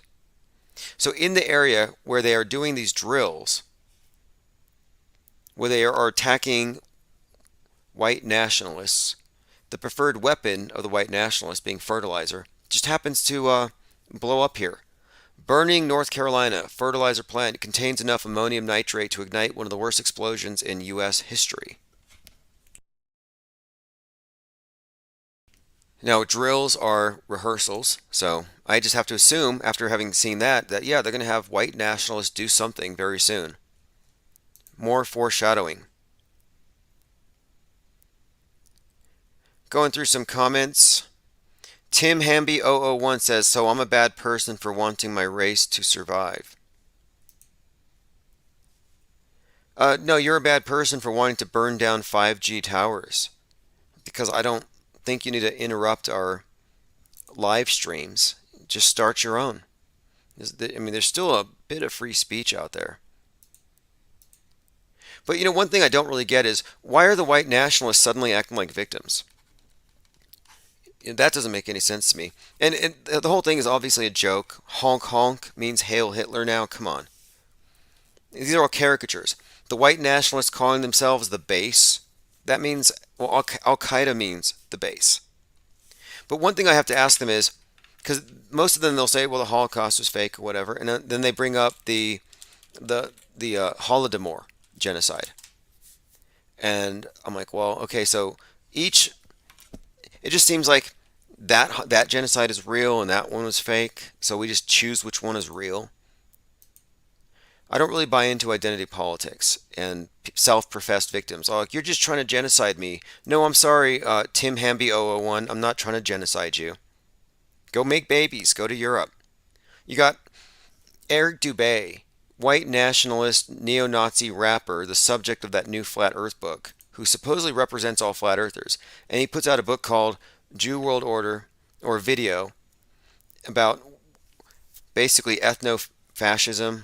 Whites go to Europe, Asians go to Asia, etc. And yet he's out there in Thailand doing yoga with Nathan Thompson.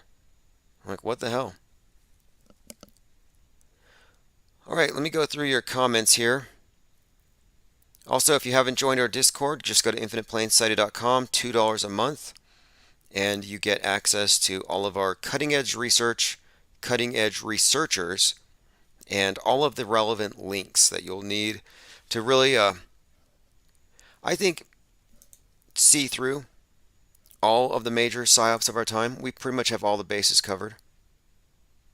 See, there are people who will tell you about the fake news on the ground, but they think the outer space stuff is real. And there are those who talk about the outer space news, knowing it's fake, but they treat everything here on the ground as real. And I think that you have to be past the green screen, both on the ground and above the Kármán line. You know, otherwise you're 1 foot in the matrix, 1 foot out. All right, let me see here. Spirit Jordan says, I bet Eric Dubay is pro-Ukraine. You know, I'm kind of curious about where Eric Dubay was on the vax question, because it's an established fact that he's vax damaged, and he had a 6-digit settlement before he moved to Thailand. So, if anything, he's enjoying his vax damage. Again, thanks everyone for joining. I know we started a little bit later. Also, shout out to Putin. Thanks for curing COVID. Thanks to everyone in the chats. We're going to start same time, actually earlier tomorrow. And then finally, and this is very important, the 24/7 stream is back on. So what I'm going to start doing from now on is I'm going to be premiering the previous night's live stream the next day. So if you miss it, there'll be a premiere and it'll be with a live chat audience. So you won't miss a thing. All right, looks like everything has been covered. Thanks everyone for hanging out. And again, we're going to just continue this stream right after. So I'm going to go ahead and turn this over. Also, I just want to say go to conspiratainment.com if you want to know more about the new network that we're a part of. Just another thing we're doing, just expanding laterally. And go there in the morning. You can find links to the morning shows, and right now it's Crater Earth USA. I've invited others. There are other people who are very interested in this. So it's only get more interesting as we go. It's kind of like with Dark Matter, which is a paranormal network, but this network, which I am a program director of, is geared more towards those thinking outside of the cosmography we've been given. So it's beyond just paranormal. It's, you know, we are the new fringe. Cutting edge. All right, thanks for joining. This is Space is Fake, Chief Crow. Because you can see the stars. Oh yeah. You know, and we were never able to see stars from the lunar surface or on the daylight side of the moon. It's not a black void. I mean, it's black, but there's all kinds of little polka dots. Space is fake AF. Space is fake AF. There's more than stars. You can see planets. You can see moons. You see the gas. It don't let it. Say the sky was not the limit. We fly to the moon in another second, but we haven't been back since 1972. Destroyed all the papers and blew up the Challenger crew, except for the twinsies. Space is fake AF. Space is fake AF. Look out into deep space away from the sun, it's the darkest black you can imagine. Hey, space boy, you broke my rocket man heart. Where are the stars? Is it bright or is it dark? The vacuum of space, oh, the tomfoolery. What happens if you get a leak on that? You have a leak.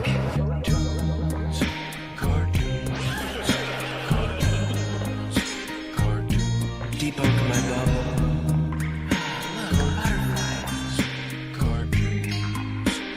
It's hard to comprehend. Space is fake.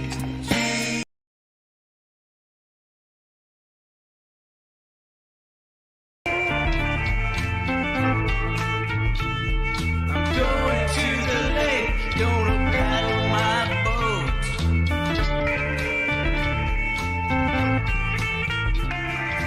Had enough Netflix, 4,000 lives.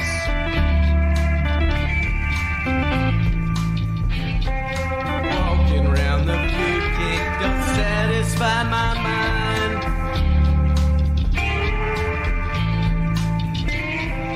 Dancing nurses. This is Murder Hornets World War III, soundtrack of 2020 for a lot of us, and a more than adequate replacement for any Neil Young tracks you may have lost. Sending out live stream notifications. We'll be right back. I'll put a link to One Eye Jack in the chat.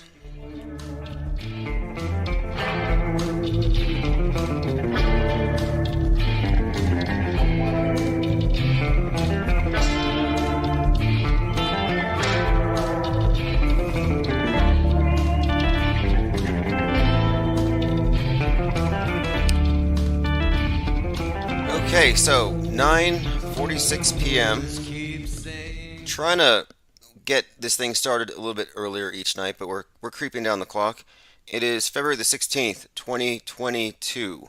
A meteor smashes through doghouse, almost kills German Shepherd. Just looking at my notes, and it's like I got a few stories here about dogs. There's that one about Biden. How many of you heard Biden today?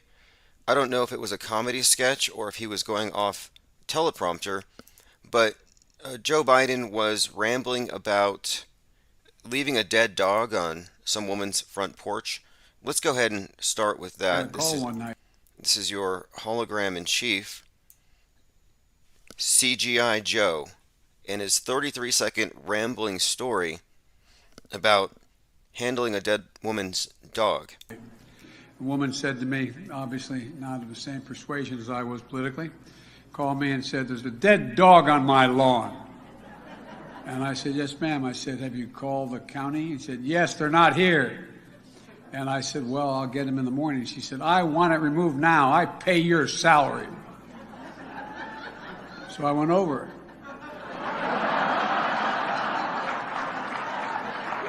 I picked it up. She said, "I want it out of my front yard." I put it on her doorstep. I got a call one night So he A put woman it on said to her me, doorstep. Got a call one night. That's your president.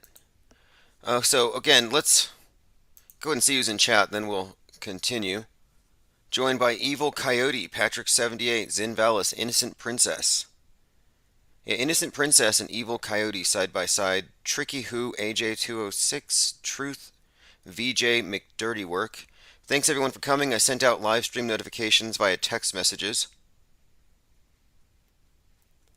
And also by email notification. So if you're on the Patreon or the Infinite Plane Society website, you will get the notifications. And then if you miss anything, you'll get the re-premiere the next day. You'll get the archives.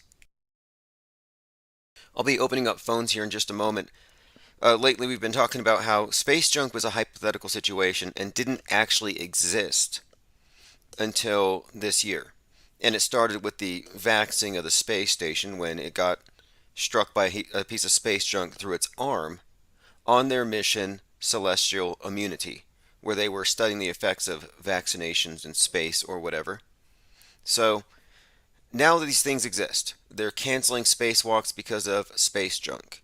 NASA is now claiming that these CubeSats that Musk has put up into space are endangering us all. And since I've been speaking about this, and I said, we're going to see CubeSats falling from the sky. That's part of Musk's evil plan. It's given away by the narrative subtext connecting the SpaceX story to the Hitchhiker's Guide to the Galaxy story. And sure enough, 40, I'm surprised it wasn't 42. 40 of these CubeSats supposedly fell from the sky, if you believe the CGI reports. So I'm looking at this as, okay, this is all going according to their diabolical plan. Nothing here is an accident. So now we have meteors next on the menu.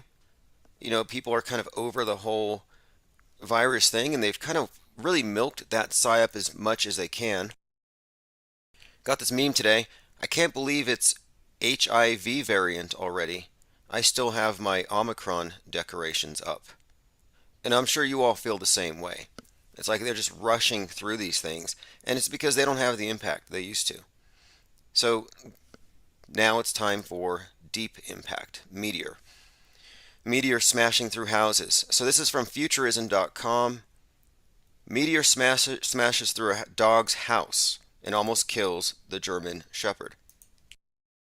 So this is from Futurism.com, a site that's usually dedicated to telling us that the sky is falling and meteors are coming down to hit us. In fact, Futurism did an entire article bitching about how all the other science magazines are constantly misreporting incoming meteor strikes for clicks. So they said these are clickbait scientists or clickbait science websites that just kind of hype up the idea that we're about to be killed by something from space, because it is easy to get traffic, but we can trust them and their reports. You can trust Futurism. So again, Futurism, this is from earlier today. Meteor smashes through a doghouse and almost killed a German Shepherd. So what happened, this happened before. This was an earlier event. There's a 7-inch hole in the roof, but now they're auctioning off the actual doghouse because it was touched by something from heaven, from space. A part of a shower of exotic stone meteorites loaded with organic compounds crashed through his doghouse, barely missing him. So his name is Rocky, interestingly enough. Rocky. Anyway, so Rocky survived, but now apparently the debris that almost hit him is one of the most researched collections of meteorites of all time. And so I think that this house is going to sell for up to $300,000. And do you remember last year I was talking about how there aren't really any examples of meteors striking people's homes? And like the next day, you had this 33-year-old coffin maker who claims that a meteor hit his house. And then he went and he sold it for, I don't know, was it several $1 million? Here it is. Joshua Hudagulung, 33, was working on a coffin outside his house in Kolang, North Sumatra, when he heard a loud boom and decided to investigate.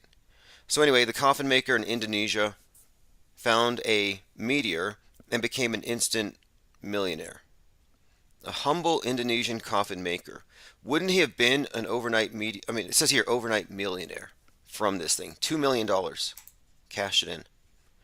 And of course, just happened to be 33. I just don't know why he was having hard times financially anyway. Wouldn't coffin makers be doing exceptionally well during a pandemic? I know crisis actors did very well in 2020, as did online retailers. Polecat78, dead dogs are not a vibe. Yeah, Joe is interestingly funny in that little comedy bit. I don't know who wrote it for him. He's definitely reading off a script, but they rehearsed it. I wouldn't be surprised if this whole thing, though, wasn't CGI. And he'll get funnier and more coherent as we get closer to the midterms. All right, going through comments here. Mom with Son says, was his name Sirius? Well, Biden has a dog named Major, whose birthday is the 17th of January, same birthday as Jim Carrey, someone heavily associated with Sirius. In fact, in one of those movies, he's a dog catcher, but always the Sirius references, the Dog Star references. And also, it's Betty White's birthday. And Biden has these weird kind of connections with dogs all the time. It was Major that approached him with the ball while he was taking a shower. And then he chased Major down the hall, and he slipped because he was wet and naked, and he twisted his ankle while grabbing and tugging on Major's tail. I mean, that's why he came out with the ankle bracelet. And it's a very weird story.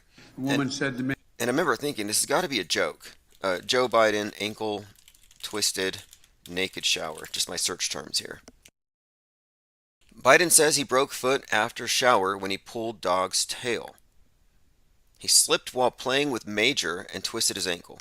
So anyway, my point being, when Jim Carrey in The Truman Show picked up the satellite or the stage light that represented the Dog Star, it said Canis Majoris.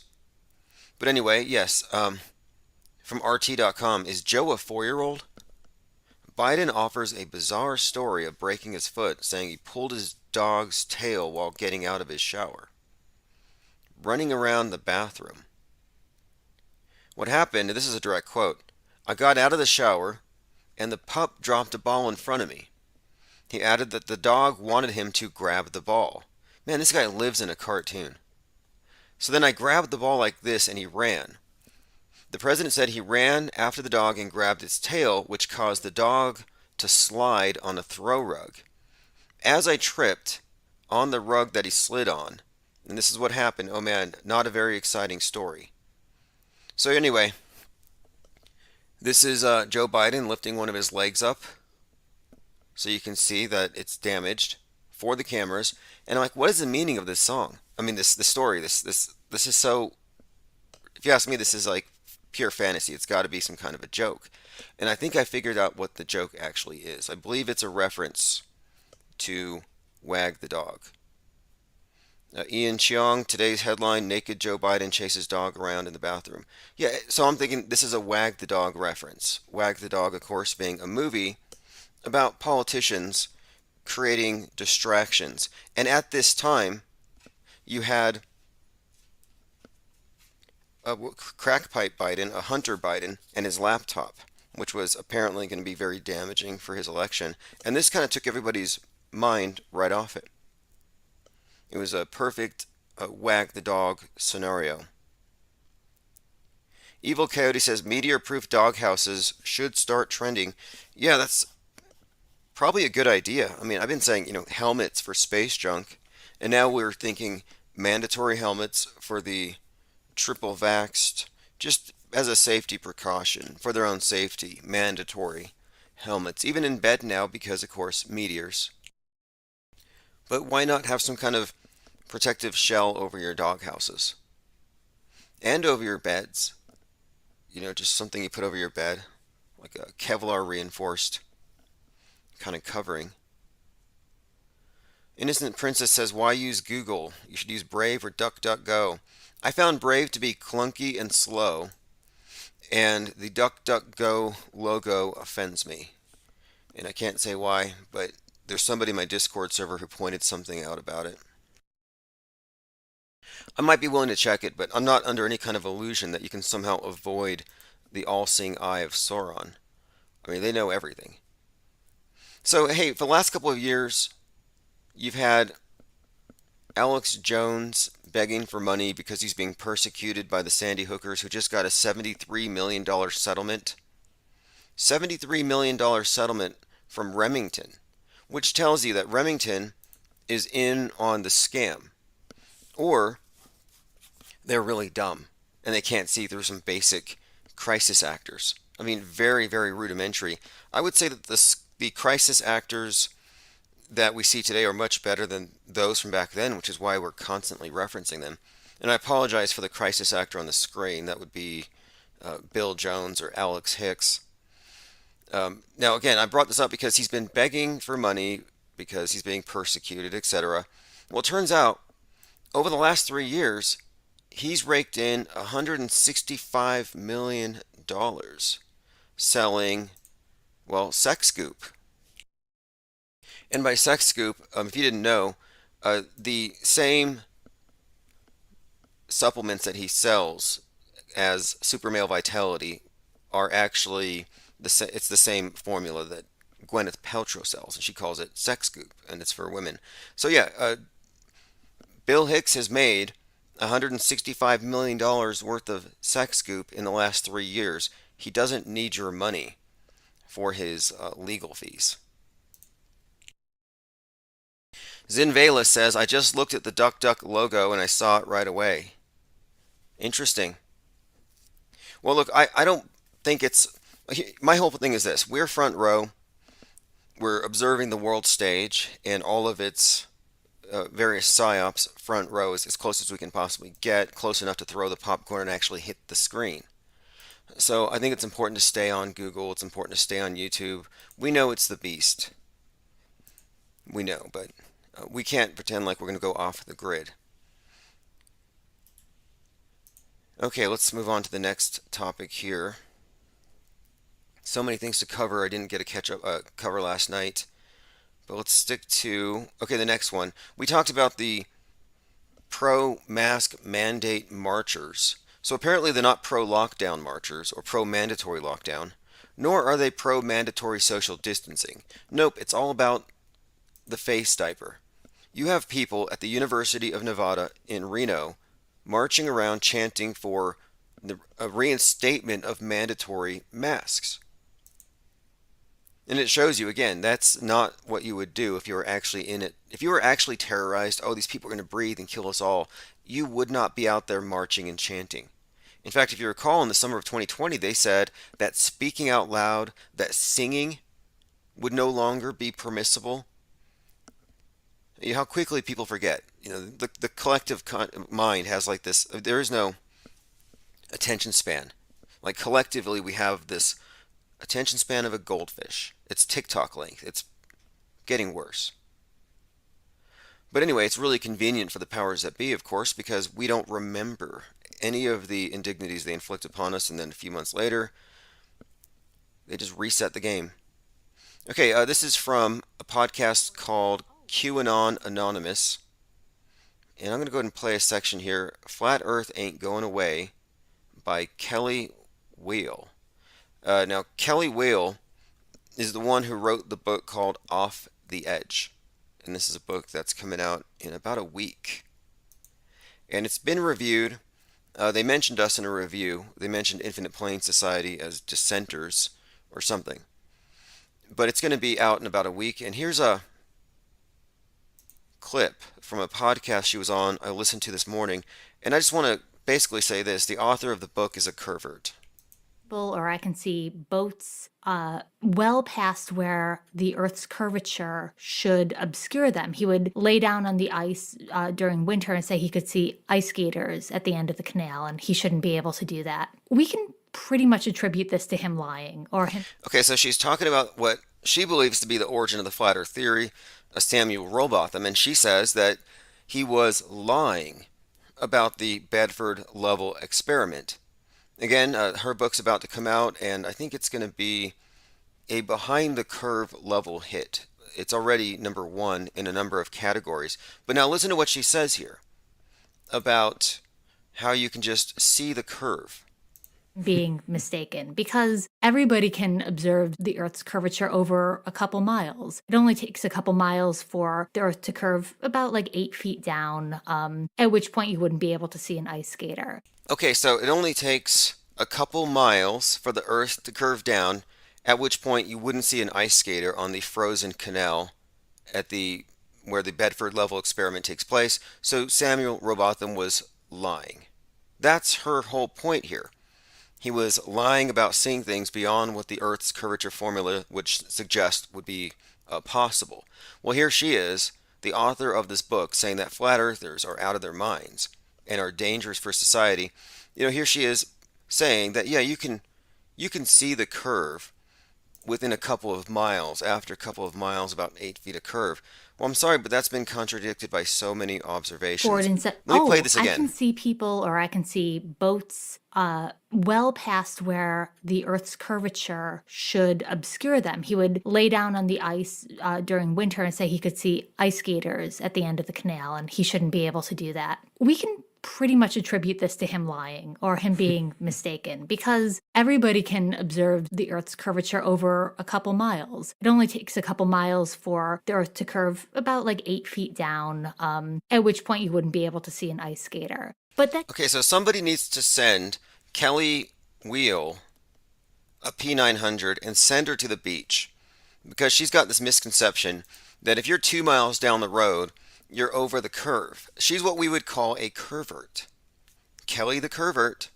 And we know who she is because she used to spy on us in our Discord server. And I know she said a lot of not nice things about a lot of people that we know, which, we do too. Not faulting her for that. She's probably correct in most of her assessments. She's wrong about some things that I have to point out, but we'll address this once the book is out and I've been able to read it. So if you want to read her book, it's called Off the Edge. I recommend it. I mean, just based off the back, I saw a mention of neo-Nazi rappers, plural. So I'm like, okay, well, how many neo-Nazi rappers do you know? I can name 3 off the top of my head. Let's see. Oh, there is a scam I wanted to talk about with Melania Trump. Melania Trump scamming the NFT world. So apparently she had someone else, and this is provable, it's just right there on the wallet, make a purchase of an NFT at a crazy price that nobody would have paid. It's kind of similar to, on eBay, you have this thing called, I think it was bid shielding or something, where someone could create a third account and then raise the price of something, artificially raise the price, which is not permitted. Now this is called wash trading. So according to this report, Melania Trump sold her NFT to herself for $170,000. Presumably because nobody would pay that much for a Melania Trump NFT. Yep, the source of funds for the winning bid in Melania Trump's first NFT auction appears to be the creators of the project themselves. A series of blockchain transactions show that the cryptocurrency used to purchase Trump's NFT came from a wallet that belongs to the entity that originally listed the project for sale. What an embarrassment. Trump listed the winner of the auction on her website, along with the bid history, which shows that the NFT sold for $185,000 3 weeks ago. The collection is titled Head of State, and it was one of many planned auctions that Trump said that she would release at, quote, regular intervals. So if you want to bid on these, someone else in her circle is going to probably bid it up there to $180,000, which is about $179,999 more than I would pay for it, and it creates this perception. This is very typical of the Trumps. Russian scammer, exactly. Yeah, what do you guys all think about Kelly the Curvert, by the way? I mean, I don't know if we should even, I don't even think she would entertain the idea. She could be wrong. I listened to the whole podcast. So if you want to call in and talk about Kelly the Curvert or Melania Trump and this NFT scamming, which the term for it, when you buy your own, you trade your own NFTs to artificially create the perception that people care about it. It's called wash trading. So if you want to talk about Melania's wash trading, that's just dirty. And then we find out that Trump rips up all the paperwork. They shredded everything. So I happen to think that we may see another Watergate type scandal, not from Clinton, but from the Trump side. It's just not looking good. Although I admit it's all theater. It has to be. Look at this here. Another thing. Kate Perry with AIDS tests on her earrings. Okay, Patrick says Kelly's either a total simpleton or a curve perv. Right, that's what I'm wondering, is like, who still thinks that 2 miles away there's 8 feet of curvature? If it was that easy to see, you could prove it with a laser pen and a piece of plywood or whatever with a hole drilled in it, like Jaron did on Behind the Curve, which he didn't. But that's what they made it look like. Oh, you can just go prove it. Just go out on a flat country road at night and bring out a laser pen and you can see if there's a curve. And it doesn't really work that way. And we have way too many examples of videos of boats going over the horizon to your perception, but then with a telescopic lens, they're brought back into full view. And they're not tipping away. They're not obscured at all. It's just a matter of they're too far for you to see. It doesn't mean they're over a hump. People used to make this argument, I guess they still do. Oh, well, of course we know it's a ball because all the ancient Greeks saw boats go over the horizon. Therefore, we all knew. Yeah, because the 100 monkey syndrome or something, somebody somewhere learns something and everybody just simultaneously figures it out. Like, that doesn't even make sense. And I don't even think that the globe was a thing in China until like the 17th century, if you go by conventional history, so that doesn't even make sense. But anyway, if the Greeks saw boats go over the horizon, well then they misinterpreted the limitations of their eyesight as a ball. So they got the right answer for the wrong reasons. Not very scientific, and you can't cite that. We're joined by that SOB, Jordan, Portal Complex, Strawberry Blind, Rourke 66. Jordan and that SOB are two different people. I wasn't calling Jordan that. Lean Dion says it's when the Jesuits got there, apparently. Oh, that's right. And then someone stuck a stick in the sand. Greeks did that too. Which tells you the sun is local, or very far, as they say, with a ball the size and shape they say. Although there's so many contradictions. I mean, the whole thing's comical. What's at the edge of the universe? Answer me that. Before you laugh at the edge of the earth, tell us what's at the edge of the universe. Because most people who believe in the universe as it's supposed to be believed in don't know that it's flat, or that galaxies are flat, or the solar system's pretty much flat, I suppose with the exception of like Pluto. Okay, we talked about Joe Biden and his bizarre story about leaving a dead dog at a woman's front door. Let me just play the last third of that clip there, in case you missed it. So I went over.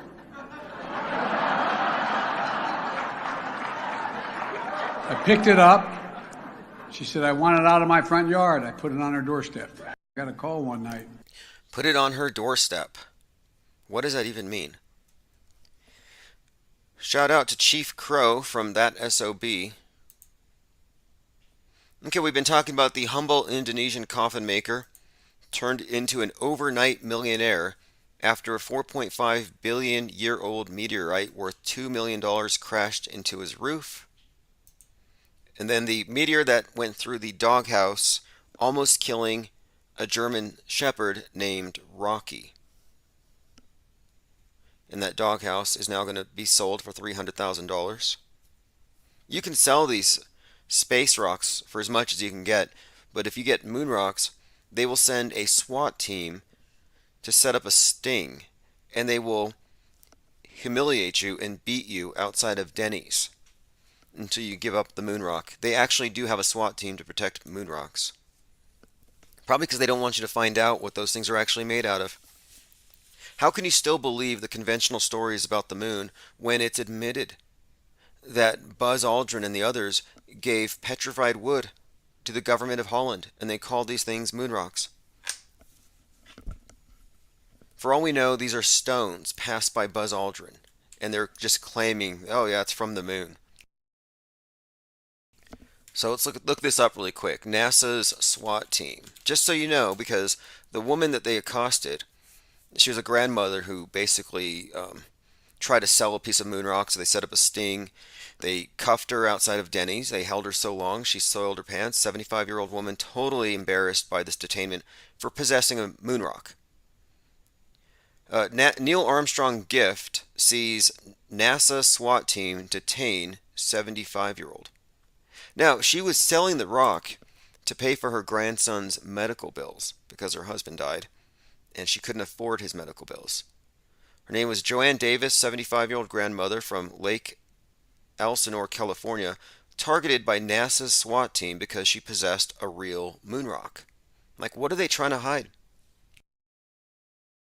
What is it that they're covering up that makes the moon rock such a sensitive thing? So she tried to sell the rice-sized piece of moon rock. So this is a really tiny piece. Anyway, she was told, you'll go to federal court, you'll go to federal jail. She was held in a parking lot, detained by a NASA agent, and her detention was criticized for being unreasonably prolonged and unnecessarily degrading. 2 hours in urine-soaked pants, according to MercuryNews.com. And her husband, Robert, was given the rock as a gift in a paperweight. Now, the thing is, it says here she's 80 next month when this article came out. And she did file her lawsuit against NASA, but since then her grandson has died. So it's kind of a tragic story. But now you know, if you got a piece of moon rock, don't try to sell it. Innocent Princess says petrified wood. Well, that's the thing. And so if people say that you're crazy for doubting the moon landing, just look up Buzz Aldrin, petrified wood. There's no debunking of this thing. Moon rock turns out to be fake. The tests concluded the rock was petrified wood. This is from phys.org. The moon rock given to Holland by Neil. The moon rocks presented to Holland by the Apollo 11 astronauts 30 years ago as petrified wood, shocked scientists found. I'm not shocked by that, but then I'm not a scientist. Yep, again, the lunar rock, valued at 308,000 pounds, was in fact petrified wood. Likely from Arizona. So there you have it. So what's more likely then? What's more likely in your mind? That you're looking at something earthly or something from this from the moon? I mean, just given this basic fact, what's more likely? Like, doesn't this just throw everything in favor of the whole thing being a hoax? If one tiny part of it's a hoax, it's all likely a hoax. When it's something like this, and this is something that's quite sensitive, sort of like if there's one crisis actor at a scene, well then the whole thing's just invalidated. It's got to be a movie. So it's all or none with me. This to me says, okay, well, if you don't have questions about the moon landing, then you're left with this. You must therefore accept that the moon is made of petrified wood. So there you have it. The moon is made out of wood. And if you don't believe me, you're anti-science, you're a flat earther, and you're a spreader of dangerous dismiss and malinformation. We have a wooden moon. Petrified wood. Which, I don't know what it means, where it came from. It must have been a tree at some point. But yeah, the moon turns out to be made of petrified wood. It's either that or the astronauts are lying. Take your pick. Okay, so let's go back to, we were talking about Kelly Weil and her assertion that anybody can see the curve of the Earth within a couple of miles. That is just so wrong. You can't even correct it, can you?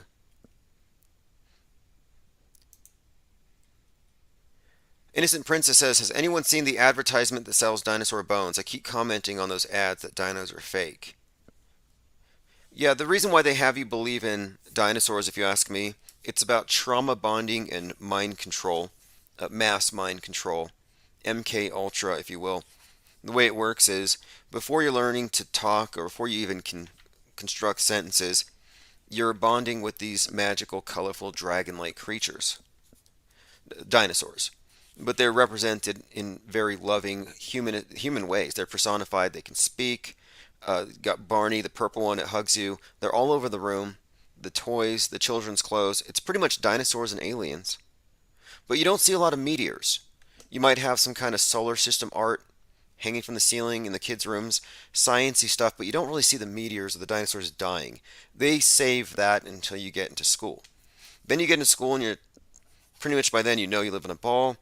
You know about these dinosaurs, and then they're like, yeah, mass extinction.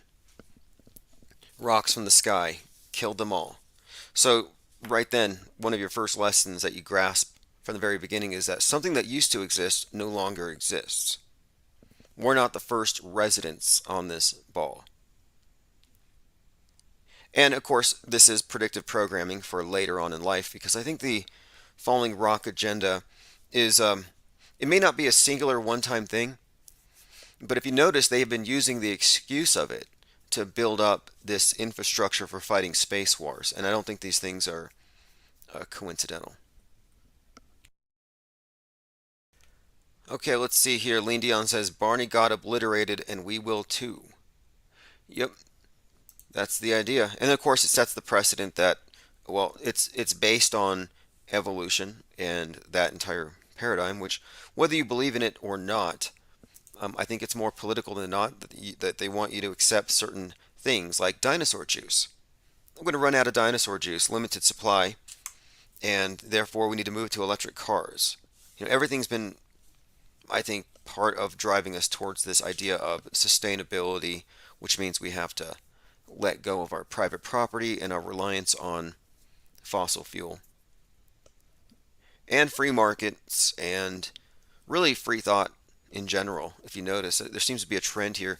I think the new ideal is the movie Equilibrium, where they say that ideas and art are too upsetting for society, so they have to kind of get rid of anything at all. And it's a 2002 movie with Christian Bale. It says, in a future where all forms of feeling are illegal, a man in charge of enforcing the law rises to overthrow the state and the system. But the idea here is that the regime has eliminated war by suppressing books, memes, or art, and music. So they forbid books, art, and music. And this is to reduce people having emotions and feelings. So nobody gets triggered, so no snowflakes get melted. And even now, the DHS has put a hit piece out on threat actors, sowers of mis, dis, and malinformation, MDM, which are the new weapons of mass destruction. That's how they're looking at misinformation or just memes, but specifically those that cause people to doubt the authorities. So even causing doubt is now seen as some kind of a threat to national security. It's worse than a hate crime, in fact. Tricky Who says, I got dinosaur juice from my petrified moon rock. When, just a few months ago, the scientists were telling us that there are dinosaur bones on the moon. So maybe they ought to go up to the moon for some dino juice. And the way that happened, and this is the story, 66.6 million years ago, a rock the size of Mount Everest hit the Earth, and it came in with such velocity that it punctured a hole in the atmosphere. And so outer space was in direct contact with the Earth in that area. And then before it closed back up, there was a super soaker-like effect as a large chunk of our ocean sprayed out into space all over the moon. And of course, with that, a lot of dinosaurs made the trip. This is from iflscience.com. We are pleased to inform you that there are dinosaur remains on the moon. Now, if you're new to this material, if you've never questioned the moon landing, if you believe in NASA, etc., I have to give you a disclaimer. What you're looking at on the screen is an artist's representation. That is not an actual photograph of a dinosaur on the moon. They're not saying that dinosaurs are alive up there, which would be a good movie. But they're saying that there are dinosaur bones. It says most likely chunks of dinosaurs up there on the moon. Before humankind took their one small step for man, one giant leap for mankind, dinosaurs made it to our satellite. Although their procedures weren't quite as safe and rigorous as ours. They didn't so much step foot on the moon as sprayed themselves across it like water from a super soaker. And then you also have Astrocrete, another thing. You know, this is what they really could do with dissidents. Grind them up into Astrocrete. I'm going through your comments here. Phase Polarizer says back then the moon was a lot closer. Has anyone here seen Moonfall? There's actually quite a few movies about the moon falling down. Like more than a few. Like it makes me kind of uncomfortable. Do they know something? Now the guy who did Moonfall also did Independence Day, and he vowed to never do movies that bring up conspiracy theories again, because the whole premise of Moonfall comes from a book called Who Built the Moon. And I think David Icke even spent a lot of time with that book as a source. And the idea was that the moon is in fact a Death Star-like craft, and that it might actually be active and it's just watching us and whoever's in it. That it might have been that it's hollow, and that it might even be the source of our oceans. That it arrived here and it dumped a bunch of water, presumably squids, onto the surface of the Earth. That's right, squids are from space. They all got dumped into Point Nemo, just like H.P. Lovecraft wrote about. River Junk says, the theory of the dinosaurs dying from a meteor was only present 30 years ago. You know, I think I saw something saying that climate change killed the dinosaurs. Let me see here. When dinosaurs ruled the Earth, the climate was most likely hot and humid. Here it is. Climate change pushed dinosaurs into decline. Ancient global warming spikes. Unbroken record of climate change. So what was going on? Were people around back then? Like in the Flintstones? Before they figured out how to recycle and how to live sustainably? What a joke that whole story is. And if you didn't know, they're gonna criminalize this soon, so just say it while you can. I mean, it's not that it's a hoax. It's that global warming is a modern flood myth. And it's used to give the priesthood the pretext to invade everyone's life and regulate their behaviors, their so-called carbon footprint, which is really just your trail of wickedness, misdeeds, or the actions that they're judging as misdeeds. So you weren't sustainable here, you did something here, you took an unnecessary flight over there. Now, of course, if you're Leonardo DiCaprio and you have a mega yacht, and you have an extraordinarily large dinosaur-sized carbon footprint, you get a pass, because you're a movie star. Now, Leonardo DiCaprio does have baby feet, so he does have, in fact, tiny actual footprints, but that does nothing to mitigate his massive carbon footprints. But yeah, the celebrities get a pass. The priesthood, they always get to live lavishly. They're always fat and rich and covered in jewels, telling you to live poor. Nothing's changed. Look at Al Gore. And I'm not convinced that Greta Thunberg isn't just some animatronic avatar, puppeteered by Al Gore.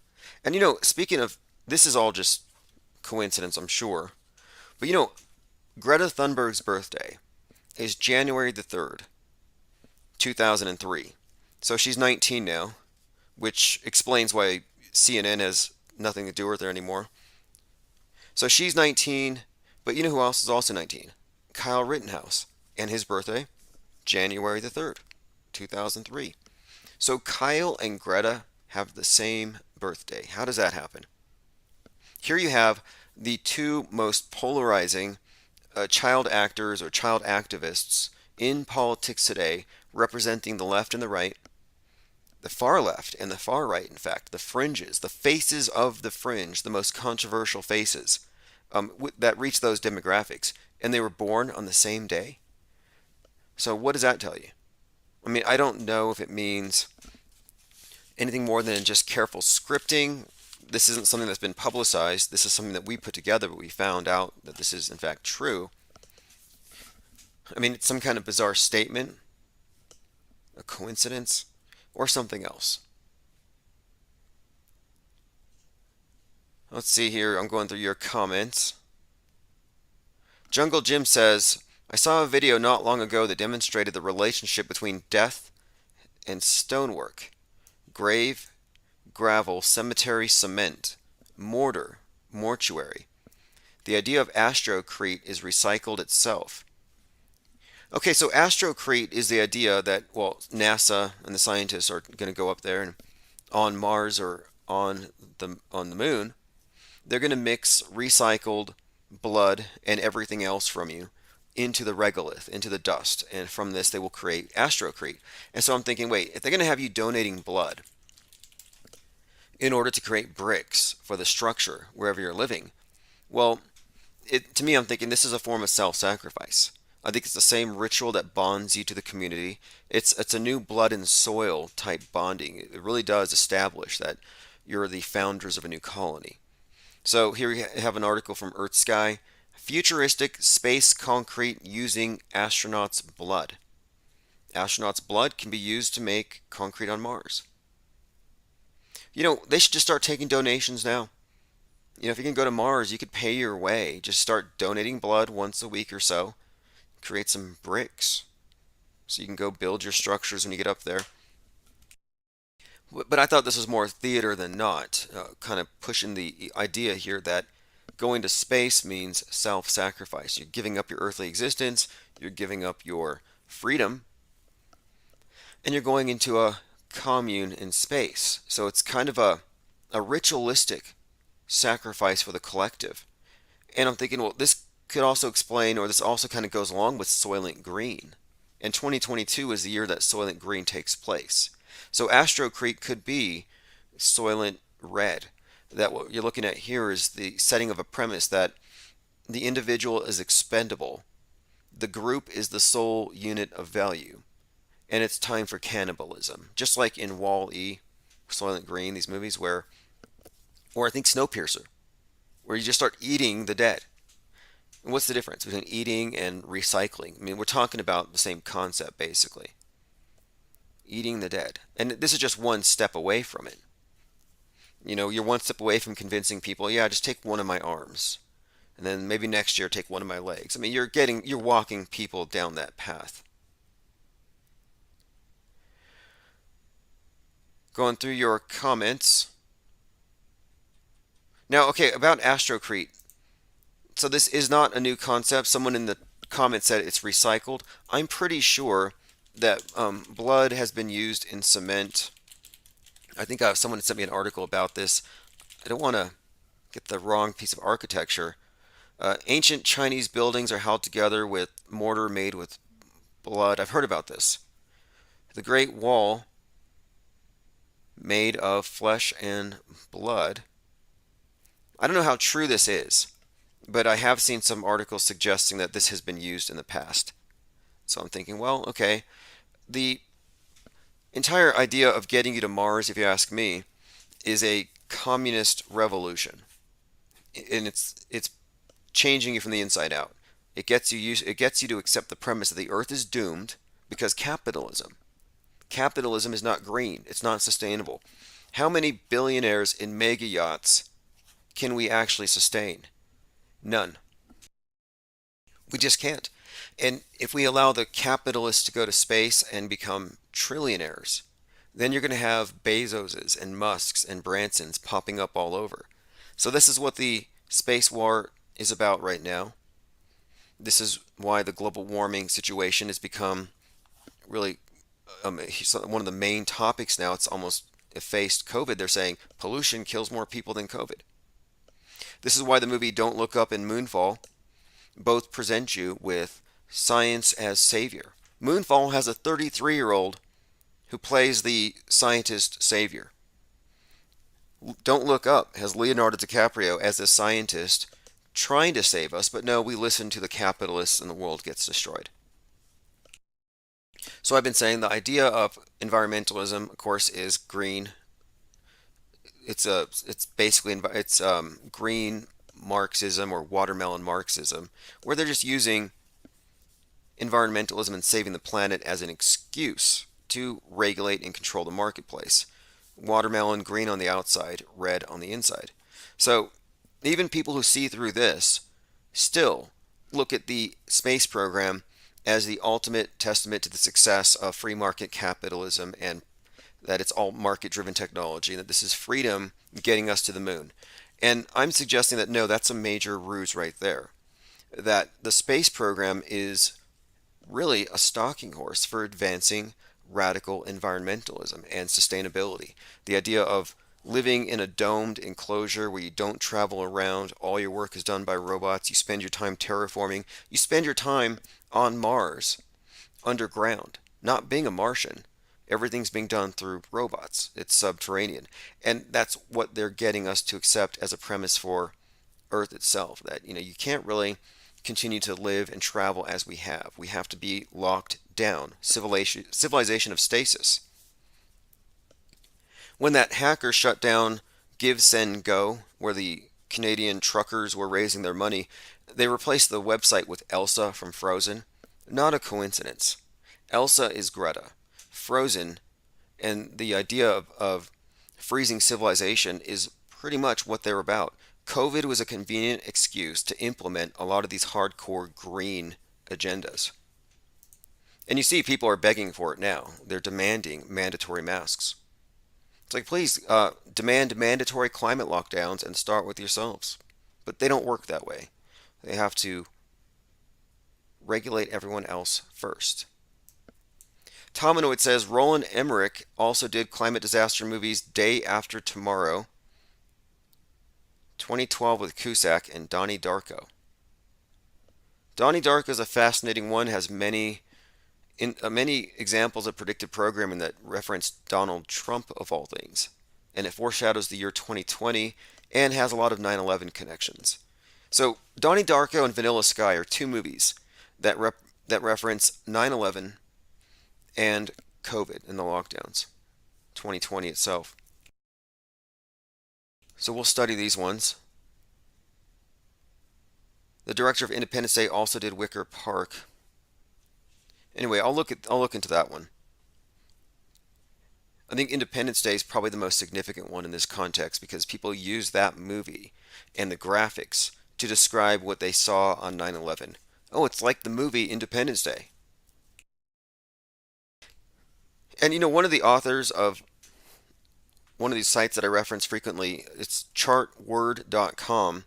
On that site, he put this collection of observations together connecting Kubrick to 9/11, suggesting that Stanley Kubrick was in fact the architect of 9/11 and how it played out, the director. And he even went so far as to suggest that Kubrick faked his death so he could focus his time on 9/11 as his magnum opus before he died, whenever he died for real, but that his death was faked. And he was undercover, more or less, working on this big production.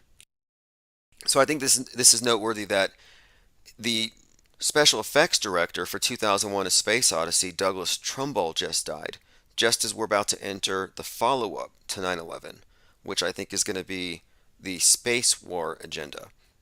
And sure enough, right after he dies, we have the 40 satellites fall from the sky, and it's been announced that a piece of Chinese space junk is going to hit the moon. That's a reoccurring theme, by the way. The moon being hit. Moonfall. I have a few ideas as to what that may mean. I think it might actually reference a market crash. McDirtywork says, good evening, everyone. Oh yeah, hey, Tominoid mentioned something here.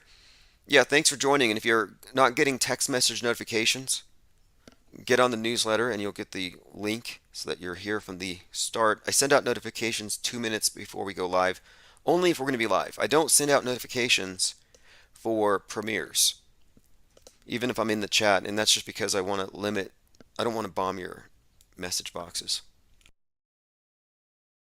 Okay, but Tominoid mentions here in the movie Don't Look Up, they bring up the pillars, Jacob and Boaz. Yes, the rich guy in the movie Don't Look Up, he's kind of an amalgamation of a Steve Jobs and Bezos and Musk all rolled into one, with a lot of Michio Kaku thrown in there too, I think. But he's the one who says, well, he leads us into mining the asteroid or the comet rather than deflecting it. And of course, it's for profit. He wants to make a bunch of phones. So anyway, in this, he's talking about how mining the asteroid or the comet is the next thing, the next that's going to drive humanity's evolution. And in this speech, he says that humanity is going to pass through the pillars of Jacob and Boaz into the New Age. Some weird, bizarre, Masonic New Age stuff he was getting into there. It's not a bad movie, Don't Look Up. I mean, it's a satire, but the main thing is this.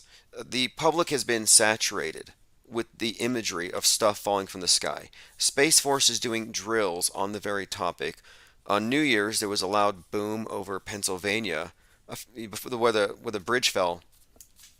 About a week later, another psyop we barely touched on there. But yeah, you had this very conspicuous announcement that a meteor was going to hit, and then everyone hears the sonic boom. Super easy to fake.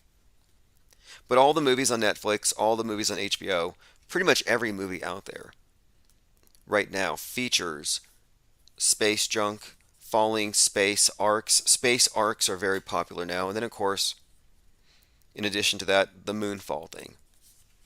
And my contention is that, like the movie Independence Day, they need you to have some kind of imagery, a frame of reference for whatever they introduce in the next psyop. So when 9/11 happened, you already have in your mind, if you've watched this movie, and they make sure you see these movies. These are the popular ones. You get the images. So you have a bit of a experience with it, like you drilled with it. So I'm just suggesting now that the public's mind has been so saturated with the imagery of low Earth orbit infrastructure falling that any day now, and I don't want to sound like Chicken Little, but it's obviously in their agenda, and I do think we've been vindicated. Like I said, just over a week ago, 40, probably 42 satellites fell from the sky.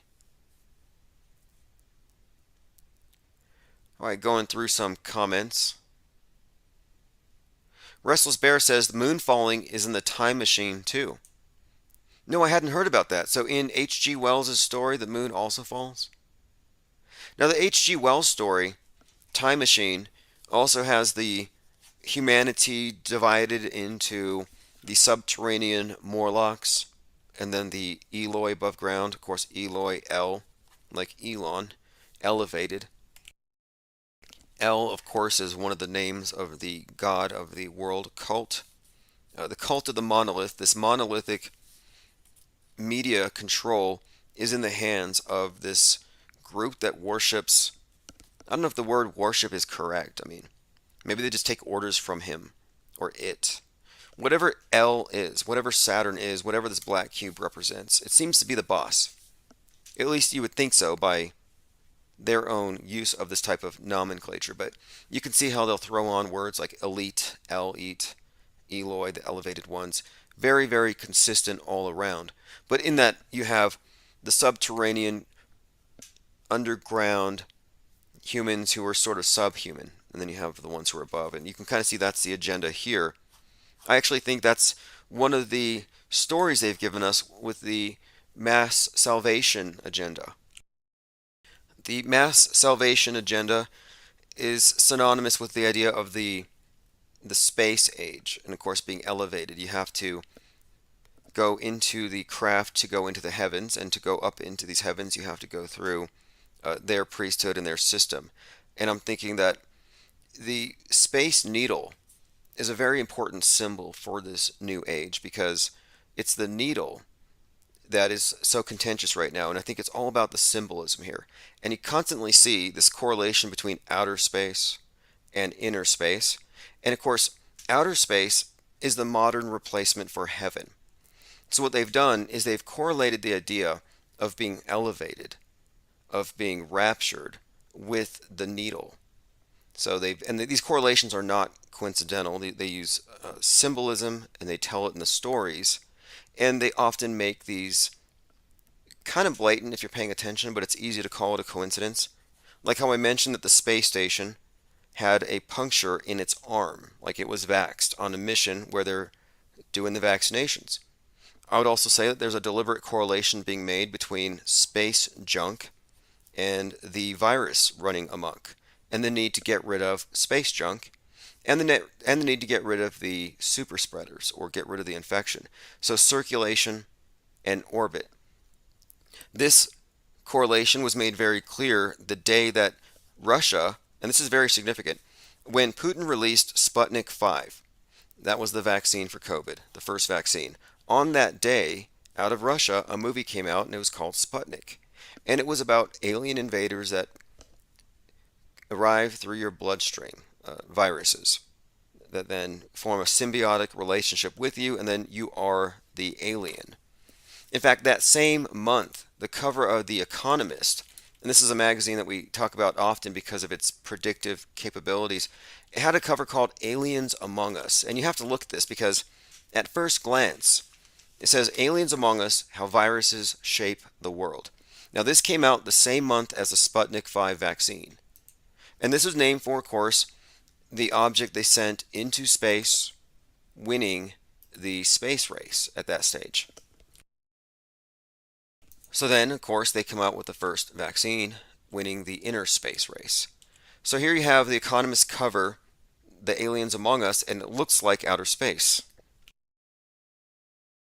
It looks like rockets and satellites, but you're actually seeing AIDS and COVID and bacteria in someone's bloodstream. But the subtext here, the real meaning of this is that you, the super spreader, are now an alien. Just like in the movie Sputnik. You are a carrier. You're no longer like everybody else. You're an alien among us.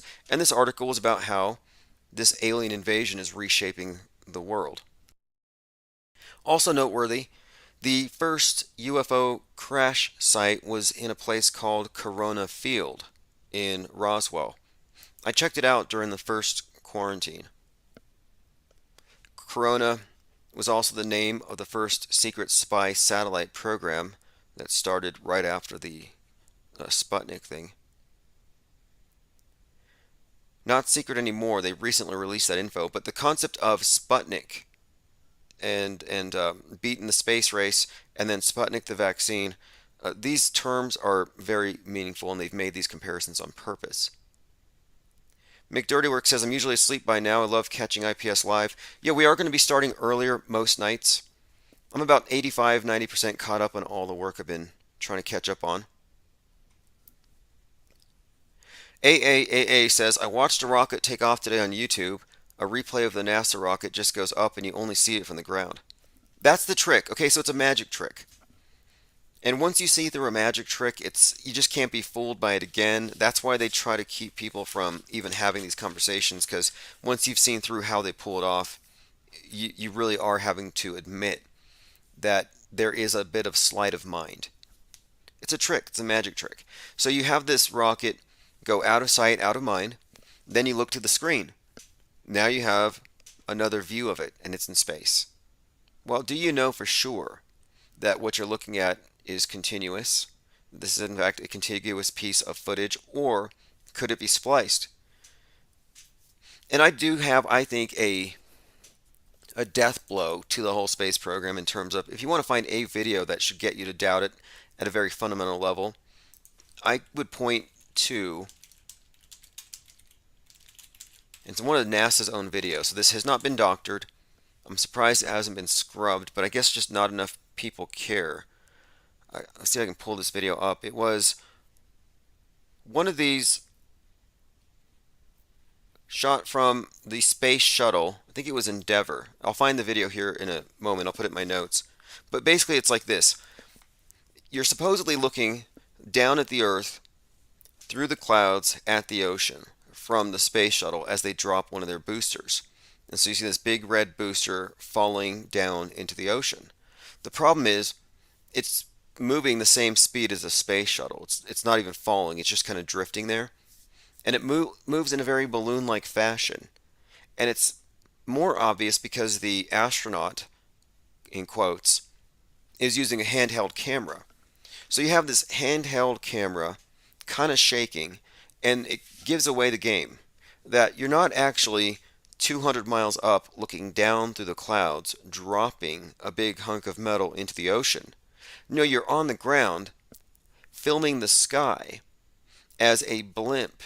The shape and size of the booster gets lost in the clouds, goes into the sky, and presumably, to most people, it fell into the ocean. It's an optical illusion. But what gives it away is you have a blimp recovery jet that they tried to white out in the footage. So you actually have a blimp recovery jet snagging the blimp, disguised as a booster, while these people pretend to be in space when they're on the ground. I mean, that one it's pretty easy to see through. But we don't spend a lot of time here on the debunking, because to me it's like, you know what, if you still believe this stuff at this point, you're just a believer. And I respect your beliefs. You're just not a knower. And there's such a huge difference, but Jungle Jim says, we have a BS meteor crater in Arizona where people come to visit to look at nothing more than a big sinkhole and a rock that sits in a corny visitor center. Proof for space rocks. Yep. Yeah, well, the Space Needle thing, I wanted to get into more. We'll talk about this as we get into it, but it does tie into this bigger picture because we talk about predictive programming and how we're conditioned for certain things to happen, inevitable things. One of them, 9/11, was obviously foreshadowed in so many different episodes of TV shows, comics, movies, books. Why? It was psychologically preparing us for the narratives that would drive the next 19 years until they brought out the COVID, which we were adequately prepared for. But there is as much, if not more, of this type of conditioning focusing on the Space Needle than there was focusing on the Twin Towers. So the more I've looked into this Space Needle agenda, or this story that has this Space Needle falling in all these different movies, I'm thinking, well, what does this mean? Are they literally going to take it down? Or is it something else? Like, are they really going to bring in aliens in craft? Or is it going to be an internal invasion? A symbolic UFO alien invasion? And I've come to expect nothing burgers from the powers that be. So I think, well, maybe they weren't ever going to take down the Space Needle, but maybe it was just symbolic of the needle, of the pandemic. 3/11, the date the pandemic started, was foreshadowed in much of the programming. For example, the Netflix series Colony, just look on over to season 3, episode 11, 3/11, takes place in Seattle. And they say Seattle is ground zero for the reboot of civilization. Why? Because an alien invasion. You never see the aliens. Boring. You never see them. They're behind the scenes. They've just taken over the government, made everything fascist, and everything's been destroyed. But you can go to Seattle and go live under a protective dome because the environment has just been destroyed by man, because that's the starting point for all sci-fi. But they start civilization over, and they call it the reboot. And I'm like, wait, 3/11 Seattle reboot after an alien invasion? Sounds a lot like 3/11 Great Reset after the invasion. Pippi Langstruff says, in all caps, invasion of the nothing burgers. Yep, I agree. Invasion of the nothing burgers. And I don't know what it is. Is it that we're too aware and they don't want to give it away? Are they lazy? Because you can't say they're underfunded. Patrick78 says, Klaus Schwab says his ancestor was Nimrod. Find me a quote. There were many dubious things posted about Darth Schwab. I mean, I do believe that he probably is the high priest of Saturn, sitting up there at the UN with his Darth Vader costume. But I've also seen a man that looks like him in this bizarre wedding dress lingerie getup running around on a beach. So you have to make sure it's actually the same guy. But it would be consistent. I mean, World Economic Forum 666, it's all this one world-ism, very much like the builders of the Tower of Babel. Rothschild's uncle also claimed it. Fascinating. Yeah, I'd like to see more. Now, speaking of predictive programming, in the movie The 100, or the series The 100 on Netflix, Season 1, Episode 13, so you have 113, the space station in the movie falls. And in that episode, there's actually a painting that you see in this mountain fortress, like in a bunker, where a lot of the art has been preserved, and you see a painting of the Tower of Babel. It's the space station falling, 113, Tower of Babel. And this gets even more interesting the further along it goes. Because you have Jeff Bezos going up into space, and I've been saying, you know, the space program is really the Tower of Babel, and space is this new heaven, and now you have this war in heaven brewing, and Bezos going up into space in many ways was an affront to many people.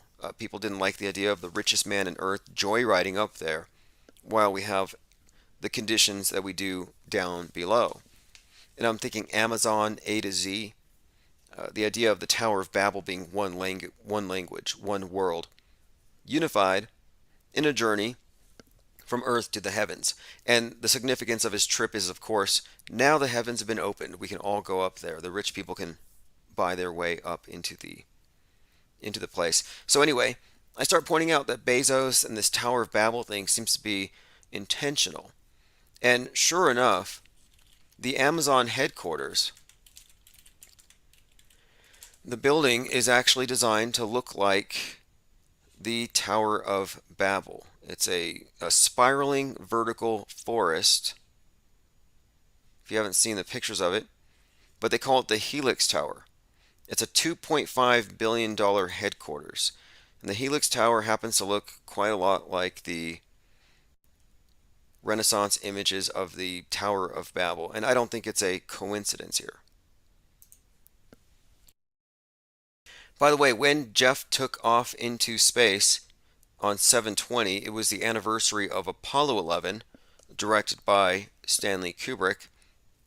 And he launched at 9:11 a.m. 9/11, of course, being directed by Stanley Kubrick. Kind of a double shout out. Anyway, if you're looking at the screen, you can see a picture of the spiraling building, the Helix building. Bezos' Tower of Babel. And it's all symbolism with these billionaires, which is the Triple Comma Club, which is why I talk about it. So when you see Bezos out there on his yacht with all his friends drinking wine, meanwhile, their servants are wearing face diapers. It's just showing you, these are the elite, they're flaunting it. He's on a Titanic. Then you see Tiny Feet DiCaprio on his mega yacht. It's a Titanic.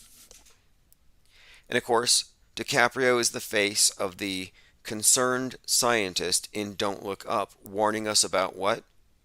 A comet, which is what? An iceberg. It's a big iceberg in space. And nobody's listening to him because they're thinking about the money. And so then the Earth gets sunk like the Titanic.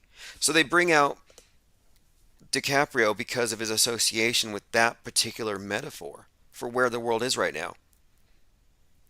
I pointed this out 9 months ago. When I saw the trailer for the movie, I said, if they have a movie about something falling from the sky, and Leo's the guy warning us, it's a Titanic metaphor, and it's going to have to do with capitalism destroying the world and a collapse of our economic system, etc. And sure enough, it's exactly what the movie was about. It's obvious. It's why they use these actors. It's because of their propaganda value.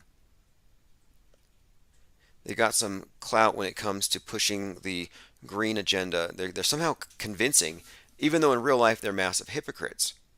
But that's the point. They want you to see Bezos as a space cowboy. That's why they put a cowboy hat on him. These guys see space as the final frontier, somewhere to plunder, the Wild West.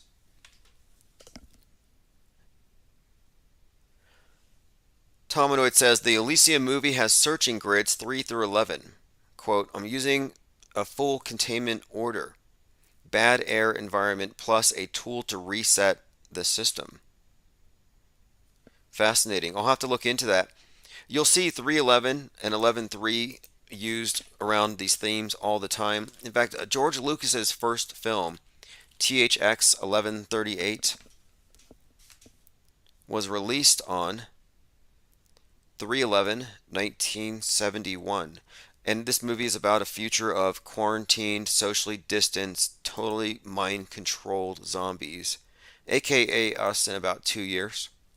And this is, I think, what our future could be. Well, I think this might be the ideal.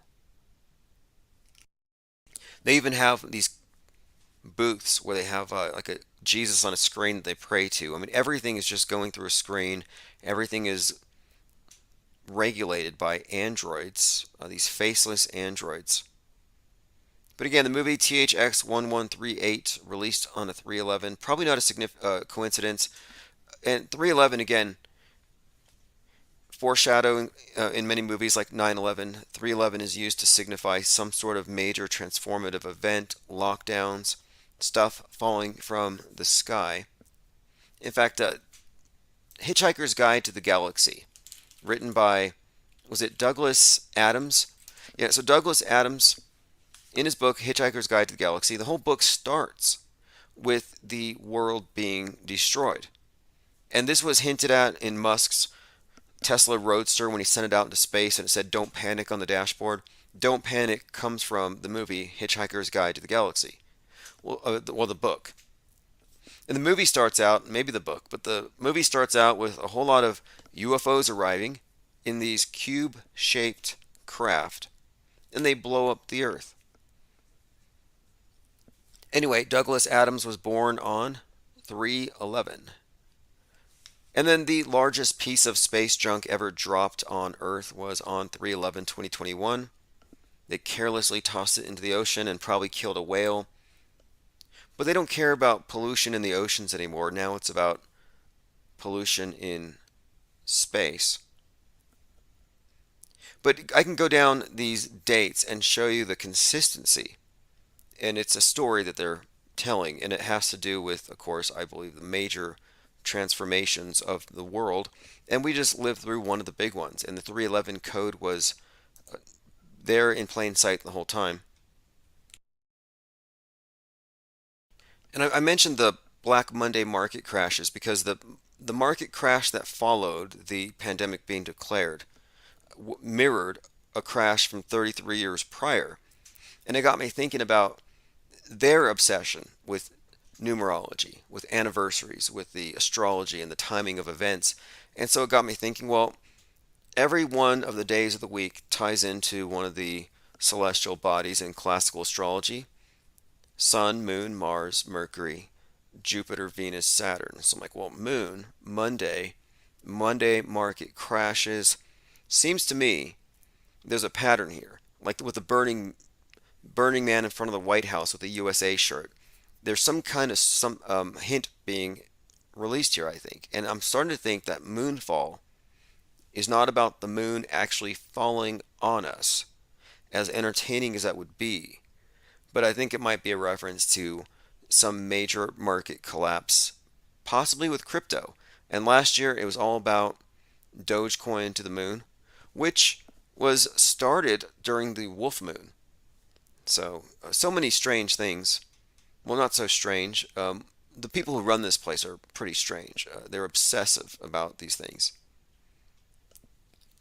Polecat says Apollo 11 was produced by CNN Films, according to Wikipedia. Do you know how much money Neil Armstrong got paid to do Apollo 11? He got paid $33.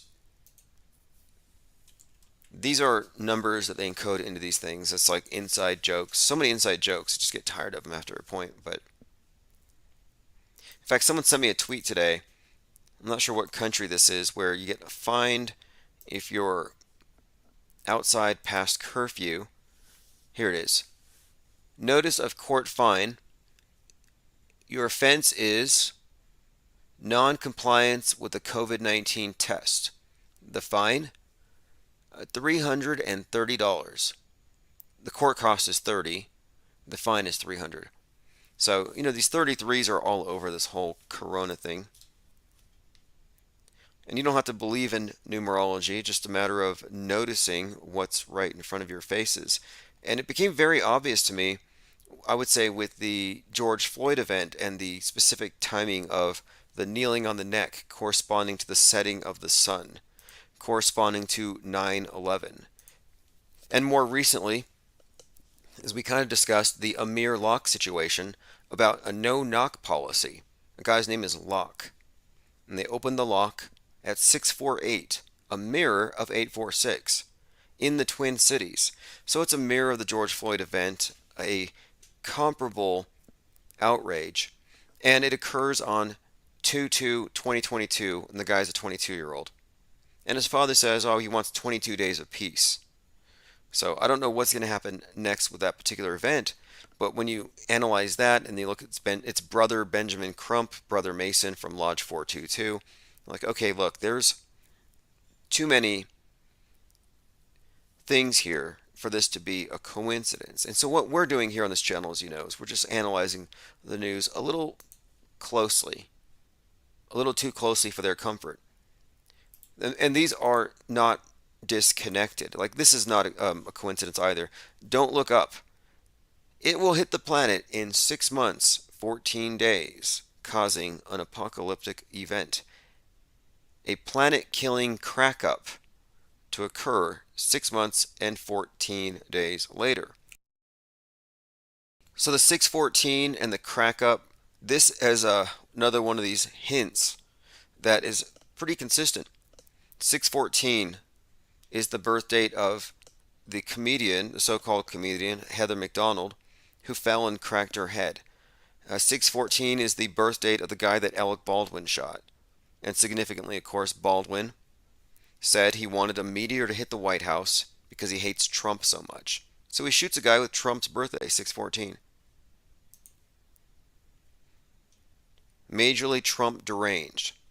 But the common story here, of course, is the cracked head, the incident that causes some kind of a crack up in the nation at 614, something connected with Trump.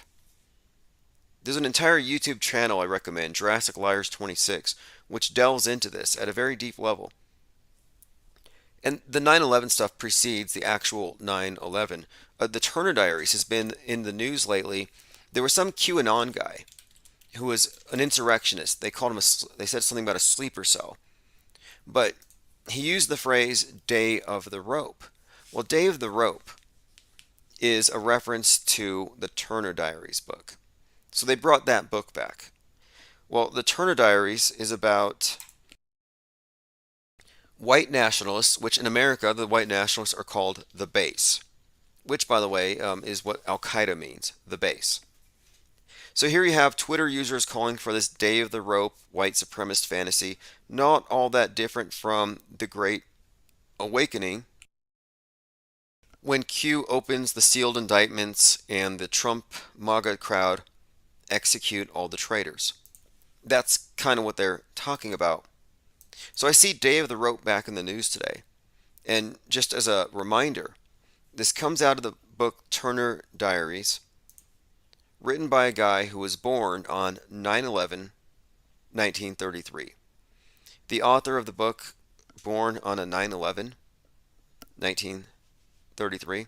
This is the book that is said to have inspired Timothy McVeigh, who was executed on 6/11/01, which is like an upside down 9/11.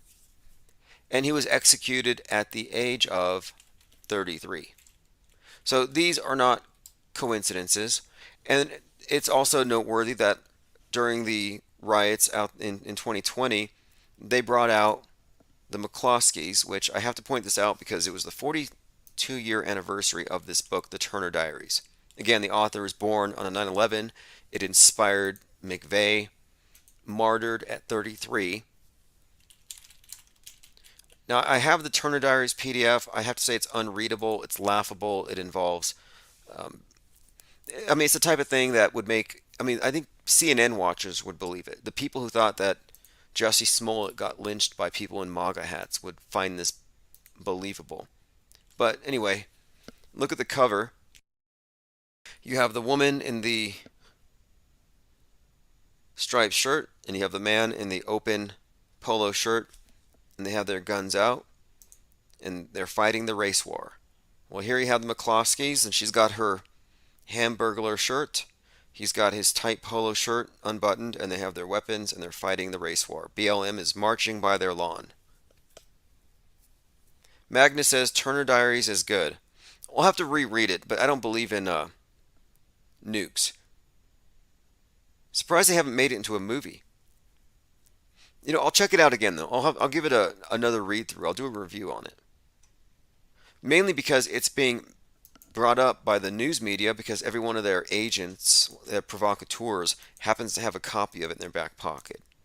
You know, it's like when a Quran fanatic suicide bomber blows something up, they always have the Quran nearby or it's in the car.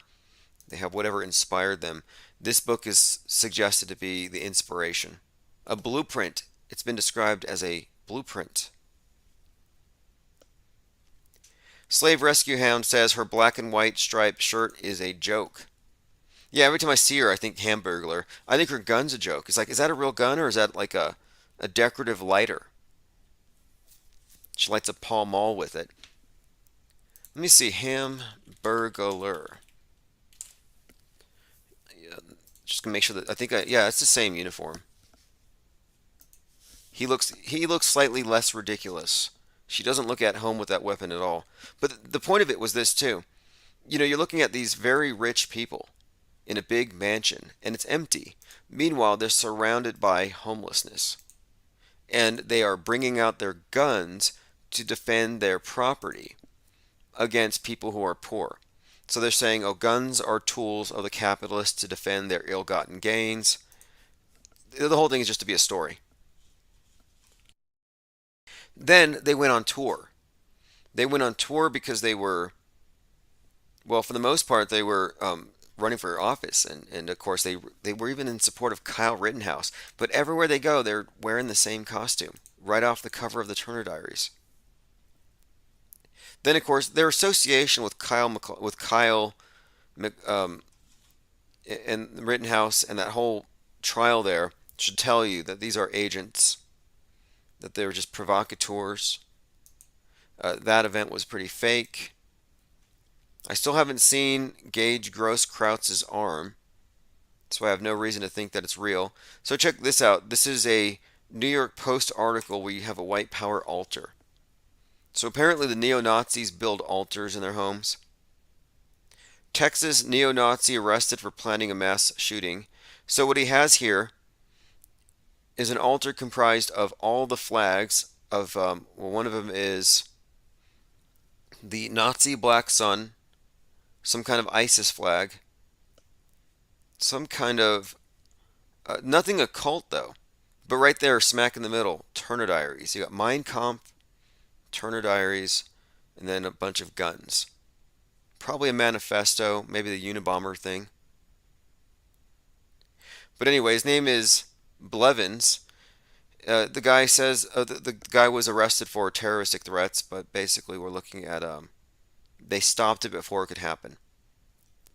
They said the sheriff's office posted an image of Belvin's apartment as evidence. They found in his home flags depicting the swastika and Nazi symbols and books like the Turner Diaries, written by the leader of the Neo-Nazi National Alliance, according to the ADL. You know, I had a Hitler fanboy call in yesterday, and I think it's kind of naive and oversimplistic. Like, people who put a lot of hope in Trump trust the plan.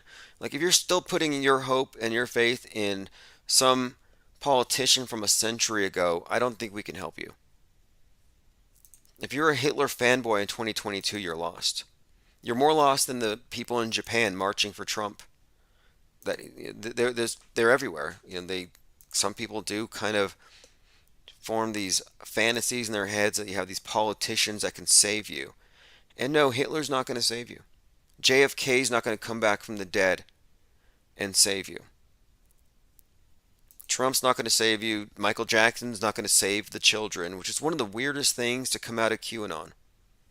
Out of everything, the idea that, yeah, Michael Jackson faked his death so he can save the children. Like, I don't know if I'd trust him to babysit anybody's children. And you think he's going to save the children? Magnus says, have you read Mein Kampf? Look, if you want to defend Hitler or Mein Kampf, whatever, it's fine. I'm just saying the perspective that you have is taking a lot of things for granted. Like, do you believe in nukes? Do you believe in the moon landing? Do you believe in conventional history? Because when you're calling things fake, like people will say, well, the numbers were inflated. Hitler didn't kill this many people. Well, then they say 9/11 was real.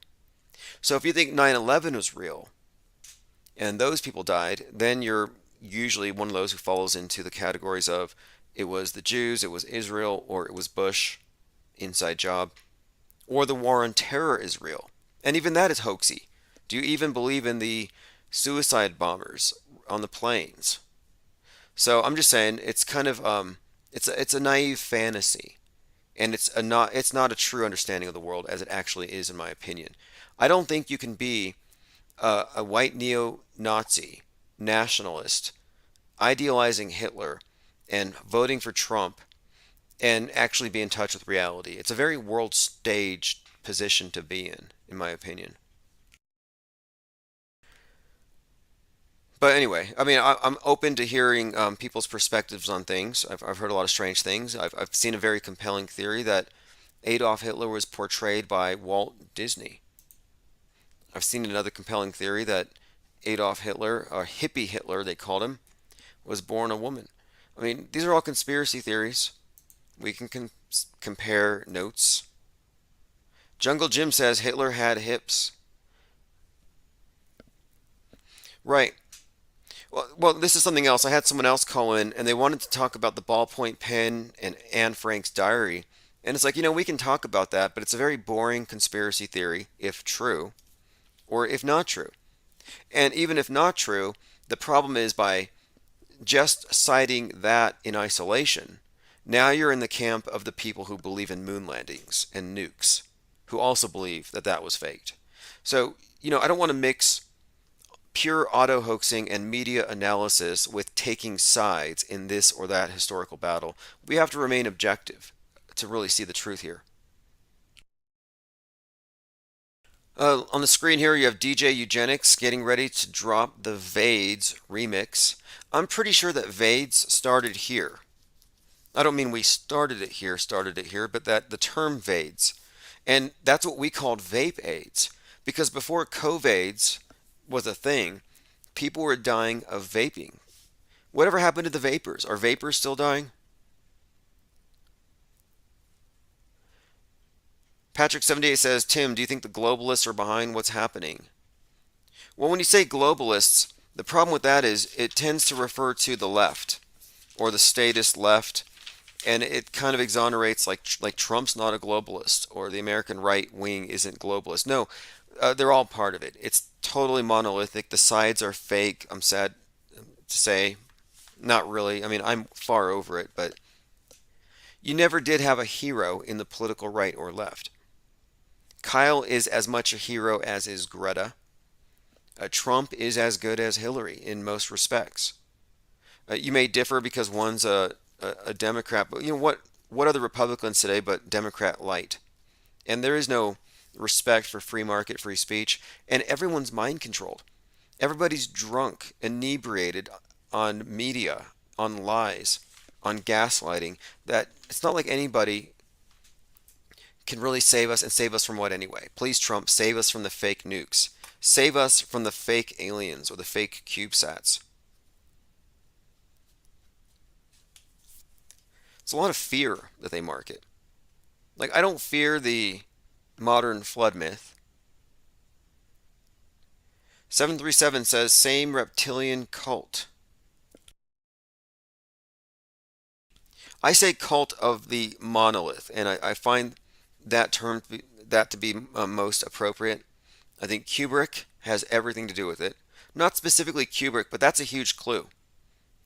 Kubrick is a player. I would refer to him as a world stager, a meta scripter, and I would list him alongside several others. But when you see that there's actual individuals behind these major transformative psychological operations, then from there you can see that, okay, we're not talking about magic or just synchronicity or God. I mean, it looks diabolical at times, like this is some kind of matrix or simulation. But to defer to, oh, it's a simulation because it's so complicated we don't have an adequate explanation, is to fall into the divine fallacy. If I don't have an adequate explanation, I'm going to blame it on something supernatural. And I think that's a way to give them cover. That's a way to say, like a perfect example actually. Take a look at the Wizard of Oz, just as an example of how this PSYOP system works. They have you looking at the theater of it. The big, scary, devilish green face, the fireworks, the explosions, the booming acoustics, the theatrics. But while the people are terrified, the dog runs right on over to the curtain and pulls it back. The idea being, of course, is behind all the theatrics is actually just a wizard. Just some old man behind the scenes. So I don't think our mass media is anything more than a very, very sophisticated religion disguised as news outlets. I mean, it serves the purpose of news for many people, and they do the news. But primarily, it's about creating a monolithic one worldview. 2020 seals it. The world is introduced to something that they all accepted. A new concept of sin that has the basis of science, and it's called the virus. And it's so clever that even the anti-vaxxers believe in it. So the anti-vaxxers and the pro-vaxxers both believe in the pandemic model. They both believe in this new thing that brought about this new system of regulation, a puritanical revision of our society, religious garments.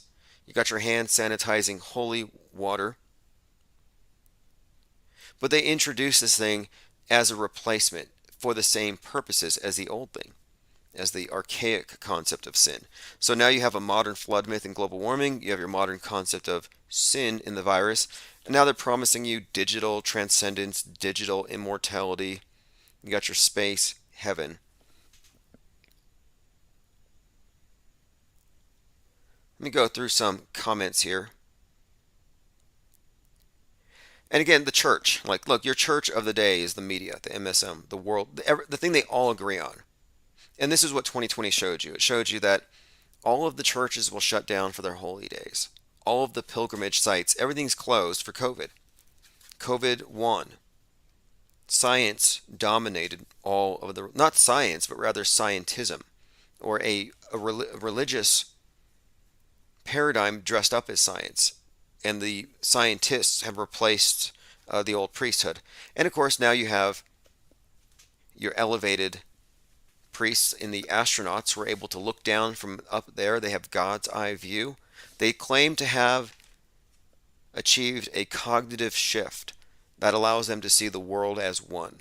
One nation, one humanity, one fragile spaceship Earth to save. So you have the elevated priesthood who can actually claim to have not seen the face of God, but for the most part they have. I mean, what they've seen, they've been given a view, and they call it the overview effect. They say that when they've seen the Earth from up in space, it's so profound and transformative that they actually have a cognitive shift, like their third eye opens or whatever. Sounds like the usual BS you get from the priesthoods of the various religions. Yeah, I'm a level 33 OT, Scientologist. I've been cured of engrams. You know, this is something. Okay, so this is how I would explain when I say that the pandemic and the virus thing, it's all been a cover for implementing this new religious paradigm. Well, look at Scientology.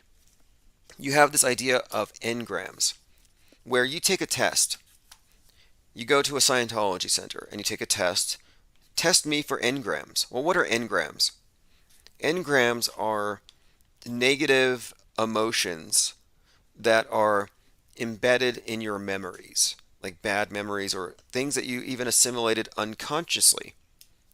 So you have all these micro traumas accumulating in your memory, in your on your life track, whatever they have their terminology for it. So it's kind of like sin building up on your conscience. You have a burden to release. And after you confess your sins, you have this cathartic release. You feel better, and now you know you're not going to hell. Well, in Scientology, after traumatic experiences, you would go in and you would get tested, or you would go through your counseling session, which is like a confession, but they call it auditing. You know, a confession where the priest listens dispassionately. Well, auditing's the same. The auditor listens as you describe these memories, and you release the engrams, the charges, the sin, the effects of contaminated environments on your spirit. So you do these purifications. They even have these clever devices called e-meters that read the charge coming out of you as you purify yourself. My point being, if you walk into any Scientology church and you take their test, they'll say, yeah, you've tested positive for engrams. We'll schedule you an appointment to get purified. And then you learn about how, well, wherever you go, you're going to catch them if you're around other people who are carrying them. So then you learn how to quarantine yourself and only hang around other people who are going through the purification process, having their engrams removed at regular intervals. And of course, this alienates people from you, but the whole world is now in need of, and they actually call it clearing. The purpose of Scientology is to clear the whole world, meaning get rid of everybody's engrams. So I'm saying an engram is analogous to being infected by a virus, and they are all super spreaders, whether you know it or not, whether you choose to go to the church and listen to those priests.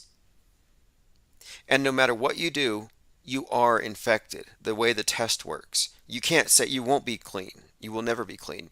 You will never be fully vaccinated. You will never be fully clear. And I'm suggesting that we're just looking at an ancient ruse. It's just a system of mind control based on superstition and people putting trust and faith in snake oil salesmen and magicians, wizards. Maxwell Cooper says at the bottom of the screen the text was, "This is what Scientologists actually believe." Yep, that's correct. Well, and look, Scientology isn't only some kooky science fiction religion.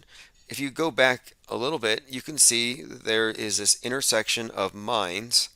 You got L. Ron Hubbard, intelligence agent, out there with Jack Parsons, American counterpart to Aleister Crowley, and they're out in California with an actress, Marjorie Cameron, performing sex magic rituals in an attempt to conceive the Antichrist. And of course, Jack Parsons, Aleister Crowley, Mystery Babylon, New Age occultism, is then merged with L. Ron Hubbard, science fiction writer, who then goes on to create Scientology. But if you merge science fiction with Mystery Babylon, what do you get? You get our space age NASA story, the space program, which is a space religion. Really fundamentally no different than Scientology. It's not a coincidence that Jack Parsons and L. Ron Hubbard were also part of the Manana Literary Club at Laurel Canyon at the house of Robert Heinlein, the author of Stranger in a Strange Land. Well, you can see here that there was a merging, a cross-pollination of ideas. There was a hybridization of science fiction and the occult. And that became our religion. That's why these rockets, when I point to these things, that's why they're named after dead sun gods. It's because the dead sun gods are worshipped as obelisks. In the night sky, the goddess. I mean, it's all very obvious when you look at the nomenclature from the previous iteration. Jack Parsons, Aleister Crowley, New Ageism, Egyptian mystery schools, Freemasonry, and then compare to the modern iteration. And the first person to point this out, to my knowledge, was William Cooper from Behold a Pale Horse. He wrote about Apollo 11, and he wasn't a flat earther or anything like that. William Cooper. He was talking about the space program itself, though, as being all ritual. In fact, I think he's the one who figured out that if you take the names of the space shuttles in order, you actually end up with a sentence about an endeavor to discover Atlantis, and all challengers would be destroyed. NASA Masonic Conspiracy by William Cooper. Fascinating piece. I would highly recommend reading it. Easy to find. Here's an excerpt. It's from William Cooper. To make interstellar travel believable, NASA was created. The Apollo space program foisted the idea that man could travel to and walk upon the moon. Every Apollo mission was carefully rehearsed and filmed in large sound stages at the Atomic Energy Commission's top secret test site in the Nevada desert, and in a secured and guarded soundstage at the Walt Disney Studios, within which was a huge scale mock-up of the moon. Now in this article he gets into the symbolism right away. And again, remember, the moon is made out of petrified wood, because that's what the moon rocks were made out of. So what else can we conclude here? The most transparent was the faked explosion on the Apollo 13 named Aquarius New Age at 113. There's that number again. At 113. Apollo 13. Now what's interesting about this too is 113 is 73 seconds. The Challenger blew up at 113. I might even have video links to some of these. We'll have to do an entire day on these various immolations. What happened to the Apollo 13 Aquarius? The lunar module Aquarius was jettisoned before re-entry. Anyway, this craft says the explosion was 1313 military time. These are just, again, consistent symbols, and it's not a coincidence that 19 years after the Apollo 1 blew up or incinerated, you had the Challenger. 19 years in a day. Let's move on here. Okay, it says the Phoenix, the new age of Aquarius, the number for this Phoenix is 13, and that's where Apollo 13 comes in. 13 is the number of death and rebirth, reincarnation and sacrifice, the Phoenix and the Christ. Perfected soul imprisoned in matter, and the transition from old into the new. A lot to unpack there, but I would say this. Christ was 33 when he dies, right? I think this is all very much significant to the Twin Tower rituals, where the Twin Towers, built in 68, pulled in 2001, 33 years old. 13 years later, the number of reincarnation, the number of the Phoenix, the number of Christ. 13 years later, they have the One World Tower that opens up on 113. There's that number again. 113, November the 3rd. Not only that, but it's 1776 feet tall, which, I mean, when you get into the numerology, you'll see how it all connects, but that's a second coming reference, Christ resurrection reference. Christ in Christian numerology is 888. You double it, you get 1776.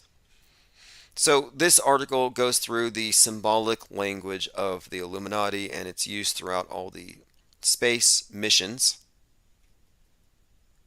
There's quite a lot here, and this is from years ago, but all of it here is valid, and it's all from William Cooper's expose on how the space program is a Masonic conspiracy.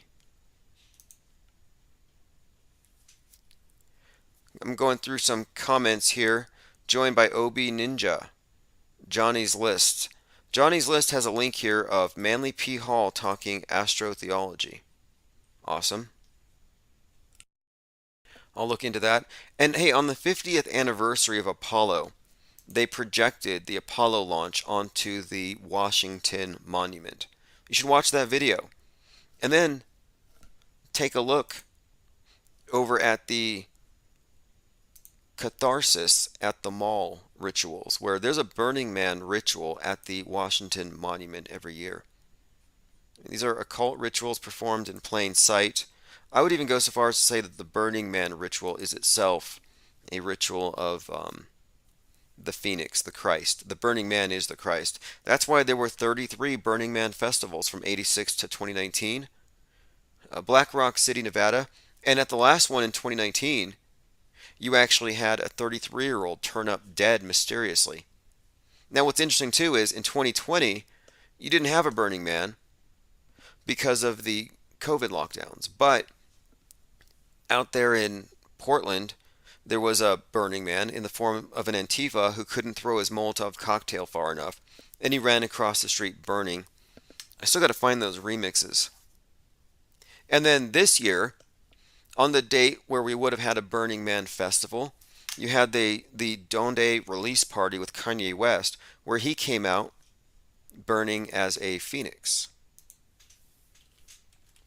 And these dates are significant. In fact, on one of these years, I'll have to look back, because before I really started paying attention to this stuff, I watched a lot of these events, and I noticed correlations. I just didn't know the significance. But I do recall a SpaceX rocket blowing up concurrent with a Burning Man festival. And, it's just at that time I'm recognizing, okay, you're looking at rituals that are basically esoteric in their nature. We're not supposed to see it, but if you know what you're looking at, if you know their signs and symbols. Bohemian Grove, they burn an effigy of a man. All right, let's see here, going through your comments. Look, I don't have any hard opinions on Hitler or any of that stuff. I'm just saying, if your frame of reference is World War II politics, if you still think in that frame of reference, I have to know where else you're coming from. I don't think we knew enough back then. Like, for example, 9/11 truthers were lost until, 2010, 2012? Because up until 2012, it wasn't possible to know the extent of the deception. So you would have been running around mad at George Bush, mad at Muslims, or mad at Israel because somebody killed 3,000. Well, what does it mean when you find out that nobody died? That the planes were CGI? That it was a fireworks show?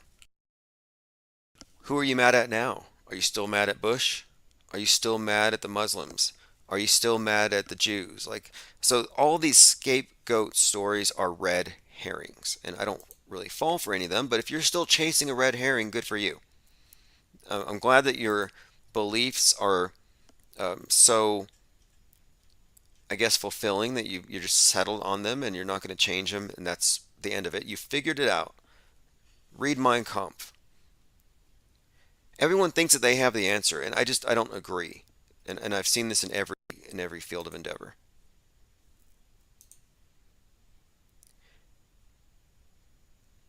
Let's see, I'm going through some comments. Tyrone says Hitler was a fictional persona based on cultural detritus that would resonate with labor level Germans. Yeah, I feel much the same way with Donald Trump. I think they're constructed to appeal to a specific demographic. Slave Rescue Hound says Jordan Maxwell sounded like an old actor with partial dementia who still knew his lines. He was tired that day, but he's actually quite lucid. I haven't spoken to him lately, but he does sound like an old actor simply because he's kind of old. And he's very much a showman. I mean, he's a great storyteller. But I think he might be available. I should reach out. It's been a couple of years. The last time I talked to him was shortly after the lockdowns started. All right, let me go ahead and comb through the links, make sure we haven't missed anything. Someone's been pointing out that South Pole is having a future where people are wearing helmets, which is something we've predicted here. Helmets are going to be normalized here very soon. They'll give you one reason or another, but eventually it doesn't matter. But I think the selling point for helmets in my opinion, it's most likely going to be the air, the environment. I've seen this in a lot of these movies too. The air is not breathable. I can't breathe. I can't breathe is a powerful spell. It's a word sigil. I can't breathe. And this is actually a thing. I've been doing some research into magic as it's practiced today. And sigil magic, by the way, if you like the t-shirt on the screen with the new IPS logo, the wrench, the question mark, and the lightning bolt / infinity, on the chest of a penguin with the raised wrench, I put a link in the chat. It also has an IPS logo on the right sleeve. So this is a new shirt that I put up there last night on the store. So I was reading about this thing called sigil magic, where you write out a spell. Like, let's say you wanted to do a spell to change the world. You wanted a better China. Maybe you want China to be a blueprint for the whole world. Let's just say you want world communism. So you take the word a better China. Now you take those letters and you would just scramble them into something else that you can chant. Something that has no association with a better China. Because you need to get the coded message into your subconscious past your conscious awareness. So it has to be disguised with symbolism. It has to be spelled backward. It has to be encoded. You have to do what's called sleight of mind. This is according to a book. So, and let me bring this up really quick. So I'm reading this book on what's called chaos magic. And I open up the chapter Sleight of Mind about what I'm describing here. And then I sit down at a friend's house and they're watching a movie called 8 Heads in a Duffel Bag. And I think, well, this is interesting because this book is about how the personality can be looked at as having 8 aspects in one head. And so I'm thinking 8 heads in a duffel bag. And I'm thinking about this 8-fold chaos star, where it's based on the idea that your personality is actually very multifaceted and you can use magic to tap into latent potentialities. So I'm reading about this chaos magic 8-pointed star, and then I see this movie 8 Heads in a Duffel Bag about a magician, or rather a script writer, and his script is called Sleight of Mind. So again, I'm opening up a book, chapter Sleight of Mind, watching a movie about a guy writing a script called Sleight of Mind, 8 heads in a duffel bag, 8 heads in a duffel bag. I'm like, okay, coincidences. But anyway, the way this works, according to the book, is you would take a phrase and you would you would scramble it, make it into a visual symbol or verbal that can be read. So you could scramble a better China into I can't breathe. So this is where I think media and magic interface. So you have these slogans that are being chanted that could have some deeper occulted messaging. Specifically, I can't breathe is referencing Floyd. And why can't he breathe?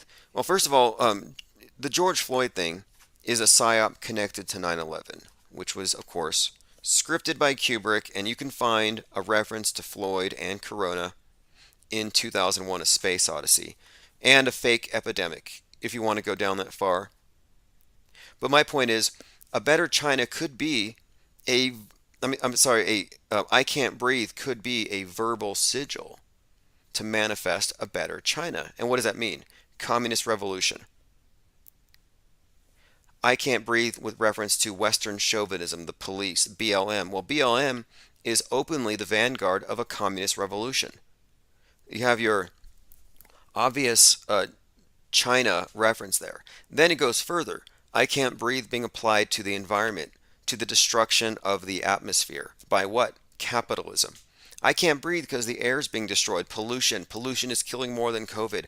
I can't breathe because the unsustainability of capitalism. I think we need a better China. Again, this is what I'm suggesting here. I've got a few other things I've been looking at with regard to this, because who hasn't noticed the ubiquitous signs and symbols, hand signs, the colors? If it's not coincidence, then there's something else there. All right, so anyway, if you want to call in and leave a message, 833-311-1984. I'm open to any interpretation of things, whether you think it's the reptilians, the Chinese, the bats, whoever's behind all of this.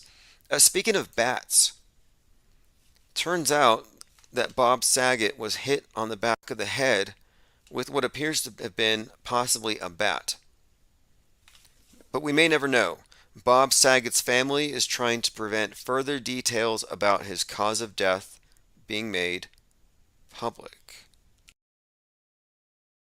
So he died on 1/9 in an Orlando hotel room suffering a head injury and then going to sleep after a stand-up performance, and his family is trying to block more information from being released. Now to me, I can't separate this from Heather McDonald bragging about her vaccination status and then falling and hitting her head.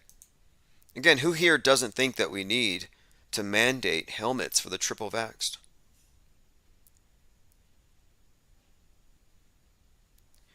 Again, we don't know for sure.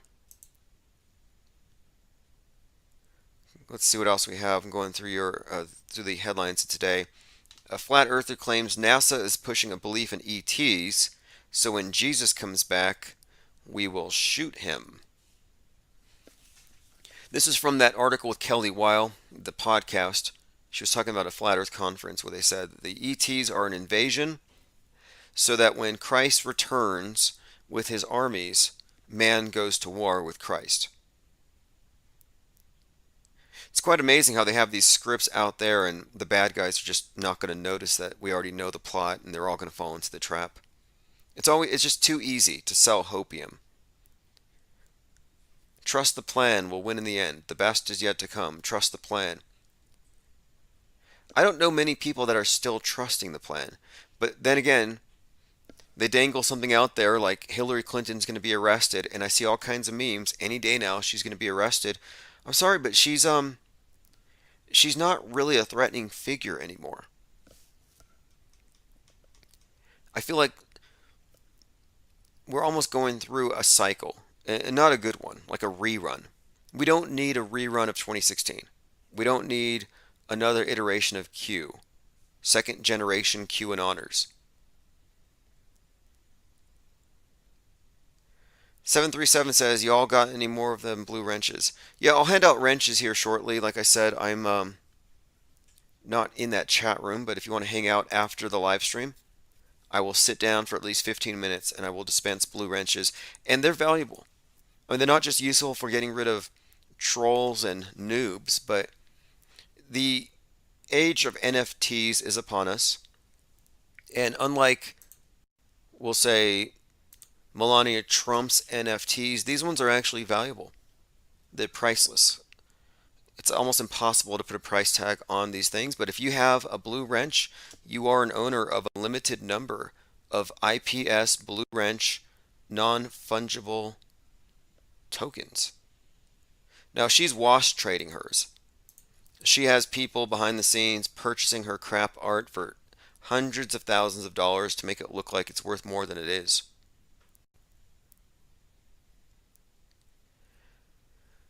Okay, let's see. The White House COVID-19 team has made an announcement about the crisis. Let me play this really quick.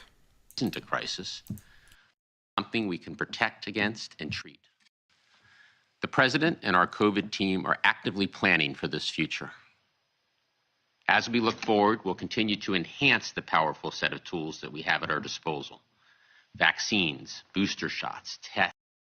They're basically saying it's no longer the threat that it was.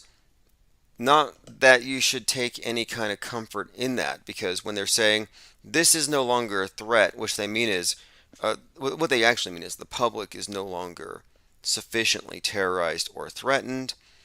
Time to bring on the meteors. Now listen to this. This is students at the University of Nevada chanting, "Govern me harder, Daddy. Govern me harder, Daddy. Reinstate the mask mandate."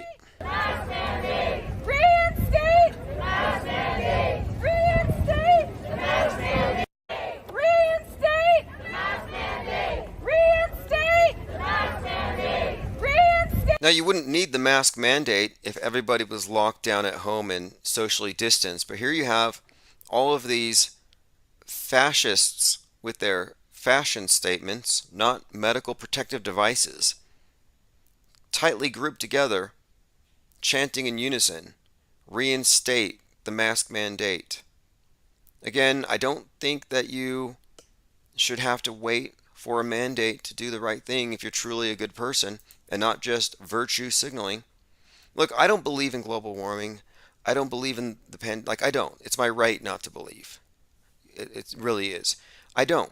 But I am probably more socially distanced and quarantined than any of these people. I'm less of a climate hypocrite than they are because I walk everywhere.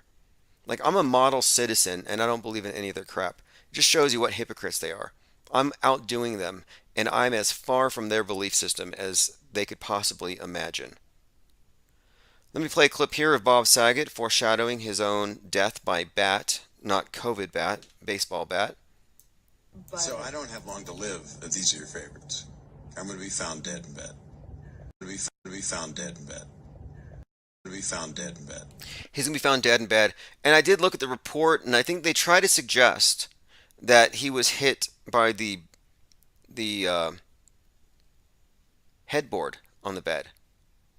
So he hit his head on the headboard somehow, if you want to believe that. All right, this has been great. We will start a little bit earlier tomorrow. I didn't get to the voicemails, but I will. I'm wrapping up a few projects. I've been asking, what do the anti-vaxxers want to gas the unvaccinated with?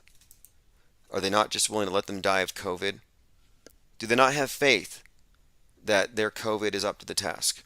Is COVID not Akbar enough to just wipe out the non-believers? Just seems like they're having a crisis of faith if they want to gas the unvaccinated. Anyway, have a great night. This is One-Eyed Jack and the Shells, Mudflood. And I'm going to turn this over to the 24/7 stream. I'll have the replay and archives posted shortly.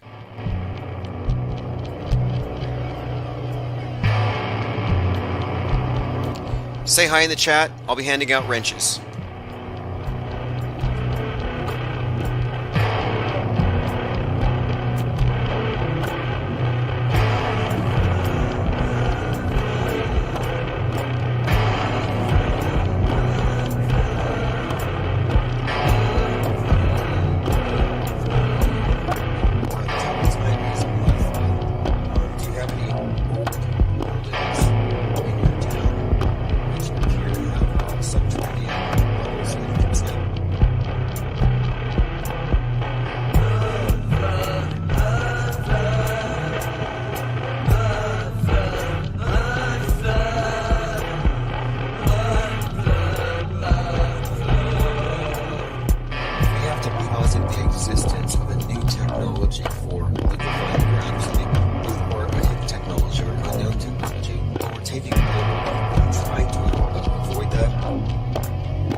From photos.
things that build it up. The story, I don't like to put the cart before the horse.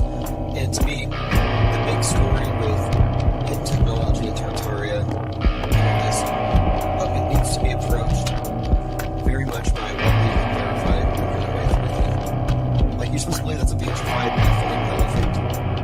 Come on.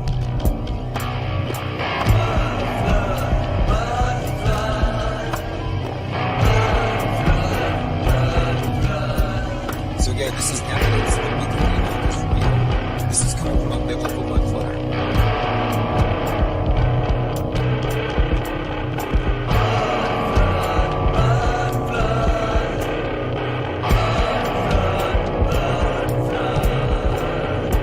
Someone had taken this reasoning to suggest that many of the churches and cathedrals are actually places of mysticism. That's their true purpose. Oh no, oh no. So right now, you're going to be seeing rock formations, which are going to be presented to you as evidence of fossilized Nephilim.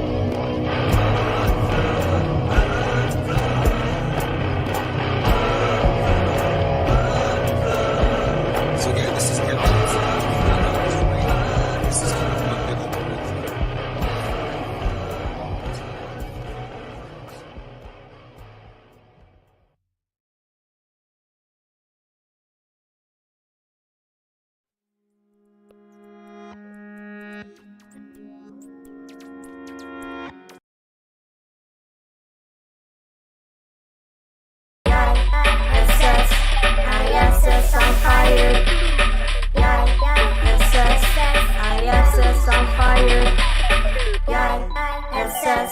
ISS on fire.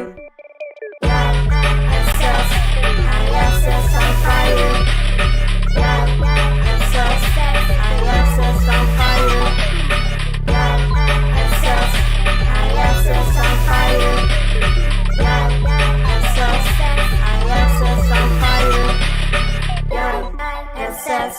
ISS on fire. ISS on fire. ISS on fire.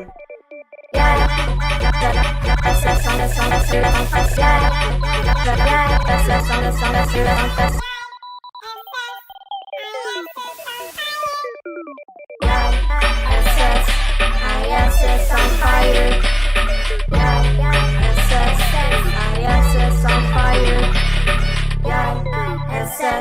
ISS on fire. ISS on fire. ISS on fire. ISS on fire. ISS on fire.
All right, good afternoon, everybody. It's January the 14th, 2022. Shout out to Darth Klaus Vader. This live stream brought to you by Uncle Klaus's Bugs. Perfect in 90 seconds. Intro music by Lucifer Tim. That is the International Flat Earth Anthem. And you might have thought that they killed the flat Earth topic dead. But they didn't. The BBC's flat Earth policy has just been revised, and they now say they are not going to subscribe to cancel culture. And what this means is they will be impartial when they interview flat earthers. Joined by Lilybell says, not going to get anything done today. R. Cook, pinch me, I'm dreaming, catching it live at work. Yeah, just for your information, the plan is to be live every day at this time following Commander Lou, because we're here also on Dark Matter Radio. And then the evenings will be open phones. Although I am open to open phones earlier in the day. All right, Yuda Zodi says, thought I'd come check it out. All right, appreciate you commenting. Anybody who comments will get a free blue wrench. And you can't say it's not valuable. This is the age of NFTs. Blue wrenches from Infinite Plane Society are infinitely valuable, and I'll be handing those out later. Yeah, the BBC's pledging to air views of flat earthers, and this is making a lot of people mad because you're not supposed to entertain wrong ideas, you're supposed to burn them. You're supposed to burn those books, delete those videos, cancel those people, mock them, misrepresent them, make straw men, and set those on fire. And then celebrate. Grave dance. I mean, have you seen the way that the media, the mass media, is applauding those who grave dance on the COVID dead if they are anti-vaxxers? It's like they don't think your life has any value unless you are a hardline Maoist Democrat. It's really that bad. All right, so yeah, as I said, I was over there at Dark Matter Radio listening to Commander Lou in the mornings, and he used the term conspiratainment, and I want to address this. This is great to hear that term, because the idea of discussing flat Earth might just be interesting. It might pique your curiosity. Maybe you're fascinated by the notion that someone could be so wrong related to the consensus, that someone could be that much against the grain, and you want to reverse engineer their thought process. Maybe your interest is purely philosophical. But my thinking is, they don't want you to be entertained. They don't want your curiosity engaged by things that they deem off limits. So they give you the X-Files, they give you the Fringe, they give you their version of conspiracy theories that are acceptable, and they're usually boring political stuff about baby-eating politicians. Like, that's not even a conspiracy theory, that's an observation. Like, we're way past that. And so we find entertainment in this because it's engaging, it's the truth, and we do it all the time. So I don't shy away from when they say, oh, this is just conspiratainment, conspiracy candy, ignore it. It's like, just because I'm not screaming, run for the hills, grab your MREs, your guns, your Bibles, the New World Order's coming, just because I'm not going with the InfoWars, we're all going to die martial law line every day, doesn't mean what we're saying isn't valid. And there's this misconception that you have to be screaming the truth from a soapbox, and that the idea of entertainment value and production value is some kind of indicator that you've sold out or that you're not legitimate in your pursuit of the truth. And I'm saying no, nothing could be further from the truth. I think we have to emulate the best in everything we do. And I think we have to do better news promulgation than the MSM does. So not only do we analyze what they call conspiracy theories, we actually analyze the news. The news is promulgating conspiracy theory 24/7. MSM is conspiracy theory central. Ever heard of global warming? COVID? That is conspiracy theory central. So we're conspiratained by their nonsense. If you notice, Conspiratainment News Daily, this is on my blog, we discuss this stuff all day on Infinite Plane Radio. Commander Lou, very conspirataining. But we're talking about the quote real world, so that should tell you something. So I'm just saying that this term, this term is something that we should appropriate. Don't let them say conspiratainment bad, just like they do everything else that's good. Just take it. Yeah, this is very conspirataining. Got a problem with that? Because the news media is all infotainment, and it's barely even entertaining anymore. And it's not even informative. It's all disinformation. It's disinfotainment. Yuda says, oh, news came in. China is making a fake moon too, no joke. I saw their fake sun rising. That was pretty good. Looked just like a normal rocket, light show, big flare. Thirst of Truth says, I also enjoy a side order of cringertainment. Yeah, yesterday I predicted that Alex Stein's performance art piece there at the Dallas City Council would go viral, and you're going to see him on Tucker Carlson, and it's going to be the next Let's Go Brandon. And even Futurism has picked it up. And not that it's good. Everybody's calling it cringy. So why is this viral video taking an obscure flat earther and mainstreaming him? Think about that.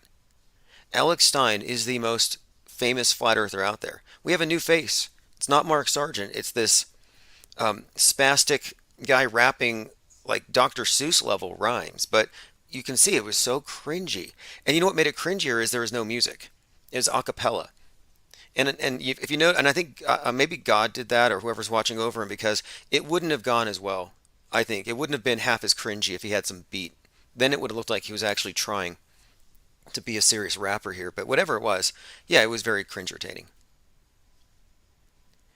And let's see here. Seabase says that's true. I get all my news from IPS. And I'm only looking at the news that is being promulgated to the most number of people because I want to know what the masses think so I can respond accordingly. Like, what are they going to do to us next? What are they going to go raid from all the grocery stores next? What are we going to have to fight over next? So we have to know how they're being directed and spooked, the sheeple. So we have to know, where they're being guided, and we have to study those who are guiding them, the shepherds, the Judas goats. Speaking of Judas goats, has anybody here found anything to contradict the idea that Owen Schroyer is the QAnon shaman? With just mostly it's just a facial hair difference, a demeanor. You're talking about an actor, a bald cap. But other than that, even the rings on his ears look really heavy, like they're pinched on there. They don't even look like real piercings. I mean, anyway, I'm still on the notion here that if Alex Jones is Bill Hicks, and we all know this to be true, then it's not a stretch to say that Owen Schroyer is the QAnon shaman. And the interesting thing about this is I've been talking about the symbolism here of the QAnon shaman. Q sent me. And he's got a spear. And then, 6 months later, you got the guy stabbing his kid 17 times in the name of Q with a spear, a harpoon gun spear. Then you have General Flynn who says, I am the incarnation of the Archangel Michael, with the image of the spear stabbing the snake. And the guy who killed his kid for Q said his kid had the serpent DNA. So you get the symbol stabbing the serpent, tip of the spear. Reoccurring theme. Even the far alt-right has been appropriating St. George stabbing the dragon. The ADL says they're doing it for xenophobic reasons. But the point is, it's a very potent symbol. So now you've got the face of Q, the guy with the tip of the spear in his hand, running through the Capitol. And they don't shoot him even though it's a weapon. And then you've got Owen Schroyer, the spokesmouth for InfoWars, who's actually going to jail over this whole thing too. I mean, he's going to prison over this insurrection thing. And InfoWars has been known for many, many years as the tip of the spear. So I'm just suggesting that InfoWars is as mainstream as CNN. Don't think they're outsiders. They believe in the moon landing and all that stuff. They believe in everything conventional. They just think it's worse than they say. They think they're understating it, not hoaxing it all. So here you have a clear example of what controlled opposition looks like, where you have a Tea Party-like crowd, limited government conservatives, being represented by some lunatic with white power tattoos that are not congruent with his overall getup and outfit, and whose personality is all about New Ageism, one worldism, taking drugs and imagining advanced technologies making life easy. He's a utopian. I mean, that's not limited government conservatism. That's some sort of I don't know what you would call it, kind of a hippie thing. But that's kind of what they've done, though. That's another point. So the hippies are on the right now. And for the last year and a half, 2 years, they've been demonizing the New Age, specifically yoga and associated beliefs and practices that take people away from mainstream science and beliefs. So yogis are now public enemy number one. Plus, they like to breathe. But they say that if you're a yogi, if you do yoga, you have a conspiratorial mindset because you think everything's connected. You think you're in a spiritual conflict with the world, you're trying to overcome it, and that nothing is as it seems. Everything is an illusion. These are the types of things that they say make the yogis bad today. So, interestingly enough, the face of Q is this total new ager who's high on mushrooms and acid and who knows what. And then the other representative of Q is the guy stabbing his kid. And I'm like, they correlated that for sure. Because the guy who stabbed his kid did so on the anniversary of the Manson killings, the Charles Manson killings. This is in August. My point being, the way you would destroy a movement or a group of people in a target demographic is you give them a visible face. And that's a face that, nobody wants to see, and you just tear it down. So this is a straw man they created. This is the face of Q. Tricky Who says James True did a stream on the Mendoozle today. Yeah, the Mandela effect. Menduzelment or the Mendingo, whatever you want to call it. I mean, it depends on which timeline you're on. I remember it as being Menduzel. The main body of Mandela effect believers call it Mandela still. There's some Mendingos. But you know what? That's how they look at it. So you can make fun.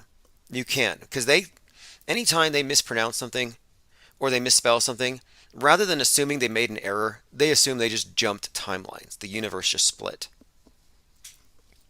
And that's another very ridiculous thing, I guess. But it comes right out of mainstream science. That's an acceptable conspiracy theory. They're not going to censor you for talking about the Mandela effect. Notice that? You can make movies about the Mandela effect, and maybe it's because it just advertises all kinds of corporate logos, like Chick-fil-A and Wendy's or whatever. All right, let's move on. Say thanks to everyone here who participates in the Discord server, and again, thank you for the art and the memes. It's endless. Every day I wake up, I look at my phone and there's just new memes, new links, but more and more people in the Discord server are spontaneously creating penguin art, Penguinati. And the basic premise of the penguin, I've explained, it's the perennial outsider / insider, but also there's this other notion, because they're the outer ring, bottom, however you want to look at this thing. If anybody knows what's beyond, it's the penguins. They just have to turn around 180 degrees from the center and they can see. So they have insights that we don't. I mean, that's the idea. Sort of like aliens, but a little more down to earth. Because aliens are kind of watching but not intervening. But now, the other side of it too is I was reading about how the penguins are able to maintain warmth by breathing in a circle, which is conspiring, which is what we're doing. And by breathing in the circle, they can raise that temperature to like 98 degrees to where it's like a campfire. And if they didn't conspire, they would all freeze, die in isolation. So I kind of see this as what we're doing. We're conspiring. And the Penguinati emblem, the wrench, is the badge of the mod. It means that you're in the think tank and that you have every right to ban anybody who's not in it, because we're trying to preserve the integrity of the chat room itself. We don't want trolls or distractions or the uninitiated to come mess it up. And so once someone announces who they are, we give them a wrench. They're usually cleared. But anyway, there's lots of Penguinati art showing up. And it's basically just a penguin with a wrench. Usually it's electric. And you can make of that what you will. All right, going through some comments. Simon says, luxury communism is the buzz phrase. Well, that's what I believe Marie Antoinette, Grimes, Musk's wife, or Musk's baby's mama, Yucky's mama, Grimes, Musk, Yucky. I mean, what's with their names? But Grimes came out saying that they can use artificial intelligence to perfect communism, and you won't have to work because, as she says, forced labor is not a vibe. So luxury communism, right? Nice idea. Let's see, I found a couple of very, very important memes I wanted to share. I'll be putting them up on the screen. Here's something just to chalk up to conspiracy theorists being right again. Biden CDC director, quote, the overwhelming number of deaths, over 75%, occurred in people who had at least 4 comorbidities. At least 4. It's like gunshot to the head. Oh, COVID. Fell off a ladder. COVID. Passed out because the mask was on too tight while driving. Ran into a light pole. Flew through the windshield. Dead. COVID. Like they figured it out. It's been a shell game. And this is amazing to me that people are pointing at Joe Rogan and others like, oh, they're breaking the matrix. It's like we figured this stuff out day 2. We never entered into this phony matrix. We didn't get on the world stage. They try to drag us on. And they said, come on, we're going to give you a couple stimmies. Just put on the mask, play along.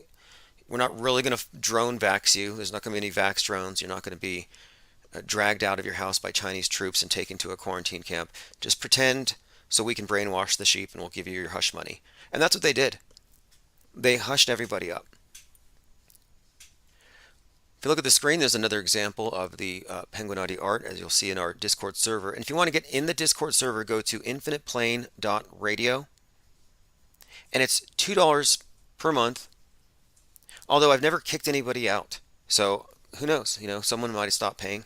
But whatever it is, the whole point of it is it supports the channel and it gets you involved with the think tank so that even if they shut down all of these different platforms, we still have the same core group of people as we have since really 2017.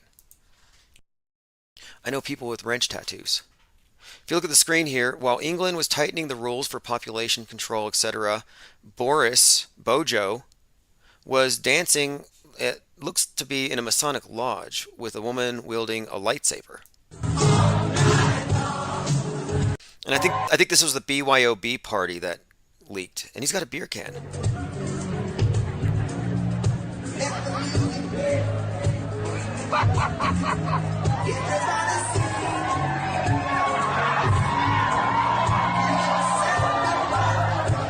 Okay, she's getting a little close to him. This is Bojo.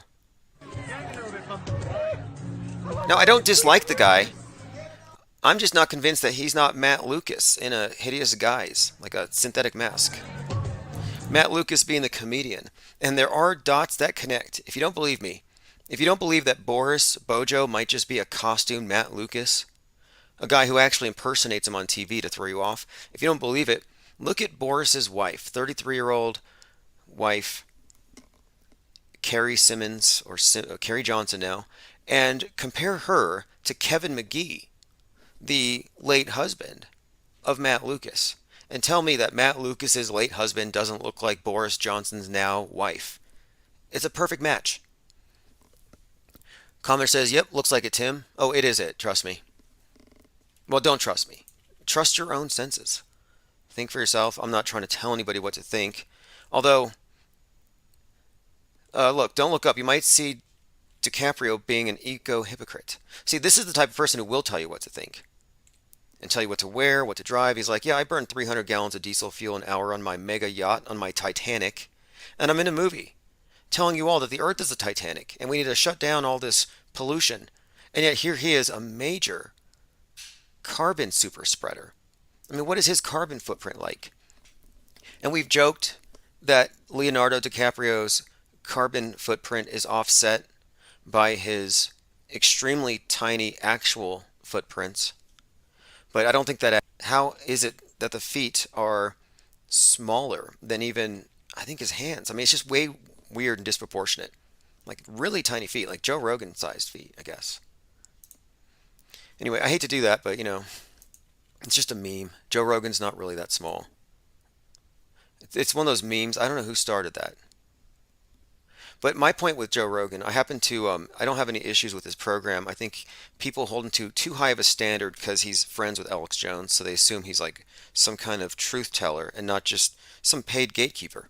And I think it's useful to have gatekeepers in your frame of reference anyway, just so you can know where they're at, and it tells you where the masses are at and who they're trying. This is why, look, this is why Joe Rogan came out just yesterday or 2 days ago with Adam Curry, and they said something about Crater Earth. And they laughed at it. Why would they look into a topic so obscure and then laugh at it? Well, the reason why is they need you to be pre-programmed to ridicule the thing. A giant asteroid bigger than the Empire State Building is going to zip past the Earth. It's 3,280 feet long, 2.5 times the height of the Empire State Building. Potentially hazardous. Why do they make these comparisons? Statue of Liberty, White House. You know, there's always a meaning here, but anyway, this one looks like it's shaped like a big Empire State Building, and it's going to hit us, what is it, this week? On the 18th, I believe. I thought I heard some space junk last night. It might have been gunfire. I wasn't able to get to the bottom of it. I was going to go outside, but... Okay, listen to this. This is something. Speaking of gunfire, Alec Baldwin rust incident seems to be sort of predicted in a TV show. This is from Pockets of the Future. So it's a TV show called The Entourage. And in The Entourage, Bob Saget is in the show. And here you have a reference to the Baldwin shooting. I guess he's being offered the opportunity to shoot a cinematographer or something. First day? Real good. Great. Maybe tomorrow you go get Christian Bale. We'll let him execute a cinematographer if he wants. See him? Real good. Yeah, maybe tomorrow we'll get him Christian Bale and let him execute a cinematographer if he wants. And this is a reference to Bob Saget. So this would be Bob Saget doing an Alec Baldwin. Great. Maybe tomorrow you go get Christian. Good first day? Real good. Great. Maybe tomorrow you go get Christian Bale. We'll let him execute a cinematographer if he wants. See you later. Good. Great. Maybe tomorrow you So again, context, TV show called The Entourage, and you have someone's being interviewed for a gig, it's Bob Saget, and one of the perks they're going to offer him is the ability to shoot a cinematographer. So that's sort of a weird Baldwin connection. You can make of that what you will. Posted by Tyler Durden on Zero Hedge today, yachts to be exempted from the European Union's carbon pricing plan. Okay, so if there's any confusion as to whether or not this entire green movement is just a big giant cauldron of lies, Durden says, read on. And you heard it. The yachts are going to be exempt. You know, I'm pointing at Bezos and I'm pointing at Tiny Feet there. And I'm like, wow, these carbon polluters, these guys, these are the worst carbon polluters of all. Huge carbon footprints, these billionaires. These are the ones who are the biggest climate hypocrites. They're exempting themselves. Doesn't surprise me at all. It says here, a draft indicated that the tax would be phased in for passenger flights, including ones that carry cargo. Private jets get exemption through classification as, quote, business aviation. All right, so they have all kinds of little rules, though, which apply to you, not them, of course. They will always get around it. All right, let us go ahead and continue. I want to scour the headlines really quick. Yes, scientists are building an elevator to space. Yeah, they're basically testing to see how far they can go. I think they're turning our reality into science fiction. And most people will only see these things through the metaverse, through their lens, through their smartphone strapped across their face. It's like a reverse They Live. You know the movie They Live with the glasses, the movie with Russian vids? They wear the glasses to see through the matrix. Well, in the new reality, the glasses have to be taken off to see through it, but people won't take them off. Now, who didn't see this coming? Joe Rogan is a, quote, menace to public health, doctors claim in a letter to Spotify. So about 9 months ago, I predicted this when they pulled Joe Rogan's 42 tracks. I said, watch, he's being set up to take a fall. And this entire year, he has been putting out meme after meme, idea after idea, treatments. Dr. Joe Rogan is treating people like Aaron Rodgers. I think he treated Mac Parhar, the flat earther who OD'd on ivermectin or whatever. I mean, he's part of this whole psyop. He's not here to tell you the truth. He's dishing out the propaganda that will help polarize everything and justify censoring podcasts the way they censored YouTube. You can't have people speaking their minds. We can't have people speaking their minds where they're not properly filtered, because then, of course, other people might emulate them and do dumb things. That's the whole rationale. They actually started this back with Logan Paul, I think, where he was tasering rats and videotaping suicides in a forest, and they said, okay, this is too much. This guy's got 20 million followers, most of them are children, and he's teaching them to taser rats and laugh at dead bodies. The guy was just going too far. Now again, this is Logan Paul, the guy who was then drafted to headline the Flat Earth Conference. Wonder why?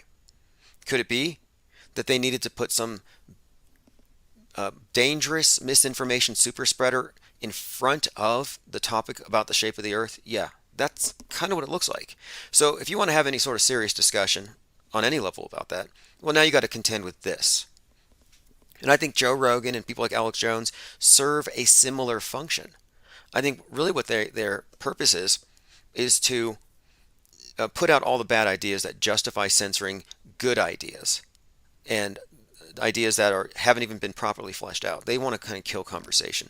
So we'll see what they accomplish with this. But yes, 270 health and science professionals are signing an open letter to Spotify demanding stricter policies on misinformation. So thanks, Joe. All right, let's continue. Hoax linking COVID-19 to bacteria and 5G mobile technology resurfaces in Africa. Okay, that came back. Now, I think it was last year or the year before, people were burning 5G towers. And I looked into that closely because they said something like 77 5G towers had burned. And they claimed it's because conspiracy theorists were worried that 5G towers were correlating with the spread of this thing, and so the towers were causing the virus. Well, the thing is, no one was ever caught. Well, actually, there's one pair that was caught, and this was very suspect. You didn't catch anybody. Nobody was bragging, hey, I took down the towers, I'm a hero. You didn't have anything like that. At the end of it, at the end of this 77 burning, you had one pair of suspects arrested, and it was a pair of, I believe it was called Model Mayhem models. Kind of a fun Model Mayhem. Yeah, a couple of models. And all you had were their headshots. Oh yeah, we did it for this reason. And they weren't established conspiracy theorists, and these were modeling headshots. So it looked like a big, probably CIA psyop. They burned their own 5G towers, and then they just grab a couple of pictures out of a file. Yeah, these two did it. They just made up characters, just like in Utopia. If you watch Utopia, you see an example of a newsroom directing the news creators in giving this character that they put on TV a backstory that was believable. And they did it on the fly. And they had people ready to, I mean, it was just that level of ministry of truth. So anyway, yes, supposedly these people were burning 5G towers. I don't believe it. So now they're saying that this is spreading over there to South Africa. Now, I don't doubt that people believe it, though. I know a lot of 5G phobics.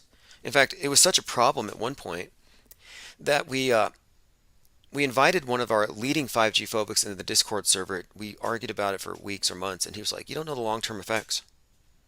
It's like, right, but there's a point, though, where you can see the agenda. And the agenda was anybody talking about 5G and correlating it to coronavirus, instant ban. They took out David Icke that way. And then even David Icke may fall in this category of what you would call a misleader or a controlled opposition agent, where you share his content, they take you out. So I think basically, from my perspective, people like Joe Rogan and Alex Jones and David Icke, they're basically suicide bombers. They run into where everybody's talking and they just blow up. That's what they do. Their purpose is to destroy free speech and the ability for us to have the free flow of information is because of this. Joe said something, now somebody's drinking this. Or, I mean, it's that. But it is true. A lot of people do things, but people are responsible for their own actions. Look at all the crazy stuff the mainstream media has people doing. Tony says the sequel book to Charlie and the Chocolate Factory is called Charlie and the Glass Elevator, the elevator that goes to the moon. Okay, so that's an interesting point there, because Charlie and the Chocolate Factory, Willy Wonka, is one of the basis. I think that's the basis for the character of Elon Musk. So Elon Musk is Iron Man. He's a little bit of his daddy, Werner von Braun. He's right out of the book Mars, A Technical Tale, about the Elon who colonizes Mars. But he's got a great deal of Willy Wonka in him. And if you look, Elon Musk bought Gene Wilder's house. He started a candy company called Boring Candy, and he digs these tunnels to presumably some deep underground Mars base or something. So you just think about the Mars base as being this place that you go when you follow Willy Wonka down that tunnel. Well, who's involved with hyperlooping? Elon Musk. So you got the boring drill, hyperlooping, candy company, it's all connected, and then he buys the house. So Charlie and the Chocolate Factory. To me, it's just sort of like you go to Mars. You go in his rocket, you go to the subterranean Mars base, and you make candy to pay for your trip. Maybe, I mean, I was thinking you'd be farming potatoes, but Musk may have you making candy on Mars, like some kind of Oompa Loomp on a red planet. But anyway, my point is, the glass elevator is about space travel. So here's another, it's just another connection here with Willy Wonka and Elon Musk and the space travel thing. Commenter says 5G is not safe when in full operation. It is a weapon. It just depends on how it interacts with you and may differ if you have metals and nanoparticles. That's what I believe. It's what you believe, but it's not what you know. Portal Complex says Commander Lou broadcasting in 5G since '88. Agreed. And I say this all the time. I'll say, look, I tolerate people's beliefs, but I have to make the distinction between what I know them to believe versus what I know them to know. And you don't know that to be true. Now, would anybody here be surprised at some of these things? No. I wouldn't be surprised if people's heads started exploding like General Flynn is telling people. Yeah, if you have $250, call General Flynn. He'll tell you about the coming EMP that's going to shut everything down, and anybody who's been vaxxed is going to have a little head explosion. You don't want to sit next to him. It's going to be scanners everywhere. It's going to be all over your walls. Let's see here. Not Shoot says Soylent Blood candy. Hey, that's not a bad idea.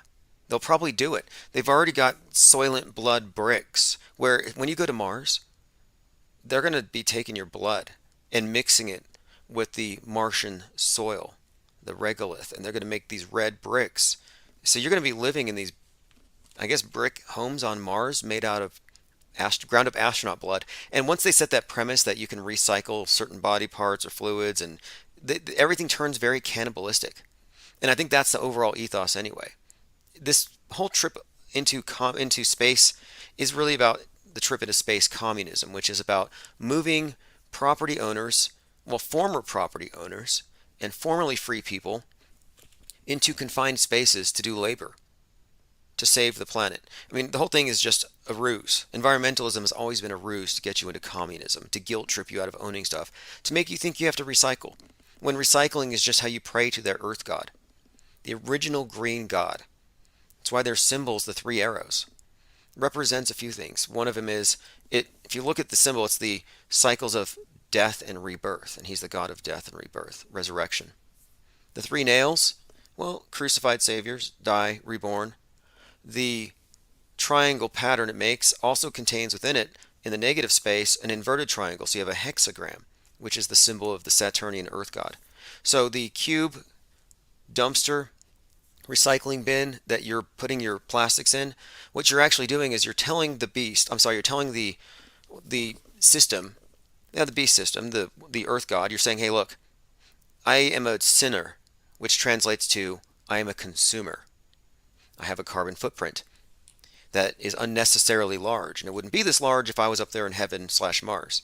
So you're here on Earth and you're like, okay, look, I'm a consumer, I'm a lowly consumer, but I've separated my purchases.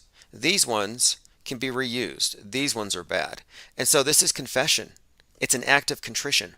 You're separating your choices. These choices were sinful, or rather, these choices have a higher environmental toll.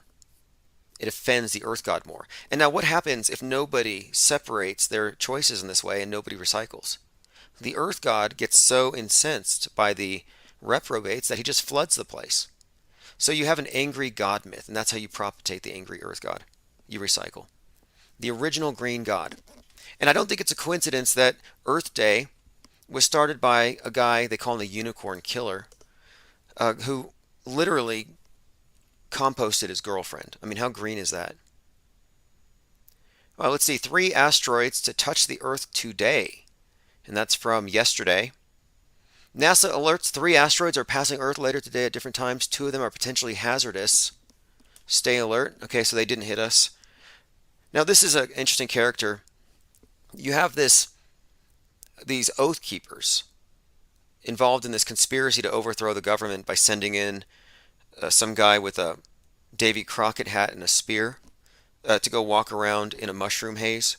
Like, that was their plan, right? Well, anyway, they arrested the leader of the Oath Keepers. Well, we already know the Oath Keepers is run by the feds. It's basically a bunch of feds. So, and then the other thing is the leader of the Oath Keepers, and I didn't even pay any attention to him. I looked at him. He's got an eye patch. He's in the Black Eye Club. If that doesn't scream at you, Illuminati, controlled opposition agent, then you're just a dupe. So I looked at this and I'm like, okay, this is obviously someone who's going to take the fall in order to smear everybody behind him. The innocents, which is true. Okay, let's see here. Matt Gaetz and a bunch of Q-nuts are going to be... Oh, this is all getting really ugly. I'll probably pass on that story for now. The whole thing with Matt Gaetz, he was involved with that Greenberg guy who had 33 charges against him of trafficking underage people. Well, it's coming back to haunt Matt Pizzagates, so I'll keep you up with that. The only thing about Matt Pizzagates that I find perplexing is, according to Wiki, he's 5'7", but in every picture, he's about 6'7". Take a look. He towers over people who should be much taller than him. And I don't want to go through the pictures now. I really would prefer to never have to Google Matt Gaetz, but here I am. Googling Matt Gaetz. Sounds dirty. Okay, so here's Matt Gaetz, and you got to find a picture of him next to somebody. He has a way of always getting in front with his huge noggin, a few steps ahead of everybody so he looks taller. But no, and this is all just, look, to me, this is all game. They do this stuff on purpose. I invite you to look for yourself, but I'm just assuring you he's not 6'7" despite all of the photography that you'll see. And I've covered this before. And this is not atypical. Like, here's an example. This is not atypical. I remember when Bill O'Reilly was talking to Trump back in 2015 after some debate or whatever, and Trump was on a step, and Bill O'Reilly noted this and stepped up. Okay, so if you look at the picture here, you see Don Trump Jr. on the far left, and on the far right you see Matt Gaetz. Well, Matt Pizza Gaetz is larger than both of these guys. He looks pretty big. To me, it looks Photoshop big, like disproportionate in all sides, in all ways. But you can see the top of his head is much higher than Donald Trump Jr. So, how tall is Don Trump Jr.? 6'1". How short is Matt Gaetz? Matt Pizza Gaetz is 5'7". So, will someone explain to me how a guy that's 5'7" towers over a guy that's 6'1" if he's not messing with his own PR and photography? That's how disingenuous and dishonest these people are. All right, let's see here, going through comments. Syncro says they're mixing your blood with the soil or soul of outer space, space which is outside. Syncro, Astrocrete. Yeah, look, Astrocrete is what they actually call it, and I think there's actually a brand in Florida. I looked into it. It's a concrete company, and they don't do anything with blood or any of the other fluids that they're mixing with the stuff. Just an unfortunate thing that they happen to be named after this new, very 2022 Soylent Green-esque enterprise. Why don't we just do that on Earth? Like, you go down and you donate blood, you donate plasma. Well, I mean, like here, I know if you go down by the university, like I remember as a college student, couldn't afford parking. That's why I joined the military. Side note, I couldn't afford to keep up with all the parking expenses, so I actually had donated blood a few times to cover parking expenses. That's when I decided I was going to join the military. I was like, screw this, it's not worth it. But anyway, my point is, this would be like going over to, like why wouldn't they just have you go to a construction site, donate blood? We're mixing it with our bricks. Like you could have Astrocrete down here on Earth. If it's so good, if it's so green, and if it's such a good idea, why wouldn't we just make blood cement now? Why wait until we get to? Why does it have to start over there? It doesn't make sense. All right, we're joined by Napoleon Wilson, Tricky Who, Aku Nukem, Johnny's List. Hey, if you're in the chat, just say something, and I'll make sure to hand out wrenches later. Okay, let me go ahead and continue through the important points of the day. This was sent to me earlier. Lamb. Lamb is a creature that came from outer space, according to occultists. This is a creature that Aleister Crowley was in communication with, supposedly a demonic spirit masquerading as an extraterrestrial. But I wanted to point out that before Roswell 1947, in 1945, Marjorie Cameron, the one who was engaged in the Babylon rituals with Jack Parsons and L. Ron Hubbard, she had already been claiming that she was seeing things from above. So anyway, this was sent to me, and it was just suggesting that the aliens, so-called, have always been here. And I think that makes sense. I think they've always been here, if there are any, and they're probably underground. But listen to this. In 1918, while conducting a sex magic ritual called, I'm not even going to try, with Roddy Minor, Aleister Crowley came in contact with an entity, Lamb. Crowley believed Lamb to be the soul of a dead Tibetan Lama. He drew a portrait of Lamb and stated that when gazing at the portrait, he could communicate with him. So he has this image that looks just like your normal alien. He stares at it and he communicates with it. Now, if you scroll down and you look at your dollar bill, below the subliminal hexagram, comprised of a bunch of stars below, right above the phoenix that they stylized as an eagle. if you look and you kind of squint or you adjust the contrast, you actually do have one of these demonic alien heads right on the back of your $1 bill.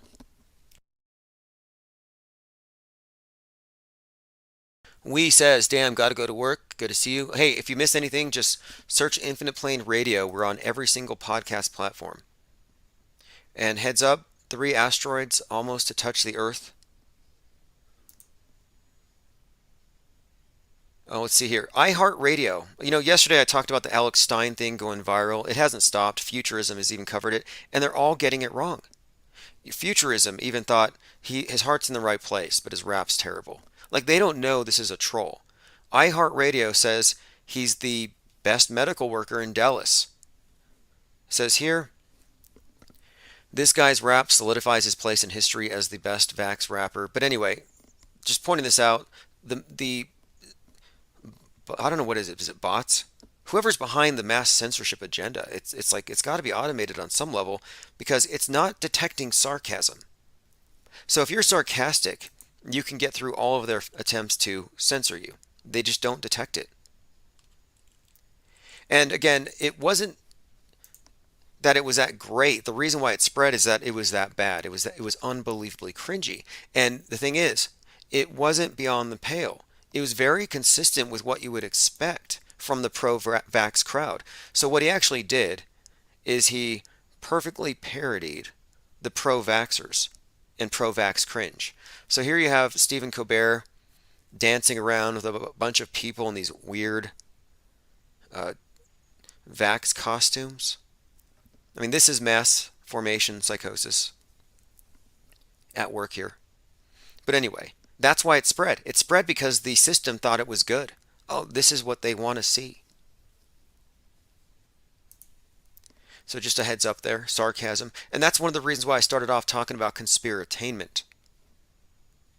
Because when you get into comedy, conspiratainment, conjecture, just looking at things without a serious partisan angle, you do get around a lot of their filters. They can't find a reason to censor you. This is why they turned the term conspiracy theorist. They said, oh, let's just change it to conspiracist.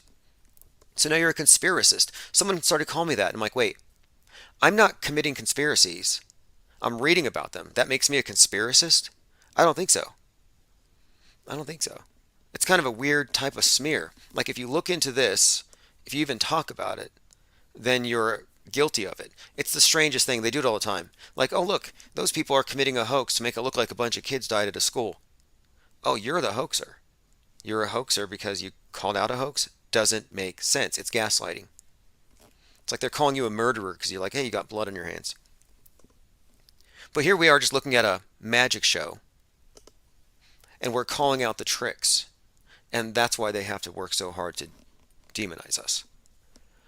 All right, let us continue. Going through my Twitter feed here.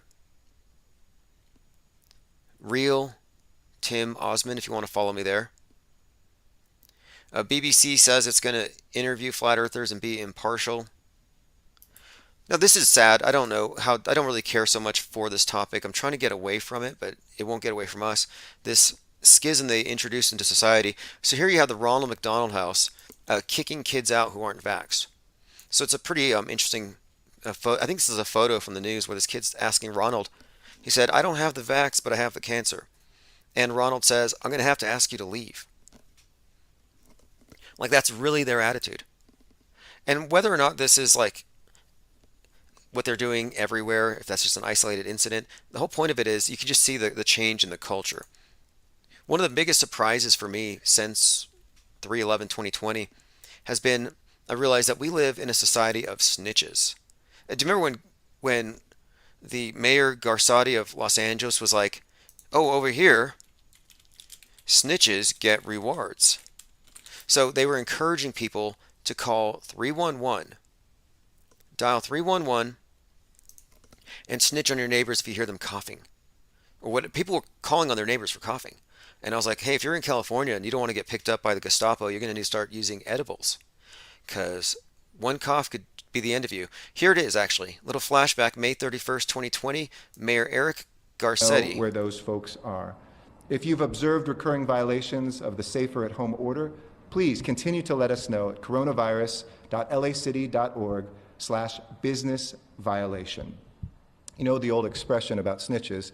Well, in this case, snitches get rewards. We want Snitches get rewards. Well, in this case, snitches get rewards. We want to thank you for turning folks in and making sure we are all safe. Meanwhile, Boris Johnson is out there twerking with a lightsaber on a dance floor at a BYOB party. All right, let's continue. Going through a few other very, very important memes just to make sure I haven't missed anything. All right, I'm going through everyone's comments that I missed over here at DLive, infiniteplane.radio, Yurt Mama, Jennifer Lovecraft Reeves, Echo Charlie. Let's see here. Ape Go Hard says, Rogan paid for Tim Pool's medical bills when he got COVID. Yep, Dr. Joe Rogan. The Frog King says, Pfizer is an anagram for Lucifer. P turns into L and U. Okay, I've seen that. I've seen that one, and I kind of agree with it. Like, you can take a few things. You can turn Dr. Fauci into Dracula. You can turn Greta into Al Gore Zero. Or Greta Zero into Al Gore, rather. It only makes sense because of the World War Zero thing. But now, can you turn Pfizer into Lucifer? Yes. But I think there's something even more interesting. So take the name Pfizer and reverse it, as Aleister Crowley would say. That's one of the things that they put in their spell books. You have to learn how to say everything backward. Okay, so if you go reverse the name Pfizer, what do you get? Reshef, the burner, ravager, West Semitic god of the plague and the underworld. Okay, so there you have it. Just sort of, you reverse the name and you get some kind of, here we go, old deity. Now, I don't know, do you worship deities or do you beg them not? I don't know exactly. Why would you pray such a thing? But yeah, they have some sort of a deity here. I will cause evil to come upon them and expend my arrows. I guess those would be the, here we go. Now again, you spell it backwards. The PH, just, you can kind of just, that's just the sound. Yeah, spell Pfizer backwards and you get the name, or pronounce it backwards, and you get the name of a deity that's sacred to pestilence and plague. And you know, another one is, you got Saint Corona. Saint Corona, is it patroness of plagues or whatever? Yep, meet Saint Corona, patroness of plagues and pandemics. And funnily enough, Saint Corona is a spitting image for both Elsa and Greta Thunberg. And Greta Thunberg is actually the basis for the character Elsa. Admittedly, Disney admits it. Oh yeah, we're brainwashing your kids. I'll put a link in the chat for anybody who's there. Go to darkmatter.radio. Check out the store. There's a few new items. I have this new shirt. Infinite Plane Radio. News, talk, conspiratainment 24/7. And that is going to be the future here. Very close to getting back to that. Futurism covered this story too. KFC's fake chicken isn't quite as disgusting as everybody's saying. So we're getting into this era of fake meat, and this was brought up in the movie Utopia that I keep referencing, because the character who creates the vaccine also creates synthetic meat, and he's very much Bill Gates in the movie. And this all ties into Soylent Green and recycling humanity. So just a heads up, I'm just reading the zeitgeist. Black box could record collapse of civilization. It's set to be installed on the west coast of Tasmania. It will be connected to the internet, and it will record information to help a future civilization if humanity suffers an apocalyptic event. Good to know. So the Earth itself now has a black box. Echo Charlie says, missed you on Float. Oh yeah, I'm going to get back on Float. There's like 50 different platforms we could be streaming on right now. And I'm going to be back into that, expanding 24 hours. It just, there were a few little setbacks, and of course I had to devote some time to suing YouTube, which is going very well. I have 1 of 3 suits already accepted. The other 2 are kind of contingent on what happens with this one. But yeah, there's a strategy here, and I'm not going to get into that now, but basically YouTube has not honored any of my valid DMCA takedown notices for more than 3 years. So at this point, I'm like, okay, I'm just going to send them a bill because I can point and I can see how many hits these videos and these fake channels have received. And that's traffic that I don't get. And there are fake channels that have more hits and more videos than I do. Like fake video, fake trolls. Like trolls could mirror my content and do better on YouTube than I can. So something's not right. Maybe they have something against me personally, not sure. Omega returns to space to help clear failed satellites from orbit. This was actually an idea we had here when they first started really hyping space junk. I'm like, why don't you just send an orbiting trash compactor? Use electromagnetics and bring in the junk, compact it, stamp it with the Amazon logo, and ship it to the moon, or just fling it to the moon for some future moon base. But no, they won't need that. They won't need to recycle the space junk because they're going to be taking blood samples and converting that into everything that they need out there. Probably even food. And you know Wall-E, the movie about the space ark in the future? Yeah, they're drinking their own dead in those smoothies. And yeah, that's a children's movie. And it shows you how important it is for them to reach the youth and brainwash them so that they're not surprised with what comes in the future. NA Literalist said, they said the fake chicken tasted so good. It's just the sauce, though. I mean, you could put that KFC sauce on shoe leather and have an equivalent experience. All right, let's move on here. A few more headlines I want to get through. Several Ukrainian government websites down due to a major cyber attack. Is this that cyber Polygon? And also, you cannot separate space wars from cyberspace wars because the space age is really cyberspace. And that's why the first major cyber attack we've had recently at that pipeline was done by the dark side. Dark side, outer space, they are connecting these things. Space wars will be conducted in cyberspace. Several Ukrainian government websites down due to a major cyber attack. I mean, there will be some, quote, space wars up above, but we all know what that really is. And you know, right now, they happen to be building walls around the White House. So some people on the Q side are speculating that the White House is going to be hit with a piece of, I guess, artillery from space, that China's going to blast the White House. So anyway, we'll see. Again, that's just QAnon, and that's their hopium. They're always hoping for something really bad to happen so that they can say to their family members, hey, I was right this whole time. You shouldn't have laughed at me at Thanksgiving. That's what they want. Because there is no happy ending, if you didn't know. At the end of the road for Q, you have mass executions and civil war. Worse than that, it's global. And it's all televised. All right, Spaces Water says, is Utopia a movie or a TV show? It's a TV show, it's a series, but they canceled it after one season, and you'll know why after you watch it. Because the anti-vaxxers become the heroes when they find out that the fake flu used at the fake meat plant was all a ruse, and they had crisis actors. That's another thing.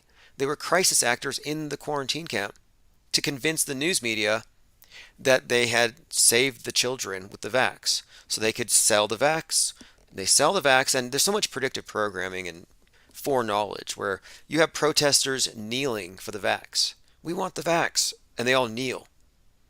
Well, anyway, long story short, the whole point of it is they had to save the Earth because the Earth is the Titanic and it's about to hit an iceberg. But don't tell Jeff Bezos or Leonardo DiCaprio.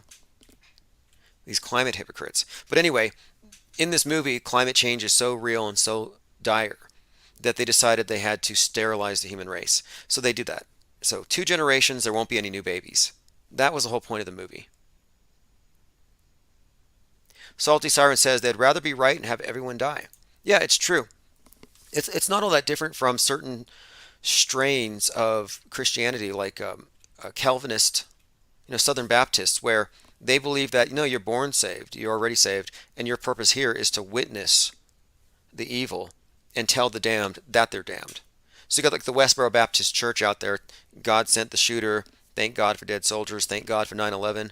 If they weren't a total psyop, they were putting out this idea that, yeah, we're watching the judgment of man, and we're not here to criticize God's work, but to praise it.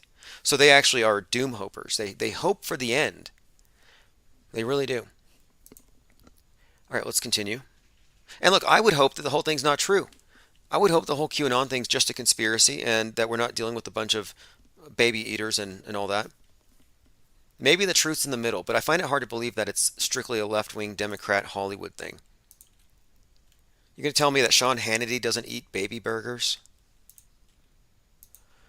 All right. I think I'm going to be back later on tonight to take calls. Lots of things to talk about. I got some info on Tom Cruise's upcoming trip to the space station. Might take off on 222.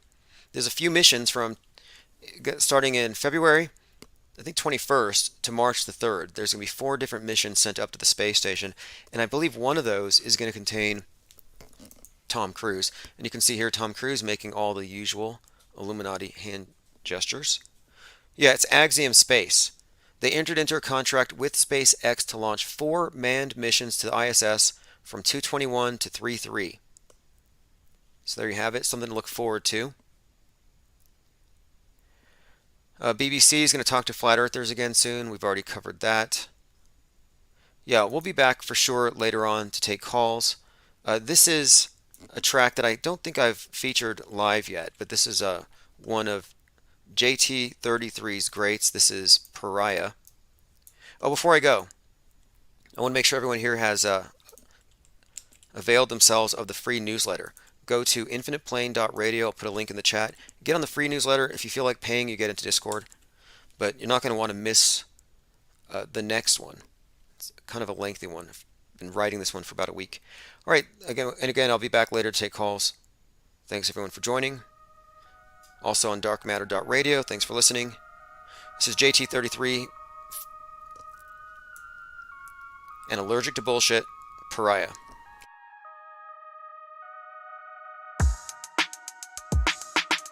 We were born into a cultish mind prison. The belief in outer space is nothing but the one world religion.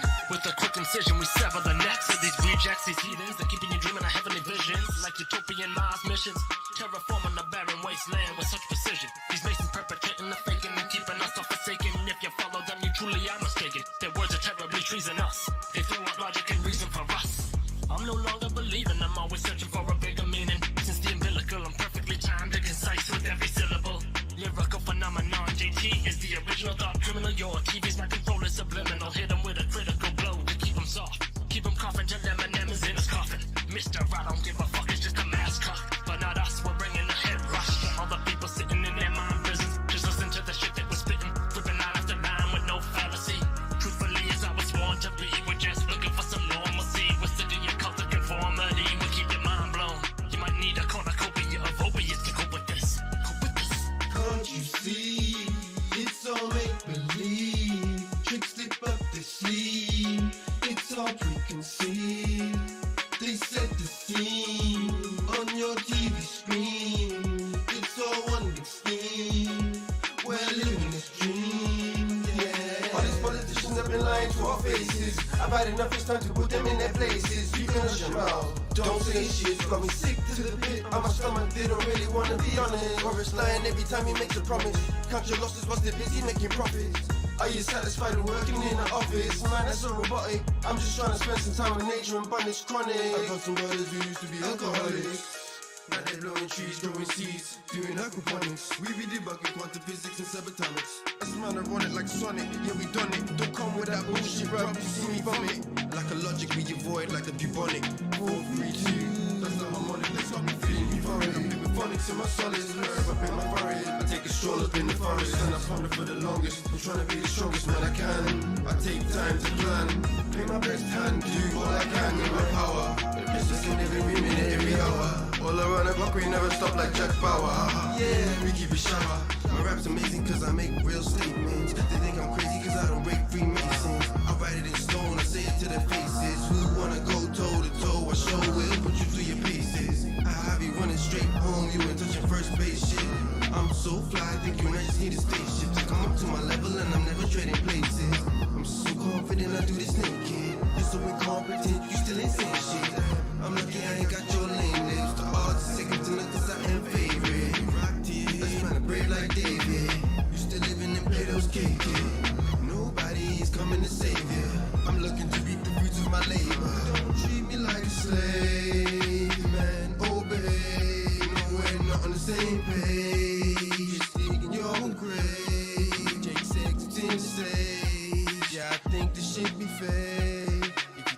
got proof to state your case. We use the auto hoax method like we paid the case. Steady bumping these anthems from state to state. Coming on the way, there's no debate.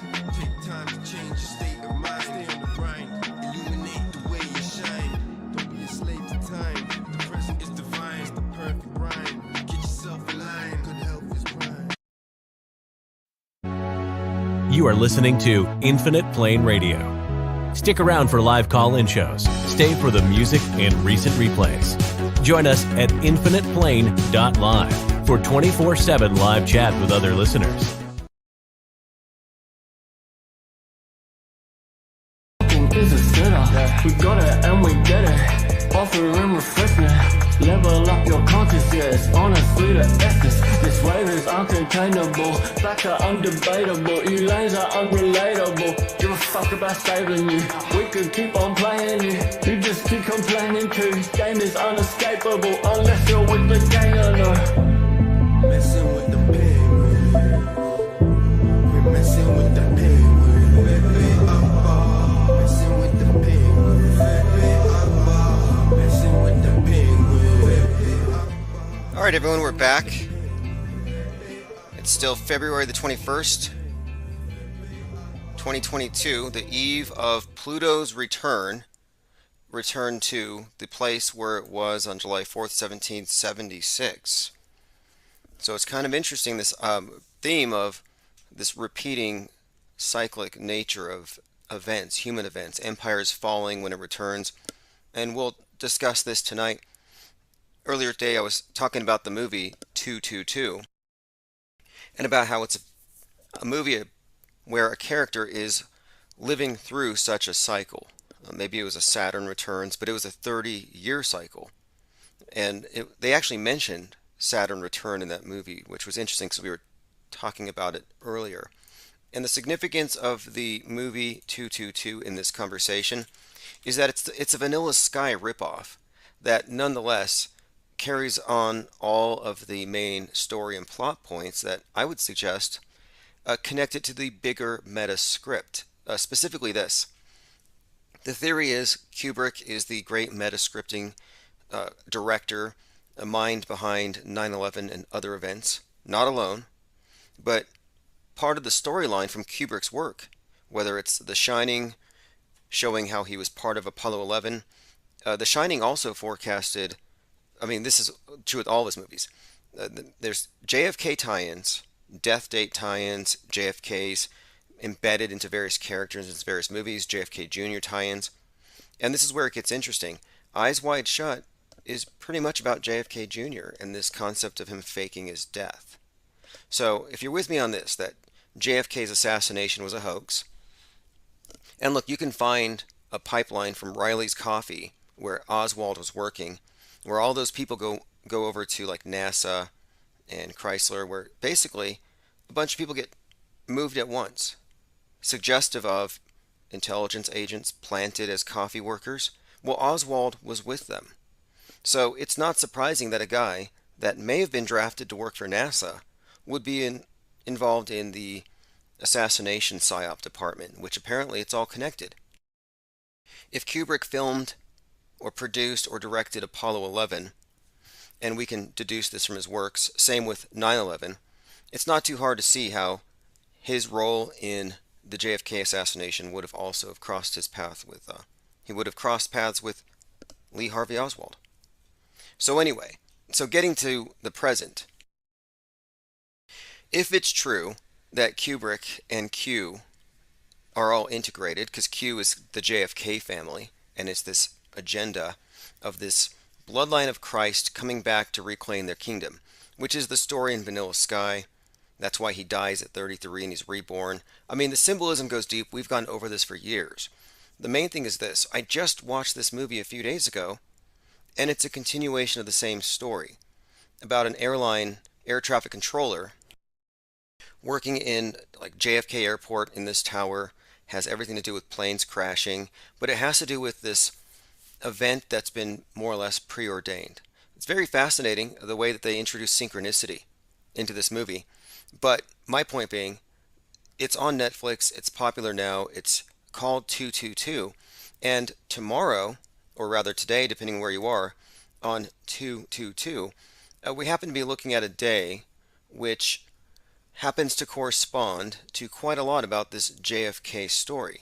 Specifically, I think it's been, was it 22 years, 22 months since his death or something like that. I mean, it's getting to be pretty precise, and we have all of our receipts here. So again, I'm not saying that JFK Jr. is going to show up tomorrow riding on the back of a T-Rex, emerging from a flying saucer that has landed on the White House lawn, but it's on the table. It's literally on the table. This is the movie 222. A man's life is derailed when an ominous pattern of events repeats itself in exactly the same manner every day, ending precisely at 222. So it's kind of a predestination movie.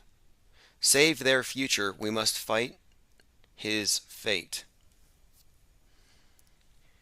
Subtext is everything with these movies. Eyes Wide Shut is based on a movie called Open Your Eyes, and it's a continuation. If you look between the lines, between the points where one